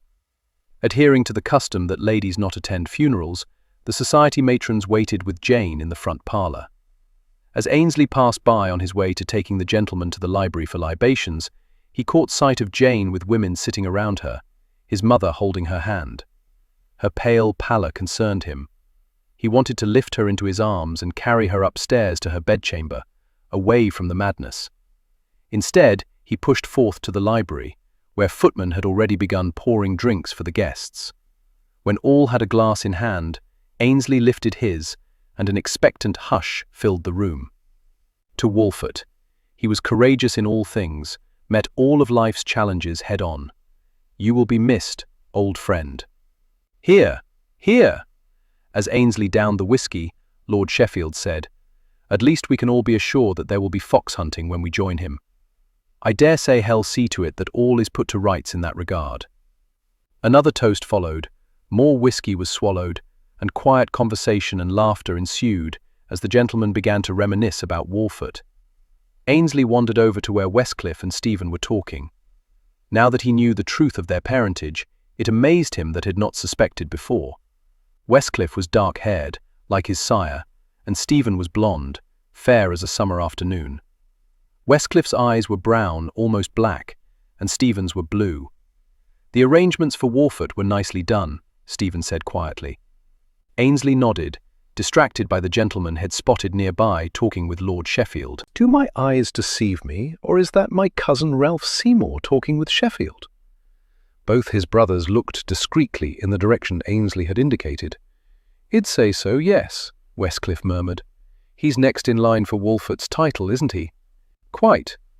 Does he look to be a man going mad with syphilis?" Westcliff and Stephen both looked at him as though he were the one going mad. Had Wolfert lied about that as well? Damn him! The man was turning out to be a master manipulator. Think. I'll have a word. But getting there meant running the gauntlet of those who wished to offer their condolences. It was no secret that he and Wolfert had been close, so he graciously acknowledged the kind words that were spoken as he wended his way toward his target. He wasn't quite there when he heard Sheffield say, "Bated breath to discover if Lady Wolfert will deliver a son. I don't know if the courts will care one way or the other. My cousin was paralyzed. If he got her with child, he'll eat my hat. Shall I fetch it for you?" Ainsley asked. Ralph jerked around so quickly that the whiskey in his glass nearly sloshed over the sides. "Cousin, you're not on the branch of the tree that's in line for the title, so perhaps you've not given it any thought. But it's obvious you have. If you're wise, you'll hold your tongue on the matter." "Is that a threat?" "It's a promise. Lady Wolfert has suffered enough during the past few years, and she deeply mourns the passing of her husband. That does not mean he got her with a child. I've heard rumors that you danced with her, that you were seen walking alone with her in the garden. As a favor to Wolfert, I attended her where he could not. Does that include her bed?" His fist shot up so fast that the pain was ricocheting from his knuckles to his shoulder before he even realized he delivered the blow to Ralph's chin. His cousin dropped to the floor with an unceremonious thud. Completely out. He wasn't going to get up any time soon. Westcliff and Stephen were instantly at Ainsley's side. "Looks as though cousin Ralph has had a bit too much to drink," Westcliff said, signaling for 2 footmen. "Get him to his carriage." Ainsley looked over to see Sheffield grinning like a loon. "At long last, I'll have a non-boring tale to tell," he said triumphantly. "I'd keep it to yourself, Sheffield," Ainsley warned. "Of course, old boy." But he was fairly bouncing on the balls of his feet as he shouldered his way through the men who'd gathered around at the commotion. "Apologies," he said to the gentleman. "I could not let an insult to Wolfert go unchallenged. Drink up." Westcliff took Ainsley's arm and led him to a distant corner of the room, Stephen following in their wake. "What the devil was that all about?" Westcliff asked once they were away from prying ears. He questioned the legitimacy of Jane's child. "You must know everyone's questioning it." "It doesn't matter. She was with child when Wolfert died. The courts will recognize it as his." His words were spoken with too much vehemence. Both of his brothers were studying him as though only seeing him for the first time. "It's none of my concern," Westcliff began. "No, it's not," Ainsley assured him. "Good Christ, is it yours?" Westcliff asked, his lips barely moving. "It's Jane's." He left his brothers staring after him. In the length of a single heartbeat, everything had changed. "You are so fortunate to be with child," Lady Inwood said. "You should pray for a son. Then you will not be dependent upon Ralph Seymour's mercies." Sitting in a corner of the parlour, surrounded by ladies, Jane felt as though there was absolutely no air to breathe. "Ainsley has certainly been a godsend, hasn't he?" Lady Sheffield asked. "He's handled so many of the arrangements." Was it her imagination that she heard insinuations in their voices? Why could they not leave her in peace? "Will you return to Herndon Hall now?" someone asked, a voice she didn't recognize. "No, no, you must remain in London," Lady Inwood insisted. "To be a widow and with child. You need us to see you through it." Jane was somewhat relieved to see the Duchess of Ainsley step forward. Although she had relinquished the title when she married Leo, she was still addressed as such and shown the deference that came with holding the title for so long. "I believe," the Duchess said, "that what Lady Wolfert needs is to do what is best for her. She also requires rest. Surely it is past time for all you dear ladies to take your leave." She began ushering them from the room, but each circled back to give Jane one last message of condolence and reassurance that they could be called upon if needed. In the entry hallway, they were soon joined by their husbands. Then, finally, at last, silence. Jane saw the shoes first, black and polished to a shine. Slowly, her gaze travelled over the black trousers, the black waistcoat and jacket, until it settled on green eyes. "A bloody awful day," Ainsley said. She drew comfort from the words Shed wanted to say. "Yes. My mother, Leo, and I will stay here through the night in case there is anything you need." "That's not necessary. I shall be alone in all the days to come. I might as well begin getting used to it." "Not tonight. You need to eat, Jane." "I have no appetite. The babe does." She placed her hand against her side. "I think people are gossiping. They don't believe it's his. And now he's not here to convince them. Rather bad timing, that." "It doesn't matter what others think or believe. It only matters what you want." Only she didn't know. He had food brought to her on a tray. While she ate, he told her about the grandeur of the funeral procession, all the people lining the streets. Wolfert had gone out in style. She thought he would have been pleased. In spite of all the revelations at the end of his life, she had cared for him too long not to do right by him in the end. After she had eaten as much as she could stomach, she allowed the Duchess to escort her to her bedchamber, where a bath was prepared. She wanted to be alone, but the Duchess remained, talking constantly of nonsensical things, as though she felt a need to fill the hovering silence. Once she was in her nightdress, Jane strolled to the nursery that she had begun furnishing for the first time she was with child. Sitting in the rocker, she was finally, at long last, alone with her sorrow. In the library, Ainsley looked up as his mother walked into the room and went to the table holding several decanters. She poured herself a brandy and sat in a chair across from him, one beside Leo, who was keeping Ainsley company, even if it entailed little more than drinking with him. "How is she?" he asked. "I'm most worried about her.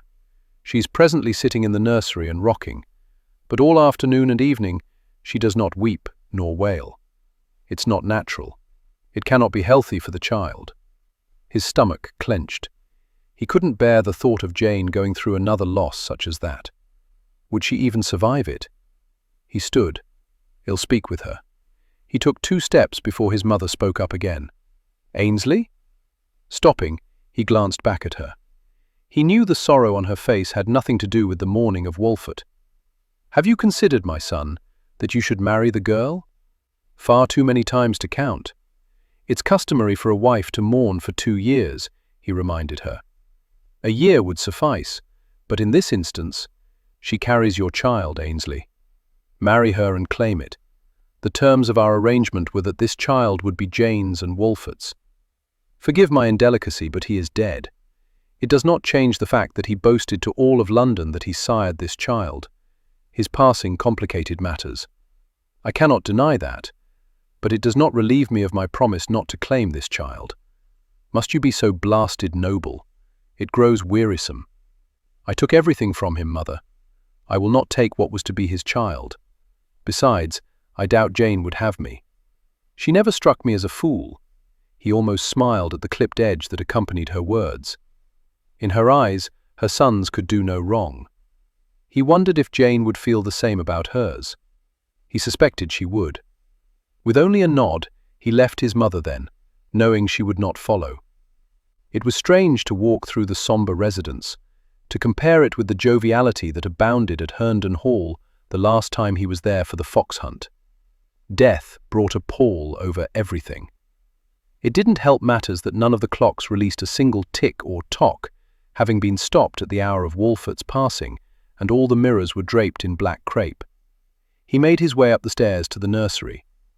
At the door, he hesitated. It was closed.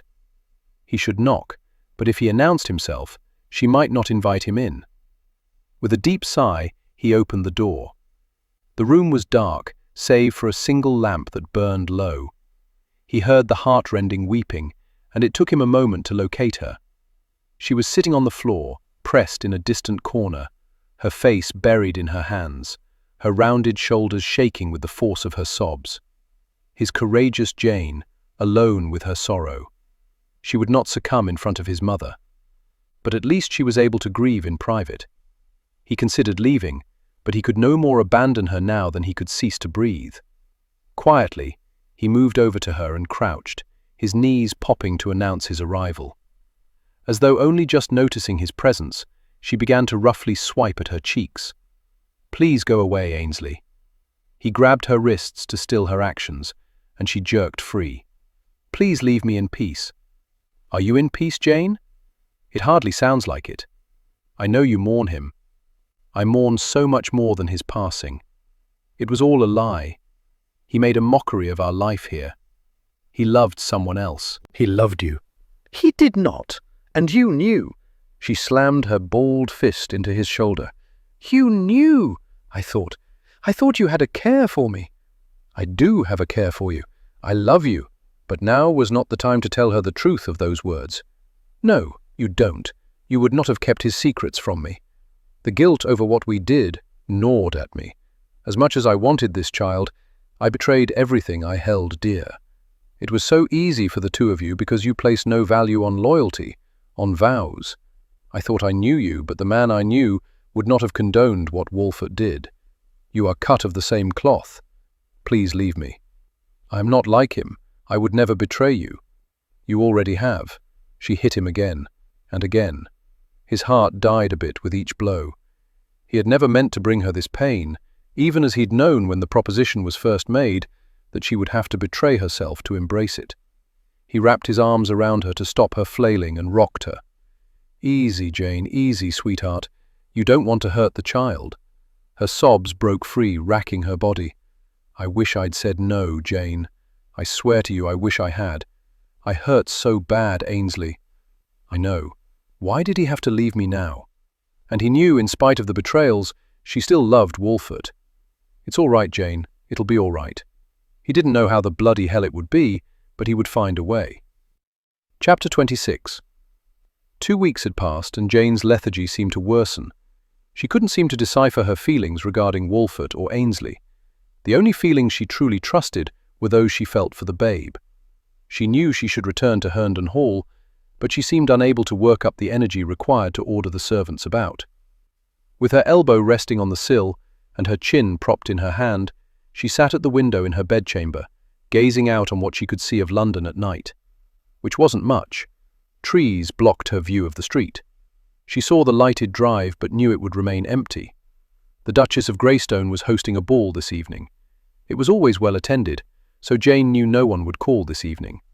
From time to time since the funeral, a few of the ladies made a morning call, but it was always awkward, and they were all so incredibly boring, except for Lady Inwood, who had no qualms whatsoever about spreading gossip.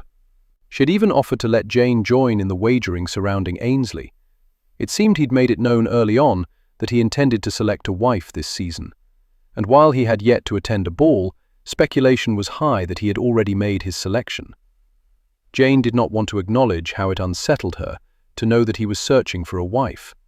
She certainly had no desire to marry him, doubted she would ever marry again. She heard the clatter of horses' hooves and the whir of wheels on the cobblestone. A coach approached. As it drew near, she recognized the crest on the door. Ainsley. Her heart leaped, and she fought to calm it. But it increased its tempo as he stepped out, obviously on an outing, dressed in a swallow-tailed jacket. In one hand, he held his top hat and walking stick. He disappeared from sight, and she refrained from opening the window to lean out and strive to catch another glimpse of him. He'd not visited since the night of the funeral, the night he held her while she wept. The night, to her immense embarrassment now, she lashed out at him. 1,000 times she considered sending a note of apology for her outburst, because she missed him. As much as she didn't want to acknowledge it, she did. Often since leaving Blackmore she thought of him, always with guilt. All of her thoughts should have been on Wolfert, although she now knew most of his were not on her. The knock on her bedchamber door had her coming to her feet. Yes. Lily stepped inside. His Grace the Duke of Ainsley would like a word. She felt so drab and dour, already in her nightdress. But for her, this season, there would be no balls. "Tell him I'm not at home." No, she shook her head. That wouldn't stop him. Tell him I'm already abed." "No." "Drat him. Send him up."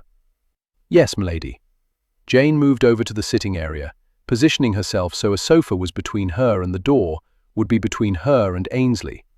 She didn't want to give the impression that she was extremely glad of his presence.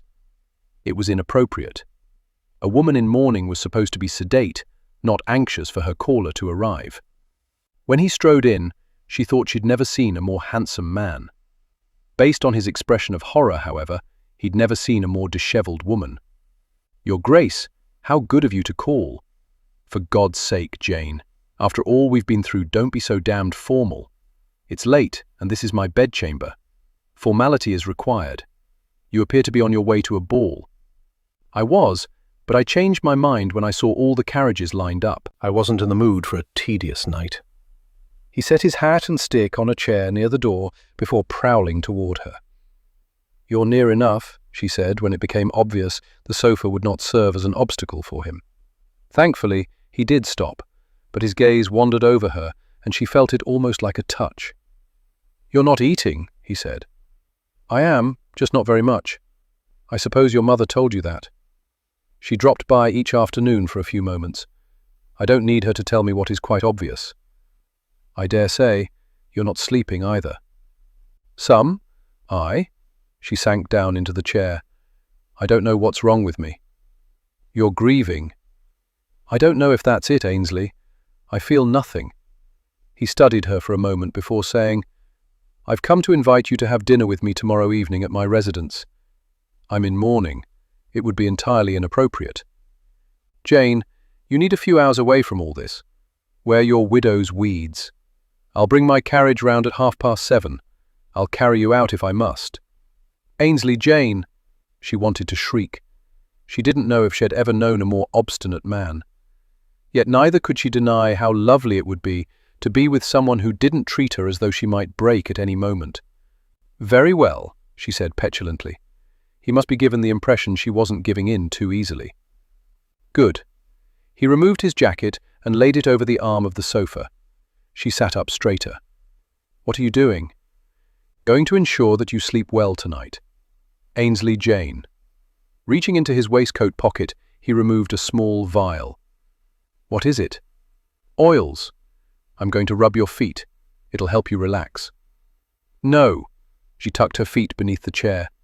"You'll start with my feet, and then you'll journey upward, and it would be entirely inappropriate. I promise I will not venture higher than your ankles." She shook her head. "My ankles are swollen. You don't need to see them. Move to the sofa. Or better yet, the bed." "Do you not listen to a thing I say? What are you afraid of, Jane?" "That I'm swollen and miserable, and that you'll be repulsed by me." "I'm so sorry," she blurted. He furrowed his brow. "For what, pray tell?" "For lashing out at you, the last time you were here. I didn't take your words to heart. I know how difficult all of this has been for you. Unbearable sometimes. So tonight, I'll give you something pleasant to take into your dreams." He held out his hand, enticing her with those long, strong fingers. "Come along, Jane. Move to the sofa." Against her better judgment, she did as he bade. When she was settled in the corner, pillows at her back, he sat at the opposite end and lifted her bare feet to his lap. Mesmerized, she watched as he poured several drops of oil onto his palm before setting the bottle aside. Then his palm kneaded her soul. "Oh, dear God." "Nice?" he asked. "Wickedly wonderful. You've done this before." "I once knew a lady who knew a great deal about the sensuous arts." "And you did not keep her?" "She was not mine to keep. Close your eyes." She did, as his fingers worked their magic over the balls of her feet. "Tell me a story. Something from your youth." "My youth? Well, I was a very clever lad." His melodious voice droned on as he told her about playing a game of hiding with Claire.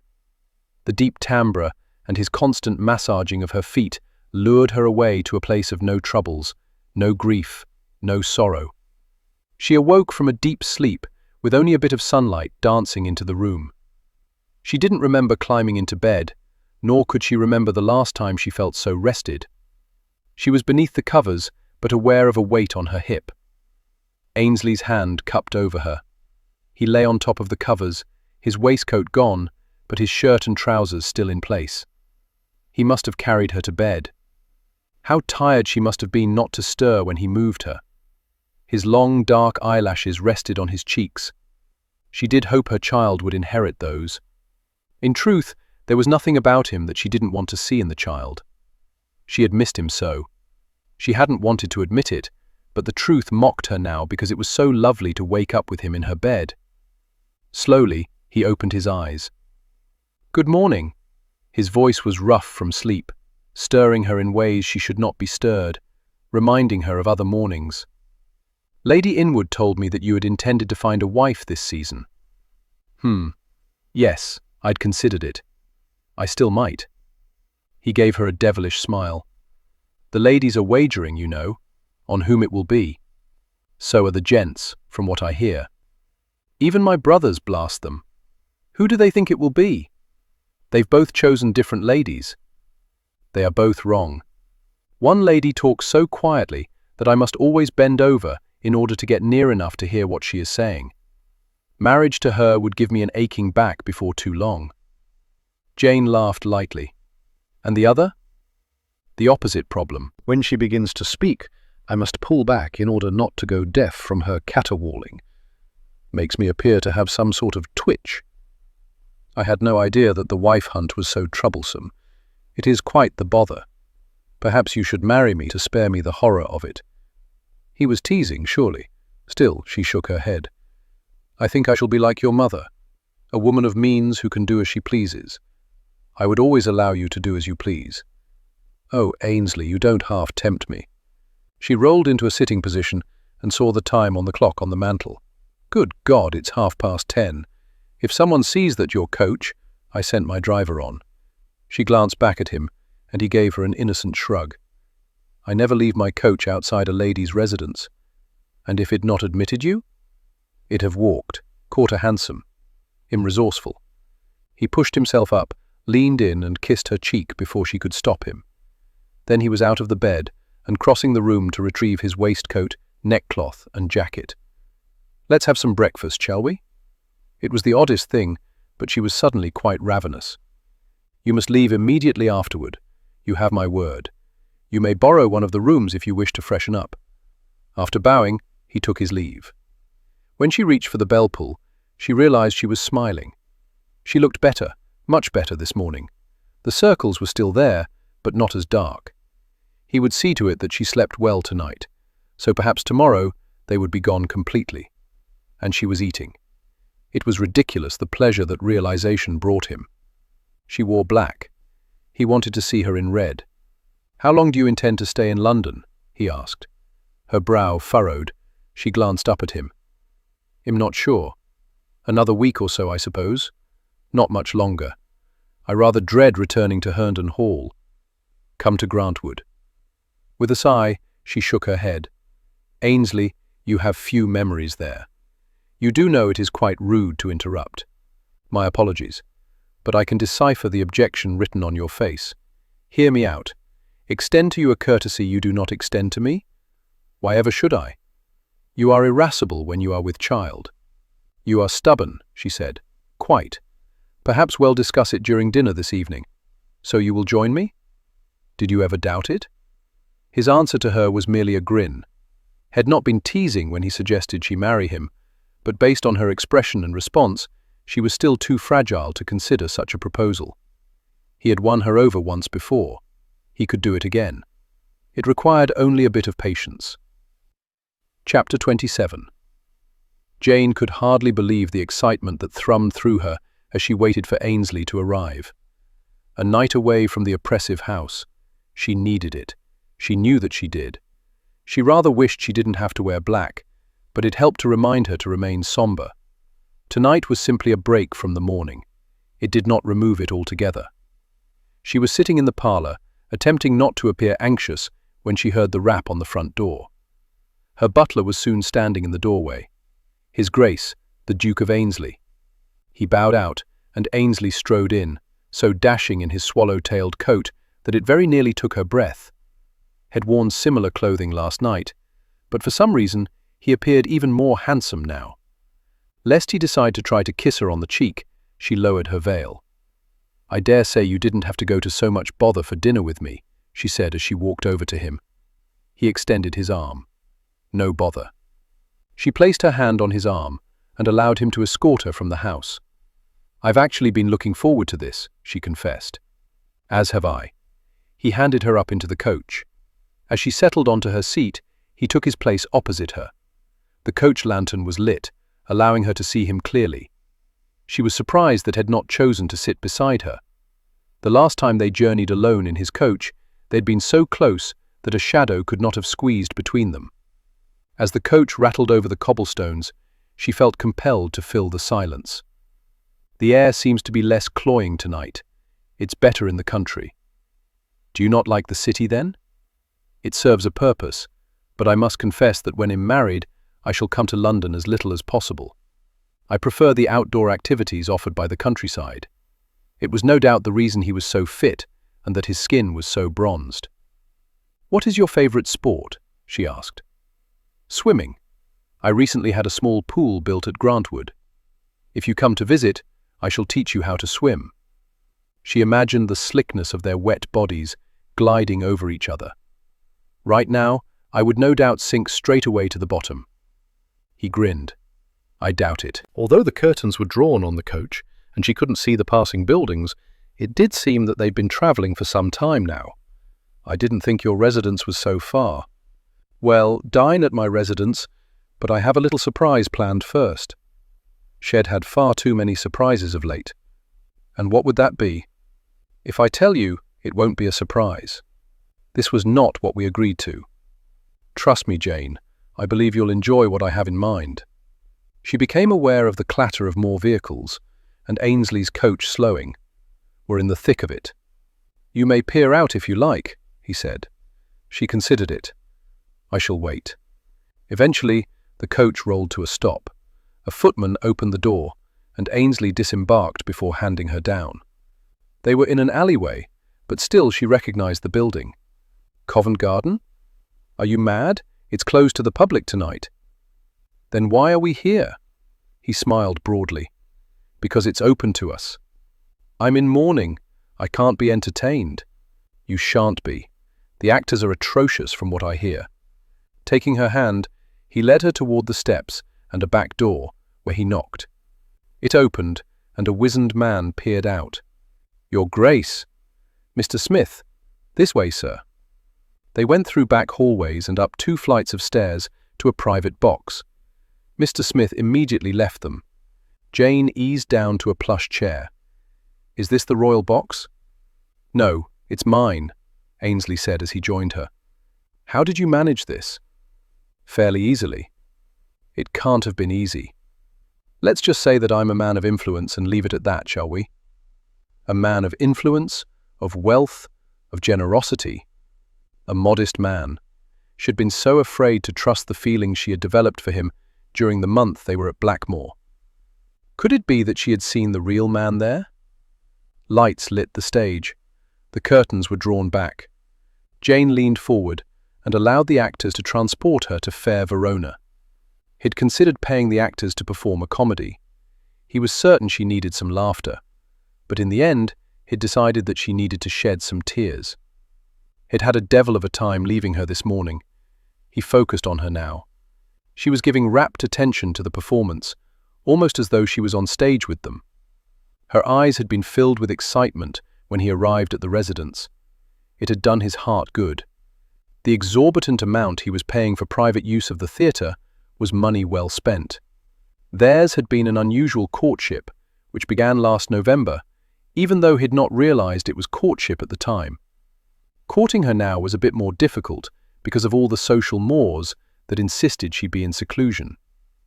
As the star-crossed lovers were mourned, he saw the tears begin to trickle down her cheeks. He wanted to wipe them away himself, but tonight he intended to be only a friend. So he handed her his handkerchief and watched as she delicately patted her face. And then a heart-wrenching sob broke free. He moved in, wrapping his arms around her, turning her into his chest, holding her near. He knew her sorrow had nothing to do with the performance. She was weeping now for all she'd lost and all that faced her. "I hate this," she said. "I hate that I'm all weepy." "You've earned the right to cry." Straightening, she eased back. "It makes me feel weak." "You're hardly weak." He could see her studying his features, and he wondered where her thoughts wandered. Taking a last swipe at her tears, she squared her shoulders. "I suppose we should be off." "Are you ready for dinner then?" "I'm actually quite famished." Dinner took place in Ainsley's garden, with candles flickering on the small round table, while the gas lamps sent out a soft glow. She could smell the roses, and from time to time she caught a hint of his fragrance. "You've gone to a great deal of bother," she said. "Not I. My servants. And I pay them well enough to do it." These were not the servants at Blackmore. They had no notion that she had spent an illicit month with Ainsley, that they'd shared dinners aplenty. "Do you wonder what they're thinking?" she asked. "Whatever it is, they'll keep it to themselves." "You trust so easily." "And you no longer do." He was right. Shed thought she understood the state of her life, only to discover that much was not as Shed thought. "I'm trying." She realized her words were true. She didn't want to view him through a veil of distrust. "Have you seen Miss Brown of late?" she asked. "Yesterday. She and the girls are well." "I don't understand her. I don't believe I could settle for so little." "Sometimes little is better than nothing at all." She studied him for a moment, remembering his heartfelt declaration as she was exiting the coach after leaving the cottage. She could not deny that their time together had created an intimate bond between them, but she was at a loss regarding how to characterize what she felt toward him. She wondered if his words had been merely spurred by the moment, or if they had burst forth from the depths of his soul. She said, "You felt that way at Blackmore. I was grateful for the days we had together, and the nights, of course. Sometimes it was difficult to separate the days from the nights. Near the end, they'd all simply run together. I wonder if she'll ever marry. If she does, it'll be by choice. Unlike my mother after her first marriage, Miss Brown is well cared for. Will you ever marry?" She gave a start at his question and decided a topic change was in order. "I don't know. I hear from the ladies that Lady Louisa Mercer is betrothed. It seems walking down the stairs with her did not harm her reputation in the least." She smiled at the memory. "She was smitten with you, but I was not with her. She was far too young. I prefer my women seasoned." She widened her eyes. "You make them sound like a course during the meal. It's not that far off. I like them with a bit of spice to them. I always liked that you were not afraid to speak your mind. I was rather tart with you on occasion, as I recall. You can be so again, Jane. Never fear telling me what you are thinking or feeling." At this moment, Ainsley, am little more than confused. I've enjoyed tonight, and yet I feel guilty about it. You shouldn't. You've been a perfect lady, and I've been a boring gentleman. You're never dull. Realizing that her plate was now empty, she settled back. "I don't believe I can eat another bite. You have a marvelous cook. I can't remember the last time I ate so much. Rather vulgar of me." He didn't respond, merely watched her over his wineglass, a satisfied smile on his face. "Next season, I shall be able to attend balls. Will you dance with me then?" "I can dance with you tonight." He stood up and was pulling out her chair before she knew what he was about. She considered objecting, but who was to see? Taking her in his arms, he began to hum Greensleeves as he swept her over the grass. She heard the laughter, startled to realize it was hers. She felt young again, the way she'd felt on the carousel. How was it that he could make her feel without care, and with so little effort? A fog had begun to roll in, and very little moonlight outlined him. But the light from the gas lamps lining the path wove around them, shadow and light, shadow and light. Always he was watching her, his gaze never wavering. He held her securely, as though he would never let her go. Within his arms, she didn't feel ungainly. She didn't feel that she wore widow weeds. It was as though she wore the most lavish of ball gowns. He did that to her, allowed her to imagine a life other than one she led. When she was with him, she felt as though she lived in a fantasy. It wasn't real. It couldn't last, no matter how much they wished otherwise. Still, for tonight, she could almost forget all the troubles that waited outside her door. Chapter 28. I fear I may have done something very bad. Studying Miss Brown as she sat in a chair in front of his desk, wringing her hands with such ferocity that he was surprised her skin didn't peel away, Ainsley might have reminded her that it wasn't the first time she'd engaged in naughty behavior, but then he was hardly in a position to cast stones. Miss Brown, it is not my intention to serve as your conscience, but rather to simply ensure that you and your daughters do not go without. She gnawed on her lower lip until he feared that she'd draw blood.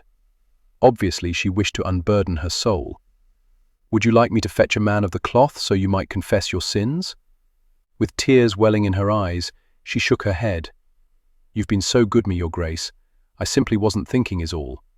I assure you, my dear woman, that you are not the first to have done something without thought and then to later regret it. I dare say I've regretted things that I've done with a great deal of thought. She almost smiled at that. He saw it in the twitch of her mouth. It's just that Mr. Seymour took me off guard with his questions. I wasn't expecting something so personal. Everything within Ainsley stilled. Mr. Ralph Seymour? Yes, Your Grace, Wally's cousin. The one who would inherit if Lady Walford wasn't with child. And what, pray tell, did he ask of you? If Lord Walford had more hand-wringing, more lip-worrying bedded me since his accident. To which you replied? I said he hadn't. She leaned forward to emphasize the truth of her words. Because he hadn't. Of course he hadn't. But then, my pride spoke up. I didn't want him thinking the fault rested with me, so I told him that Wally couldn't, that he was broken. I told him how he cried. I shouldn't have done that. I know that now. Mr. Seymour looked so triumphant, so pleased, and I wondered why he would care. And then I thought to myself, silly girl, he wants the titles, and so I thought I should come tell you straight away. It had been a week since he danced in the garden with Jane. Sometimes he thought about asking for her hand in marriage before the babe was born.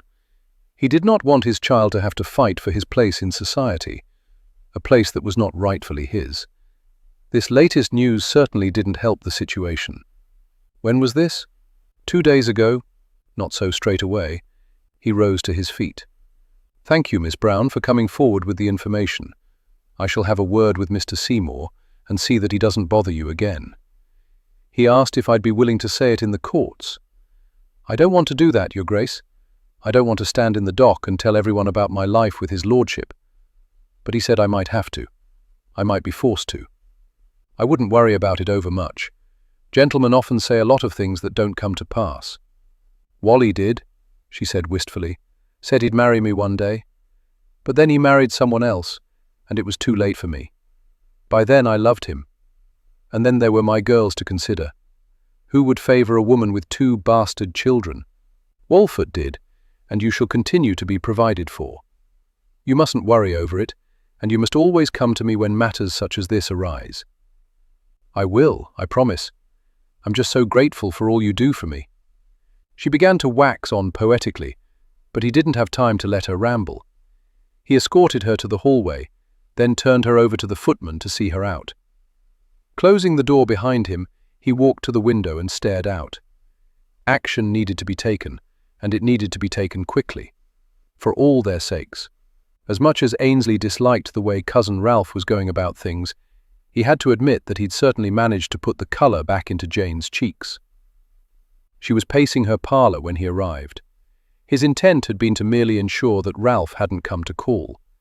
And he hadn't. But Lady Inwood, an overflowing fountain of gossip, had. He's apparently questioning whether this child could be Walford's, and he's making no secret of the fact that he doesn't believe it could be. It isn't, Ainsley reminded her. She stuttered to a stop, sank into a chair. This is just bloody awful. In long strides he crossed the room, knelt before her, and took her hands. The best way for me to protect you and the child is with my name. Marry me, Jane. Let me claim the child as mine. This is not how things were supposed to be. No, but they are the way that they are. Walford is not here to dispute Ralph's claims. You and I know the truth of the situation, as does Miss Brown. Her eyes widened slightly. He's spoken to her, hasn't he? Yes. He's going to make a stink of things. If we knew this was a girl, the entire matter would be moot. But if it's a boy... He stood up, moved over to the fireplace. No fire burned. He wasn't cold. But he needed the distance. Everything changed with Wolfert's passing. Everything. I want to claim this child as mine, whether it is a boy or a girl. If you set your course on insisting this babe is Wolfert's, you will place Miss Brown in a difficult position. Her word against yours. I would be believed. Jane's station in life, her position as Wolfert's widow, gave her some currency. But would it be enough? In all likelihood. But why set yourself on this path when there is no need? Marry me, Jane. Let me provide you with a safe haven from gossip, and recognize this child as mine. She rose from the chair and began to pace. This is absurd. Wolfert is barely gone. Tongues will wag if we marry straight away without a period of mourning. If you recognize this child, people will have confirmation that I was not faithful. The last remaining vestiges of my reputation will become tattered. Better tongues wag now than when this child is born. As for your mourning period, I understand that you need this time. We will have a chaste marriage while you grieve. She stopped her pacing and rubbed her brow. I feel as though I'm jumping from the pan into the fire. Tears welled in her eyes, and he cursed Wolfert. You are known far and wide as a remarkable lover, she said, and you are extremely talented at being discreet. I do not want another marriage as I had before. I know that his actions hurt you, dreadfully. I understand that you view me as guilty by association. But I swear to you that if you marry me, I will never take another woman to my bed. Wolfert gave the same vows before God. Damnation, but he'd had enough. I am not Wolfert, he ground out through clenched teeth. And that child is not his. I'll be damned if I'm going to allow it to be brought into this world and have to fight for what is not even rightfully his. Allow? Unfortunately, he could see in her eyes that he'd sparked her anger. How dare you? You went into this arrangement perfectly willing to give up your child. No, I was never willing, Jane. It has always torn at me that this child would not know I was his father. But I shoved my own needs and desires aside because of guilt. Guilt, as it turns out, that I might not have even deserved.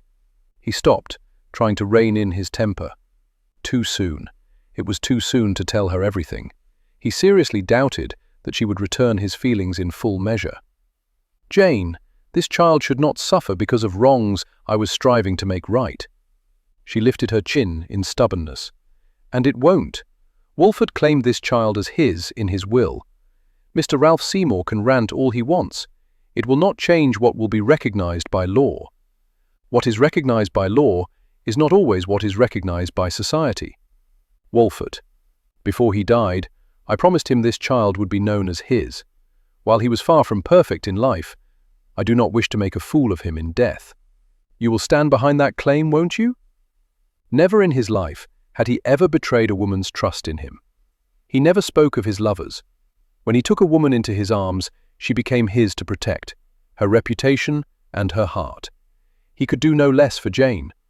But what she asked of him, he hated with every fibre of his being. Still he nodded. Yes. Blast her for being so damned stubborn. Sitting before the fireplace in his library, Ainsley drank his whiskey and cursed Wolfert for actions he'd taken that caused Jane to doubt her appeal, her judgment, her desires. He felt as though he was engaged in a war he had no idea if he could win. She was mourning the loss of so much more than her husband. All Shed believed about her marriage had been torn asunder. Why would she trust him now, when he'd known it was all a farce and held the truth from her? He should have told her, but then Shed have thought he did it to achieve his own ends. Now he wanted her more than had ever wanted anything, and he wasn't quite certain how to acquire her. It didn't help matters that she was struggling with her loyalty to Wolfert. Yes, they'd all made promises, but they could not have foreseen that everything would unravel with Wolfert's passing. Ainsley's worried about you, Tessa said, sipping tea in Jane's parlour. She had arrived only a few minutes earlier, and Jane knew immediately by her mien that the purpose to her visit had little to do with simple kindness. He can be quite protective of those he cares for. Irritated Westcliff no end when he was a lad, because Ainsley was so much younger, but he was always seeing to things, making sure all was well. He has no need to worry about me. I'm not his responsibility. Perhaps not. But a small part of you, the part that grows inside you, is it not? Jane felt her stomach drop. I suppose I should not be surprised that you know everything. Tessa gave her a gentle smile. Not everything, but enough. Does everyone know, do you think? By everyone I assume you mean within the family. No. Leo knows, of course, but then Leo knows everything. You would think that an artist would only look at the shell, but he has the ability to search much deeper. I believe that's the reason his portraits are so magnificent. Of course, I'm also biased. Be that as it may, others may begin to believe Ralph Seymour's claims in time. Who is to say? But if I have raised my sons to be anything, it is to be accepting. Westcliff and Stephen both chose their wives well, and they share the same willingness not to judge. However, my dear, I must be very honest with you. She set her teacup aside and held Jane's gaze. I know what it is to have a son, and to keep from him the truth about who truly sired him. It is an unbearable burden. I also know that Ainsley is a man of honor, whose loyalties are now torn. It will only worsen for him once this child is born. Mourning be damned, I say. Give this child its true father. You assume much, Your Grace. I know, my dear, but know you will have the houses of Westcliff, Lyons, and Ainsley behind you. They are a formidable trio, my sons. Few in London are willing to incur their disfavour, or mine, for that matter. It is barely a month since Wolfert's passing. People will gossip. They gossip anyway. Long after she left, Jane sat in the parlour and stared at nothing, her thoughts drifting back to a night when she had traded all she believed in for a chance to hold something she treasured. As though sensing its mother's distress, the child within her kicked. Once, twice, thrice. It did not carry Wolfert's blood. In her selfishness to want a child, she had accepted Wolfert's excuses and justifications in the event this child was a boy. But now they were not so easy to live with. If this child was a boy, would it be fair to deny him a dukedom? Would it be fair to expose him to Ralph's accusations? What had seemed so simple then seemed so complicated now. Doors had closed and opportunities had opened. She felt lost, at a crossroads, not knowing which path to take. Chapter 29. Please inform the Marchioness that the Duke of Ainsley has come to call. Standing in the entry hallway, Ainsley tugged off his gloves. More rumours were floating about. If ladies were calling, Jane was certain to have heard of them. He wanted to judge for himself how much they were upsetting her. I fear she is not at home, Your Grace, the butler said. Ainsley stilled. Not at home to me, you mean? I will see her if I have to find her myself. The butler cleared his throat. She left for Herndon Hall this afternoon. With a sound curse, Ainsley headed out the door. The carriage had come to a halt some time earlier. Jane didn't know the exact hour. She knew only that darkness had fallen, rain poured down, and a footman stood ready with an umbrella should she decide to disembark. She sent her maid in as soon as they arrived. Yet, in spite of the dampness and chill seeping into her bones, she couldn't bring herself to leave the confines of the carriage. The door clicked open. She didn't know why she wasn't surprised to see Ainsley climb inside and take the bench opposite her. What the bloody hell are you doing, Jane? How did you know I was here? I made a call at your residence. Fairly killed my horse to catch up to you. Did you think I would let you run off without coming after you? I wasn't running off. She had been running away. She looked out the window toward the residence. I can't bring myself to go in. It wasn't quite as difficult in London because we hadn't been there in so long, not since the accident. But here, for more than 3 years, it was everything, and everything was a lie. Jane. I had to leave London, Ainsley. I feel as though I'm suffocating there. You, your mother, the ladies, cousin Ralph. I have no peace. I can't think, I can't breathe. I know so many people mean well." She released a wry laugh. "Some do not. I thought if I came here I could at least breathe, but I can't seem to leave the carriage. I don't know what I was thinking. It was not my intent to suffocate you, Jane, but I promised Wolfert that I would care for you. Come to Grantwood Manor, Jane. You will be away from the madness that is London. You can heal in spirit. Give birth to your child. Return here when you are ready." She felt the tears sting her eyes. He was not going to pressure her to marry him. It was both a relief and a disappointment. "Yes, I think I should like that very much." It was late when they arrived at Grantwood Manor the following night. Here the only black crepe to be seen was what she wore. Here the clocks tick-tocked. She felt a lifting of her spirits that astounded her. She'd not realized how much she needed to get away from the oppressiveness of both the London residence and Herndon Hall. Ainsley had been the perfect gentleman on the journey here. He'd regaled her with tales of his youth, the history of his ancestors. They'd spoken of nothing intimate. Yet, there was a sense of intimacy. It was simply his way with his silken voice and his gaze never straying from her. She told herself it was because he was always in the mode of seducer, a habit formed during years of frequenting bedchambers. His reputation surpassed that of his brothers.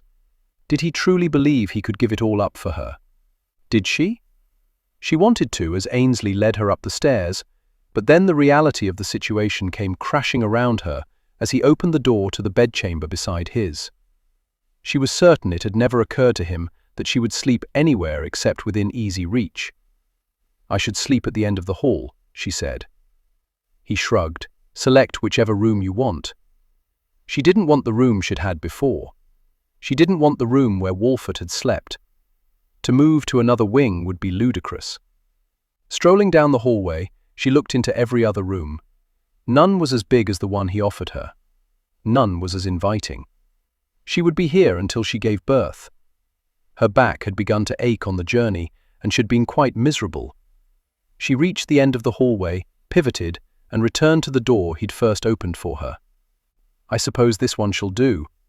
But you are not to use the door between the bedchambers." "I would not dream of it." "That is a lie. I suspect you were dreaming of it on the way here." "A small lie. Is it my fault that I find you irresistible?" He was such a charmer, always knew the right thing to say. She wished she could trust his words. "Ainsley, do not woo me with false flattery." "One day, Jane, I shall convince you that I've never given you false words." She opened her mouth to remind him, omission is not false words, it is still a falsehood. He shook his head.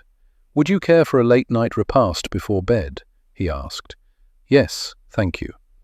While the servants hauled up her trunks and put away her belongings, she joined Ainsley in the smaller dining room, at a table with only 4 chairs.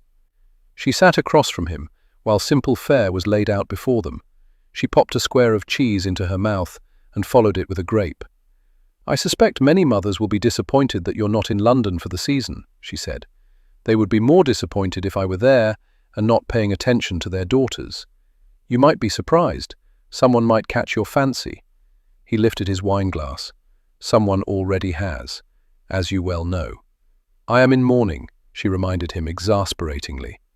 She watched his jaw clench just before he gulped down more wine. "I'm well aware of that. Just don't expect me to be too jolly about it." She wanted to change the subject. "You and your brothers grew up here, didn't you?" "Yes. Mother preferred Glenwood Manor to Lyons Place.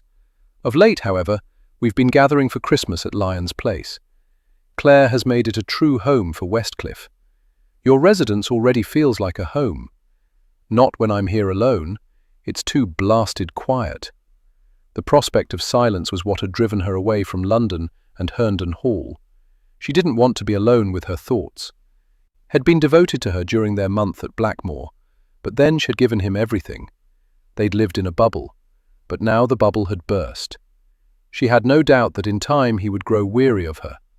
Then she would face the challenges of raising her child alone. Following dinner, Ainsley tried to convince her to join him in the library for a bit of reading, but she retired to her room. He went to the library, but rather than grab a book, he grabbed the bottle of whiskey and headed for the garden.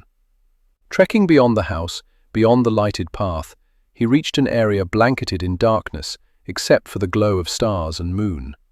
He sat on the grass, opened the whiskey, and took a long draught, relishing the burning and the penetrating warmth. Jane was correct, blast her. Had gone into this situation knowing he could never recognize this child. It did not stop him from wanting to, nor did it prevent him from wanting her. But his desires were ill-timed. She needed to heal. This child would be born. Wolfert would be recorded as its father. Ainsley would do all that he could to protect it. Stretching out on his back on the cool ground, he stared at the stars. Their distance made them all the more appealing. Jane said she was suffocating. He brought her here to breathe. By God, he would give her room to breathe. Sitting by the window in her bedchamber, Jane did not want to admit that she had enjoyed sharing dinner with Ainsley. Even when they did not speak, it was a comfort to have him near. But was that enough? She nearly leapt out of her skin when he came bursting into the room. "Come along, I have something marvelous to show you," he announced. "But I'm in my bedclothes." "Doesn't matter. There's no one to see." He ducked into a bedchamber across the hallway and emerged with an arm filled with blankets. His excitement was contagious. "What is it, Ainsley? You have to see it to believe it." He led her through the manor. Once outside, he said, "Grab my arm, don't let go." She curled her fingers around his arm and allowed him to lead her through the garden, away from the house, the lights. "We should have the torches lit." "No, they'll interfere." He came to a stop. She watched as his silhouette, limned by moonlight, arranged the blankets on the ground. Then he took her hand, drew her down until she was lying on the blanket, gazing at the stars. She saw one sweeping across the sky, followed quickly by another, then another. She released a small laugh. "What's happening?" "I don't know, but I've seen it before. It's as though the stars are racing across the sky. Do you think we're only allowed one wish?" "I think you can have as many as you want." She studied the sky. So many things to wish for. That she would have met Ainsley before Wolfert.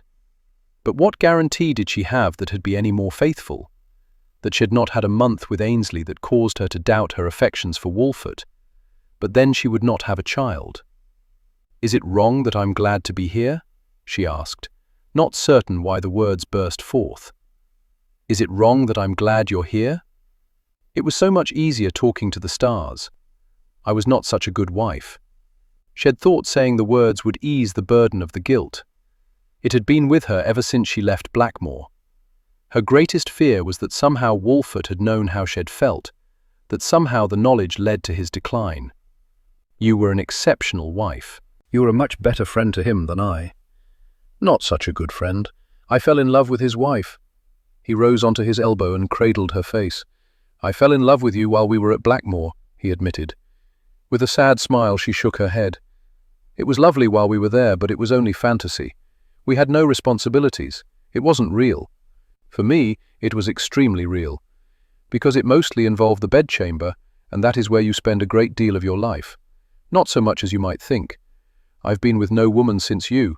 She hardly knew what to say. "I was going to take a mistress," he confessed, "but I could never work up any sort of enthusiasm for the search. Then I decided to take a wife, but no woman appealed to me. I finally realized why. None of them were you. I love you, Jane." This time, the words spoken with such intensity resonated through her heart and soul. "I have from the moment I met you," he continued. "Not deeply, of course, at first, but there was a spark, a twisting of my heart, and I regretted that I had not met you before Wolfert.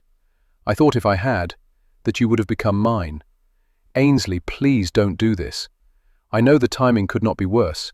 You are far along with my child, a child I want to recognize as mine. Marry me, Jane." He'd asked before, but she'd not taken it seriously. Now his declarations and insistence terrified her. It would be scandalous. We've been scandalous before. It did not turn out so poorly. He splayed his fingers across her belly. I want to claim this child as mine. That is what I wish whenever I see a star fall. That you and this child will be mine, and all of London will know it." She skimmed her fingers up through his thick hair. "You ask so much of me," she said.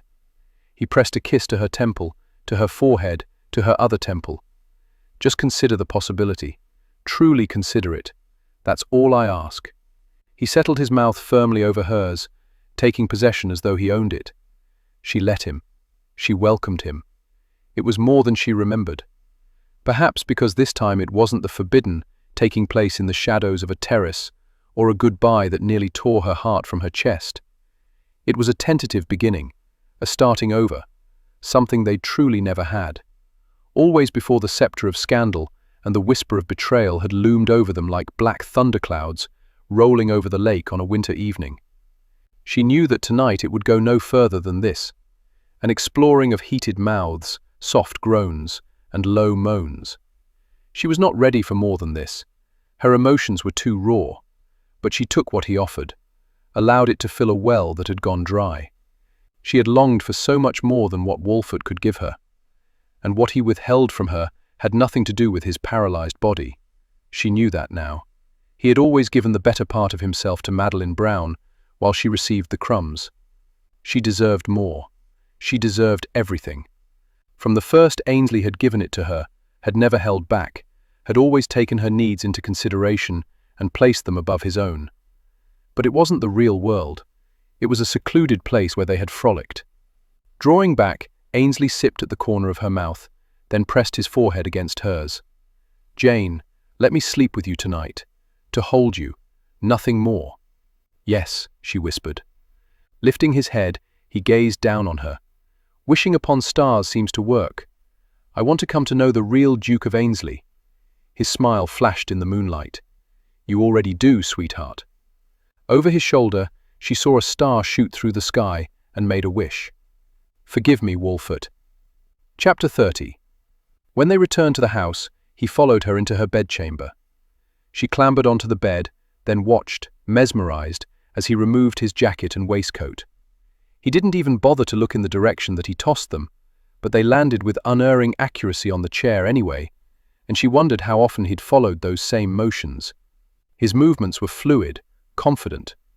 He sauntered over to the bed, sat on the edge, and placed her bare feet on his lap. Slowly, he kneaded the ball of one foot and then the other. "You're so very skilled at this," she said. He rubbed his hands over the arch of both feet. "I'm skilled at many things." His gaze holding hers, he moved his fingers in ever-widening circles up to her ankles. His eyes darkened into a challenge. "But there is one thing I've never done." His hands moved higher, carrying her nightdress with it, reminding her of their first night together. She clamped her knees together. "Ainsley, we can't." "I'm well aware of that, but what I want now. I want to see your belly. I want to see where the child grows." Ainsley, how could she refuse such a heartfelt plea? Licking her lips, she nodded. Ever so slowly, as though he were unwrapping a precious gift, he moved her nightdress up over her knees, past her hips, up to her chest. He placed his hands on either side of her waist and studied her increasing girth. "So beautiful," he whispered. He lifted his gaze to hers, and she could see the wonder in the green. "You're so beautiful, Jane." Lowering his head, he placed a kiss on the spot where their child, for this moment in time, it was there, grew. Straightening, he drew her nightdress back down to her ankles. "I'm glad you're here. I'm glad the child will be born here." He joined her that night, beneath the sheets, his body warm and familiar, comforting. He didn't tempt them with passionate kisses or sensual caresses, but he held her near, stroked her back, her arm, her hip. They lay on their sides, facing each other, talking quietly. About his brothers and their families, about his mother and Leo. Her parents were deceased, and she found a mercy in that, for they would not know the questionable things she had done. When she fell asleep, his arms were around her, and she felt safe, protected, and, for the first time since Blackmore, she was not lonely. Jane awoke alone to thunder booming and rain slashing against the windows. After ringing for Lily, she climbed out of bed and walked to the window. It was a grey, grey day. No walks in the garden, but she could stroll through the manor. She was unfamiliar with a good bit of it. She had only been here for the Duchess's wedding. Then she had done no exploring. Surely he'd not mind if she did so today. She would ask him over breakfast. But after she was dressed and went downstairs to the breakfast dining room, she discovered that he wasn't there. "He's already eaten, my lady," the butler told her. "He's in his study now, working. Would you like me to escort you there?" "No, that's quite all right. I shall just have something to eat, and then I believe I shall stroll through the residence, if there are no objections." "None at all. He informed me that you have leave to treat the house as though it were your own. If there is anything you want seen to, you have but to ask." Nodding, she turned away and went to the sideboard where an abundance of food waited. She had been unable to eat in the early months and lost her appetite after Wolfert passed, but now she was famished. She ate so much that she thought she might burst. When she was finished, she strolled through the residence, imagining herself as mistress here. At the top of the landing, in one of the wings, was a portrait gallery. The windows stretched the length of the room. She sat in a chair and watched the storm rolling over the land. It was beautiful, yet powerful. It rivaled all the emotions roiling through her. All the feelings for Ainsley that she had squashed were rising to the fore so quickly, so forcefully. She loved being in his presence, loved the way he made her feel treasured. He would do the same for the child. She couldn't imagine this child growing up and not walking within his shadow. Stephen proposed to Mercy there. With a start, she smiled and glanced back over her shoulder. He looked so relaxed, so at home. To spend all her days and nights with him. If only this child would wait a year to be born. Leaning down, he pressed a kiss to her forehead before sitting in the chair beside hers. "Did you eat this morning?" Like someone with no manners. "2 plates worth. You have a wonderful cook. I'll let her know. I could do that. See to your menus. You're not here to tend to my needs. I shall go stark raving mad if I have nothing to do, because then all I have are my thoughts for distraction. I don't like the directions they go. Do they want to take you away from here?" Slowly, she shook her head. "No, they consider staying." The pleasure reflected in his eyes warmed her, and she gave her attention back to the rain. "You have no fox hunting here?" "No." "What do you do when you entertain?" "Shooting. Have lots of birds." "Are you skilled with a rifle then?" "I'm somewhat of a marksman, yes. Considered demonstrating for Cousin Ralph. I don't really blame him, you know. He has so much to gain, but he could have gone about it differently. Should have spoken to you instead of the gossips. Is that what you would have done?" "I suspect I'd have done nothing, or at the very least, I'd have given you time to mourn." Inconsiderate lout. She smiled at his disgust with Cousin Ralph. "You take his accusations personally. He's threatening to make my child's life miserable. I won't stand for it, Jane. If you don't marry me, I shall bring the full weight of my title to bear against him." Even if he's right, it is a dilemma. He didn't remind her that it could all go away if she married him. Cousin Ralph might not care about making her unhappy. Ainsley obviously did. She wanted to erase the furrow between his brows. She nodded toward the outdoors. "What is that building over there?" It was brick and stone. "Long, a short distance from the residence, my pool. I should show it to you when we go on a walk." By afternoon the rain had stopped, and they strolled through the garden. Then he took her to the pool. It was long and narrow, the water still, except for the steam rising from the surface. Steps led down into it. "So you just swim across it?" she asked. "Yes, back and forth. It's not very deep. Even if you don't swim, you could go into it. It would be like taking a bath in a huge tub." He laughed. "Not exactly. I should like to watch you swim sometime. I suspect I'll be doing a good bit of it at night." She stared at him. "Really? Why ever would you swim at night?" He cupped her face. "You really don't understand how irresistible you are, do you?" Tilting her head back, he lowered his mouth to hers. The kiss was gentle, an exploring, a communicating. Before him, she'd never realized that kisses could take a variety of shapes and forms. Softly, provocatively, he teased her senses. She found herself leaning into him, wrapping her arms around his waist. He undid no buttons, lifted no hems, and yet she felt as though he were making love to her. He could convey so much with his lips, with his fingers lightly touching her cheeks, his thumbs slowly circling at the corners of her mouth. She wanted to fall into him, against him. She wanted him to lie her down and kiss all of her. All thoughts of anything beyond the two of them disappeared when he gave her such undivided attention. Would he still be kissing her like this when they were old? Was it only the newness, or perhaps the lure of the forbidden, that spurred him on now? He drew back and held her gaze. "I'll swim at night, so I'll be too tired to do the wicked things I dearly love to do to you. What is the longest you've ever stayed with one woman? Never compare yourself to other women. What if I appeal to you only because I am a challenge? If I am yours, you may very well grow tired of me. Never. You can't know that for sure. What I know is that I have never felt for any woman what I have felt for you. I don't know how many different ways I can say it, or show you. Sometimes, Jane, you must simply have faith. Have faith. Have faith that he would not hurt her. Have faith that he would not cast her aside once he had her. Have faith that he truly loved her." She hated the doubts that plagued her as the days and nights slipped by. Every afternoon, he joined her in the garden for a walk. Sometimes they would stroll for more than an hour, talking, enjoying the flowers. Often he would read to her in the garden. At night, they would watch the stars. She had the opportunity to observe him as he tended to the business of his estate and other properties. He was firm when he needed to be. It was obvious that those with whom he dealt respected him and valued his opinion. She'd always heard that he'd inherited his wealth.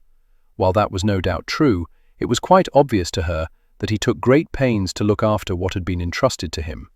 When troubles arose, he would discuss them with her, as though her opinion had value. He made her feel appreciated in so many ways. And always, always, he slept with her, held her through the night. So she was surprised one night when she awoke to find herself alone. She stroked her hand over the indentation where he'd been sleeping. The sheet was cool to her touch. He'd been gone a while then. She rolled out of bed, stretched to one side, then the other. Oh, her back was hurting. She needed Ainsley to rub it. Strange how she knew she had but to ask, and he would comply. He gave her so much attention, more than she'd had in her entire life. It was as though he lived for moments with her. She padded out of the room and into the hallway. The door to his bedchamber was open, but he wasn't there. Perhaps he'd grown hungry and was enjoying a late-night repast. But when she went to the kitchen, she found it empty. Then she remembered him saying that he often swam at night. The grass was cool beneath her feet as she made her way to the building at the far side of the garden. She could barely believe that August was already here. The season would be coming to an end. She wondered who had become betrothed. It had been so long since she was in London to enjoy the season that she didn't even miss it. Much better to spend the warmer months here, where the air was so fresh and she could move about so easily. When she reached her destination, she hesitated. Would he dislike being disturbed? Or would he welcome her? Welcome her, no doubt. Opening the door, she stepped through it. The sultry warmth greeted her, coating her in dew. The light from lanterns battled the shadows, causing them to dance mysteriously between the walls. She stood there, watching his powerful muscles bunching and stretching as he sliced through the water. He was, quite simply, beautiful. While she would be content whether this child was a girl or a boy, suddenly she very much wanted to have a child that resembled Ainsley. Something in her heart twisted and turned. She'd been so afraid to acknowledge her feelings for this man. They filled her with guilt. They had ever since Blackmore. She'd told herself that he called to only the physical in her, but they had been remarkably chaste since coming here, and still he stirred within her dreams that she had long denied herself. He reached the edge of the pool, turned, and stopped, his gaze falling on her. He breathed heavily, the water lapping at his chest. Flicking his hair back, he began ploughing through the water, walking toward her. "Interested in a midnight swim?" She laughed. "No, I just woke up and you were gone." "I don't know. My back was hurting. I just wanted to find you." God, she was rambling. Whatever was wrong with her? Come, get in the water. No, I don't think it would be wise in my condition. He started up the steps. Her eyes widened at the sight of him. Oh my! She turned away. You've seen me without clothes before, he said, and she heard the humor laced in his voice. Yes, but it's been a while. He wore trousers to bed, at least here, with her. He took her hand. Join me in the pool, Jane. I really don't think. Good. I don't want you to think. I just want you to feel. She laughed. Ainsley, you must stop interrupting me. You can even keep your nightdress on. It'll weight me down. Then take it off. She couldn't, but she didn't resist when he pulled her to the water's edge. Come into the water and I'll rub your back. Oh, you don't half tempt me. He drew her into the curve of his body. What would it take to tempt you all the way? She stared up at him. How can you desire me? How can I not? You're the mother of my child, the center of my heart. Before she could comment, as though expecting her refutation, he was guiding her toward the steps. Her bare toes touched the water first, and she nearly groaned with the thought of how wonderful it would be to completely submerge herself in the warmth.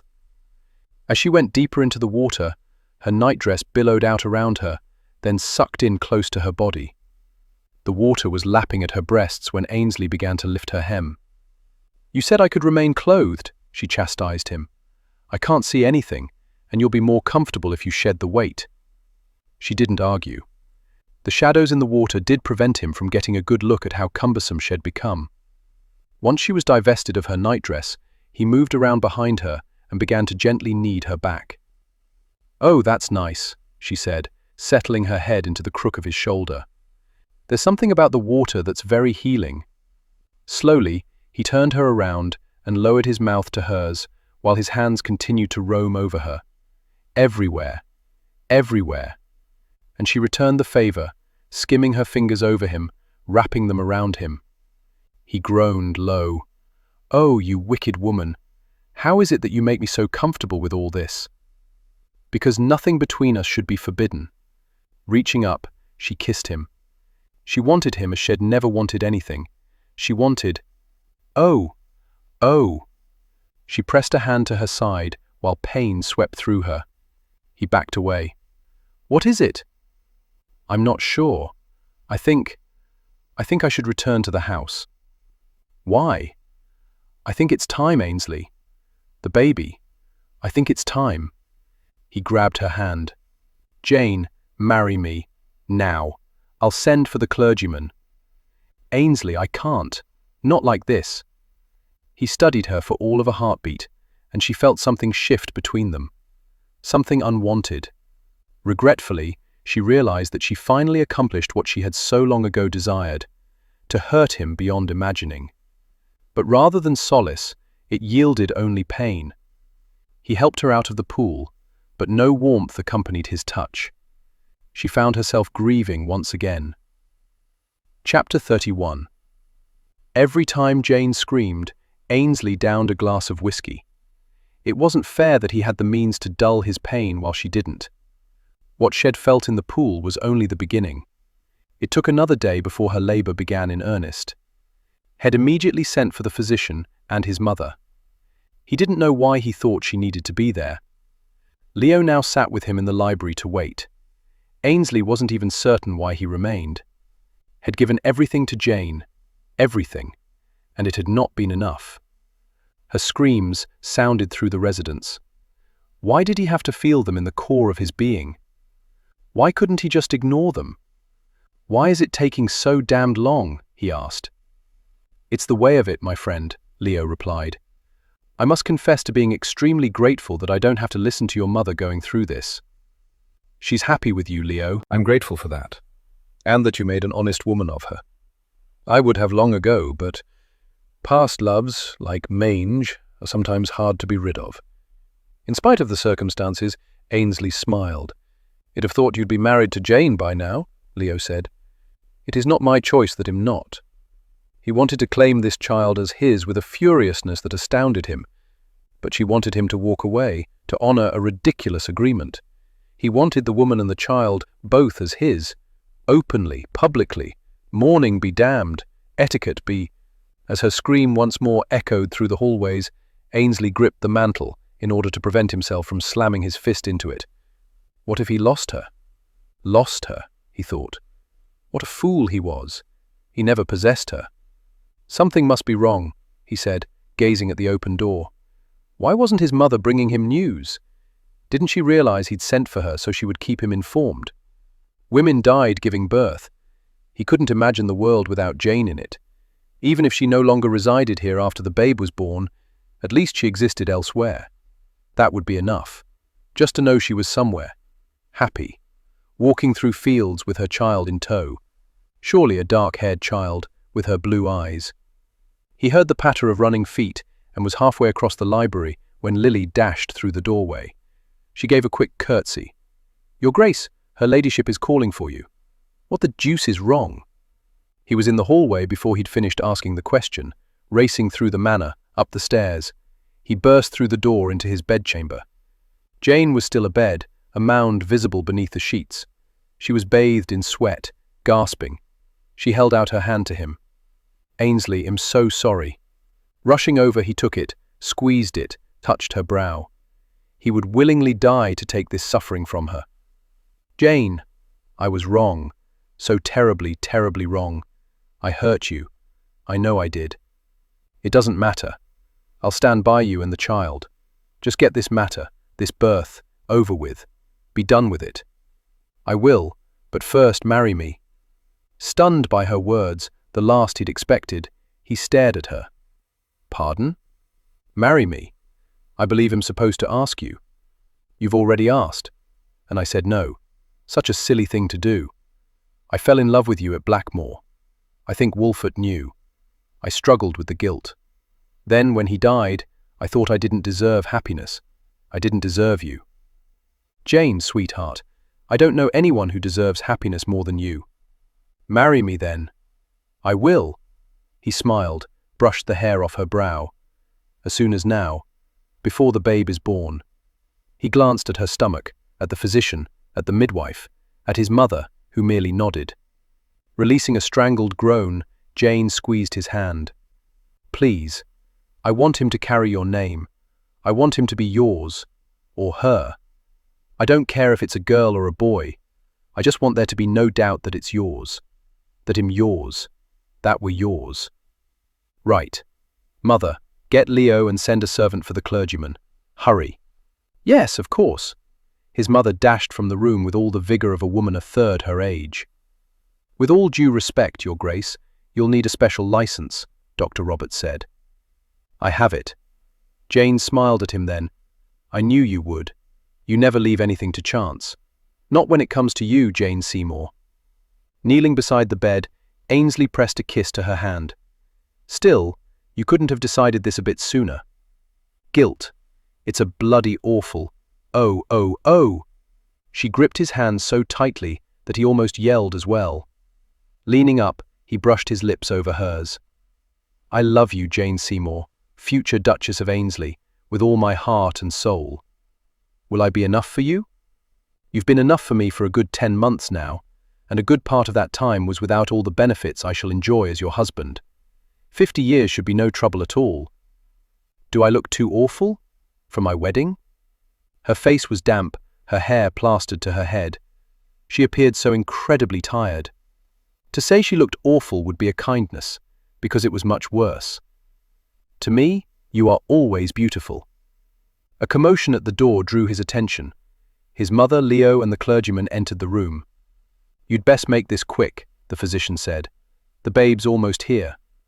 It was quick. They exchanged vows, and when it came time for a ring, his mother pressed one against his palm. "Your father gave it to me on the day we married," she said, with tears in her eyes. "It was always to be yours when you found your Duchess." And she no longer had a need for it. Ainsley slipped it onto Jane's finger. "With this ring, I thee wed. I pronounce you man and wife." Jane screamed. "Out," the physician ordered. "All the men are to leave this instant." The clergyman finished the words to the ceremony as he was scrambling for the door, Leo following quickly on his heels. Only Ainsley stood his ground, still holding Jane's hand. You're stuck with me now." So he was there, by Jane's side, when his son made his entrance into the world, squalling at the top of his lungs, a thick thatch of black hair covering his head. The tears scalded Ainsley's eyes, and he blinked them back. It was done. His heart hammered out an unsteady tattoo. He felt the same sort of exhilaration he experienced during a Huntonley. It was grander, more humbling. He was swirling through a riot of emotions: joy, worry, the weight of burdens, the lightness of bliss. His heir. He had his heir. More, he had his son. And Jane. He had Jane. Leaning down, he kissed her brow. "Thank you. Thank you from the bottom of my heart." It would have tormented him to know that his child would not be entitled to his rightful legacy. Blood did matter, and this boy had Ainsley's blood pumping through him. One day he would be the Duke of Ainsley, but for now he was the Marquis of Belhaven. Jane could see it was with a great deal of reluctance that Ainsley left, so the physician could finish tending to her. The babe was bathed, then so was she. The bedding was changed. She slipped into a fresh nightdress. Then she sat in bed and held the baby. She had been so weary that she thought she would immediately fall asleep and not wake up for days. But suddenly she had a burst of energy and excitement, and she wondered if she'd ever sleep again. As the door opened, she glanced over to see her husband prowling toward her. Her husband. Why had she ever resisted the inevitable? She loved him, knew beyond a doubt that he loved her. She could see the depth of his feelings in his eyes. His gaze warmed her. She had been content with what she had, because she'd never known anything grander. Sitting on the edge of the bed, he leaned in to kiss her. Not brief this time. They had no audience. His mouth moved over hers with a promise for passion, a vow for pleasure. He drew back, and she saw within the green depths of his eyes that even now he still found her desirable. "I suppose we shall have to delay the wedding trip," he said with a wicked smile. "At least a month." "Decide where you want to go, Blackmore," she answered without giving him time to finish. "Blackmore, it shall be." His gaze shifted to their son then. Their son. She could not fathom what it would have cost him to give up the child, to not acknowledge it.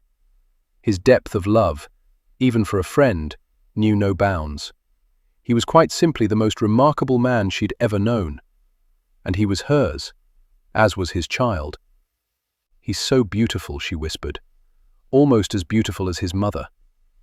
She glanced up at him, wanting to judge his reaction to her next words. "I should like to call him Tristan. Tristan Augustus Seymour, if that's all right with you." "I like it very much." She saw the honesty of his response in his eyes. He'd never be dishonest with her.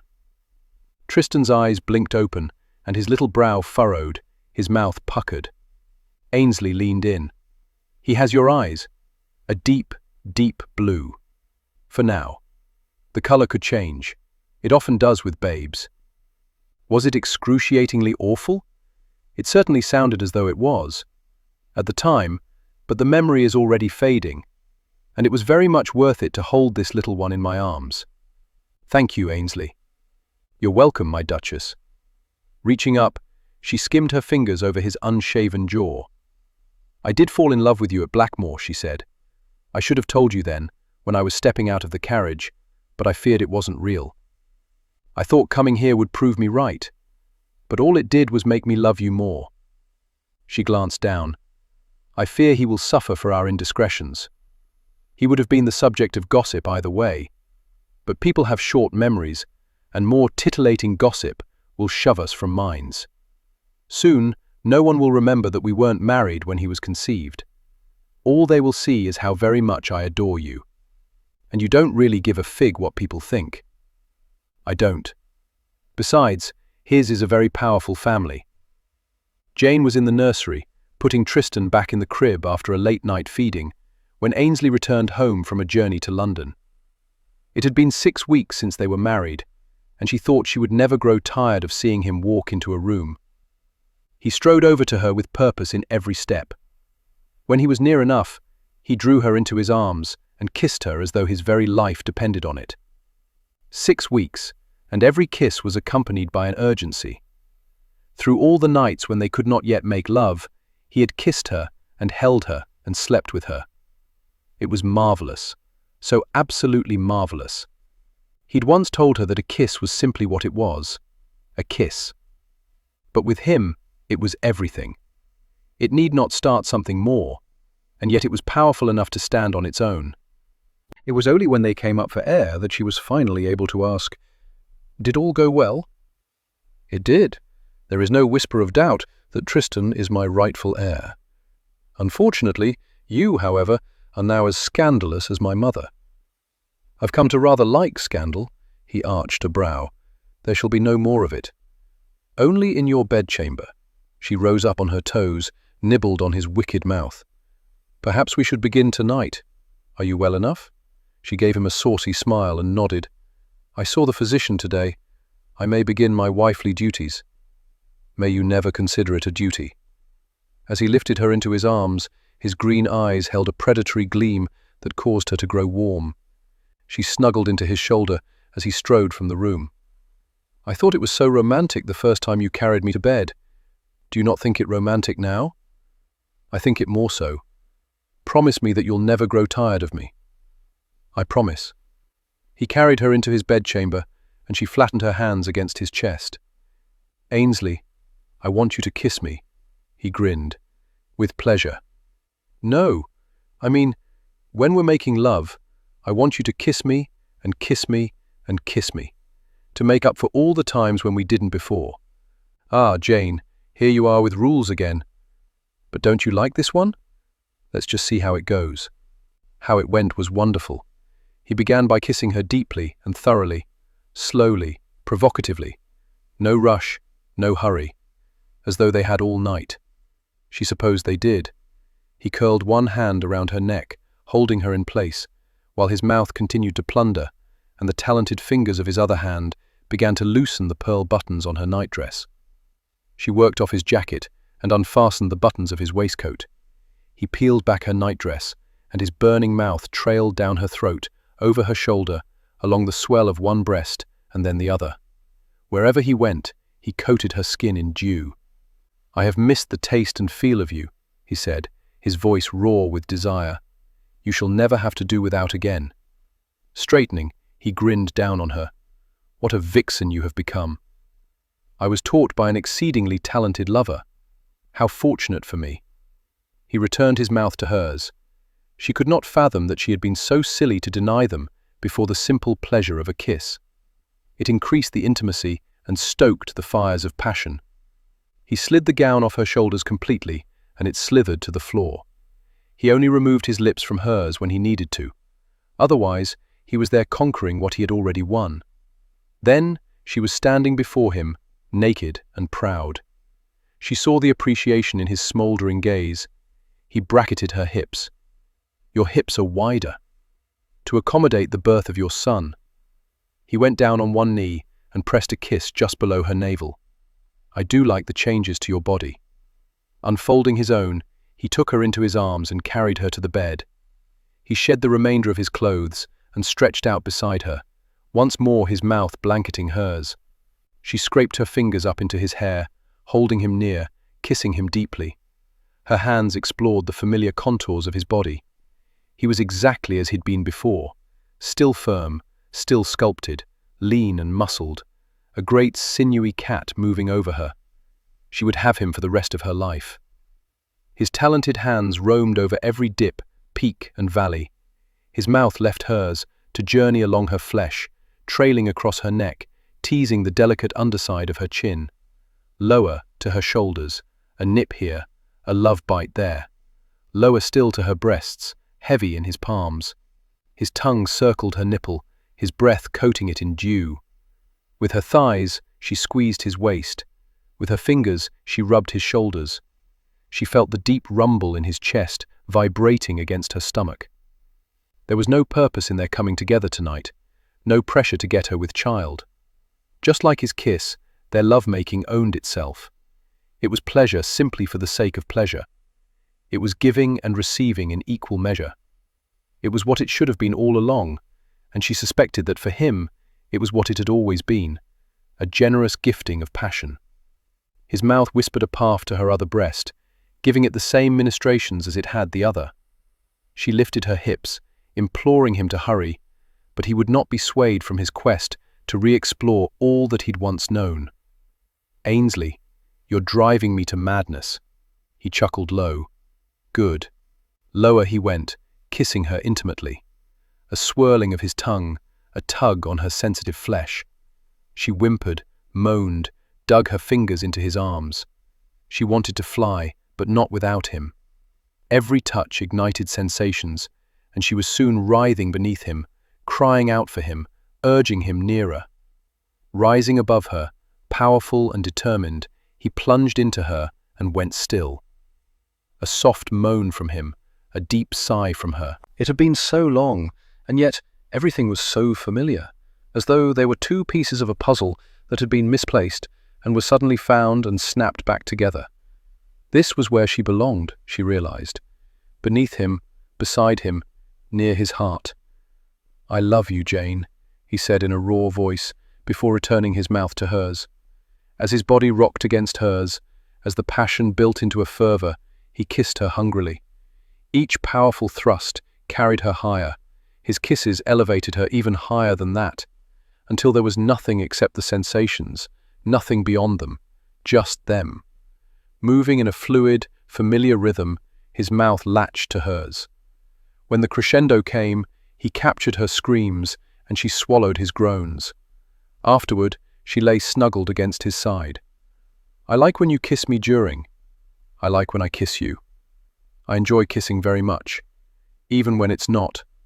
During." Laughing, she rubbed his chest. "You told me on the terrace that long ago night that a kiss need not be the start of anything, that it owns itself." Lifting herself up, she met and held his gaze. "I think the kiss that night was the start of us, Ainsley. You woke things in me that had long been asleep. Then why forbid me from kissing you?" "Because it terrified me. What you made me feel. I thought as long as you didn't kiss me, it'd be able to keep my distance from you. But each moment with you only drew me nearer. The feelings I have for you still terrify me. They are so grand, so intense. That's good, because the love I have for you terrifies me as well. I've never loved anyone, Jane, not like this. There is nothing I will not do for you. Will you kiss me again?" "I shall always kiss you again." And he did. Epilogue. Grantwood Manor, Christmas Eve, 1865. Ainsley had invited his family to spend Christmas at his estate this year. Jane had seen that everything was done to perfection. The tree, the trimmings, the meals. She was a gracious hostess, and he couldn't deny the pride he felt at her accomplishments. Holding his soon-to-be 2-year-old daughter, Annie, on his lap, while his son, nieces, nephews, and recently acquired dog played around him, he thought he'd never known such contentment. When they went to London for the season, they always hosted a ball. In the beginning, they had been the talk of the town. Their hasty marriage had been the fodder for gossip. His claiming Tristan as his son sparked further rumors. But as he'd predicted, everything eventually died down, and now he and Jane were discussed as though they were the characters of some fairy tale who lived happily ever after, if they were spoken of at all.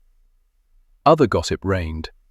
Miss Brown married a viscount who made it clear that he would see her daughters properly situated in society. Ainsley and Jane had attended the wedding. He could say with absolute certainty that Miss Brown had chosen well. She was happy and loved. His mother alighted gracefully in the chair beside his. "I'm not certain when you boys were growing up that Christmas was ever quite so jolly. My sons seem to have a gift for bringing joy to others. It's easy enough to do when one is happy in oneself.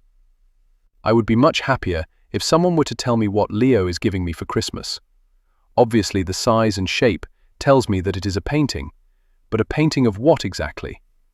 Of the entire family circled around his mother. Leo had done it bit by bit, with such skill that it was impossible to tell that the family had not all been gathered in one place, but had their individual portions done within their own homes. "Surprises are good, Mother. They keep you young. Leo keeps me young." She glanced around the room. "I had no idea at the age of 16, when I was so terrified at the thought of marrying Westcliffe's father that I would take such a wondrous journey and acquire so much for which to be thankful. It wasn't always easy. No, but then it makes everything that much better when we acquire all that we want. And right this minute, Lady Annie, I need a curious child to come look at the tree with me." With that, his mother was up and snatching his daughter from his arms. Annie squealed with delight. "Do not have her unwrap your gift," Ainsley commanded. "I cannot control where small children's fingers go." Before he could issue another order, she was strolling away. Rising to his feet, he chuckled when he saw Leo halt her progress. Her husband knew her too well. Ainsley suspected the gift would be peered at later tonight, after everyone had gone to bed. Leo would be with her when she first saw it. Ainsley had no doubt she would cry, and Leo would hold her. His mother was a fortunate woman to have in her life, a man who loved her so much. "Was she trying to get you to reveal what the portrait is?" Stephen asked, as he and Westcliff came to stand beside him. "Indeed. Mother's never been good with secrets," Westcliff said. With having them kept from her, Stephen clarified, "She's damned good at holding them herself." "She told me she's writing her memoirs," Ainsley said. "Good God," Stephen uttered. "Not sure I want to read those. I don't believe they're for us. I believe they're for her grandchildren." "No," Westcliff insisted. "My children do not need to know about their grandmother's exploits." "I don't know. Sometimes I think maybe it's a good thing not to take everything to the grave." He would be forever grateful that Wolfert had confessed his role in causing the accident, although he still wasn't certain he believed him. But that night no longer haunted him, although there were times when he did miss Wolfert terribly. He knew Jane had similar moments because a faraway look would come into her eyes. Then she would smile at him, and everything would be all right again. "Well, hopefully, it'll be some time before Mother's making that trip to the grave," Stephen said. His brothers strolled away to join their wives. Glancing around, Ainsley spotted Jane. She was difficult to miss in her vibrant red. He loved the way she looked in that shade, but then he loved the way she looked in anything, or nothing at all. Catching his eye, she smiled at him and walked over. "What mischief were you and your brothers up to?" Leaning down, he bussed a quick kiss over her lips. "None whatsoever. Why don't I believe you? We were discussing Mother and hoping she lives to a ripe old age. I don't think she'd allow any other outcome to her life. She used to terrify me, you know. She was always so strong and bold, not afraid of anything, very much like you." "You make me strong," she said, sidling up against him and slipping her arm through his. "I like celebrating the holidays here. I enjoy the noise of the place when everyone is underfoot, but I must confess to looking forward to getting you alone later." She gave him a saucy look that boded well for what would transpire later. "Claire informs me that Ralph Seymour has announced his betrothal," Jane said. "Jolly good for him. Since acquiring the titles, he'd proven himself to be a worthy marquis, much to Ainsley's surprise. "I find I rather like him," Jane said with a sigh. "You sound disappointed." "Not really. It's just that sometimes I remember how I almost denied him what was rightfully his, and in so doing, I would have denied our son his rightful titles. What a stubborn wench I was." Still stubborn. Playfully, she slapped his arm. "Uncle." Ainsley glanced down, not as far as he once had. "Nephew." Viscount Waverley expertly arched a brow at him. He'd mastered a gesture only a few months earlier. "I believe we should all be allowed to unwrap one gift before going to bed." "Do you now?" "I discussed the matter with my brother and sister, as well as my cousins, and they are all in agreement. We do not run a democracy here, nephew." "No, but you are outnumbered." "Thinking of going into the military, are you?" "No, but Rafe probably will. He likes to play with his soldiers." "Is that what you got him? More soldiers?" "No. He'd purchased telescopes for each of the children, small ones that would fit in their hands. The one he had inherited from his father, he would give to Tristan someday. But not yet. Tell you what, Waverley, if I am allowed to select the gift to be unwrapped, then one gift shall be opened tonight." The lad narrowed his eyes and then nodded. "Then let's get to it. You may open the gift from your Aunt Jane and myself." An hour later, each child had unwrapped his or her telescope. Bundled in their coats, with their parents guiding them, They were now gazing at the heavens in wonder, searching for falling stars. Nearby, his mother, still holding Annie, stood with Leo, all of them with smiles as bright as the moon. Ainsley knelt beside Tristan and helped him peer through his telescope. "Do you see the moon?" "I could touch it." "Not quite, but almost. Now search for the stars." Standing, he smiled as Jane wandered over to him. "I believe the gifts are a success," she said. "Hopefully they'll learn that there is so much they can reach for." He glanced around at Westcliff holding Claire, Stephen with his arm around Mercy, and his mother snuggled against Leo's side.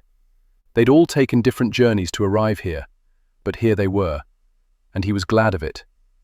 "Uncle?" "Yes, nephew. I spied one. A falling star. What do I do now?"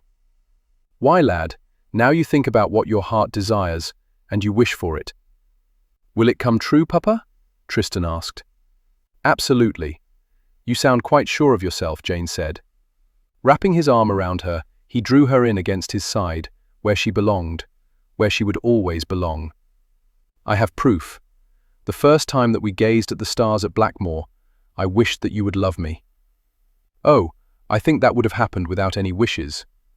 I love you so much, Ainsley." While the children gazed at the heavens, he sought his own heaven, lowering his mouth to Jane's and kissing her deeply. He no longer had a need for wishes because he already possessed everything his heart would forever desire.